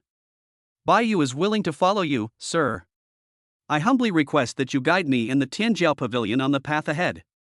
This time, she was completely willing and utterly devoted. It is complete surrender. Looking at her like this, Lu Bufan finally nodded in satisfaction. He reached out and took the purple gold pride token. It feels warm and smooth to the touch, and carries a hint of Baiyu's body temperature and fragrance. He held the token in his hand and tossed it around casually, as if he were playing with an ordinary toy. This action made Baiyu's heart leap into her throat. You should know that this token is enough to drive any sect crazy in the ancient martial arts world. I appreciate your sincerity. Lu Bufan tossed the token onto the coffee table, making a crisp sound. As for guiding the way forward, he looked at Baiyu's stunningly beautiful face, flushed with excitement and fervor, and a playful smile curved his lips. That depends on what price your Heavenly Pride Pavilion is willing to pay. Tianjiao Pavilion is willing to serve you, sir. Baiyu answered without hesitation, with unwavering certainty. She knew this was a once-in-a-lifetime opportunity. The only chance for Tianjiao Pavilion to truly escape its fate of being a frog in a well. No matter the cost, we must hold on tight. Very good. Lu Bufan looked at her beautiful face and her eyes, which were filled with determination and fervor, and smiled. So, our first deal. Let's start by helping you solve that little problem that's been giving you a headache for 3 years. Chapter 59: A New Deal, the True Value of the Heavenly Pride Pavilion. Very good. Lu Bufan looked at her beautiful face and her eyes, which were filled with determination and fervor, and smiled. So, our first deal. Let's start by helping you solve that little problem that's been giving you a headache for 3 years. Upon hearing the words minor trouble, Baiyu's delicate body trembled. She subconsciously thought Lu Bufan was referring to the defect in her bloodline, but she quickly realized that his words had a hidden meaning. What makes something like this trouble is no small matter. She immediately thought of the biggest variable of this trip. Sir, are you referring to the Xianming sect? Baiyu's voice tightened, and her pretty face, which had just flushed, instantly became serious again. You saw through the true nature of the Xianming sect at a glance, and crushed me so easily. Once this matter is reported back to the Tianjiao Pavilion, the Pavilion Master will surely reassess the relationship with the Xianming sect. The Xianming sect has spies in the Tianjiao Pavilion. They must already know you are in Jiangcheng and have met with me. Given their vengeful nature, they will most likely send powerful experts to hunt you down. She became more and more anxious as she spoke, her usually cool eyes filled with worry. In her view, although Lu Bufan was incredibly powerful, the Xianming sect was, after all, a third-grade sect with a 1,000-year history and profound foundation. If they really provoked that old monster who had lived for 300 years, the consequences would be unimaginable. However, Lu Bufan simply picked up his teacup and blew on the tea leaves floating on top. That leisurely posture made it seem as if he were listening to an interesting anecdote that had nothing to do with him. He lifted his eyelids and glanced at her. "They're not chasing me. They're after you." The 6 simple words, however, struck Baiyu like a thunderclap. "Chasing me?" She was stunned and didn't react for a moment. Even if the Xianming sect is domineering, it wouldn't dare to openly hunt down the divine envoy of the Tianjiao Pavilion, as that would be tantamount to declaring war on the Tianjiao Pavilion. Lu Bufan put down his teacup and began to explain slowly and methodically, his tone like that of a patient teacher explaining the most basic game theory to a clueless student. "What is the current situation of the Xianming sect? Of the 7 royal guards they sent to Jiangcheng, I slaughtered 6 and crippled 1. I also uprooted their business operations in Jiangcheng. It's like being slapped twice in the face in front of everyone. They've completely lost face. Now, they have learned of my existence from you. A mysterious powerhouse whom they cannot see through at all, and who may even be far above the venerable realm." Lu Bufan extended a finger and gently shook it. "Do you think they would dare to directly cause me trouble under these circumstances? They dare not. Because they don't know my background, they don't know who's backing me. If they act rashly, they'll kick a hornet's nest, and the entire Xianming sect will be doomed." Baiyu was shocked to hear this, realizing that her thoughts had been completely led by Lu Bufan. This man's strength is unfathomable, and his ability to see through people's hearts and schemes is terrifying to the extreme. So, what will they do? A cold smile curled at the corners of Lu Bufan's lips. "They don't dare to touch me, but they've been holding back a lot of anger and need to find a place to vent it.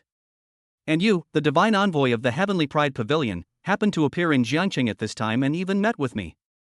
In the eyes of the Xianming sect, you are the perfect punching bag. Killing you would have 3 advantages." Lu Bufan extended his second finger. "First, make an example of me. Tell everyone in the ancient martial arts world that this is what will happen to anyone who dares to associate with me. They can't touch this dragon, but they can cut off all my claws and teeth." He then extended a third finger. "Second, test them. Test the reaction of the Heavenly Pride Pavilion. If the Heavenly Pride Pavilion goes to war with them for the sake of a dead envoy, it means that the Heavenly Pride Pavilion has a very low bottom line, and we should be careful in the future. If the Heavenly Pride Pavilion only verbally condemns them and swallows its anger, it means that the Heavenly Pride Pavilion is nothing more than that, and we can be even more unscrupulous in the future. As for the third..." Lu Bufan's gaze became meaningful. "Killing you would make it easy to pin this dirty water on me, stirring up conflict between me and the Heavenly Pride Pavilion. Then they could sit back and watch the tigers fight, or even join forces with the Heavenly Pride Pavilion to deal with me, the murderer. Kill 3 birds with 1 stone. Insidious. Ruthless." After listening to Lu Bufan's analysis, Baiyu's back was instantly soaked with cold sweat. Her stunningly beautiful face was completely devoid of color. She then realized with horror that from the moment she stepped into the Su family manor, she was no longer the high and mighty divine messenger, but a pawn caught in the vortex of 2 major forces. At any moment, they could be shattered to pieces. "Gentlemen." Her voice trembled, and her eyes were filled with pleading as she looked at Lu Bufan. At this moment, the man who had just crushed her dignity became her only lifeline. Lu Bufan was very satisfied with her reaction. This is exactly the effect he wanted. Only by making her fully aware of her situation can we take absolute initiative in the subsequent transactions. Now, we can talk about the real deal. Lu Bufan leaned forward slightly, his deep eyes fixed on Baiyu. "The details of the transaction are very simple. I'll take care of all the pursuers who are after you. Whether it's a grandmaster or that half-dead old venerable one who comes. I assure you, you will be very safe in Jiangcheng." These words, spoken casually, exuded an undeniable air of dominance. As if slaying a grandmaster was as simple as crushing an ant, he described it. Baiyu's heart skipped a beat. She knew that this man had the ability. "Then, what do I need to give in return?" she asked nervously. Lu Bufan held up 1 finger. "What I want is very simple. The Heavenly Pride Pavilion needs to provide me with all detailed information on all sects of the 2nd rank or above in the ancient martial arts world. As soon as he finished speaking, Bayu's pupils suddenly contracted. All detailed information. She knew better than anyone what those 6 words meant. This is not simply a matter of the sex location or its personnel composition. Instead, it includes the most core secrets of each sect. Their bloodline inheritance chart. The advantages and fatal flaws of the sect's signature martial arts technique. Conflicts and struggles between various factions within the sect. Even those scandals that only the highest levels know about and that can't be brought to light. These things are top secrets that the Tianjiao Pavilion obtained after spending over 1,000 years, planting countless spies, and sacrificing countless lives. It is the foundation upon which the Heavenly Pride Pavilion has been able to firmly hold its position as the #1 intelligence organization in the ancient martial arts world. This requirement is no longer considered unreasonable. This is practically tearing Tianjiao Pavilion down to its bare bottom. Lu Bufan just watched her quietly, without urging her. He was waiting for her answer. The air in the living room seemed to freeze once again. Bayu's full breasts were heaving violently. She was torn between her inner turmoil and her own conscience. Reason told her that this request was absolutely unacceptable.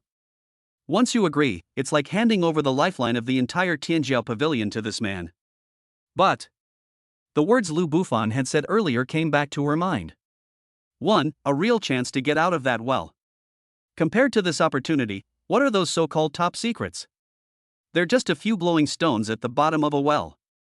The man before me can offer me the entire starry sky. Thinking of this, the struggle in Bayu's eyes vanished instantly. Instead, there was an unprecedented and resolute determination. Without the slightest hesitation, she abruptly raised her head and looked directly into Lu Bufan's eyes. Okay. I agree. I can contact the pavilion master right now and guarantee with my life that I can persuade her to hand over all the information to you, sir. She believed that once the pavilion master learned about the ancient secrets of the fragments of the divine realm and the bloodline nursery, he would definitely make the same choice as her. However, Lu Bufan waved his hand to stop her. No. No need to contact your sect leader. He looked into Bayu's eyes, which were shining brightly with excitement, and a mysterious smile appeared on his lips. Use your own channels, in your own name, to secretly obtain this information. Furthermore, before you have enough strength to protect yourself, do not let your sect leader know all the secrets between us. These words stunned Bayu once again. She didn't understand why. Lu Bufan looked at her calmly, his gaze seemingly able to see through everything. The human heart is the most complex thing. When a king discovers a secret passage to the realm of the gods, do you think she would be willing to share it with others? Even if that person was her most trusted messenger. Bayu's heart sank suddenly. She instantly understood what Lu Bufan meant. This is a test for her, but also a form of protection. Before she has the power to overturn the table, she shouldn't reveal her biggest trump card. This foresight and precise understanding of human nature made her feel not only fervent admiration for the man before her, but also a deep, heartfelt respect. Bayu understands. She lowered her head in sincere admiration. Lu Bufan nodded in satisfaction. He slowly stood up, walked to Bayu's side, reached out and gently patted her delicate yet upright shoulder. The warm touch transmitted through the fabric sent a tingling sensation through Bayu's body for no apparent reason. All she heard was Lu Bufan's slightly ambiguous and magnetic voice ringing in her ear. Very good. Then, go and get ready. For your safety, and for the sake of our upcoming transaction. You can stay here tonight. Staying overnight, here? Boom. Bayu felt a surge of heat rush to the top of her head. Her once cool and serene face, which had just regained some color, was instantly flushed with 2 brilliant, burning red clouds. My heart was pounding wildly, as if being rammed by a fawn. She subconsciously looked up, only to see Lu Bufan's handsome profile with a hint of amusement. She quickly lowered her head again, nervously twisting the hem of her clothes with both hands. Her heart was in complete turmoil. An assassination crisis where death could be a matter of moments. How? How did it become an ambiguous, flirtatious scene in his mouth? Chapter 60. The Pavilion Master's Shock, the Pressure of a Drop of Blood. At the same time, thousands of miles away, in a secret realm unknown to the world, the sea of clouds churned, and purple mist rose. A magnificent white jade palace floats quietly above the sea of clouds. Around the palace, cranes circle and deer roam, just like the heavenly court in mythology. This is the headquarters of the most mysterious and transcendent force in the ancient martial arts world, the Heavenly Pride Pavilion. Inside the main hall, the Hall of Heavenly Secrets, a stunningly beautiful woman, dressed in magnificent palace attire, sat cross-legged in the center of a magic array, closing her eyes to meditate.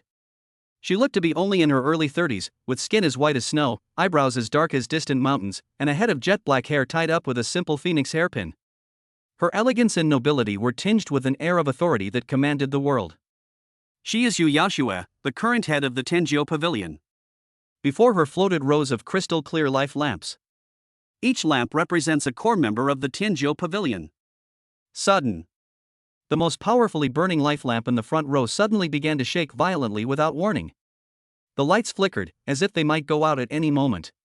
Yu Yaoxue's butterfly wing-like eyelashes trembled slightly as she slowly opened her eyes. Those were eyes that seemed to hold the stars and the sea, deep and wise. Her brows furrowed almost imperceptibly. White moon. She parted her lips slightly, her voice clear and cold like jade striking each other. The violently shaking soul lamp represented her most prized disciple, Bai Yu.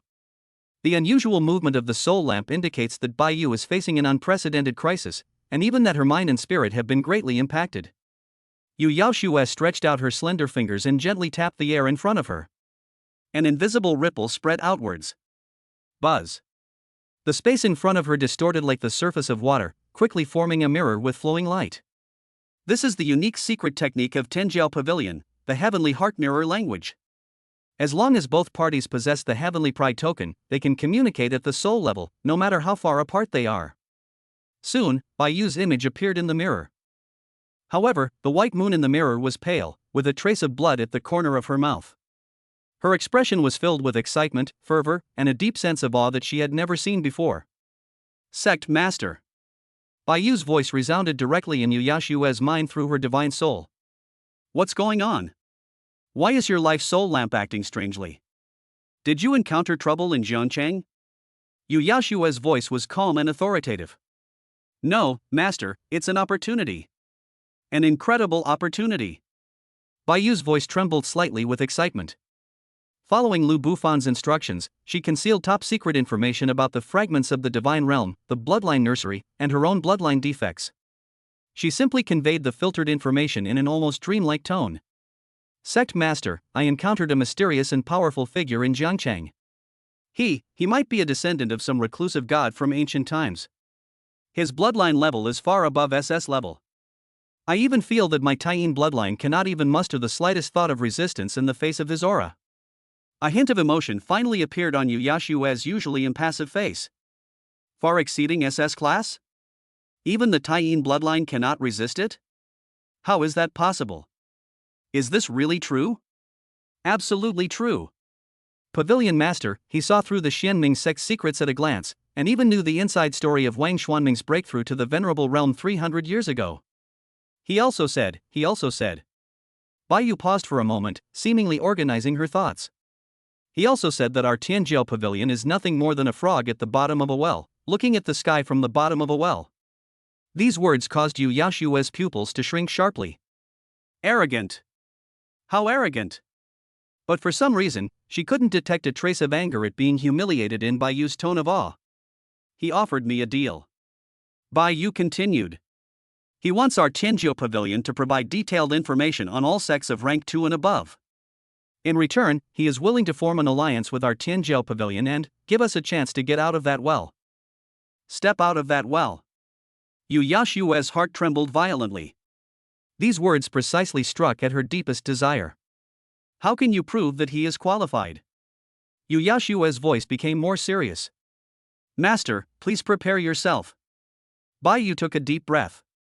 The next second, she used the secret technique of the Heavenly Heart Mirror to send back a trace of the original aura of the 9 heavens Xinglong that Lu Bufan had previously transferred into her body in order to leave a mark on her. At that very moment, a faint, almost negligible aura pierced through space and appeared instantly in the Heavenly Mystery Hall. An unexpected change occurred. Buzz. Buzz. Buzz. Throughout the entire Heavenly Mystery Hall, there are ancient artifacts hanging on the walls and displayed on shelves, which have been silent for thousands of years, including armor, weapons, and magical implements. At that moment, they all let out a low, mournful cry. It was as if the servant had seen the king. It was as if Fan Tai had seen a divine weapon. They are trembling. They are terrified. They are surrendering. Yu Yaoxue, who was at the center of the magic array, felt it most clearly. The moment that aura appeared, she felt an absolute pressure from the source of her bloodline and the depths of her soul descend upon her. Within her body, the incomparably noble, Jade Rabbit of the Moon, bloodline, which had also reached SS level, was suppressed to the point that she couldn't even mobilize a single ounce of power. She felt as if she had fallen into an ice cave, as if facing a formidable enemy. For the first time, a look of utter horror appeared on that elegant and noble face. This is. She stared intently at the strand of hair before her, thinner than a strand of hair, radiating a faint golden glow. She could sense the ancient, noble, and vast power contained within that aura, a supreme divine might that seemed to transcend all things. It was a power she had never seen before, nor even recorded in the oldest texts. Its essence has completely transcended all the bloodlines she knows. Could it be? Yu Yaoxue's delicate body trembled uncontrollably as a vague legend, passed down through generations of pavilion masters, surfaced in her mind. The legend, is it true? Does the bloodline of gods truly exist in this world? She murmured to herself, and a raging storm brewed in her beautiful eyes. She finally understood why Baiyu had lost her composure. She finally understood how incisive and apt the phrase frog in a well truly was. Compared to beings with divine bloodlines, aren't these so-called ancient martial arts experts just a bunch of laughable frogs in a well? It took Yu Yaoxue a long while to recover from the tremendous shock. The look in her eyes was changing rapidly. Shock, horror, ecstasy, longing. Ultimately, all the emotions coalesced into an unprecedented decisiveness. This is an opportunity. This is the only opportunity that allows the Heavenly Pride Pavilion to truly transcend this world and reach a higher level.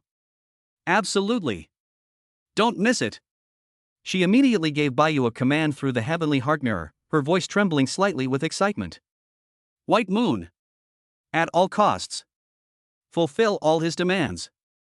He wants information? Give him information. He wants whatever he wants? Give him whatever he wants. Even if he wants the entire Heavenly Pride Pavilion, give it to him. Furthermore, we will activate the highest level of Moon Goddess protection, sparing no expense to safeguard your safety. You are the only link between our Heavenly Pride Pavilion and that gentleman. However, she had barely finished speaking. Sect Master. A hurried voice transmission sounded from outside the hall. Elder Xing, who was in charge of intelligence, rushed in looking flustered. Master, urgent intelligence. The Xianming sect is making unusual movements. Just half an hour ago, the two Grandmaster Elders of the Xianming sect, the Xianin Elders, secretly slipped out of the sect, tore through the void, and disappeared without a trace. According to our intelligence network analysis, their target is... Elder Xing paused, his expression turning extremely grim. Indeed, Jiangnan, Jiangcheng. What? Yu Yaoxue's face instantly darkened. The two elders of Xianin. That's the strongest being in the Xianming sect besides the sect leader. Two renowned grandmasters, skilled in combined attacks, together are enough to rival a peak grandmaster.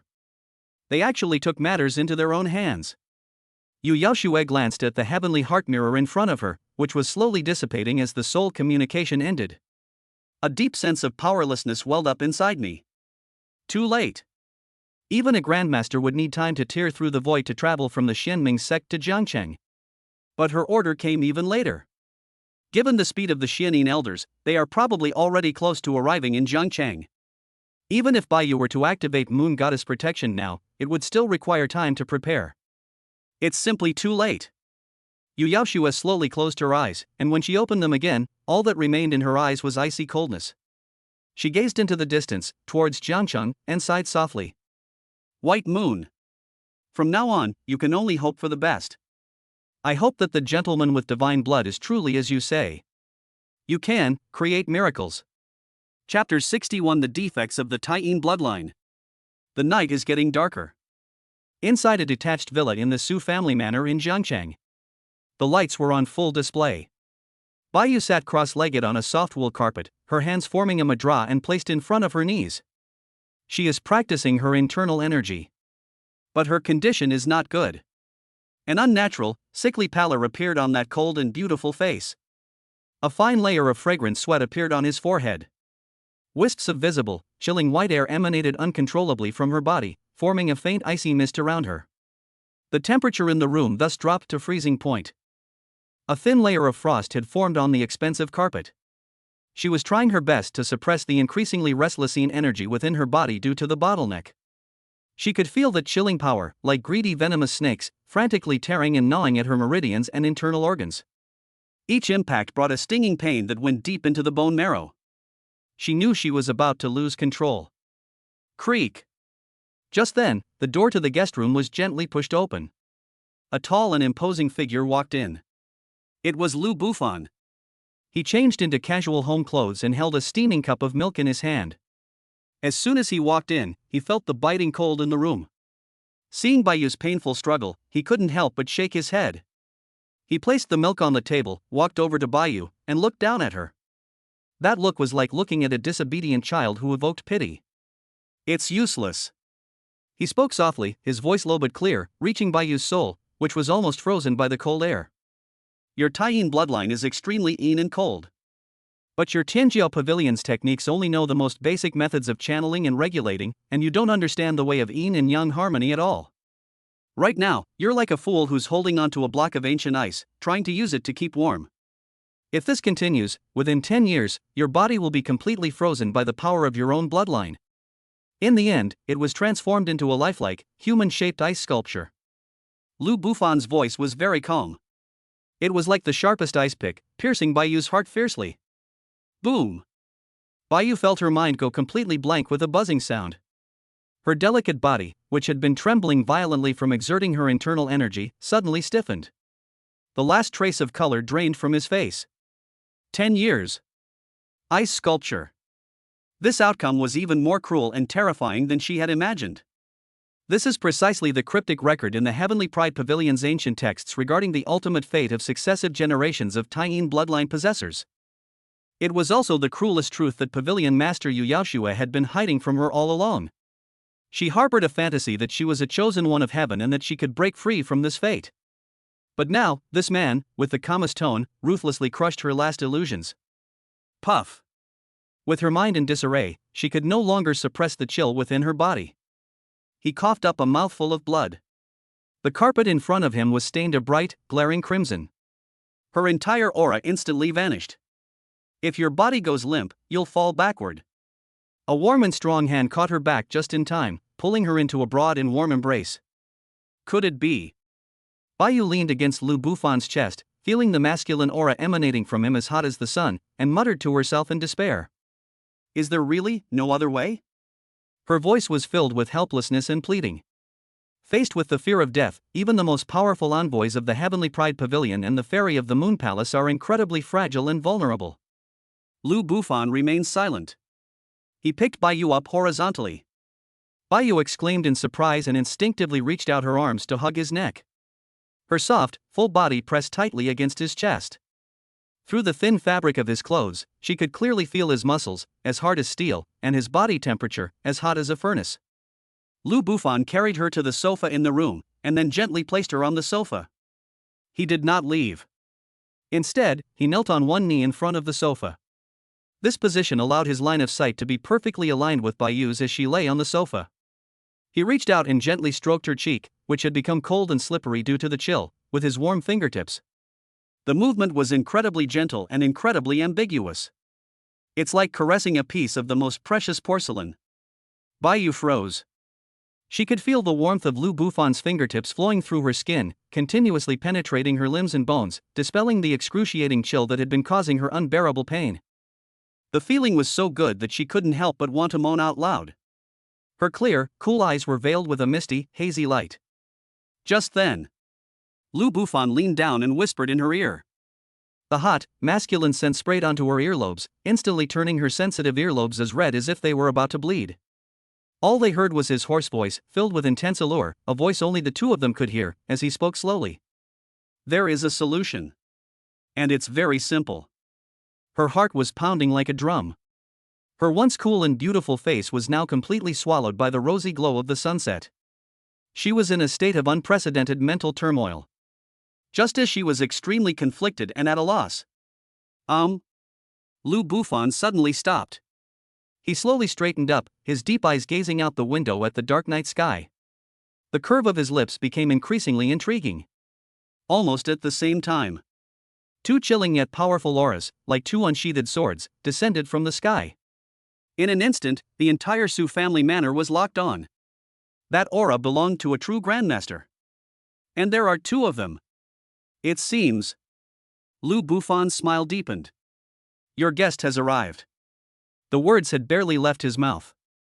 Two ghostly black figures landed silently on the lawn in the center of the manor.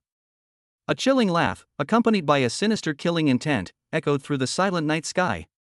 By you, the holy maiden of the heavenly pride pavilion. We, the two elders of Xianyin, have come on the orders of our sect leader to invite you to the Xianming sect as a guest. Chapter 62 The Xianming sect's kill order, the Grandmaster arrives. Chapter 62 The Xianming sect's kill order, the Grandmaster arrives. By you, the holy maiden of the heavenly pride pavilion. We, the two elders of Xianyin, have come on the orders of our sect leader to invite you to the Xianming sect as a guest. A chilling laugh, like the hooting of an owl, echoed through the silent manor. Two dark figures, one fat and one thin, stood silently in the center of the lawn, like two ghosts crawling out of hell. They did nothing. Just by standing there, the two completely different yet equally cold and domineering Grandmaster auras crashed down like two invisible mountains. Boom! At this moment, the air in the entire Su family manor seemed to have been sucked out. All the Su family guards on patrol, regardless of their cultivation level, suddenly froze. They felt as if they had been thrown into an ice cave that had stood for millennia, or as if they had been poured with tons of cement, and they didn't even have the strength to move a finger. Those who were slightly weaker collapsed to their knees with a thud, their faces turning purple and their eyes almost popping out of their sockets. This is a Grandmaster.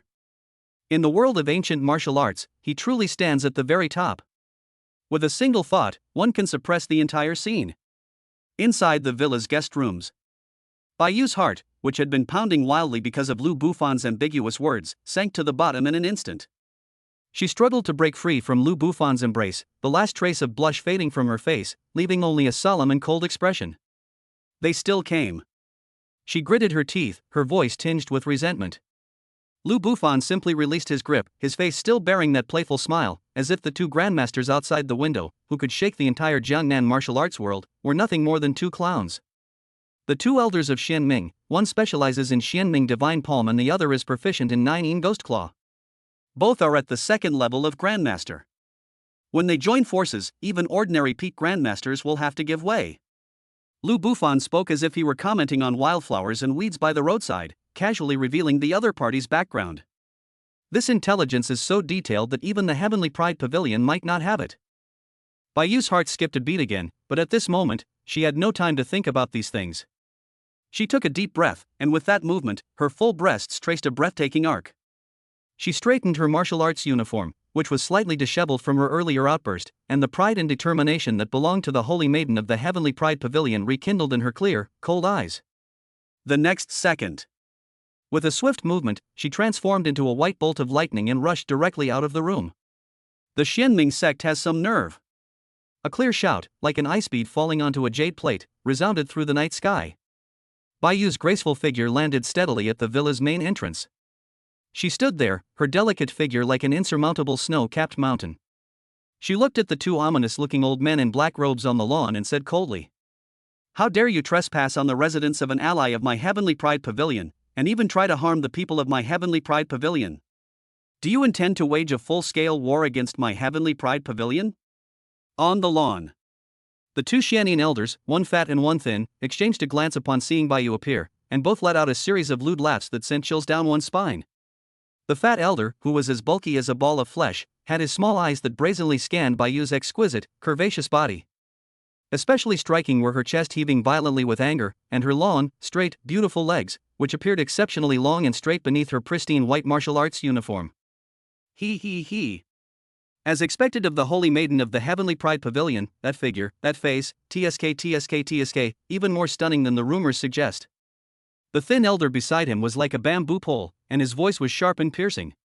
He stretched out his withered hand, which resembled a chicken claw, and licked his equally dry lips. Senior brother is right. If we could capture such a top-quality item and present it to the sect leader as a furnace, the sect leader would surely be overjoyed. As for that arrogant Mr. Long. The thin elder chuckled sinisterly, his gaze fixed on the villa behind Bayou. Holy maiden, don't be in such a hurry. Let us brothers treat you properly first, then we'll go and deal with him, chop him up, and feed him to the dogs. Shameless. Vulgar. The foul language made Bayou's usually aloof face instantly turned bright red. I'm angry. An unprecedented killing intent surged wildly from the depths of her heart. Court death. She stopped talking nonsense. Buzz. A chilling aura, as white as snow, erupted from her body with a deafening roar. She unleashed the full power of the extreme bloodline to its limit. A pale, cold crescent moon rose slowly behind her. The temperature in the entire manor plummeted once again. The green grass on the lawn was visibly condensing into a thick layer of ice crystals. The moon's shadow in the moon palace. Bayou let out a sharp cry, her entire being seemingly merging with the crescent moon behind her. She took a step forward, and her figure instantly became elusive, like a ghost under the moon. With a palm strike, she struck the fat elder who had uttered such arrogant words. This palm strike contained all her power, as well as boundless rage. Before the palm even arrived, the chilling aura that could freeze steel into powder had already swept across the land. However, faced with this attack, which would make any grandmaster turn pale, the fat elder merely curled his lip in disdain. He was too lazy to even move. However, slowly, he raised his right hand, which was as fat as a bear's paw. Facing the white moon, he lightly struck out with his palm. Even a grain of rice can shine? Boom! Clasp your hands together. There was no earth-shattering noise. There was only one sound, a dull thud, like the sound of tattered leather being pierced. The next second, Bayou felt a palm force that was 1,000 times more insidious and domineering than her own cold chi, like a flood breaking through a dam, sweeping away all her defenses. The crescent moon phantom behind her shattered instantly, inch by inch. Puff!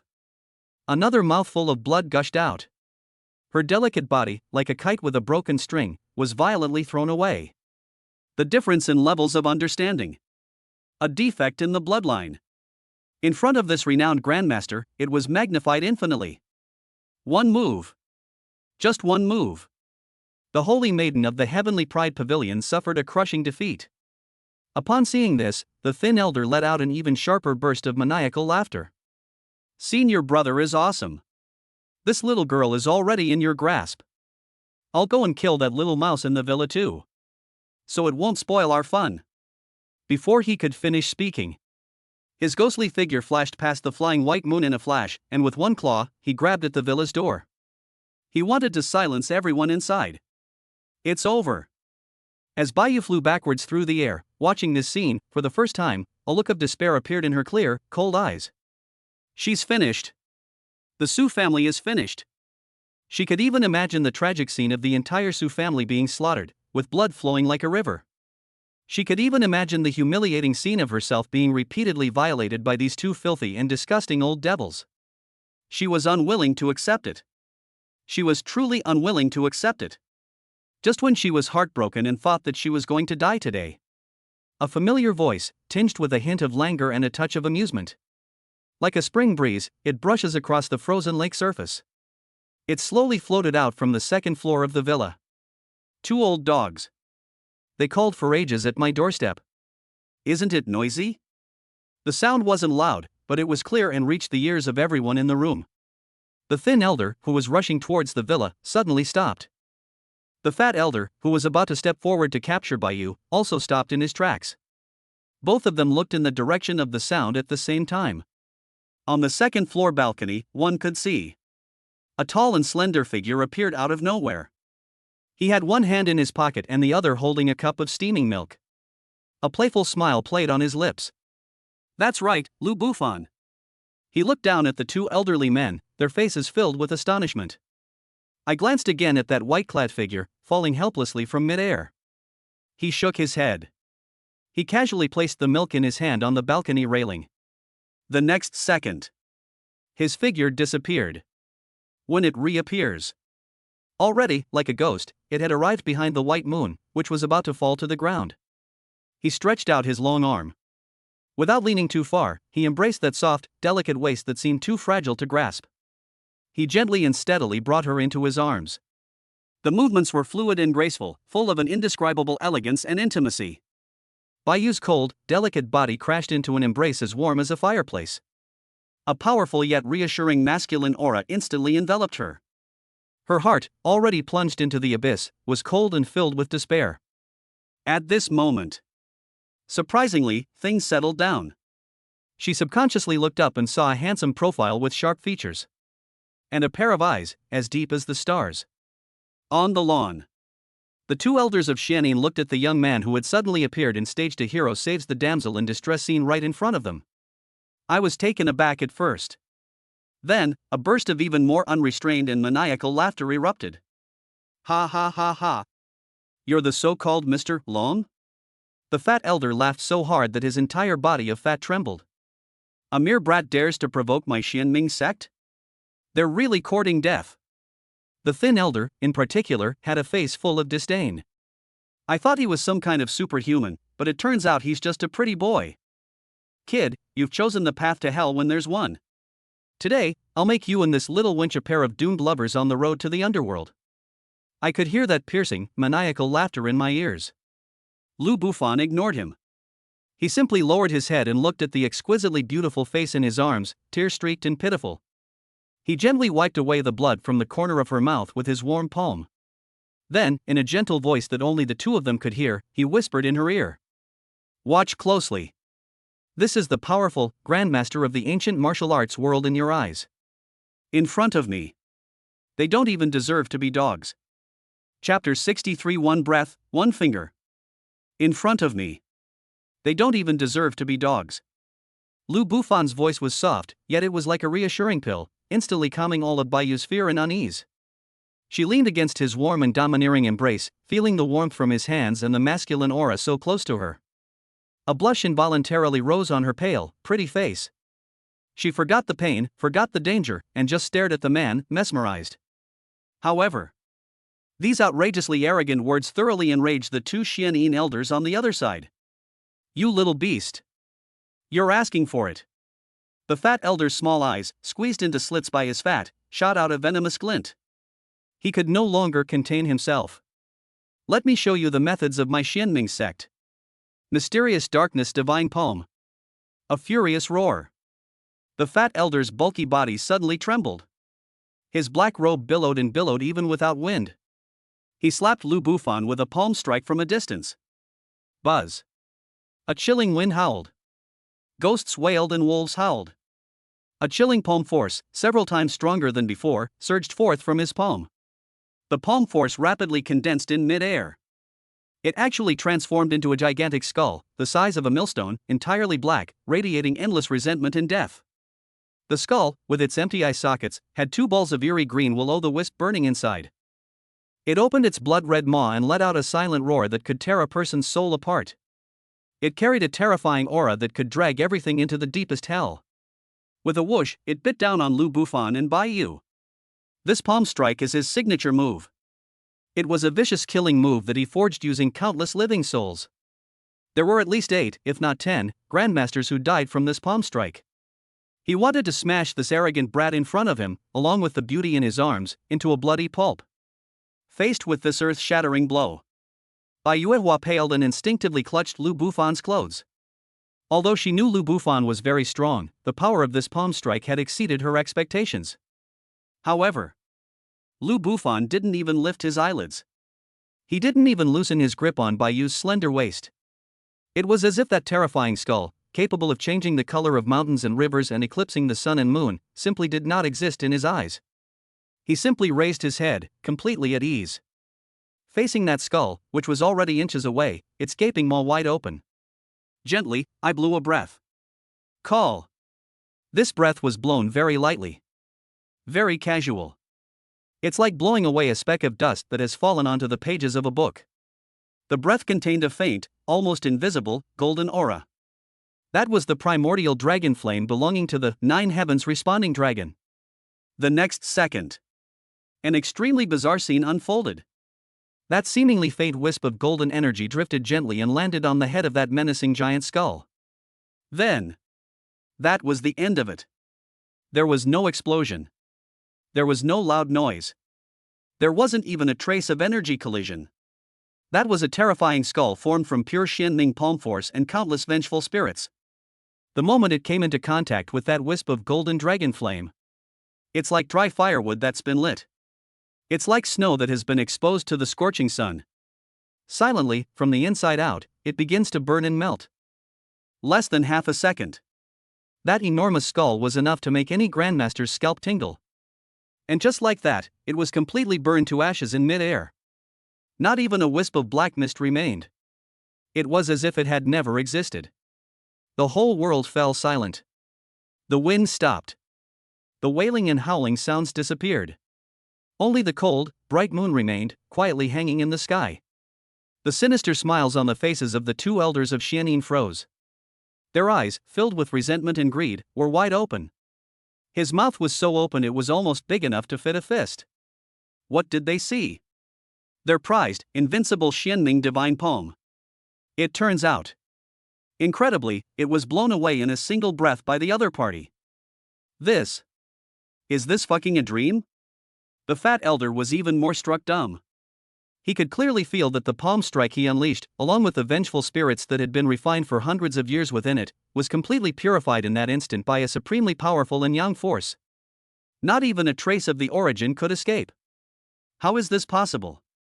Bai Yu was also stunned. She leaned against Lu Bufan's chest, her clear, beautiful eyes filled with disbelief. She had anticipated that Lu Bufan would be able to withstand this move. But she never expected it to happen in such a casual and unbelievable way. One breath. Just one breath left. This is no longer just powerful. This is simply a miracle. Just as the fat elder was shaken to his core and fell into a daze.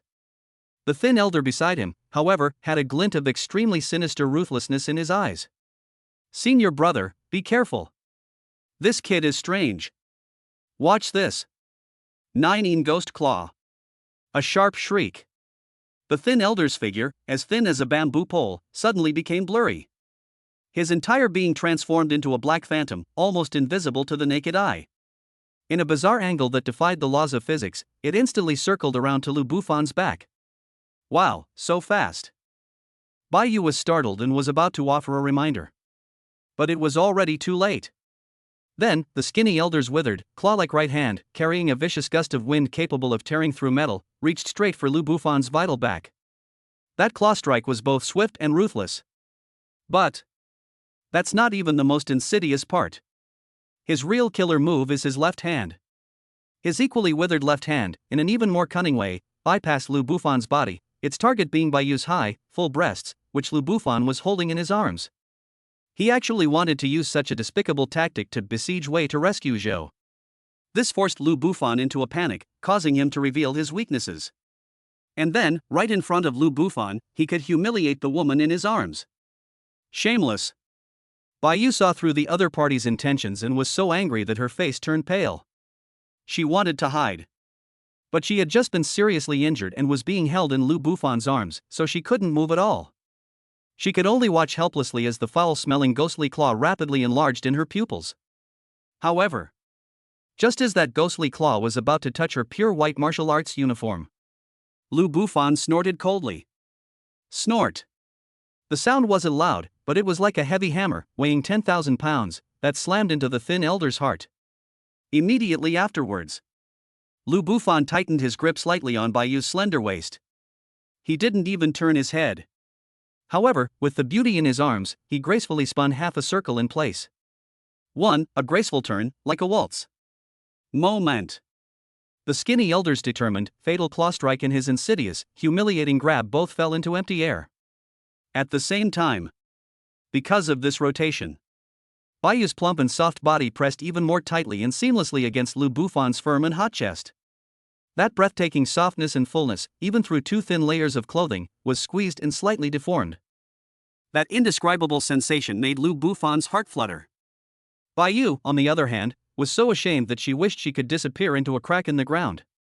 But that's not all. Just as he turned around, Lu Bufan's left hand, which had been in his pocket, had somehow been pulled out. He casually pointed a finger behind him with his other hand. This finger was pointed very slowly. It was so slow, like an old man practicing Tai Chi in a park. But it is this seemingly slow single finger movement that is remarkable. However, they came from behind and overtook us. It struck with absolute precision the moment the skinny elder's ghostly claw had just missed its mark. Snap! A sharp, teeth-grinding sound, the cracking of bone, suddenly rang out in the silent night sky. The sound was so clear, so jarring.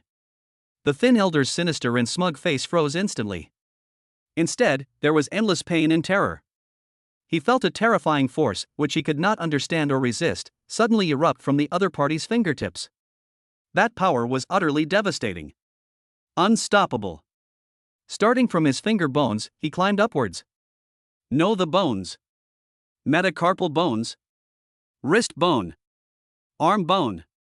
In that instant, the bones in his entire right arm broke inch by inch. It was forcibly ground into powder. Ah! A shrill scream, inhuman and agonizing, burst forth from the thin elder's mouth. His ghostly figure was as if he had been hit head-on by a speeding train. It flew backward at a speed several times faster than when it came. With a loud bang, it slammed hard against the wall dozens of meters away. It smashed a human-shaped dent into the hard wall. Then, like a lump of mud, it slid to the ground. His once proud right arm now hangs limply, like a mushy noodle, twisted unnaturally.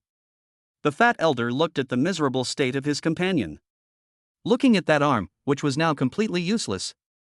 The arrogance and disdain on his face had long since vanished without a trace. Instead, he experienced an emotion he hadn't felt in centuries. Fear. Endless, terrifying fear. His small eyes, squeezed into slits by fat, were filled with horror and terror. He suddenly looked at the young man who, as always, calmly and nonchalantly stood there with his arm around the beautiful woman. The sound, because of fear, became sharp and distorted. You're not a grandmaster. A grandmaster? Absolutely not. Could he possibly possess such terrifying strength? Who are you? Lu Bufan released the soft, fragrant body in his arms. He stepped forward slowly. There was an icy chill in those deep eyes. Gone is the playfulness and languor from before. All that remained was a chilling, murderous intent. Who I am. He looked at the two old men, who were completely dominated by fear, and his voice was like a death sentence from the deepest hell. I am. I've come to take your lives, you dogs people. Chapter 64 Hero Saves the Beauty? No, she's my prey. I've come to take your lives, you dogs people. The chilling words echoed in the night wind. The two elders of Xianin felt as if they had fallen into an ice cave. They finally realized that they had kicked a terrifying iron plate. One finger. Just one finger. He crippled his junior brother, who was at the second level of the Grandmaster realm. This strength has completely exceeded their comprehension. Even if the sect leader himself came, he absolutely could not do it so casually. Escape. We must escape. The two looked at each other and saw the same meaning in each other's eyes. If they don't escape now, they'll both die here today. However, will Lu Bufan give them a chance? Just as the two were about to use their secret technique, burning their life essence to forcibly escape. Lu Bufan, however, suddenly stopped making a move. He turned around and looked behind him at Bai Yu, who was gazing at him with a complex look that was a mixture of worship, adoration, and fervor. He reached out and, once again, gently stroked her smooth, slightly flushed face with his warm fingertips. Then, in an unquestionable and domineering tone, he loudly announced it in front of the two elders of Xianin. These two people are my prey. He paused, his deep, ocean-like eyes fixed intently on Bai Yu. He added, word by word. And you are mine too. Boom. This sentence is more impactful than any of the previous ones. Bai Yu's delicate body trembled violently. She felt as if her heart had been struck hard by a gentle lightning bolt. My whole body is numb. The blush that had just faded from her face returned instantly, like a fiery sunset, sweeping across her entire, cool and beautiful face. Even her snow-white neck and delicate collarbone were tinged with an alluring pink. Prey? Me too, yours? What a domineering and powerful declaration this is. If it were any other man, would he dare to say such frivolous and disrespectful things to her? She had already turned him into an ice sculpture with a single palm strike. But these words came from the mouth of the man in front of me. She felt not offended in the slightest. Instead, a feeling of unprecedented, unusual sweetness and security welled up inside me. It was as if, from this moment on, everything about her joys and sorrows, her life and death, her honor and disgrace has found its place. They were all firmly protected under the wings of this man. This feeling captivated her, it made her infatuated. It made her willingly succumb to it. However, this time, he openly flirted with them in front of them and declared that he regarded them as prey. This caused the two elders of Xianin to feel immense humiliation. Arrogant. The fat elder let out a furious roar. Kid! You really think you've got us cornered? Today, even if my fellow disciples and I die here, we will drag you down with us. Junior brother. Make your move. At a single command. A flash of mad determination simultaneously appeared in their eyes. They looked at each other, and without hesitation, bit their tongues at the same time. Puff! 2 mouthfuls of crimson blood, containing their primordial power, sprayed out. Forbidden technique of the mysterious netherworld. Blood demon disintegration. At the same time, the two of them let out a shrill roar. The 2 mouthfuls of blood essence transformed into 2 strange, blood-red runes in mid-air, which suddenly imprinted back onto their own crowns. Boom! Boom! 2 powerful, ferocious auras, several times stronger than before, erupted from their bodies. Their bodies swelled up rapidly, like inflated balloons. On his skin, blood-red cracks, like a spider web, appeared. A destructive, violent energy was frantically accumulating within them. They actually decided to self-destruct. 2 grandmasters self-destruct. Its power is enough to raise everything within a radius of several miles to the ground. The entire Su family manor will cease to exist. The underground monitoring room of the manor, the main villa. Su Qingxue and Qin Banruo were staring nervously at the monitor screen. They saw everything that happened outside clearly. When they saw Lu Bufan cripple a grandmaster with a single finger, their hearts were filled with awe and pride. But at this moment, when he saw those 2 old men, who were inflating like inflatable dolls, he was struck by their beauty. The 2 women's hearts instantly jumped into their throats again. Oh no! They're about to self-destruct. Qin Banruo exclaimed in surprise. Her face, which had just regained its color, was filled with worry. Extraordinary! Su Qingxue was so nervous that she clenched her hands tightly together. The knuckles were somewhat white from exertion. Although she had absolute faith in her man. But that was the mutual destruction of 2 grandmasters. On the lawn, Lu Bufan looked at the 2 Xianin elders, whose auras were increasing exponentially. His face, however, showed no trace of seriousness. He simply shook his head. The corners of his mouth even curled up in a look of utter disdain and sarcasm. Trying to self-destruct in front of me? You don't even have the right to detonate yourselves. The words had barely left his mouth. He slowly raised his right hand. Then, facing the sky. Facing the 2 Xianin elders, who were about to reach the critical point of explosion. Gently, with a single grasp. The movement was very gentle. Very casual. It's like holding a pebble in your palm. However, this is it, just a gentle squeeze. In an instant, an unexpected change occurred. The whole world seemed to have been put on pause. Within a radius of 100 meters. Space, as if, instantly, solidified from flowing liquid into indestructible, crystal-like glass. The wind stopped. The air froze. Even the cool moonlight falling from the sky seemed to be frozen in mid-air. Field. This is a supreme divine power that belongs to those above the Grandmaster level. Words become law. Control space. The 2 Xianin elders, whose bodies had swelled to their limit and were about to explode. Their surging aura was instantly suppressed and brought to a standstill by a mighty force that they could not comprehend at all. The surging, magma-like blood and chi within them, about to erupt, were forcefully suppressed. They discovered this to their horror. I can't move. Don't say it, or you'll blow yourself up. They can't even move a finger or blink an eye now. They were like 2 pitiful insects sealed in amber. They could only watch helplessly as that god-like man controlled everything they had, including their lives. This moment. Whether it's the white moon that's so close at hand, or, in the monitoring room, Su Qingxue and Qin Banruo watched the battle with bated breath. Or perhaps, those Sioux family guards who were so overwhelmed by the pressure that they knelt on the ground and had just caught their breath. Everyone who saw this scene. Everyone was stunned.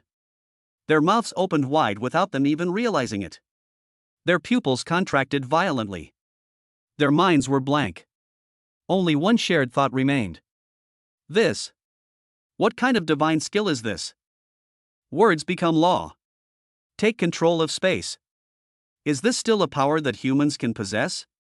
Lu Bufan, holding his hands, quietly watched the two Xianyin elders who were imprisoned in place, unable to move, their eyes filled with endless fear and despair. The posture was like watching two chicks whose necks had been grabbed. He tilted his head slightly and asked calmly. The voice was like the final judgment of a god. Now. Do you still want to self-destruct? Chapter 65 Annihilation with a single finger, shocking the entire audience. Now. Do you still want to self-destruct? Lu Bufan's voice was so calm, it was as if he were asking, have you eaten? But this calm voice, when it fell into the ears of the Xianyin elders, was more terrifying than the whispers of demons in the deepest part of the Nine Nether Hell. Self-destruction? They can't even move their little finger now. The energy within his body was firmly imprisoned by an incomprehensible and irresistible mighty force. Like two venomous snakes encased in ancient ice, everything except their thoughts fell into absolute stillness. Fear. A fear they hadn't experienced in centuries, a fear originating from the deepest part of their souls, instantly overwhelmed all their reason like a floodgate being opened. They looked at the young man, who stood with his hands behind his back, his eyes indifferent, like a god looking down on ants. The resentment in his eyes had long since vanished. Instead, there was endless pleading and pleas. They wanted to beg for mercy. I want to kowtow. I want to tell everything in exchange for a chance to live.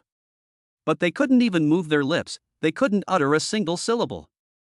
They could only desperately convey their humble will to survive with their eyes that were almost bulging out of their sockets. However, Lu Bufan did not give them any more chances. Being merciful to the enemy is being cruel to oneself. He understands this principle better than anyone else.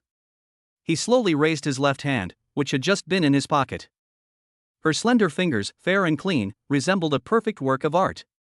Then he turned to the two Xianyin elders, who were imprisoned in place like statues. A point hovering in the air, far away. The movement was still very light. Very casual. There were no spectacular sound and light effects. There was no terrifying, world-destroying pressure. Only two streaks of golden light, thinner than a strand of hair and almost imperceptible, flashed past his fingertips. The light was so fast that it exceeded the limits of vision. Silently, it penetrated the barriers of space. With perfect precision, it penetrated the bald brows of the two Xianyin elders. Puff. Puff. Two soft sounds, like bubbles bursting, rang out. The two Xianyin elders, whose bodies were still in an bloated state, suddenly stiffened. Their eyes, filled with extreme fear and pleading, froze instantly. The light in his eyes, like a candle flame extinguished by a strong wind, dimmed and went out rapidly at a speed visible to the naked eye. Finally, it turned into a deathly gray-white expanse. Life cut off. Lu Bufan loosened his grip on his right hand, which he had been holding loosely. Buzz. The invisible domain that had enveloped the entire manor and imprisoned space and moonlight vanished instantly. The night breeze began to blow again. The air began to flow again. The frozen moonlight then gently fell again. It was as if that scene, which had made time stand still, was just an absurd illusion. It's not an illusion. Because, with the removal of spatial constraints, the two corpses of the Xianyin elders, still in the bloated position they were in before their self-destruction, looked like two wooden stakes with their spines removed. It fell straight backward.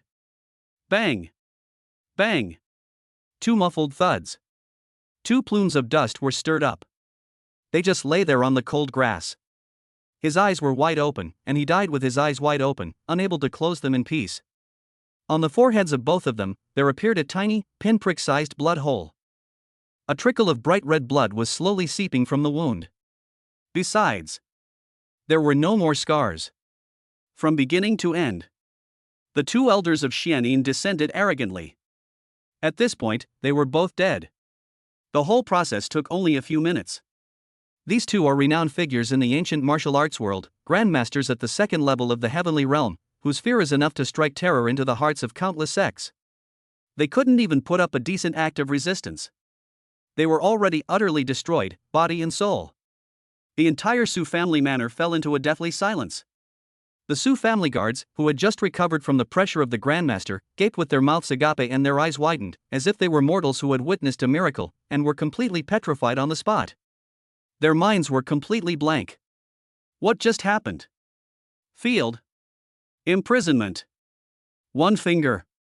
Sold out instantly. Every word was like a heavy hammer, slamming down on their fragile worldview. This shattered their understanding of the word powerful. Turn out to be. So, the son-in-law, no, master fan, is actually this powerful? The main villa, inside the underground monitoring room. Su Qingxue and Qin Banruo were both stunned into silence. Although they had overestimated Lu Bufan's strength as much as possible. But what they saw before them far exceeded even their wildest imaginations. This is, the power of a domain? Qin Banruo's sickly beauty was filled with shock as she murmured to herself. She controls the 100 Knowledge Tower and boasts that her understanding of the ancient martial arts world is unmatched. But she had only seen a few words about domains in the oldest books. That is the legendary divine authority that only those who have surpassed the Grandmaster level and reached the venerable realm can wield. And now, she witnessed a miracle with her own eyes. Su Qingxue was even more excited.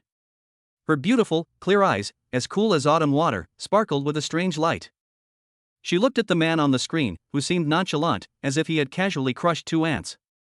What welled up in my heart was unparalleled pride and love. My man. This is my man. He stands tall and upright.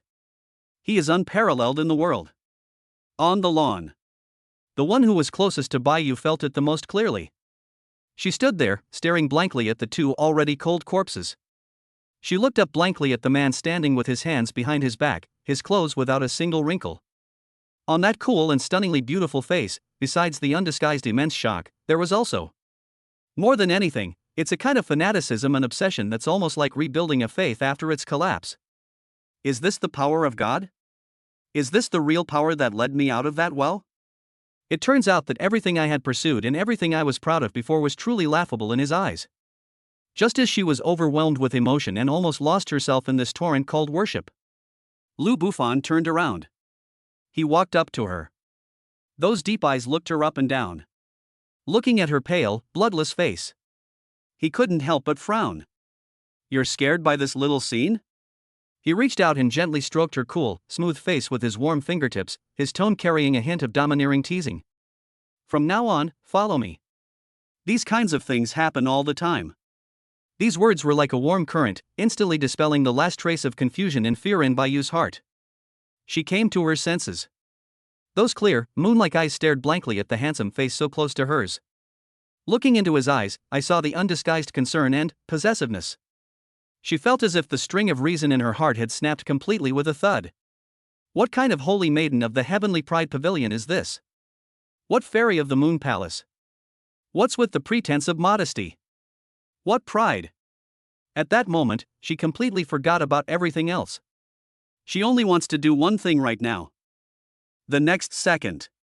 Under the shocked gaze of everyone, this lofty and aloof saintess of the heavenly pride pavilion, as pure and cold as a snow lotus on a snowy mountain. He took a sudden step forward. Then open your arms.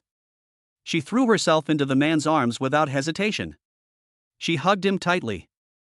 Her full, soft body trembled violently with excitement. She buried her face deeply in his firm, burning chest. She greedily inhaled that masculine aura that made her feel incredibly safe. It was as if she wasn't hugging a person. Rather, it is her God. It's her whole world. A warm, soft body suddenly entered his arms. Lu Bufan was taken aback at first. He then felt the delicate body in his arms trembling violently with excitement. Feel that breathtaking softness and fullness. He couldn't help but laugh. He reached out and gently embraced her slender waist, which seemed too delicate to be grasped with one hand, while his other hand tenderly stroked her smooth, flowing black hair. The level of sophistication is instantly boosted. However, just as he was enjoying the enchanting moment of the beauty throwing herself into his arms, the white moon in his arms suddenly stiffened. A suppressed, painful groan escaped from his chest. Immediately afterwards, he then felt the delicate body in his arms go limp. It aggravated an old injury. A stream of bright red blood oozed from the corner of her mouth again. His aura rapidly diminished at an alarming rate. Chapter 66. The moon goddess is severely wounded, a cold kiss. The delicate body in his arms suddenly went limp. A strong smell of blood, mixed with the woman's fragrance that was as sweet as orchids and musk, entered Lu Bufan's nostrils. He frowned and immediately looked down. Baiyu's pretty face, which had just been flushed with excitement, was now as pale as paper. Those once clear and cold eyes were now veiled with a mist of pain, their expression lost. A streak of glaring crimson blood was slowly sliding down the corner of her mouth. Not good. Lu Bufan felt a chill run down his spine and immediately reached out and placed his hand on her wrist. A wisp of pure dragon energy entered her body. In an instant, he understood her current state. The injury is more serious than before. He was injured by the Fat Elder's palm strike before, which only caused his blood and chi to surge and his meridians to be damaged. But just now, I witnessed a miracle, which greatly shocked my mind and caused my emotions to fluctuate violently. Then, without hesitation, she threw herself into his arms, her blood rushing to her head. The combination of these two factors actually triggered the biggest time bomb inside her. The Taiyin bloodline has backfired. That extremely Yin and cold bloodline power has now completely spiraled out of control. Like a ferocious beast that has broken free of its shackles, it raged wildly inside her. Wherever it passed, the meridians froze, and the internal organs began to show signs of failure. If this continues, she will die within half an hour. Damn it! Lu Bufan cursed under his breath, no longer caring about enjoying the romantic atmosphere. Without the slightest hesitation, he exerted force with his arm. He simply scooped up the soft, delicate body in his arms, which was already a little cold, and carried it horizontally around the waist. Ah! Baiyu let out a weak gasp. She felt a sudden dizziness, and then she fell into a more stable and warmer embrace. Instinctively, she reached out her still movable hand and grabbed his collar. Its posture resembled that of a helpless little bird that had found its only safe haven in a storm. Lu Bufan held her in his arms, ignoring the surroundings, including the astonished gazes of the Su family guards who were practically dropping their jaws to the ground. His face was ashen, and he strode back towards the villa's guest rooms. That figure was composed and resolute. Bang! The guest room door was gently kicked open. Lu Bufan, carrying Baiyu, strode quickly to the soft, large bed in the room, which was covered with clean white sheets. He carefully laid her flat on the bed. Under the lights. Her once cool and beautiful face appeared even paler due to extreme pain. A fine layer of cold sweat beaded on his forehead, dampening the dark hair at his temples and clinging tightly to his cheeks. Those eyes, usually so clear and cold like the moon, were now tightly closed, their long eyelashes trembling slightly like butterfly wings. This added to her vulnerability and brokenness, making her seem even more pitiful. Lu Bufan stood by the bed, looking at her like this, his brows furrowed into a deep frown. He reached out again, this time directly, and placed his hand on her flat, cool belly. Even through the thin layer of martial arts clothing, he could clearly feel the terrifying chill that almost froze his hands. The situation is worse than we thought. He muttered to himself in a low voice.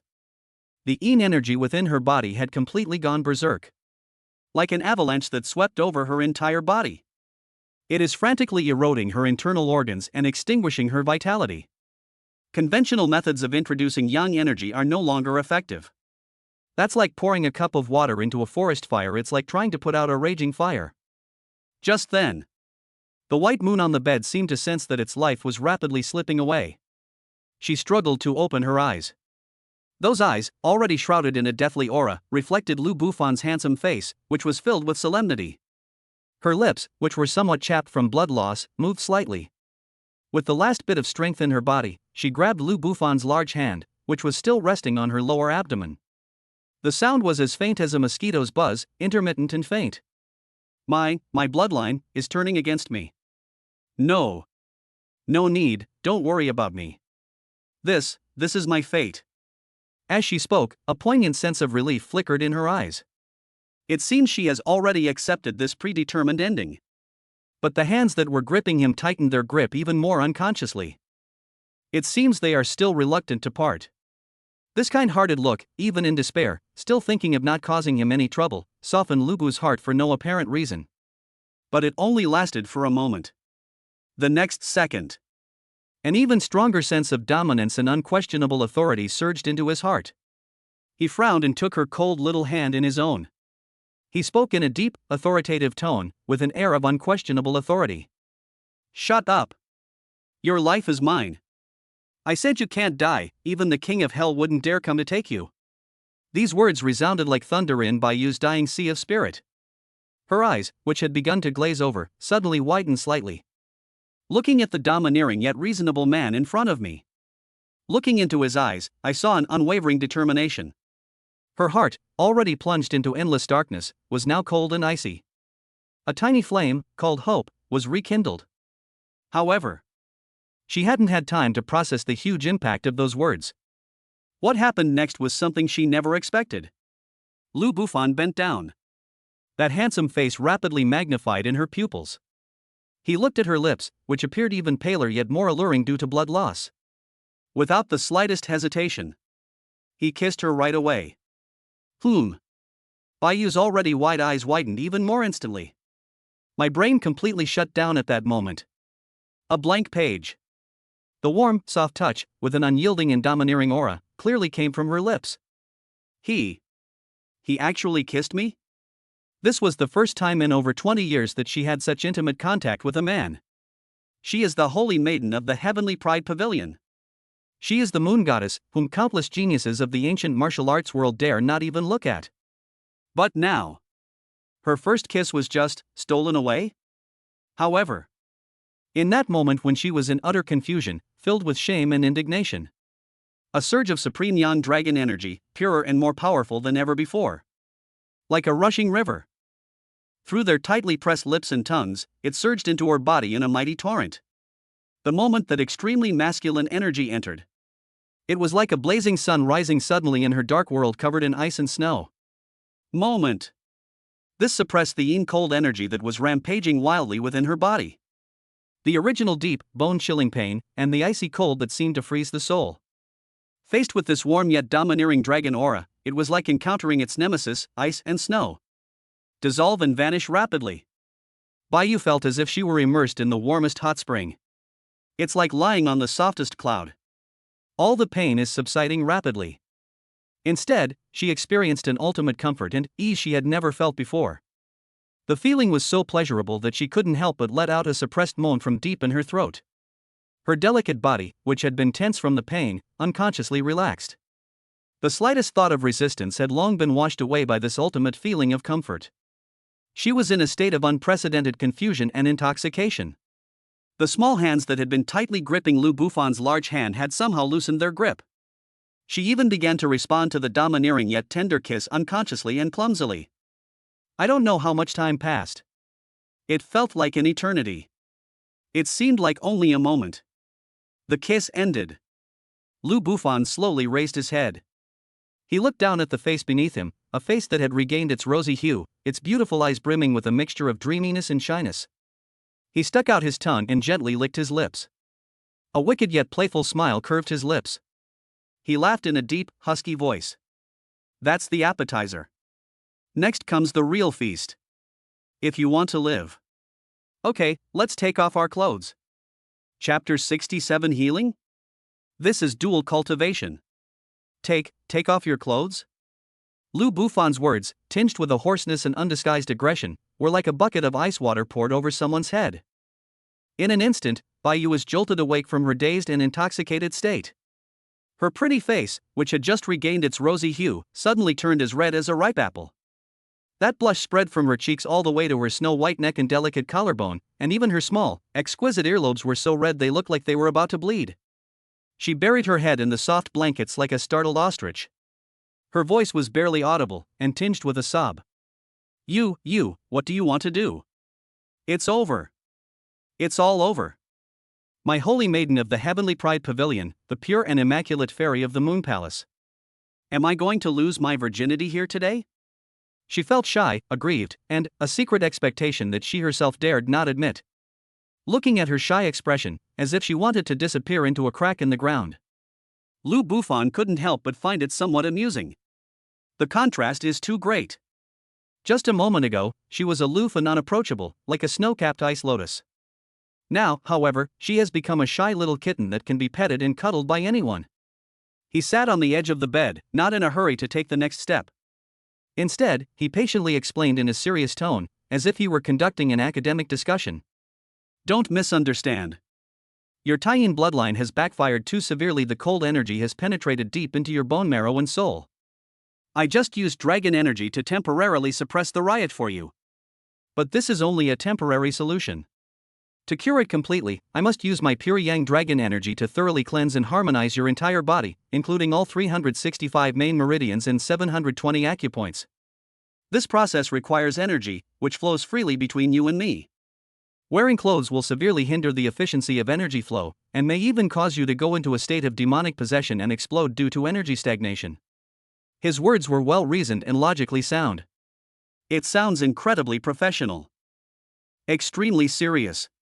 But to Bayu's ears, it sounded like she was being a scoundrel in a serious manner. What energy flow? What do you mean by going astray? In the end, doesn't it all come down to taking off your clothes? Lu Bufan looked at Bayu, who was wrapped up in the quilt like a silkworm, with only her big, watery eyes showing, watching him warily. He knew the time was almost right. So he stood up, shrugged, and added, the last straw that broke the camel's back. Certainly. It's okay if you don't want to. After all, your body is yours, and your chastity is yours too. If you think preserving your chastity is more important than living, then I'll leave now. I will never force anyone. After saying that, he actually turned around and made a move to leave. This move, a strategic retreat, is a perfect example of cutting off the enemy's supply lines. Don't! Bayu blurted it out without even thinking. The voice was filled with anxiety and panic. She watched the departing figure. My mind was instantly torn between two conflicting emotions. On one side is the purity and chastity she has guarded for over 20 years. That was her last bit of pride as the holy maiden of the heavenly pride pavilion. On the other side is the coldness of death. And this thing in front of her was the only lifeline that could bring her warmth, a sense of security, and hope of getting out of that well. Chastity. Compared to him, what does it even matter? And she glanced furtively at the man who had stopped and was facing away from her. Those broad shoulders and that upright back made her feel incredibly at ease. If it were him. It seems, no, it's not that I can't accept it. Once this thought popped into my head, it was like wild grass that grew uncontrollably. Final. The desire to survive and the absolute trust in the man before her had risen to the level of blind worship. It completely overcame that so-called reserve and shyness. She bit her delicate lower lip, which was slightly red and swollen from being kissed. He gave a soft hum in an almost inaudible voice.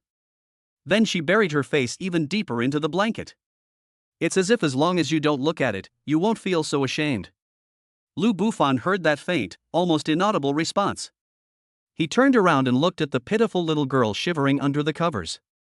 A triumphant smile curled at the corner of his lips. He went back to the bedside and sat down. He spoke in a still very calm tone. Do it yourself. These words made Bayu, who was lying in bed, tremble again. She never expected that even at this point, this man would still consider her feelings. A strange warmth welled up from the bottom of my heart. It dispelled the last trace of hesitation and resistance in her heart. She took a deep breath. It felt like making the most important decision of my life. Those small, fair hands, hidden under the blanket, began to tremble as they untied the white martial arts uniform she was wearing. One by one, the delicate Chinese knot buttons were slowly untied. A moment later, when the blanket was slowly lifted by a corner, a perfectly beautiful, otherworldly body appeared before Lu Bufan's eyes. The oversized martial arts uniform she was wearing had been removed. All that remained was the inner set, a close-fitting, moon-white silk lingerie. The fabric, as thin as a cicada's wing, could not conceal the breathtakingly beautiful spring scenery. Under the light, her fair and delicate skin seemed to gleam with a warm, ivory-like sheen. That incredibly soft waist. That flat, firm abdomen, without an ounce of excess fat. And those enviable curves outlined by the lingerie. Every corner exudes a deadly allure. Even though Lu Bufan was used to seeing Su Qingxue and Qin Banruo, this level of beauty was still exceptional. At this moment, I couldn't help but feel a dry mouth and throat. He forcibly suppressed the erotic thoughts in his heart. He said in a deep voice, "Sit cross-legged." Bai was so ashamed that she didn't even dare to lift her head. With her eyes closed, she slowly sat up from the bed as instructed, assuming a standard 5 centers upwards cultivation posture.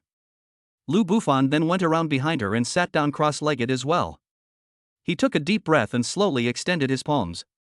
He gently pressed his hand against her smooth, jade-like, and delicate, silk-like back. Hiss. The moment those warm, large hands touched my cold skin, Bai couldn't help but gasp. An unprecedented, strange electric sensation instantly spread from her back throughout her entire body. It made her completely weak. Lu Bufan also felt the amazing softness and elasticity in his palm. But he quickly regained his composure. A surge of pure and powerful yang dragon energy flowed continuously from his palm into Bai's body. Bai could no longer hold back. From deep within her throat, she let out an incredibly comfortable, delicate moan. She felt as if her whole being was melting away. Just as she was about to succumb to this ultimate sense of comfort, Lu Bufan's solemn, magnetic voice rang clearly in her ear. Concentrate. Hold Yuan Shuqi. Activate it. I'm now transmitting the cultivation technique to you. Remember, this is not just about healing. It is also an unprecedented stroke of good fortune for you. The words had barely left his mouth. A profound and mysterious dual cultivation technique was directly imprinted into Bai's mind through divine sense.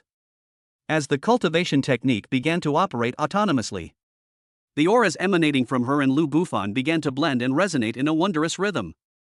An unprecedented and profound realization welled up in my heart. Bai was shocked to discover this. That bottleneck that had been troubling her for 3 whole years, the Grandmaster bottleneck. At this moment, it's starting to loosen a little. Chapter 68. The iceberg thaws, the Saintess's shy demeanor. Boom! An unprecedented and profound realization, like a flood bursting its banks, washed over Bai's soul.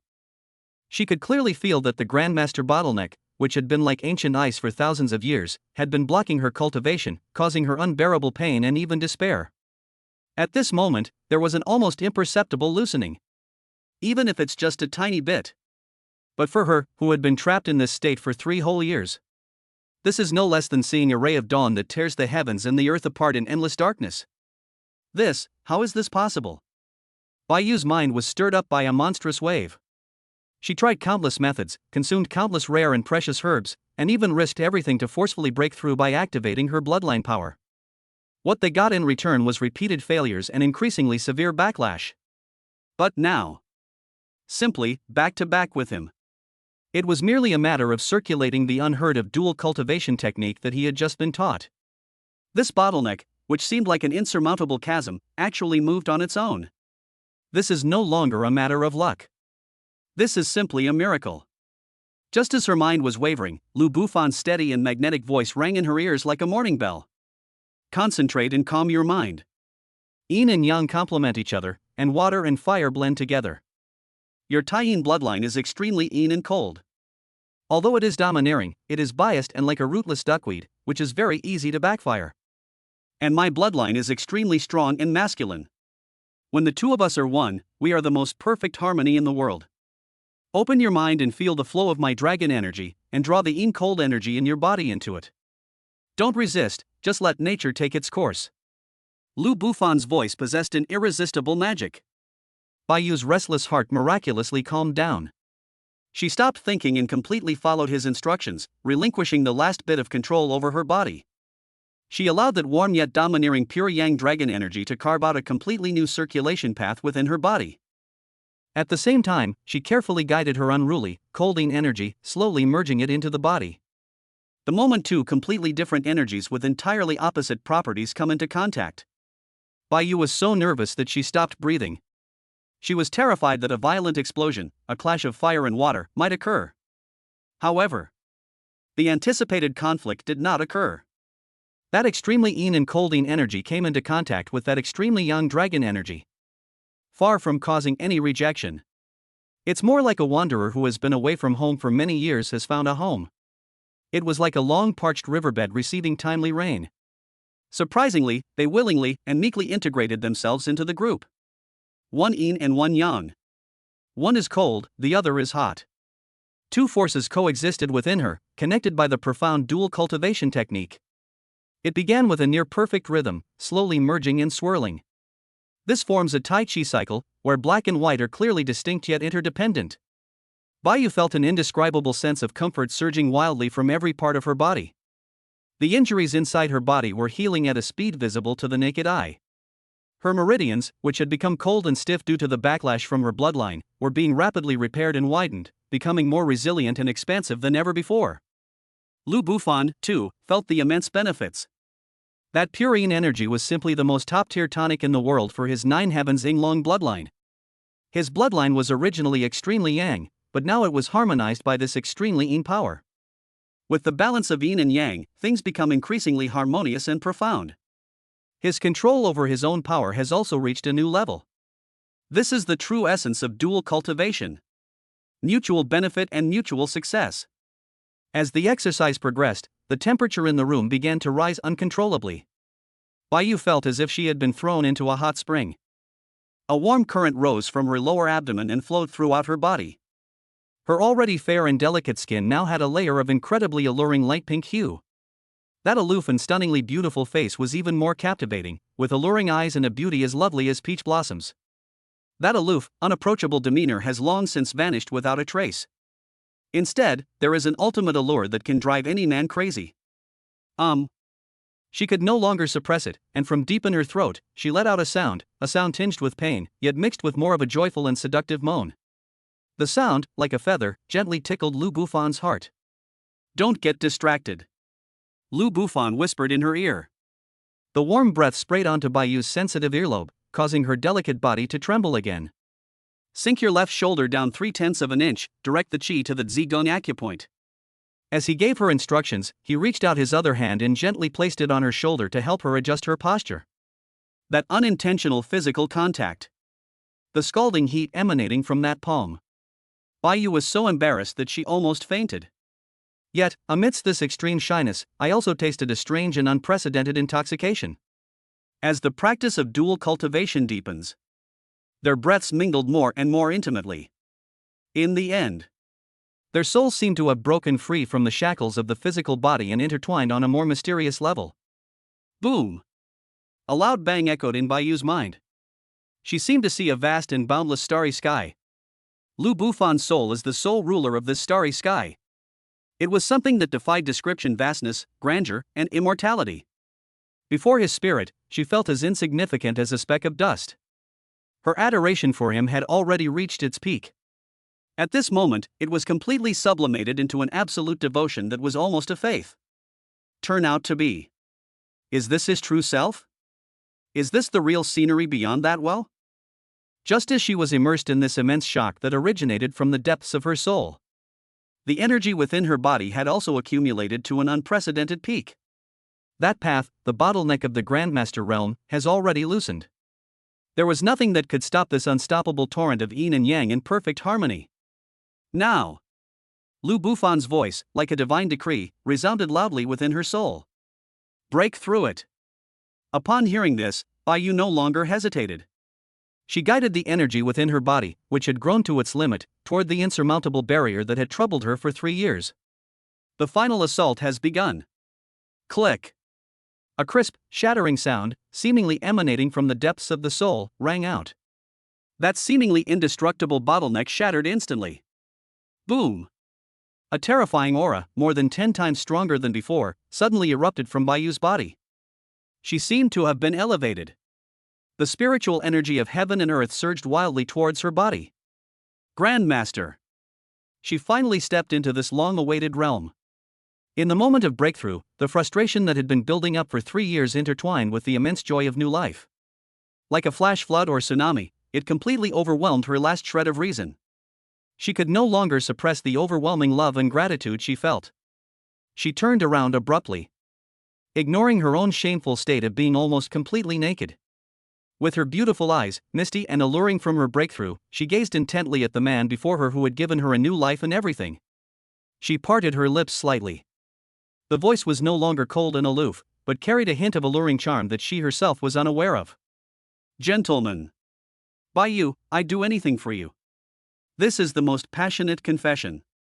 Lu Bufan looked at the stunningly beautiful saintess before him, whom he had personally thawed from an iceberg into a pool of spring water. Looking into her eyes, I saw the undisguised love and devotion. He smiled. He reached out and tightly embraced her exquisite body, which was covered in fragrant sweat from her breakthrough.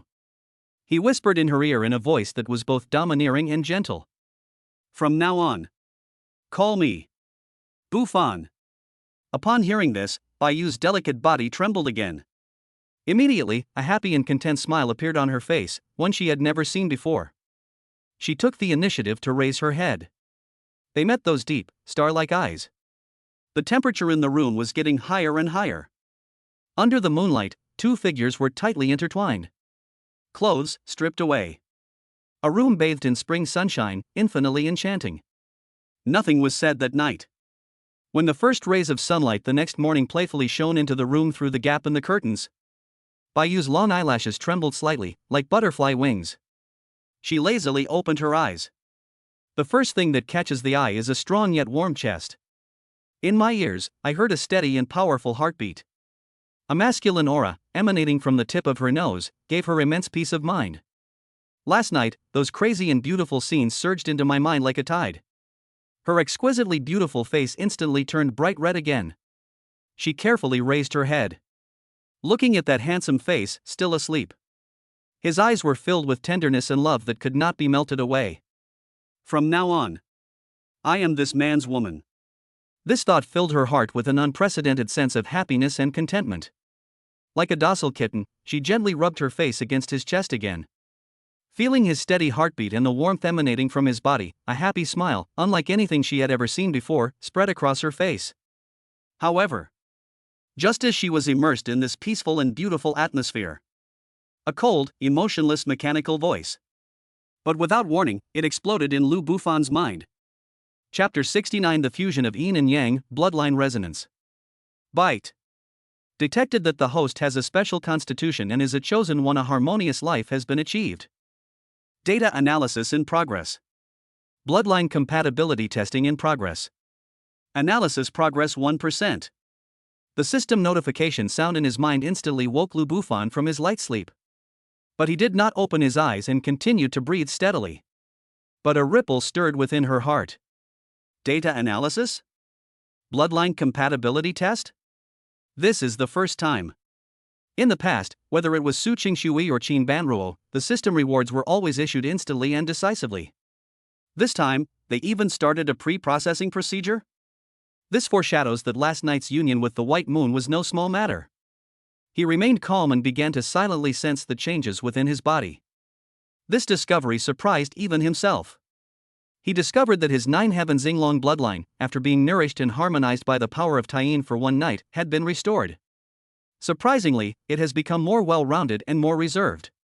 If the previous 9 heaven Xinglong bloodline was like a blazing sun hanging in the 9 heavens, domineering and overwhelming, it was a force to be reckoned with. Now, this force is more like the deep and boundless cosmos. On the surface, everything appeared calm and uneventful. Inside, however, lies a terrifying power, enough to create the world. The balance of yin and yang is the true path. It seems that this dual cultivation was an unexpected and huge gain for him. Just as he was secretly delighted, the white moon in her arms slowly awoke. She seemed to sense the tremendous changes in her own body as well. Her beautiful, watery eyes were filled with unbelievable surprise. To her surprise, she discovered that the Taiyin bloodline within her body was no longer as cold, lifeless, and filled with an aura of destruction as it had been before. Within that source, which is extremely yin and extremely cold, surprisingly, it gained a touch of gentle, ever-renewing yang energy. It was this wisp of yang energy that, like a seed, took root in her originally barren world of bloodline. It made her bloodline, which had a fatal flaw, become nearly perfect. The hidden danger of bloodline backlash that had plagued her for more than 20 years was actually mostly eliminated overnight. This is simply a complete transformation, a tremendous metamorphosis. She suddenly raised her head and stared blankly at Lu Bufan. Those eyes, once cool yet alluring, now held only endless infatuation and adoration. She could no longer control her emotions and took the initiative to lean forward and gently peck that handsome face with its sharp features. Then, she spoke in a sweet, nasal tone. "Extraordinary. You are the best gift God has given me. feeling the soft touch on my cheek. And, in my arms, the beauty, with heartfelt and sincere feelings. Lu Bufan's heart couldn't help but feel a warmth. He opened his eyes and looked at her face, which was flushed with shyness. He reached out and affectionately stroked her delicate, upturned nose. He said with a smile, "Fool. We are each other's gifts." This simple sentence is full of warmth. It completely melted Bayu's heart. She stopped talking and simply buried her head happily in his arms again. Hold him tightly. It was as if she wanted to meld herself into his body. The two of them simply embraced each other quietly, enjoying the rare tranquility and warmth after the storm. After a brief moment of tenderness, Lu Bufan's hands began to get restless. He felt its amazing softness and elasticity. Meanwhile, he once again sent a wisp of dragon energy into Bayu's body. This time, it's not about healing. Rather, it was for the purpose of conducting a more detailed and comprehensive inspection. During this examination, Lu Bufan made a new discovery. He discovered that Bayu's physique had improved after the yin-yang balance and the breakthrough to the Grandmaster realm the previous night. The world has undergone tremendous changes. If she was once a frigid land sealed by millennia-old ice, devoid of life, so now she is the most fertile spiritual field after the thaw. It's brimming with vibrant life. This kind of constitution, you become extremely fertile. This discovery gave Lu Bufan a sudden realization. Both he and Bayu far surpassed Su Qingxue and Qin Banruo in terms of bloodline level and cultivation realm. If Bayu can conceive her own child, what kind of incredible rewards will the system offer? Just as his heart was surging with emotion and his mind was filled with thoughts, the cold, mechanical voice in my mind rang out again. This time it's not a progress bar. It's the final test report. Byte. Bloodline resonance test complete. Host detected with an SS-level Taiyin bloodline partner, achieving perfect harmony in life. Bloodline compatibility test result, 99%. Match rating, a match made in heaven. Generating special rewards based on rating. A 99% match. A match made in heaven. Lu Bufan's heart skipped a beat. He knew the weight of those 4 words. The previous Su Qingxue had the bloodline of the Ice Phoenix, which was compatible with his bloodline of the Flame Dragon, with a fusion of water and fire, and a compatibility of up to 90%. Qin Banruo's medicinal spirit body complements his Shinong inheritance perfectly, with a compatibility rate of 95%. And this time, Taiyin bloodline and Zhoutian Yinglong bloodline. One is the ultimate form of yin. One is the pinnacle of ultimate yang. The combination of the two resulted in an unprecedented 99%. Just one step away from perfection. This indicates that the rewards this time will be unprecedentedly generous. It might even surpass any previous time. Bayu had no idea what kind of turbulent thoughts were swirling in the mind of the man beside her. She simply nestled happily in his arms. Feel his heartbeat growing stronger and stronger. And that large hand that was roaming more and more brazenly over her body. Her face turned as red as if it were about to bleed. But there was not a trace of resistance. Instead, they actively catered to it. She had already begun to dream about their future together. Once the troubles with the Xianning sect and the Wang family are resolved, she wanted to go with him to see the real world beyond that well. Perhaps you can have a child like him, both domineering and gentle. Lu Bufan forcibly suppressed the excitement and anticipation in his heart. He rolled over, pressing the stunningly beautiful saintess, who had completely transformed into a pool of spring water, beneath him. Looking at her dreamy eyes, which held a hint of expectation, he lowered his head and kissed her again. Just as the two were preparing to begin their morning in-depth conversation. That damn system notification sound. Once again, at an inopportune moment, it exploded in his mind. Moreover, this time the notification sound brought an unprecedentedly huge surprise. Ding! Special reward generated. Detection indicates that the chosen one Bayu has successfully conceived, triggering a 10,000x bonus. Chapter 70. The Moon Goddess falls for her, and the Holy Maiden is pregnant. Boom! A critical hit 10,000 times stronger. These 4 words, like a million thunderbolts, exploded simultaneously in Lu Bufan's mind. He was completely stunned. Happiness came so suddenly. He originally thought that he would have to work hard for a while longer. Unexpectedly, it only happened once last night. Wow, they actually won the bid?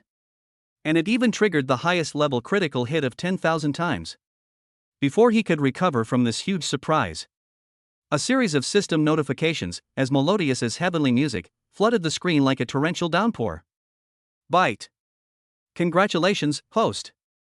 You have successfully mated with an SS-level sinusoidal bloodline partner and given birth to a Saint-level SSS plus bloodline offspring. SSS plus. Saint-level bloodline. Lu Bufan's breath caught in his throat for a moment. His first child, Lu Sishue, is of the true bloodline of the Sun Dragon and is rated as an SSS-level myth. And now, the offspring born from the union with Baiyu actually surpassed mythology and reached the legendary saint level. This is simply unbelievable. However, this is just the beginning. Byte. 10,000X critical hit reward settlement in progress. The host is rewarded with a breakthrough in their cultivation realm. Congratulations, host. You have successfully advanced to the first level of the venerable realm. Click. Lu Bufan felt that the bottleneck of the Grandmaster level 3 within his body, which had just been stabilized, was now in place.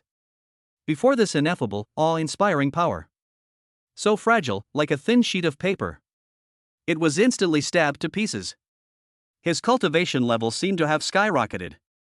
From the peak of the 6th level of the Grandmaster realm, he swept all the way with unstoppable momentum. 7th heaven. 8th heaven. Peak of the 9th heaven. Finally, with a deafening roar, it shattered the invisible chasm that separated the mortal and the sacred. With one step, he entered the realm of the venerable, a realm that exists only in legends and ancient martial arts texts. Byte. Host reward, bloodline level evolves once again. Congratulations, host. Your S-rank 9 Heaven Xinglong bloodline has successfully evolved into SS-rank Chaos Ancestral Dragon bloodline. Roar. A roar, seemingly from the primordial chaos, resounded loudly within Lu Bufan's soul. He felt that at this moment, his bloodline underwent a tremendous, qualitative change. If the previous 9 Heaven Xinglong was the darling of heaven and earth, controlling wind, rain, thunder, and lightning, so now, this Chaos Ancestral Dragon is the beginning of all things, the beginning of the universe. It is a supreme being that transcends time and space, and holds sway over chaos and order. Byte. Host is rewarded with a brand new domain-specific divine power dragon descending through the 9 heavens. Dragon descends upon the 9 heavens, unleashing my domain, all laws are forbidden, my words become law, within my domain, I am the will of heaven. Byte. Reward, unlocks a brand new system feature clan luck. Family fortune, the host can accumulate family fortune points by improving the strength, status, and reputation of family members' companion, offspring, and confidants. Fortune points can be used to exchange for rare items, cultivation techniques, and even to defy fate for family members. A series of system rewards, like a chain of bombs, left Lu Bufan dizzy and disoriented. Breakthrough in realm. Bloodline evolution. Supernatural powers awakened. System upgrade. This is simply an epic, deluxe gift package. Boom. Just as the system notification sound ended, a terrifying aura, more than 100 times stronger than before, suddenly erupted from Lu Bufan's body. This aura was no longer just a simple pressure. Rather, it is a higher level, law-based power. In the blink of an eye, it seems that one can change the color of the world and dim the light of the sun and moon. At this moment, the spiritual energy of heaven and earth within a radius of dozens of miles of the entire Su family manor completely erupted. They seemed to have received a summons from the emperor. It's like swallows returning to their nests. It rushed wildly towards the room where Lu Bufan was. It formed a huge vortex of spiritual energy that was visible to the naked eye. Inside the manor, Qin Banruo, who was in the backyard instructing Su Qingxue in her cultivation, was the first to sense this terrifying aura that was enough to make even the soul tremble. In an instant, her sickly beauty was filled with horror and ecstasy. This is the majesty of a venerable one. He's extraordinary, he actually broke through to the venerable realm? Su Qingxue, too, trembled slightly. Although she couldn't sense such a clear division of realms. But she could sense that this aura came from the same source as her man's.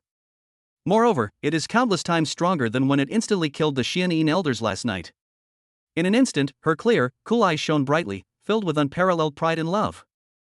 They know. My own man. It's gotten even stronger. It has become stronger. Inside the room, Lu Bufan slowly opened his eyes. In those deep eyes, it seemed as if the sun, moon, and stars were in the cycle of birth and death. He could feel an unprecedentedly powerful force within him. That is a supreme power that truly tramples heaven and earth underfoot and holds destiny in its grasp. His heart was filled with boundless pride. Subconsciously, he turned his head and looked out the window towards Kyoto. That gaze became incredibly sharp and chilling. The Wang family. Xianming sect. Are you ready to face my wrath? He then lowered his head. Looking down at the stunningly beautiful saintess beneath him, who was being suffocated by the aura he had unconsciously emitted, yet still gazing at him with eyes of infatuation and adoration. He gave a domineering smile. He gave her a deep, heavy kiss on her rosy lips. Then, in a tone as if proclaiming a divine judgment, he spoke slowly. Xianming sect, the Wang family. Wait for me. The 3-month period has arrived. This game, which you started. It's time to end this. The 3-month period has arrived. The dragon will emerge from the abyss. Chapter 71. A thousandfold critical hit. Stepping into the venerable realm. Xianming sect, Wang family, wait for me.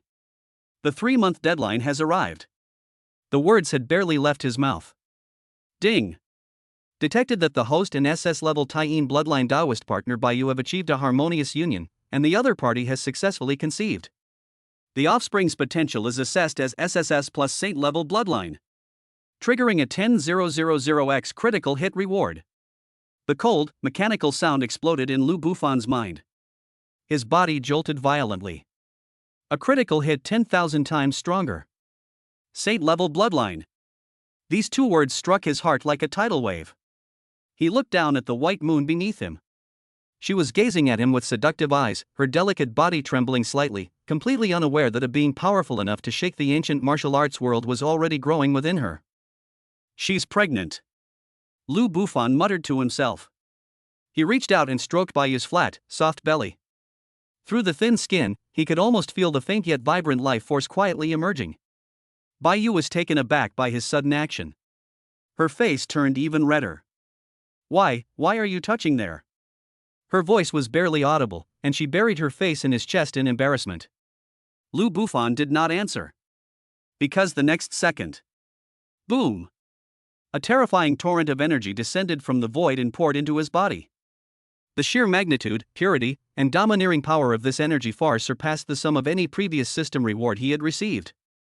Lu Bufan grunted. Every meridian in his body was stretched to its limit in an instant. Golden dragon energy surged wildly through his veins like boiling magma. His bones made crisp crackling sounds as they were being washed by energy, every inch of them being disassembled, reassembled, and tempered. His internal organs, in the face of this great power, were as if thrown into a furnace, burned red and shiny, and all impurities were removed. Pain. A tearing pain. But more than anything, it's the exhilarating feeling of being completely transformed. Bufan. What's wrong? Bayu was alarmed to discover that Lu Bufan's body had suddenly become frighteningly hot. His skin was covered with dense golden patterns, like dragon scales from mythology, radiating a sacred glow. He was enveloped in a pale golden energy shield. The energy shield continued to expand outward, creating visible ripples in the space. Don't be afraid. Lu Bufan endured the excruciating pain within his body, his voice hoarse. I'm breaking through. Breakthrough? Bayu's eyes widened. Is he about to break through again? And this aura? She suddenly remembered something, and her delicate body trembled violently. This is the majesty of a venerable one? Her voice even changed tone. As the holy maiden of the Heavenly Pride Pavilion, she certainly knew what the word venerable one represented. That's the true ceiling of the ancient martial arts world. It's something that only exists in legends. In the entire ancient martial arts world, there are no more than 10 venerable realm experts in total. Each of them is a powerful figure, capable of shaking half of the ancient martial arts world with a stomp of their foot. And now, her man is about to reach this level? How is that possible? He was clearly only at the 3rd level of the Grandmaster realm just now. Just as she was too shocked to speak. Click. A sound as if it came from the depths of heaven and earth shattered, echoing through the void. That was the sound of the shackles of realm being broken. Lu Bufan's cultivation power surged like a flood bursting its banks, unstoppable. Grandmaster 7th Heaven. Grandmaster 8th Heaven. Grandmaster, peak of the 9th level. At last. Boom. He shattered an invisible chasm with a single step. The first level of the venerable realm. It's done. He opened his eyes. A golden glint flashed in his eyes. That was the radiance of the power of rules flowing through the universe. The air in the entire room seemed to freeze at that moment. No, it's not just the room. The spiritual energy of heaven and earth within a 10-mile radius of the entire Su family manor has all surged. As if they had heard the Emperor's summons, they frantically converged on the villa. In the sky, a huge golden vortex was rapidly taking shape, visible to the naked eye. The moonlight and starlight were dimmed by this oppressive force. At the center of the vortex, countless golden points of light fell like a meteor shower, all disappearing into Lu Bufan's body. This scene. It shocked everyone. Main villa. Su Qingxue was discussing Baiyu's matter with Qin Banruo. Sudden. This aura. Qin Banruo suddenly stood up, her expression changing drastically. She rushed to the window and looked towards the guest room. There, golden light soared into the sky. A terrifying pressure that made her soul tremble was spreading outwards with unstoppable force.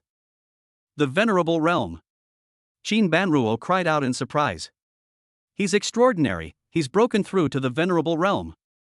Su Qingxue also rushed over. Although her senses were not as sharp as Qin Banruo's, that familiar yet unfamiliar supreme aura still made her understand everything in an instant. I knew it. Her eyes sparkled with wonder. My man will never let me down. The two women exchanged a glance. His eyes were filled with undisguised pride and joy. Inside the guest room, Baiyu was completely dumbfounded. She stared blankly at the man radiating divine light. The oppressive aura made it hard for her to breathe, yet it also made her willingly prostrate herself. She felt like she wasn't marrying someone. Instead, he was having intercourse with a god.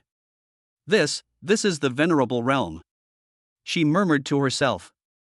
The adoration and love in his eyes were so intense that they couldn't be dissolved. Lu Bufan concealed his aura. The golden light gradually faded away. He looked down at Baiyu, who was trembling beneath him, and couldn't help but laugh. Were you scared? He reached out and gently stroked her delicate nose. Baiyu snapped out of her daze and shook her head violently. No. I just. She couldn't speak. Because she discovered that her admiration for the man in front of her had transcended the realm of any emotion. It was something akin to a faith. I told you, this is your destiny. Lu Bufan gave a domineering smile. He lowered his head and kissed her rosy lips deeply. From this day forward, you are my woman. He rolled over and got out of bed. I stretched my muscles a bit. Amidst the crisp crackling sounds, he felt the terrifying power within his body that seemed capable of crushing a planet. The realm of the Venerable One. It truly lives up to its reputation. This power is more than 10 times stronger than that of a grandmaster. He clenched his fist. The air itself seemed to crackle and pop. Right now, even if I faced the Wang family patriarch, a half-step venerable, I could crush him with a single finger. A cold glint flashed in his eyes. And the Xianming sect. Ha, the 3-month deadline has arrived. I will show you what despair truly means. Just as he was brimming with pride. Ding. Rewards being processed. Bloodline begins to evolve. The system notification sounded again. Lu Bufan's heart stirred. Besides? He closed his eyes and looked inward. Really? The 9 Heaven Xinglong bloodline within him is undergoing some indescribable transformation. At the same time, Kyoto. Inside a heavily guarded underground base. This is the headquarters of the Dragon Guard, the highest military institution in the empire. It is responsible for monitoring all abnormal energy fluctuations nationwide. Now, inside the monitoring hall, dozens of soldiers in military uniforms are intently watching their respective screens. Sudden. The piercing alarm blared throughout the entire hall. Beep. Beep. Beep. Venerable level energy fluctuations detected. Coordinates, Jiangchang. Level, red alert. Everyone suddenly stood up. A young monitor stared intently at the screen, his voice trembling. Report, report. The coordinates representing Jiangcheng have changed from green to scarlet. The energy index is still soaring. This has exceeded the upper limit of a grandmaster. He had barely finished speaking. Thump! A heavy footstep came from the depths of the hall. A middle-aged man dressed in a black military uniform with golden dragon patterns embroidered on his epaulets strode in. He was tall and strong, with a resolute face and sharp, eagle-like eyes. It was none other than Chen Pujuan, the deputy commander of the Dragon Guard. What's going on? Chen Pujuan asked in a deep voice. Reporting to Commander Chen. The monitor stood at attention and saluted. 3 minutes ago, Jiangcheng suddenly experienced a surge of energy at the venerable level. Judging from the fluctuation characteristics, someone in Jiangcheng has broken through to the venerable realm. What? Chen Pujuan's expression changed drastically. He rushed to the screen in 3 quick steps. He gasped as he looked at the glaring red dot. Jiangcheng, how could a venerable realm expert suddenly appear in Jiangcheng? Isn't the Su family the only family there? Could it be that the old master of the Su family has made a comeback? Wrong. He suddenly remembered something. The old patriarch of the Su family passed away 10 years ago. Who is this venerable realm expert? His expression shifted between light and dark. With a final grit of his teeth, he picked up the red phone on the table. That was a direct line to the highest commander of the Dragon Guard, the Dragon Marshal. I must report this immediately. The sudden appearance of an unidentified venerable realm expert in Jiangcheng is a huge and uncertain variable for the Empire. The call was connected. Commander Long, your subordinate Chen Pujuan has an urgent report. Chapter 72, The Bloodline of the Chaos Ancestral Dragon. Domain Divine Power. Bloodline Evolution? Lu Bufan stood in the center of the room, closing his eyes and looking inward. He could clearly sense that the golden Yinglong phantom deep within his dantian was undergoing a tremendous change. Ding! Bloodline evolution in progress. 10%. 30%. 50%. The system's notification sounds kept ringing in my mind. At the same time, Lu Bufan felt an indescribable power awakening from the depths of his bloodline. That power is chaotic, primordial, and eternal. It's like the first breath at the beginning of the universe. It is also like the origin before the birth of heaven and earth and all things. Boom! The golden dragon phantom within his dantian suddenly let out a deafening dragon roar. The phantom began to distort, expand, and transform. The dragon's body, which was originally only 100 feet long, suddenly grew wildly in size. 300 zhang. 500 feet. 1,000 feet. At last. A colossal ancestral dragon phantom, swirling with black and white energy and radiating chaotic light, suddenly took shape within his dantian. The eyes of the ancestral dragon seemed to contain the power to create the world. The dragon scales are etched with patterns of time and space. Between the dragon's claws lies the very essence of the rules of heaven and earth. Ding! Bloodline evolution complete. Congratulations, host. Your S bloodline, namely the 9 Heavens Yinglong bloodline, has successfully evolved into SS bloodline, namely the Chaos Ancestral Dragon bloodline. Chaos Ancestral Dragon. Lu Bufan suddenly opened his eyes. Golden light shone brightly in his eyes. Is this the primordial dragon of chaos? He muttered to himself. He could feel that his connection with the world had become incredibly strong at that moment. That feeling was like the rules of heaven and earth were opening a door for him. The primordial dragon of chaos, the progenitor of all dragons, born to govern chaos and order, and capable of controlling a portion of the rules of heaven and earth. Bloodline supernatural powers have awakened. The dragon descends upon the 9 heavens. Dragon descends to the 9 heavens, expands its domain, words become law. Within the domain's boundaries, the host can formulate or modify a temporary rule. The duration depends on the resource consumed. Does the word become law? Formulating rules? Lu Bufan's heart stirred. He recalled the scene when he used his domain to imprison the 2 Xianyin elders. It turns out that it wasn't simply a matter of domain suppression. Or is it the prototype of this supernatural power? Give it a try. A thought suddenly occurred to him. Boom! An invisible wave emanated from him and spread out instantly. The entire room seemed to be bathed in a light golden hue. That is the glory of the field. Lu Bufan looked at a speck of dust floating in the air beside the bed. He spoke softly, his voice not loud, yet it seemed to contain the laws of heaven and earth. Here, the dust has settled. The words had barely left his mouth. A miraculous scene unfolded. All the dust in the room, whether suspended in the air or slowly falling, froze instantly. They just hovered quietly in mid-air. Time seemed to have been paused. This. Baiyu, lying on the bed, was once again so shocked by this scene that she was speechless. This is no longer about force. This is a miracle. It is a direct interference with the rules of heaven and earth. Lu Bufan nodded in satisfaction. He spoke again. Release. All the solidified dust instantly returned to normal and continued to drift down slowly. So, this is the power of the venerable realm? Able to directly interfere with the rules. Lu Bufan clenched his fist. With this supernatural power, his advantage in battle will be unimaginably great. For example, the opponent is prohibited from using spiritual power. Prevent the opponent's movement techniques.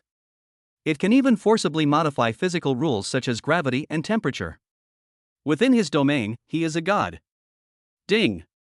Congratulations, host, you have received a special reward, a divine level building the Hall of Enlightenment. Enlightenment Hall can be placed in the clan's territory.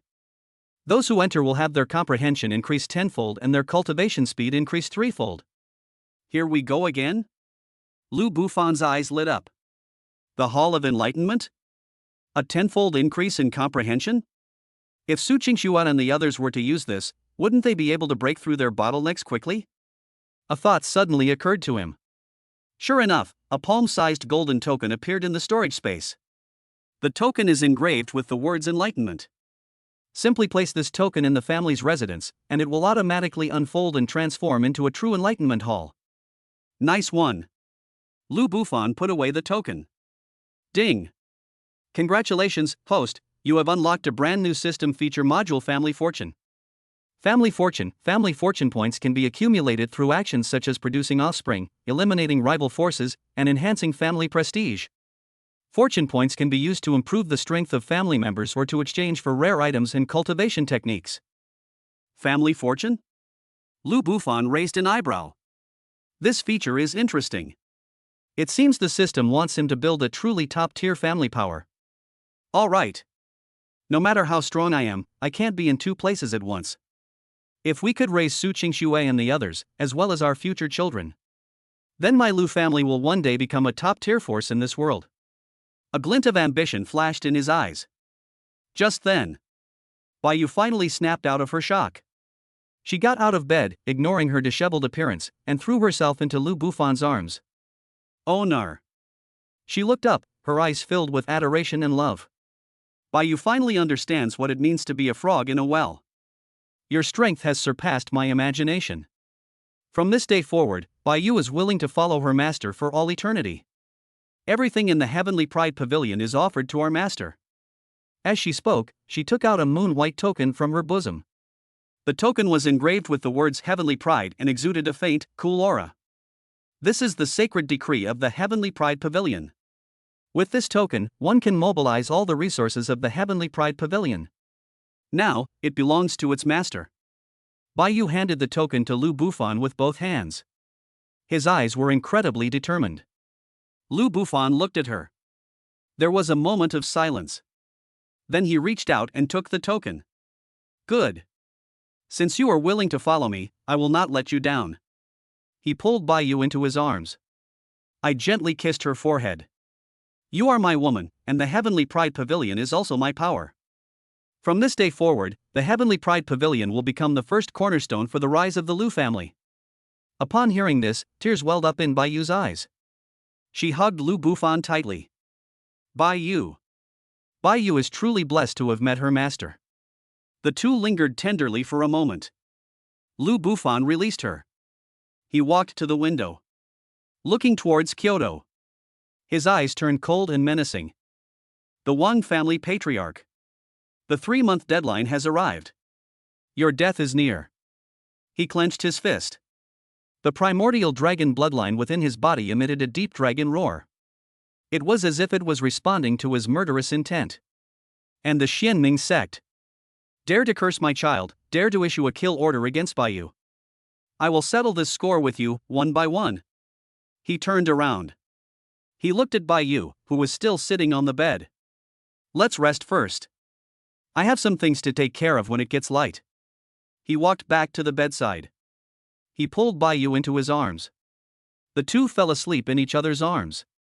That night. The night sky over Jiangcheng is exceptionally bright. Because of that venerable realm expert who suddenly appeared. The entire ancient martial arts world will be engulfed in a colossal upheaval because of him. Chapter 73 Family Luck System. Everyone takes off. System, open the Family Fortune interface. The next morning. Lu Bufan sat in his study, a thought suddenly occurring to him. A virtual, semi-transparent interface immediately appeared before my eyes.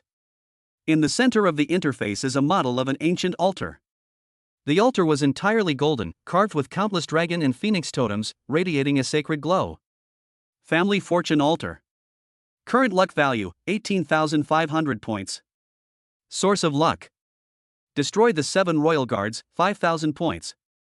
Slaying the 2 elders of Xianin, 8,000 points. White Moon Conception SSS plus Saint Level Bloodline, 5,000 points. Tianjia Pavilion's Allegiance, 500 points. Uses of luck value. 1. Increase the bloodline purity of family members 550,000 points. 2. Increase the cultivation level of family members 1,100,000 points. 3. Increase the aptitude of family members comprehension 880,000 points. 4. Exchange for cultivation techniques, martial arts skills, and elixirs 101 million points. 5. Defying fate depending on specific circumstances. Lu Bufan looked at the interface, his eyes gleaming. 18,500 points of luck. This is no small sum. Destroying enemy forces grants fortune, procreation grants fortune, and subjugating other forces also grants fortune.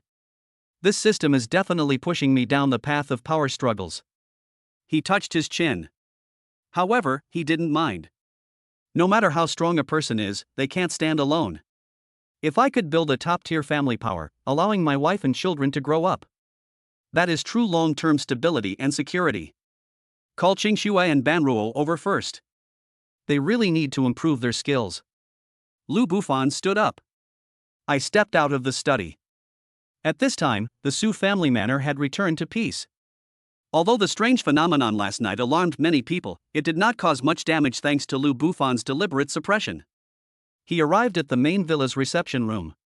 Su Qingxue and Qin Banruo were already waiting there. Extraordinary. Upon seeing him enter, Su Qingxue immediately stood up. She walked quickly to Lu Bufan and looked him up and down.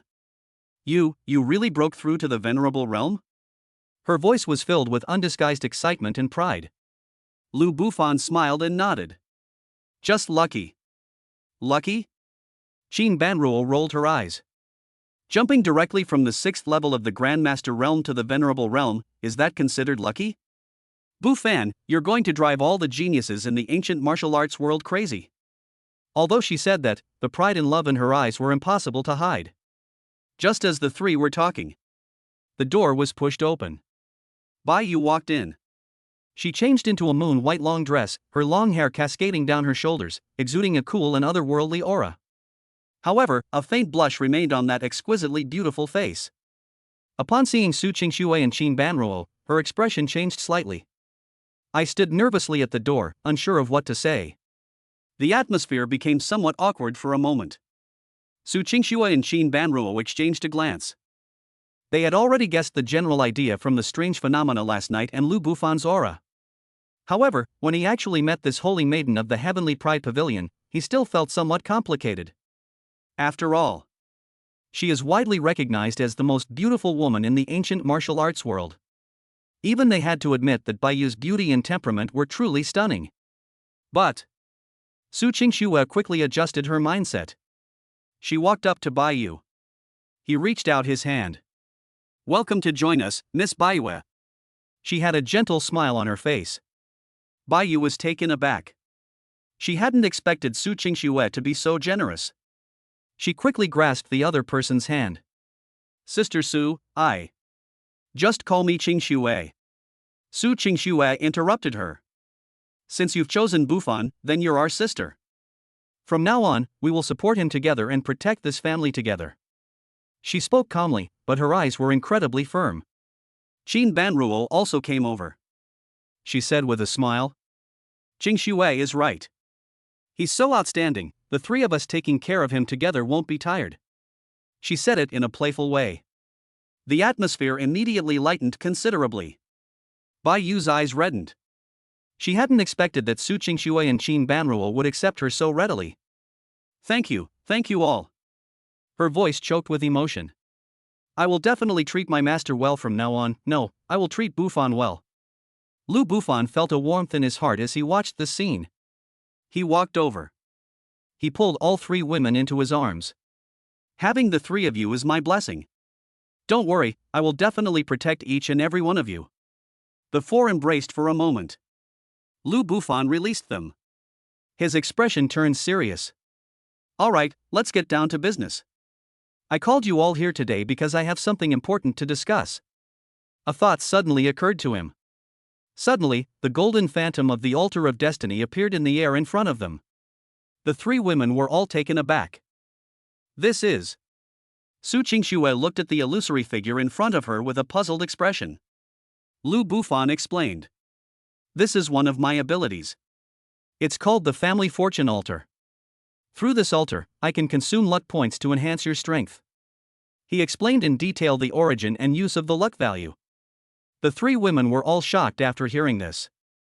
You mean, you can directly enhance our bloodline and cultivation level? Qin Banruo's eyes widened. This is just too incredible. That's right. Lu Bufan nodded. I now have 18,500 points of luck. I plan to promote each of you three once. He looked at Su Qingxue first. Qingxue, although your S-rank Ice Phoenix bloodline has been cured by the divine healing pill, its purity is still not high enough. I'll purify it for you once. A thought suddenly occurred to him. Consuming 5,000 points of luck to purify Su Qingxue's S-rank and Ice Phoenix bloodline. Boom! A golden beam of light shot out from the altar and instantly enveloped Su Qingxue. Ah! Su Qingxue exclaimed in surprise. She felt a warm current flow into her body, rushing straight to the depths of her blood vessels. That warm current was both gentle and domineering, expelling all the impurities and flaws from her bloodline. A faint black mist began to emanate from her body. That's a sign that impurities in the blood are being expelled. A moment later, the golden light dissipated. Su Qingxue opened her eyes.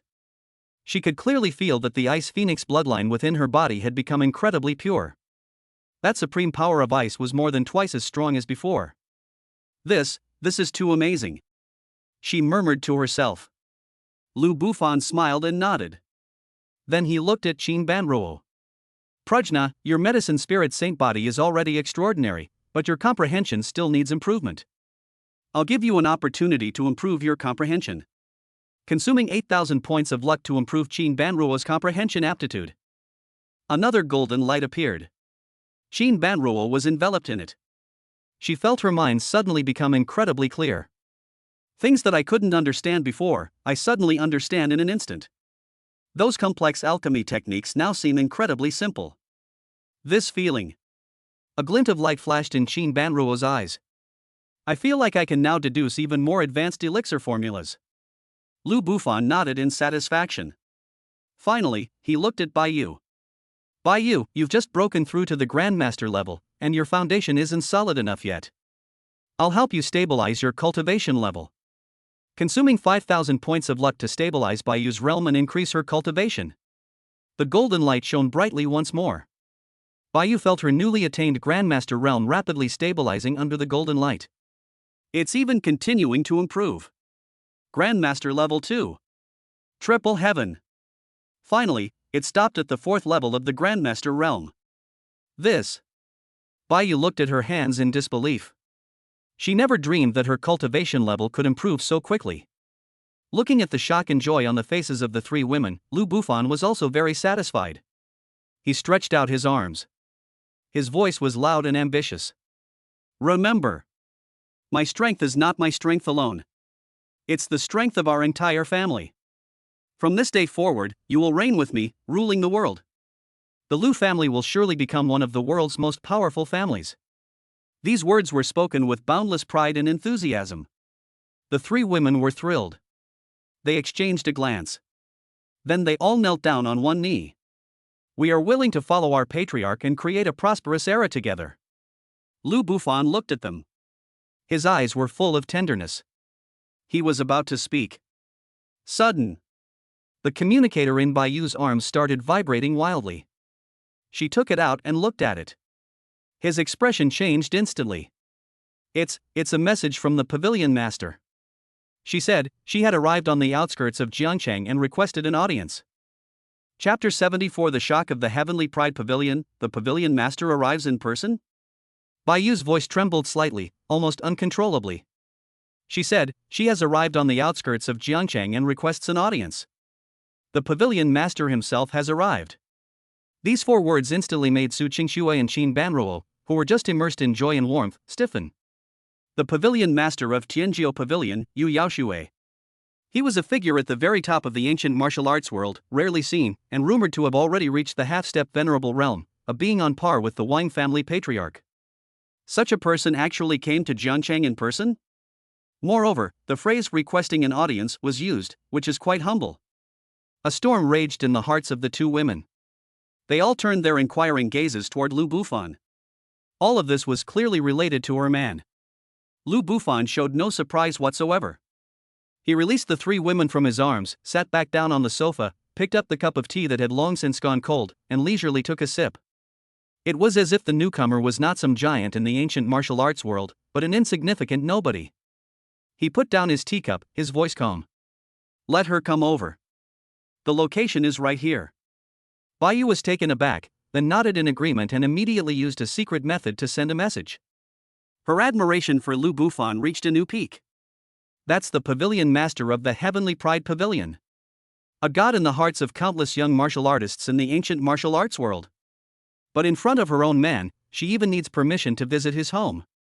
Is this the majesty of a venerable realm expert? No, this goes beyond mere dignity. This is an absolute crushing force originating from the level of life itself. Qin Banruo and Su Qingxue exchanged a glance, both seeing the same emotion in each other's eyes. Shock and a sense of pride. Her man had already reached a height that even they had to look up to.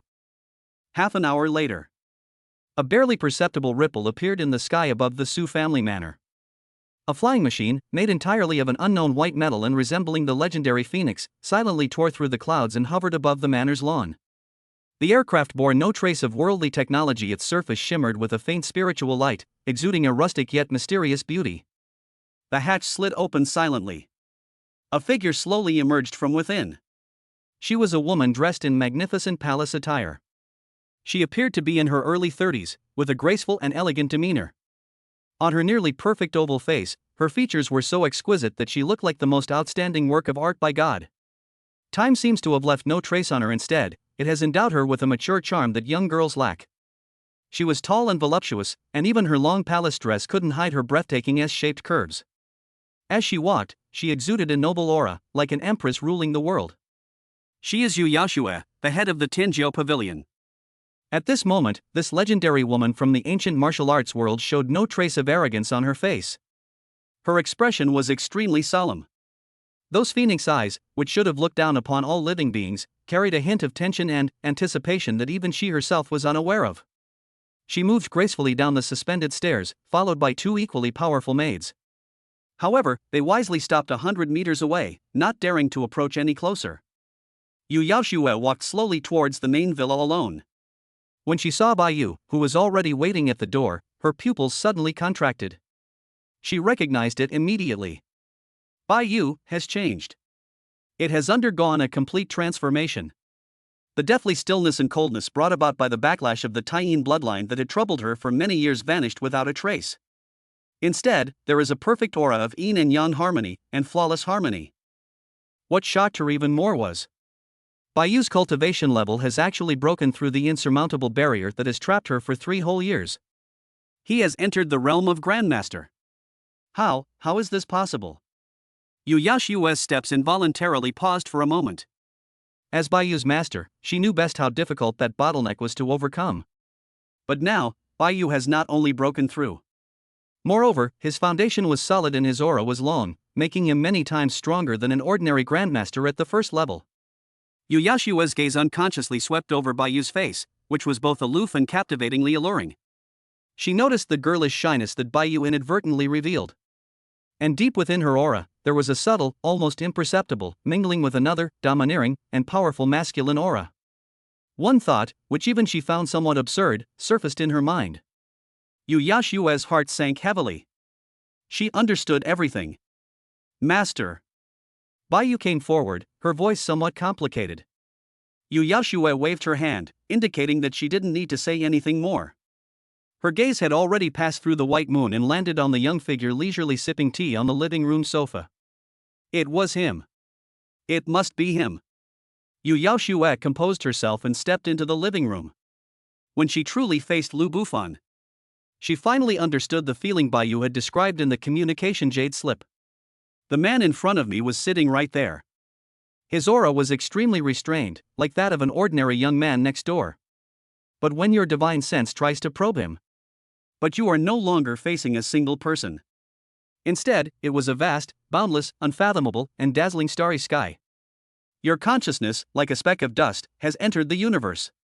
Insignificant, humble, unable to even stir up a ripple. It might even give rise to a profound fear deep within your soul, a fear of being devoured and assimilated. The venerable realm. This is absolutely, genuine, the majesty of a venerable one. Even. He might be even more terrifying than any of the venerable ones she knew. The last shred of hope in Yu Yashua's heart was shattered. She dared not hesitate or be negligent in the slightest. She stopped when she was about 3 meters away from Lu Bufan. Then, under the equally shocked gazes of Su Qingshui and Qin Banruo, he made a move that was enough to shake the entire ancient martial arts world. She straightened the hem of her palace dress and slowly bowed. She bowed deeply to the young man, who was much younger than her, at a 90-degree angle, a gesture of respect between a junior and an elder. The voice was clear and respectful. Tianjiao Pavilion, Yu Yaxui, pays respects to the senior. That address of senior was delivered with genuine sincerity. This bow was performed with heartfelt admiration. The living room was deathly silent. Although Su Qingshui and Qin Banruo were mentally prepared, they were still shocked to see this legendary figure perform such a grand ceremony for their man. That heart, still, betrayed itself and began to pound wildly. Lu Bufan, however, seemed not to have seen it at all. He did not tell her to get up. He simply and slowly drank the tea in his cup in one gulp. Then, he gently placed the teacup on the table. It makes a soft click sound. The sound wasn't loud, but it was like a heavy hammer, striking Yu Yashua's heart hard. This made her heart, which was already hanging in suspense, leap into her throat. She remained bowed, not daring to move an inch, and fine beads of sweat had already seeped from her forehead. Finally, Lu Bufan's calm yet supremely authoritative voice slowly rang out. "What brings you here?" Boom! These words, like a thunderclap, exploded in Yu Yashua's mind. Mad. That's insane. This shows a complete disregard for her and the entire Tianjiao Pavilion. If it were anyone else, would they dare to say such things to her? She had already struck out with her palm, annihilating the opponent's spirit and soul. But at this very moment, these words came from the mouth of this unfathomable senior. She, however, felt it was only natural. I even felt a tremendous pressure. She knew that the other party was testing her. It is also a test for the entire Tianjiao Pavilion. A good answer might allow you to climb this towering, divine tree. If the answer is not good, Tianjiao Pavilion may miss this once-in-a-millennium opportunity. The moon invites snow, thoughts racing through her mind. She forced down her nervousness and replied respectfully in an even more humble tone. Replying to your question, Senior. Our Heavenly Pride Pavilion is willing to serve you as our master.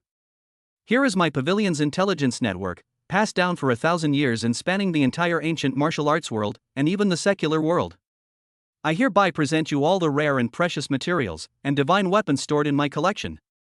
I only beg you, Senior, to give our Heavenly Pride Pavilion a chance. An opportunity to follow in your footsteps, step out of this well, and see the real world beyond. After saying that, she lowered her head even further. This is a high-stakes gamble. She bet that this senior figure needed a spokesperson in the world of ancient martial arts. She bet that this senior would even consider the meager value of the Heavenly Pride Pavilion. Silence fell over the living room once again. For Yu Yaoshue, every second felt like an eternity. Just when she was about to give up, Lu Bufan's voice rang out again. Get up. Upon hearing this, Yu Yaoshue felt as if she had been granted a pardon and slowly straightened up. She didn't dare to look up, but secretly glanced at the man in front of her out of the corner of her eye. Lu Bufan looked at her exquisitely beautiful face, which was slightly pale from nervousness, and spoke softly. The supreme record of forgetfulness, though a top-level cultivation technique, has an excessive amount of yin energy, which is against the harmony of heaven. Your cultivation has progressed to this point, and in reality, you have already left indelible Dao injuries within your body. Do you experience a sharp, needle-like pain in the Zigong and Shinting acupoints on the night of a full moon? To go further and enter the true venerable realm is nothing but a pipe dream. Boom! Boom! Boom! Every word Lu Bufan uttered was like a heavy hammer blow, striking Yu Yaoshue's heart with devastation. Her once elegant and dignified face instantly lost all color. All that remained was endless horror and fear. How could he have known? The flaw in the record of supreme forgetfulness is the highest core secret of the Heavenly Pride Pavilion. Only the successive leaders of the pavilion know this. The stinging pain in those two acupoints was her deepest, most personal secret. I've never mentioned it to anyone. But now, the other party has seen through it all in one sentence. This is no longer just a matter of having excellent eyesight. This is simply divine insight. Just as she lost her composure and was utterly horrified, Lu Bufan's voice came again. When practicing, the qi should flow from the chest to the back of the head, then back to the lower abdomen, and then be slowed down for a while. A single, understated remark. But Yu Yaoshue was struck dumb. She froze on the spot. Qi flows to the chest, then turns to the jade pillow. This mantra completely overturns the practice method of the supreme record of forgetfulness. This is simply heretical. But for some reason, when she mentally rehearsed this route. But it turns out that it actually works. Moreover, the bottleneck of being a half-step venerable had troubled her for a full 10 years. Surprisingly, at this moment, there was a faint sign of a loosening. Suddenly I understood. A sudden enlightenment. At this moment, Yu Yaoshue's gaze towards Lu Bufan completely changed. If before it was out of awe, now it's pure fanaticism. It's like the most devout believer meeting the only God they worship. She made a plop sound. Surprisingly, he knelt down again. This time, it's kneeling on both knees. A single word from a senior is worth more than 100 years of arduous cultivation. I will never forget this life-saving grace. From this day forward, I, Yu Yaoshue, and I, Tianjia Pavilion, am willing to go through fire and water for our seniors. Lu Bufan looked at the stunningly beautiful woman kneeling on the ground, her body trembling slightly with excitement. He knew. Tianjia Pavilion, the strongest intelligence organization in the ancient martial arts world. It has already been completely taken into his possession. He stood up, walked to Yu Yaoshue, and offered her a helping hand. Get up. Since you have submitted to me as your master, I will give you my first command. Upon hearing this, Yu Yaoshue immediately stood up, her expression solemn as she listened attentively. I need all the information on the Wang family of Kyoto and the Xianming sect. Lu Bufan's voice was icy cold. From the patriarch to the servants, everyone's information, cultivation techniques, weaknesses, and interpersonal relationships. I need the most detailed and complete version.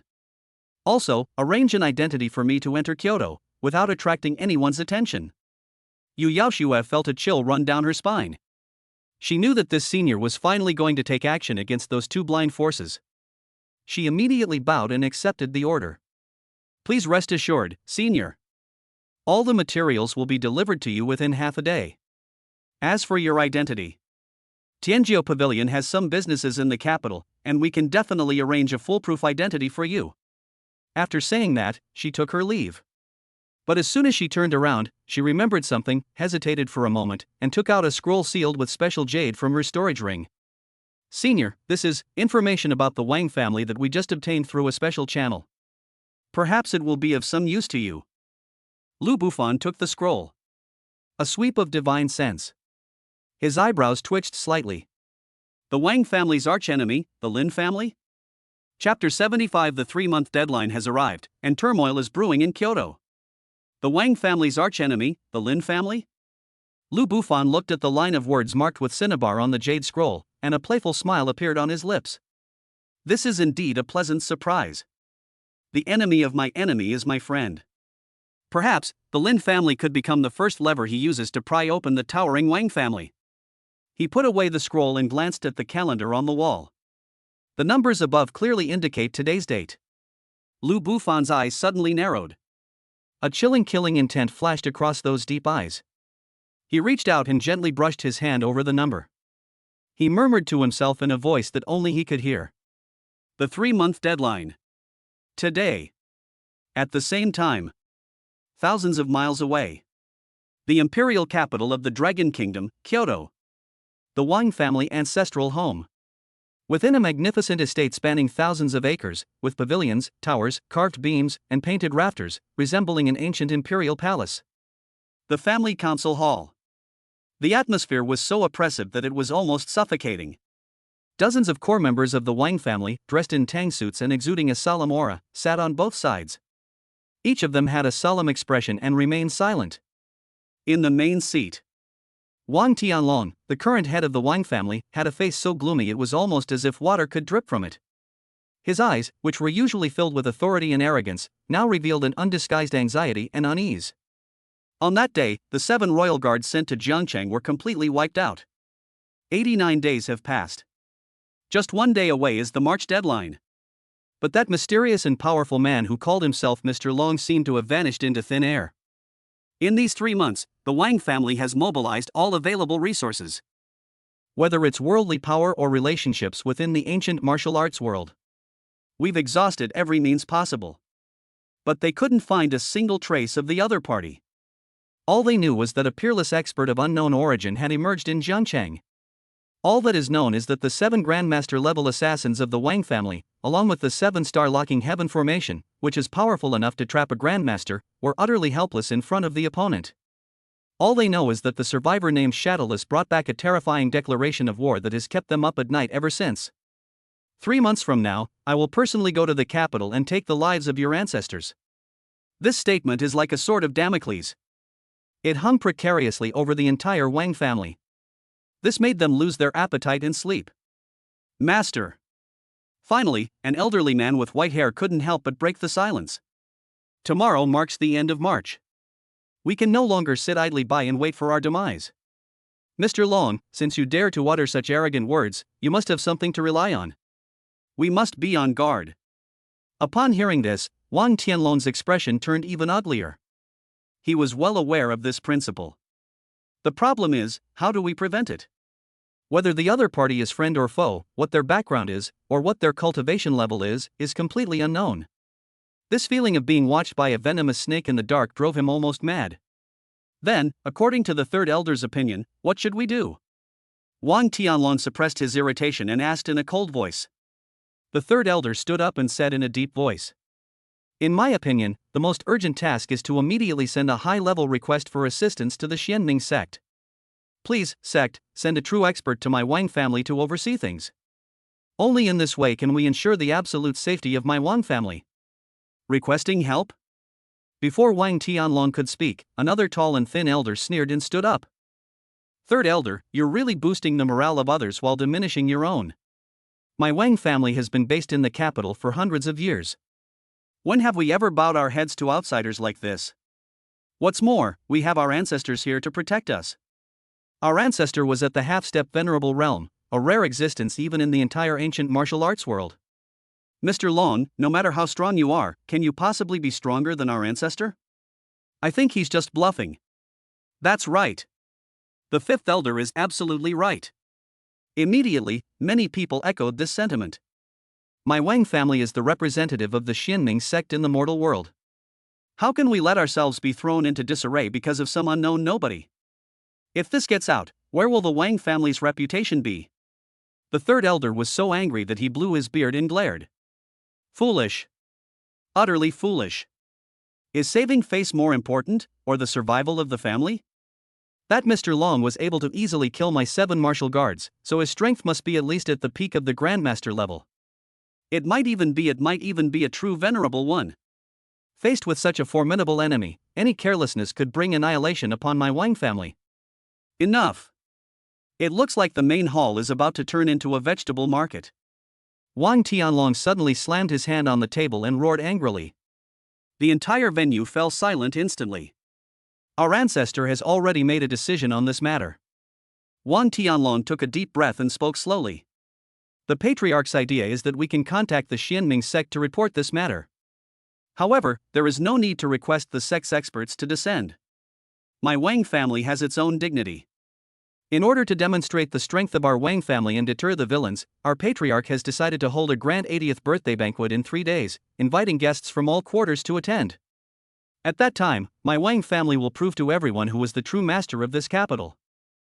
These words were spoken with great conviction. The elders who advocated for war were immediately invigorated. The master of the house is wise. Our ancestor is mighty. Only the third elder slumped back into his chair. He looked at his people, who were blinded by arrogance and ignorance. A deep sense of powerlessness rose within me. He seemed to already see a monstrous storm, powerful enough to overthrow the Wang family, quietly gathering over Kyoto. But they are still unaware of it. The scene shifts back to Jiangcheng. Su family manor. Lu Bufan slowly closed the top-secret document, hundreds of pages thick, that Yu Yaoshua had sent him. In his eyes, the killing intent was almost tangible, nearly boiling over. The Wang family, the Xianming sect. It was even dirtier and more sinful than he had imagined. Human trafficking, blood pill refining, and utter disregard for human life. Each and every one of these incidents is too numerous to recount. It seems that eliminating you can be considered as ridding the people of a scourge. Lu Bufan stood up. He has made his decision. I will set off tomorrow, alone to the meeting. One man, one sword, and he crushed the Wang family. When he told the 3 women about this decision, the atmosphere in the living room froze instantly. Su Qingxue, Xin Banruo, Bai Yu. The 3 women, all stunningly beautiful, had eyes filled with worry and reluctance. But not a single person offered any advice or dissuasion. They knew this was something their man had to do. All they could do was support him silently from behind. I will go and help you pack your luggage. With red eyes, Su Qingxue pulled Qin Banruo and Bai Yu upstairs. Soon, the 3 women came downstairs with their respective prepared items. Su Qingxue folded a brand new trench coat for him. She looked at him tenderly. Kyoto is windy and cool at night, remember to wear it. Her voice was soft, yet full of a wife's tender affection for her husband. We're at home, waiting for you to come back. Qin Banruo then handed over a small, black USB drive, about the size of a palm. Her eyes, like those of a sickly beauty, shone with the light of wisdom.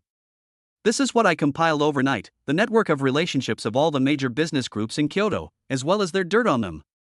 Your strength is a sword without a sheath. And these can become your sheath. Business warfare can sometimes be more deadly and bloodless than martial arts combat. Bai Yu didn't take anything. She simply stood there quietly. Those clear, cool eyes burned with an unprecedented, unwavering flame. The Tianjiao Pavilion in Kyoto has activated all its hidden agents. 3,000 elite guards stand ready for battle. As long as you give the order, they are ready to be at your command at any time. Looking at these 3 men, each deeply in love with their own woman in their own way. A warm feeling welled up in Lu Bufan's heart. He reached out his hand. He embraced the 3 women tightly, one by one. He gently kissed Su Qingxue's forehead. Don't worry, I'll be back.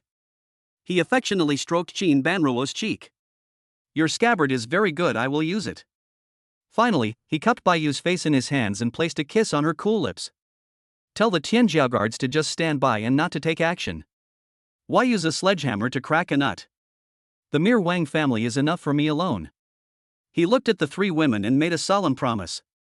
I promise, I will return safely. That night, Lu Bufan did not cultivate. He first went to Su Qingxue's room. He faced his wife, who had shared joys and sorrows with him all the way. He showed the utmost gentleness and patience. A night of passionate love, pouring out all the sorrow of parting. Then, he quietly sneaked into Qin Banruo's boudoir.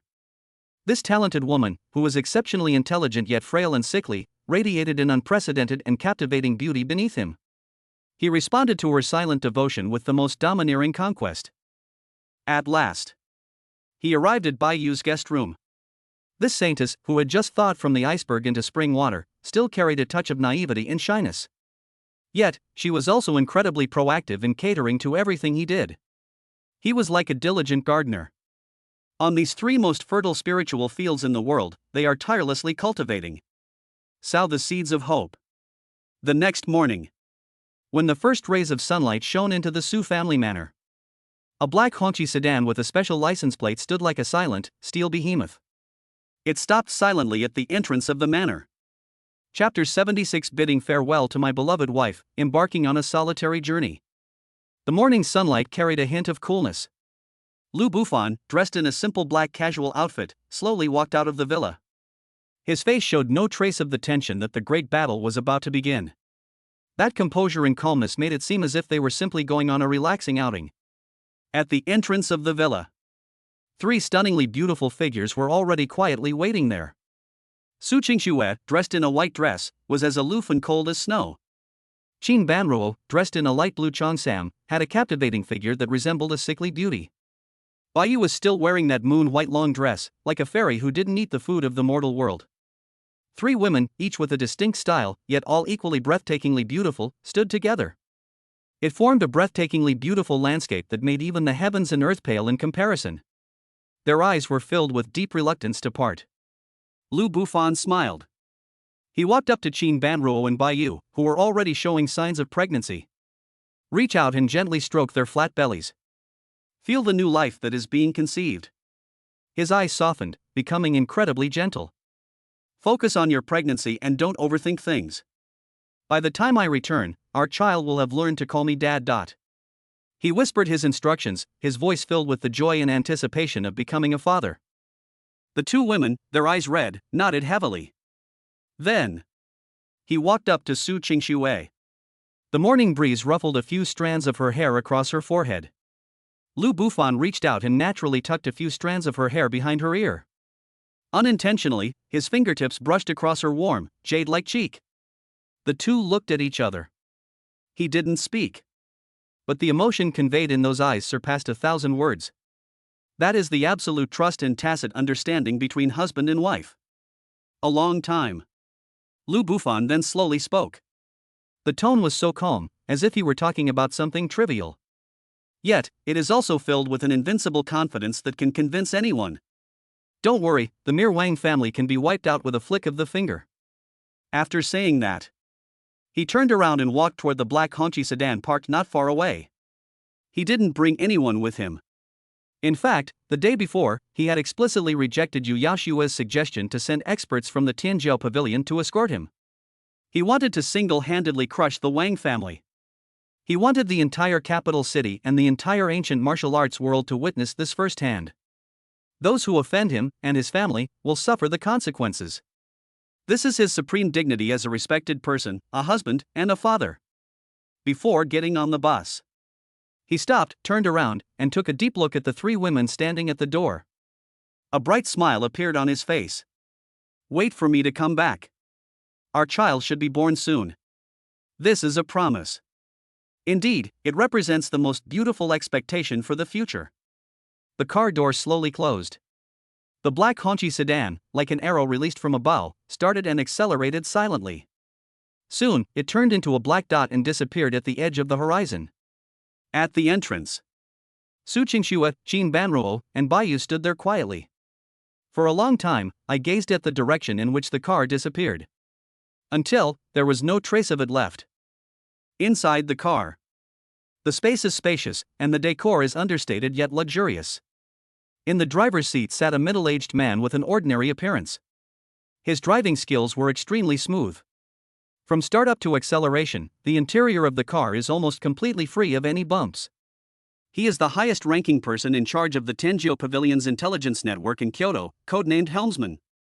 1. A genuine Grandmaster-level expert. At this moment, this is a big shot in Kyoto's underworld, whose stomp could cause an earthquake. Looking in the rearview mirror at the young man in the back seat, who was resting with his eyes closed, His eyes, however, were filled with awe and fervor that came from the depths of his soul. He didn't dare to speak, lest he disturb the other person's rest. However, he gently placed a document, carefully wrapped in a brown paper bag, on the passenger seat. Lu Bufan, though his eyes were closed. But everything inside the car was under the influence of his divine sense. He slowly opened his eyes, his voice calm. "Bring it here." "Yes, sir." The helmsman shuddered and quickly and respectfully presented the document bag with both hands. Lu Bufan opened the file bag. Inside was a brand new identity document. And a dragon-shaped badge made of a special metal. The document clearly states this. Name, Mr. Long. Position, specially appointed Chief Martial Arts Consultant, Southeast Theater Command. Military rank, General. Lu Bufan's lips curled up slightly. The power of the Heavenly Pride Pavilion was greater than he had imagined. It's incredible that they were able to obtain such a sensitive official identity. Although it was just an honorary title without any real power. However, at certain crucial moments, this identity might have an unexpected effect. He casually put the documents and badges into his storage space. His gaze turned to the window. The scenery outside the window was rushing past. Skyscrapers and bustling traffic. He gradually left the prosperity of Jiangcheng behind. The warmth and tenderness that belonged to Jiangcheng on that handsome face were rapidly fading away. Instead, there was a cold, sharp, overwhelming killing intent that seemed capable of piercing the heavens. From this moment on, he was no longer the gentle husband and loving father of the Su family. He is Mr. Long. Yes, the vengeful god is about to sweep through Kyoto, making countless people tremble. Inside the car, the atmosphere became increasingly oppressive. Suddenly, a specially encrypted communicator in the driver's seat rang. The helmsman glanced at the caller ID and his expression turned serious. He answered the phone and said a few words respectfully. Then, he put down the phone, turned around, and reported to Lu Bufan in a tone of seeking instructions. Gentlemen. The Wang family's arch-rival is the Lin family, which is also one of the top wealthy families in Kyoto. Their young lady, Lin Qingya. I would like to meet with you as soon as you arrive in Kyoto.